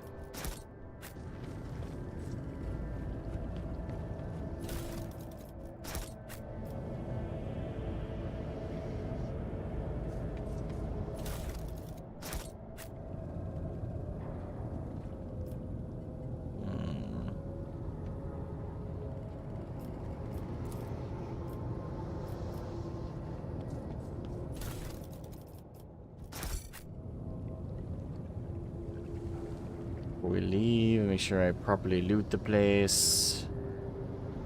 The divine watches over us.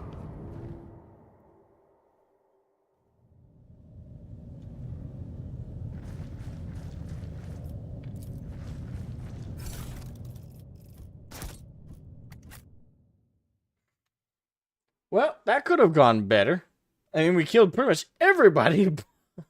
Pretty much every single person. Except for her. At least that we encountered. Like, clearly she said, like, oh, I have other servants. So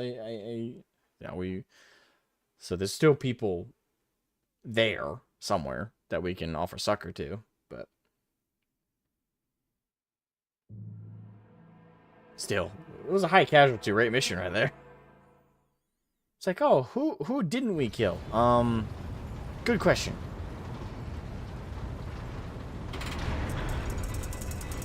That's such a villain thing, you know. It's like the throne with the skull on it and it rotates dramatically back. Lord Captain, Lady Navigator, welcome aboard. A Sanctum Navis has been prepared for the communion ritual. But if the Lady Navigator wishes to rest in her quarters first... Your heart starts beating furiously, your breath comes short and choppy, and your fingertips start tingle unpleasantly. You notice that Vigdis is shivering slightly, and your crew are glancing around in puzzlement, searching for the source of the sudden wave of unease. Without even looking at the Voxcaster, Cassia waves her away. First, I wish to speak with a rogue trader. Leave us. Of course. When you are ready for the ritual, please let me know.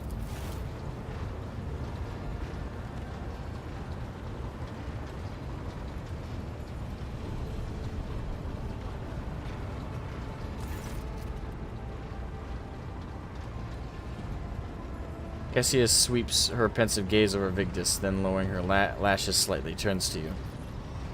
Or to you institution commands of my vessel, do not forget that you are alive solely thanks to my magnanimity.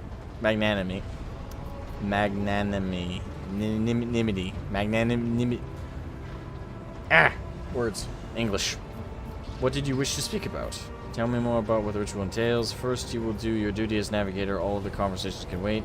I do not want to speak to you. Go to the Sanctum Navis now. Alright, tell me more. Okay.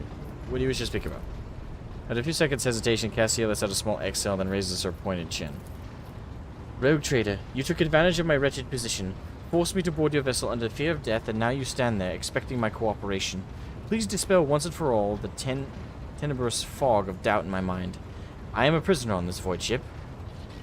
Not at all. I regret frightening you, although it was only a way to convince you to leave Yorick 5. Indeed you are. I detest it when my prisoners rattle on. Hardly. You are free to leave as soon as I find someone to replace you. Of course you are. I will not allow a monster like you to make itself at home here.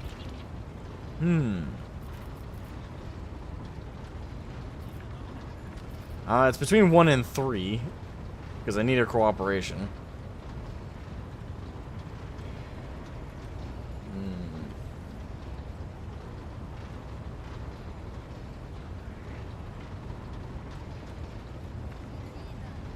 Excuse me.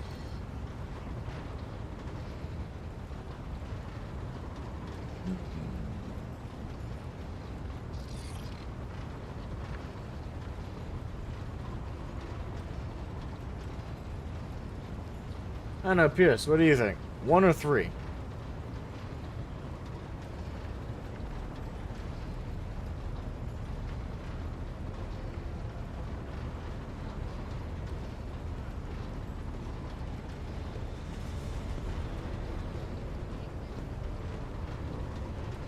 Ooh. I popped me ruddy shoulder.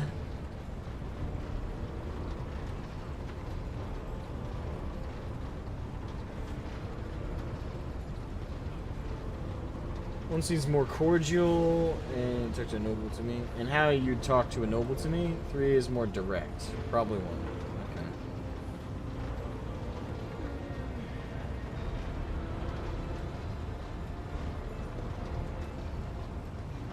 Okay.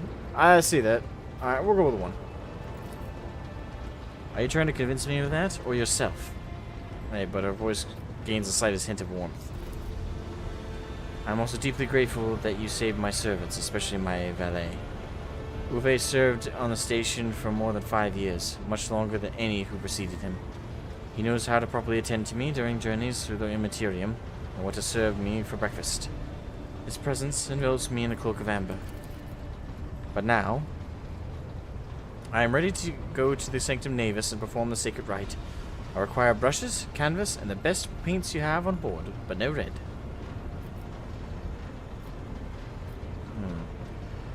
Tell me more about what the ritual entails. Tell me about what the ritual entails. I doubt the uninitiated could understand the mysteries of navigation, but I shall try to explain the essence of it. I must merge my mind and will with the machine spirit of the ship, so that I become one with the vessel. Cassia lifts a lock of hair from the back of her neck, revealing gilded implant ports. After that, I use the House of Celio ritual, which I am loath to reveal to you, to free my mind of all errant thoughts. Alright, so she paints to de-stress. I can relate, as is evidenced by my entire background. Then it is time to open my third eye and peer into the depths of the warp itself. Among the nightmarish visions, mirages, and creatures of the abyss, only the light of the Emperor is the truth that will lead me from star to star, from system to system. Oh, the light, the guiding thread so fine it can slip from one's grasp at any moment, Cassie unfurls her hand as though dropping something. But you have nothing to worry about. The navigators of House Orselio never lose their course. Okay. Alright, I will ensure that the necessary supplies are delivered to the Sanctum Navis. Cassie nods and thanks. I shall take my leave of you for the duration of the rite. I ask that you do not follow me. Few can survive the gaze of my warp eye when it is opened.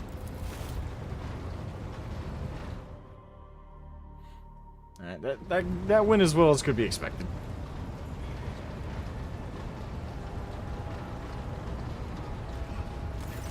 Lord Captain, I will oversee the open channel between the Lady Navigator and the bridge, and may the Emperor's light help us all. Quite right. Quite right indeed. This is a fantastic game so far.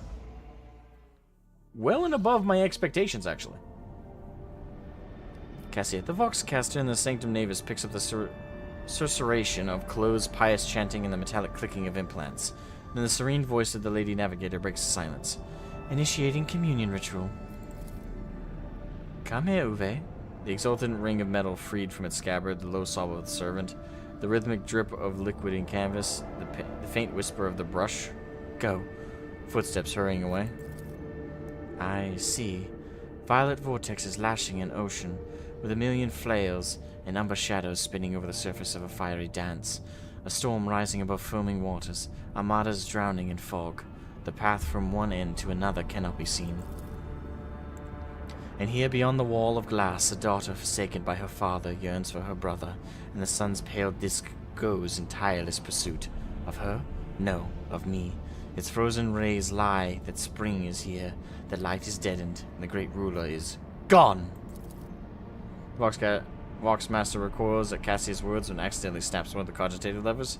The panel beneath her fingers emits sparks and the Voxcaster falls silent. She quickly flips a series of switches and bows guiltily. My abject apologies for cutting off the broadcast, Lord Captain. I have never heard the warp speak through a navigator before. The connection is restored now. It will not happen again. Cassie, are you right in there? Voxmaster, see to it you receive 5 lashes for this show of clumsiness. What is happening to Cassia? Neither the navigator undisturbed. Okay, the ritual is in order. Cassia, are you right in there? Soul-shredding screams drown out the Vox transmission. The servants of the Sanctum Navis are howling and shrieking like wild beasts. I think that's a misspelling. That might be a grammatical error because it says wild beats. I don't know about you, but I've seen a beat. It doesn't scream. Like that little fruit thing. Or at least I think it's a fruit. Is it a fruit? I feel like I just made a dumb comment. Beats.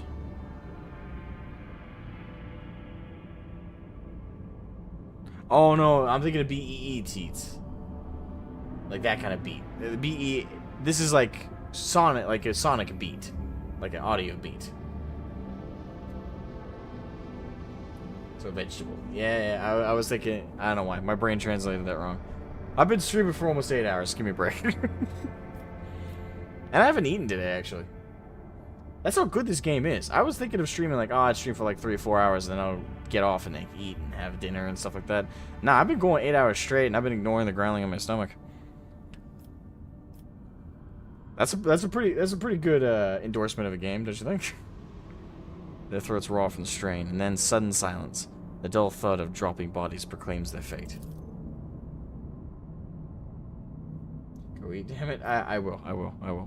We'll get there. It appears the servants were part of the Lady Navigator's rite, as it was for her predecessor.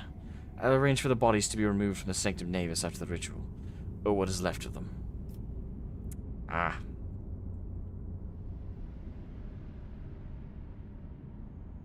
So, we gotta get her fresh servants every time we gotta warp travel. Road Trader, I fear I have unfortunate news. Endless blackness has spread across the canvas, dividing what should be whole in two.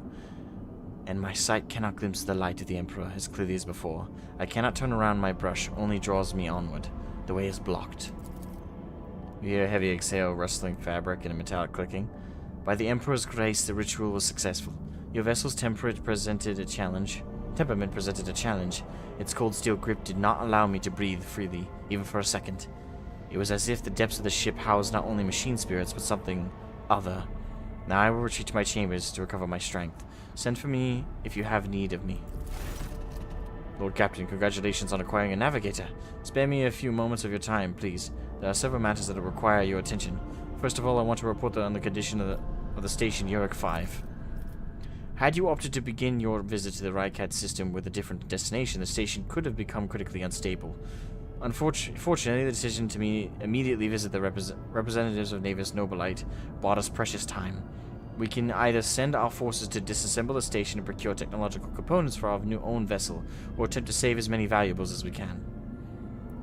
I was not stooped to pillaging. Abandon the station we are leaving. Gather any components that may be of use to the ship. Loot everything from jewelry to the very last manuscript.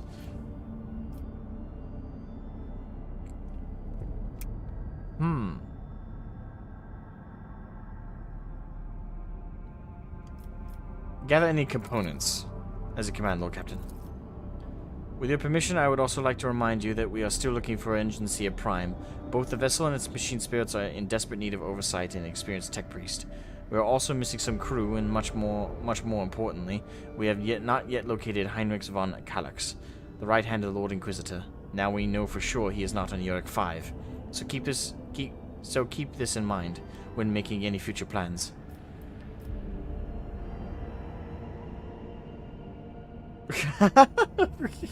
What? Why is it always business with you, Big Diss? Could you sometimes just visit and tell me how wonderful everything is? What? What a captain-like response, you know? Like, oh my god, why do we did always business with you? Like we're not even friends. The fuck was that? Thank you for just a little bit for now. As it pleases you, Lord Captain. That was so weird.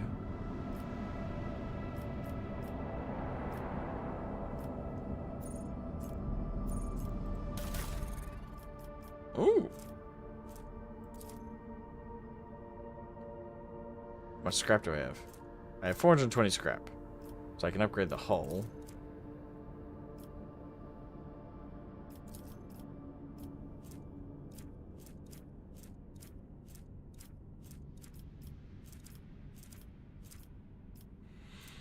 Upgrade RAM can be upgraded. 50, okay. And if we got the scrap, we got the scrap. Wait, is scrap used for something else? It might be. I'll upgrade both of them once, just leave it for that for now.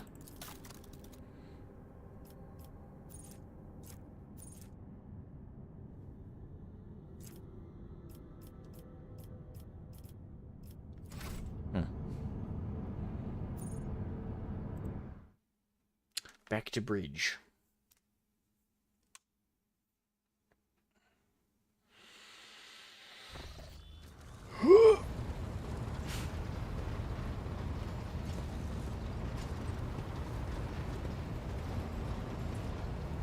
Oh, I leveled up. Yes, bitch. Leveled up like a boss.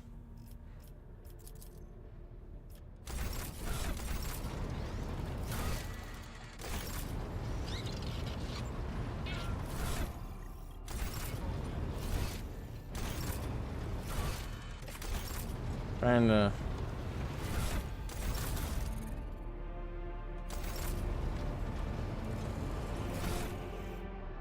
Ah, there we go. C. Right, I have leveled up. Right, choose an ability.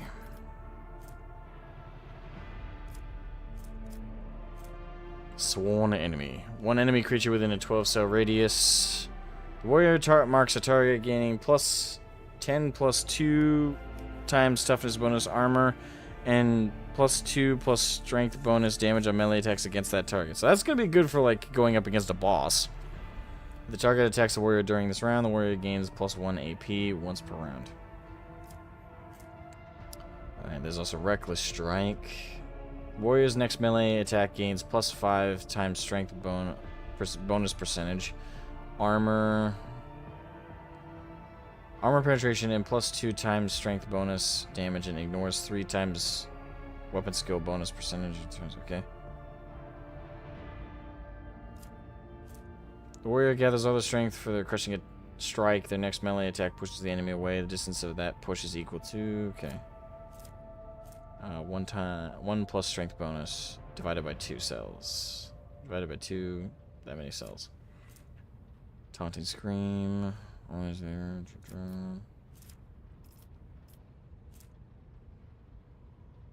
I'm gonna go with sworn enemy, because next time we go up against a boss character, that'll be super useful. Alright. Rose. It's already at 50.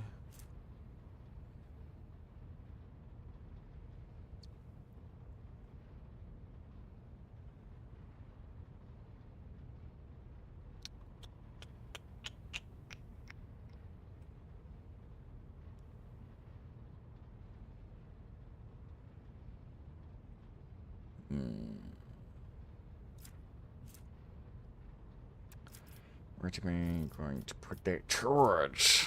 That's a good question, isn't it? What's my coercion currently at?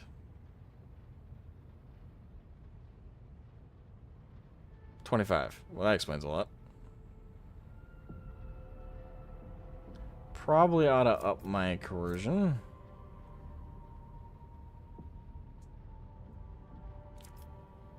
Skills affected by toughness. I think I'm good on carouse for now. Yeah, I want coercion to go up. And make it 35. Give it a little bit of a boost.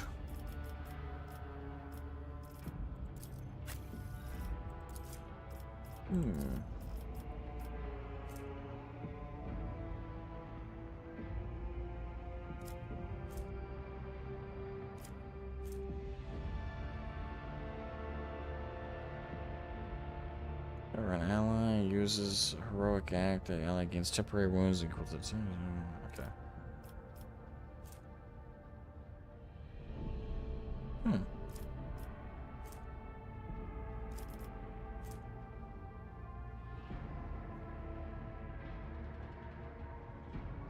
Roll a commanding voice. And her fellowship value is already at 40. It's pretty good.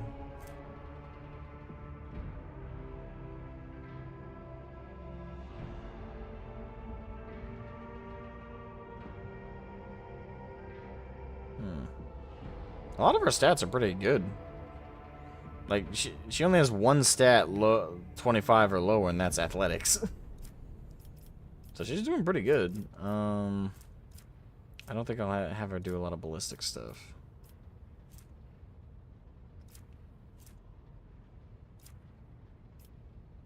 We're gonna need a character that's super big on fellowship, so I'm gonna boost her fellowship. We need someone with good, damn good charisma. She'll be the negotiator of the group.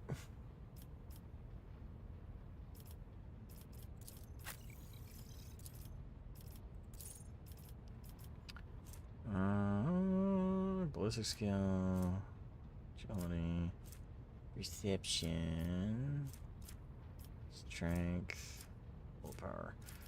We'll do ballistic skills. She's our main shooter at the moment, so need her to continue being fucking a badass. She is badass, but want to continue only ever amplifying her on more. Dash. Soldier immediately dashes in the selected direction, spending all her movement points. Does not provoke attacks with opportunity. Allows a soldier to dash through allies and enemies, but not through obstacles. Can only be used once per round. Controlled shot. The soldier gives a sign that they are about to open fire. The soldier and their allies will automatically dodge the soldier's next attack. Trench. A soldier immediately spends all their AP and MP and gains a plus 30% bonus to cover efficiency. The next time the soldier uses run and gun, they gain back all spent AP and MP plus 1 additional AP. It also resets the cooldown of all other soldiers' abilities except for run and gun. Concentrated fire. The next range area attack made by the soldier deals plus 50 plus 10 times BS bonus. Ballistic skill bonus. Percentage damage. And has an additional plus 10 plus 2 times dodge reduction. Okay. Rapid fire. The soldier's next burst attacks will have its rate of fire doubled, but deal minus 25% less damage. Okay.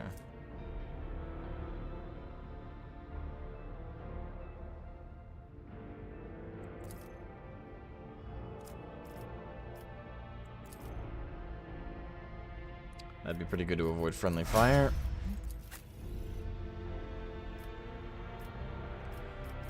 Okay.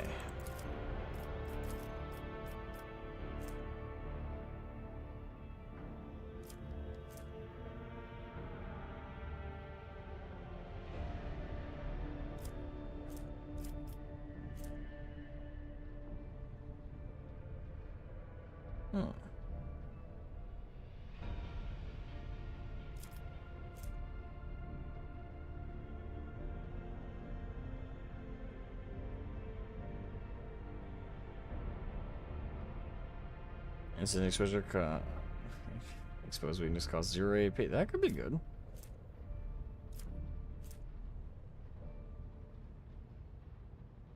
I think I'll take weak body, weak soul first, though. Yeah. And we'll boost intelligence. Okay.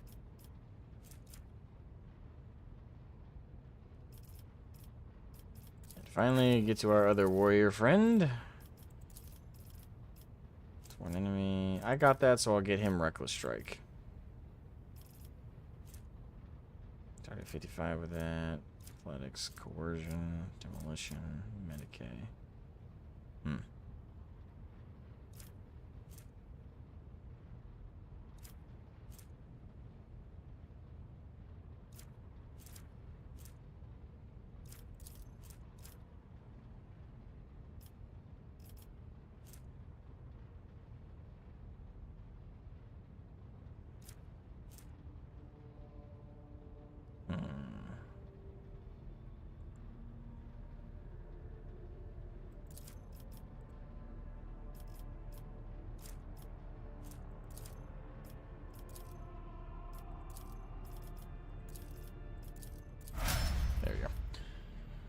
Okay, boom. So everybody's been upgraded and leveled up. Good time to save the game.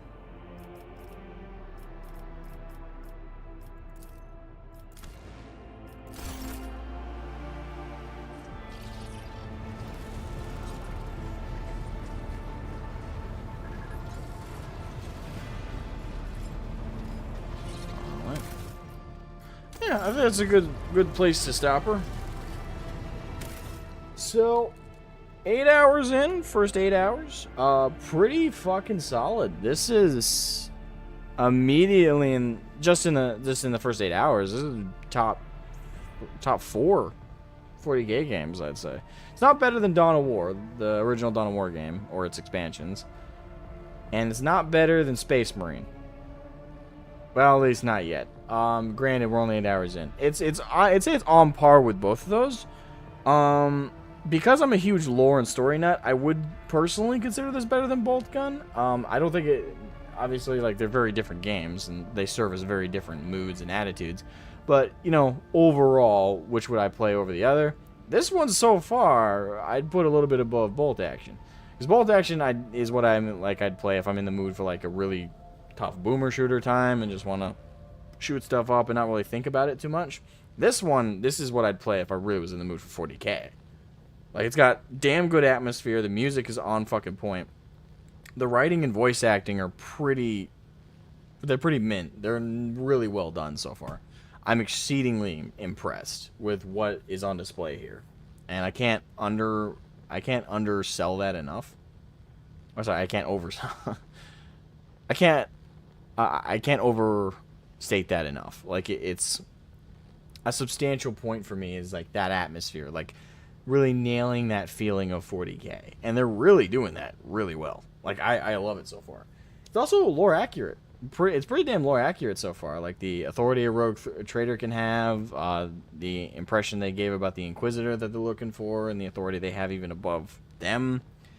The scale of things feels 40k so far. The ship is massive. We're talking about thousands of people, and that's considered it's considered small 40k wise in terms of the universe.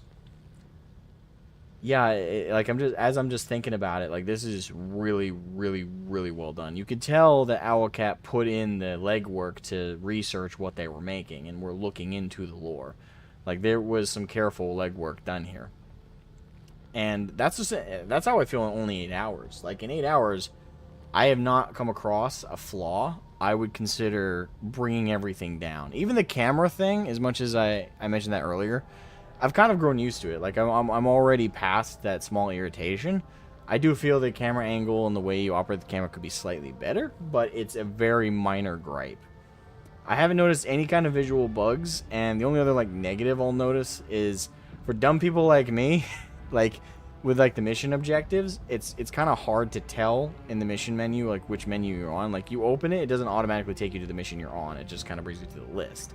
So you got to actually actively search for what mission you're on, and once you find it, you also got to... It doesn't necessarily tell you the very specific objective you're trying to accomplish in the moment. It just tells you the broad accomplishing thing you're trying to do. Now, of course, that's not even really a negative. The game is expecting the player to pay attention. It's expecting the player to think through the situations logically and not hold your hand through it. So, if anything, it just shows that how much games of... I'm so used to the games hand-holding me through this stuff that I am actually, like, noting, like, hey, I don't know what's going on right now. But by all accounts, if I just pay attention and really, like, look around and think about the situation logically, you can figure it out. So, I like that in hindsight. In the moment, it's a bit frustrating, but that's, again, because that's not the game's fault. The game is only at fault for expecting the player to be competent and to, like, take their time. So, I'm really impressed with what they've done. Based on just this 8 hours, this initial 8-hour foray, I'd say the game is, by all accounts, worth picking up if you're a 40k fan. And even if you're not a 40k fan, you're just a fan of CRPGs akin to Baldur's Gate 3, or Divinity Original Sin 2. If you're a fan of those, this will scratch that itch. Like, this feels in the same exact vein. It's really well done. And again, if you're looking for more of a gothic, sci-fi, grimdark, like, dressing over it, this is just absolutely perfect. Like, really, really well done. So, for me, can't recommend it enough. Like, I'm loving it. Now, maybe we're, as we go along the story and we continue to progress things, like, that'll shift. Like, suddenly we'll hit, like, a bad streak of writing or wokeness or something like that that's just overarching the game. But if it's there, they've hidden it quite well, because I don't even feel like that's coming at any point. And, there's a couple spots they could have, like, ham-fisted it down your throat at the beginning of the game, like with the Sororitas, like, with her. They could have immediately started, like, laying down the law with, like, a woke stuff, but no, she feels like an actual Adeptus Sororitas, as written in the lore. She doesn't come off as, like, a man-hating feminist, so she feels awesome, and it's great. Like, again, it's great. It feels good to not, like, have to worry about that in the moment. And again, it might be there later, but they haven't done it so far in the first 8 hours. It just feels like a game that would have come, like, quality-wise, it feels like a modern game. But, like, the corruption of, like, modern sensibilities and shit, that doesn't feel like it's here at all so far, so it feels like a 90s game. Or, like, an early 2000s game, I should say. In that sense. Like, it feels like the game is just trying to be internally consistent with its setting and with its universe. And I love it. And, being a 40k fan in particular, I can't say how much... I can't overstate enough how substantial that is to me. And how valuable it is to me that the devs have put in that legwork. Now, hopefully, it continues to maintain this vibe. The lore continues to feel adhered to and respected, and again, it just maintains that authentic 40k vibe that we really need. So, big praise set out to Owlcat so far. It feels high quality. It feels like a game I've been waiting forever for. in the 40k mythos. So, love it so far. Hopefully I continue to love it. Hopefully nothing particularly irritating or grating on my mind is gonna come up as we play, but it might very well might. I'm not ready enough to table. I'm only 8 hours in, and I suspect this game is gonna be much longer than 8 hours, obviously. But anyway, hope you guys enjoyed the stream. Hope you guys will enjoy any video review I might do on this. I hope you guys are having a great day. If you enjoyed the stream, if you enjoyed all this, make sure to leave a like, subscribe, all that fun stuff. And yeah, I will catch you guys later. Bye-bye.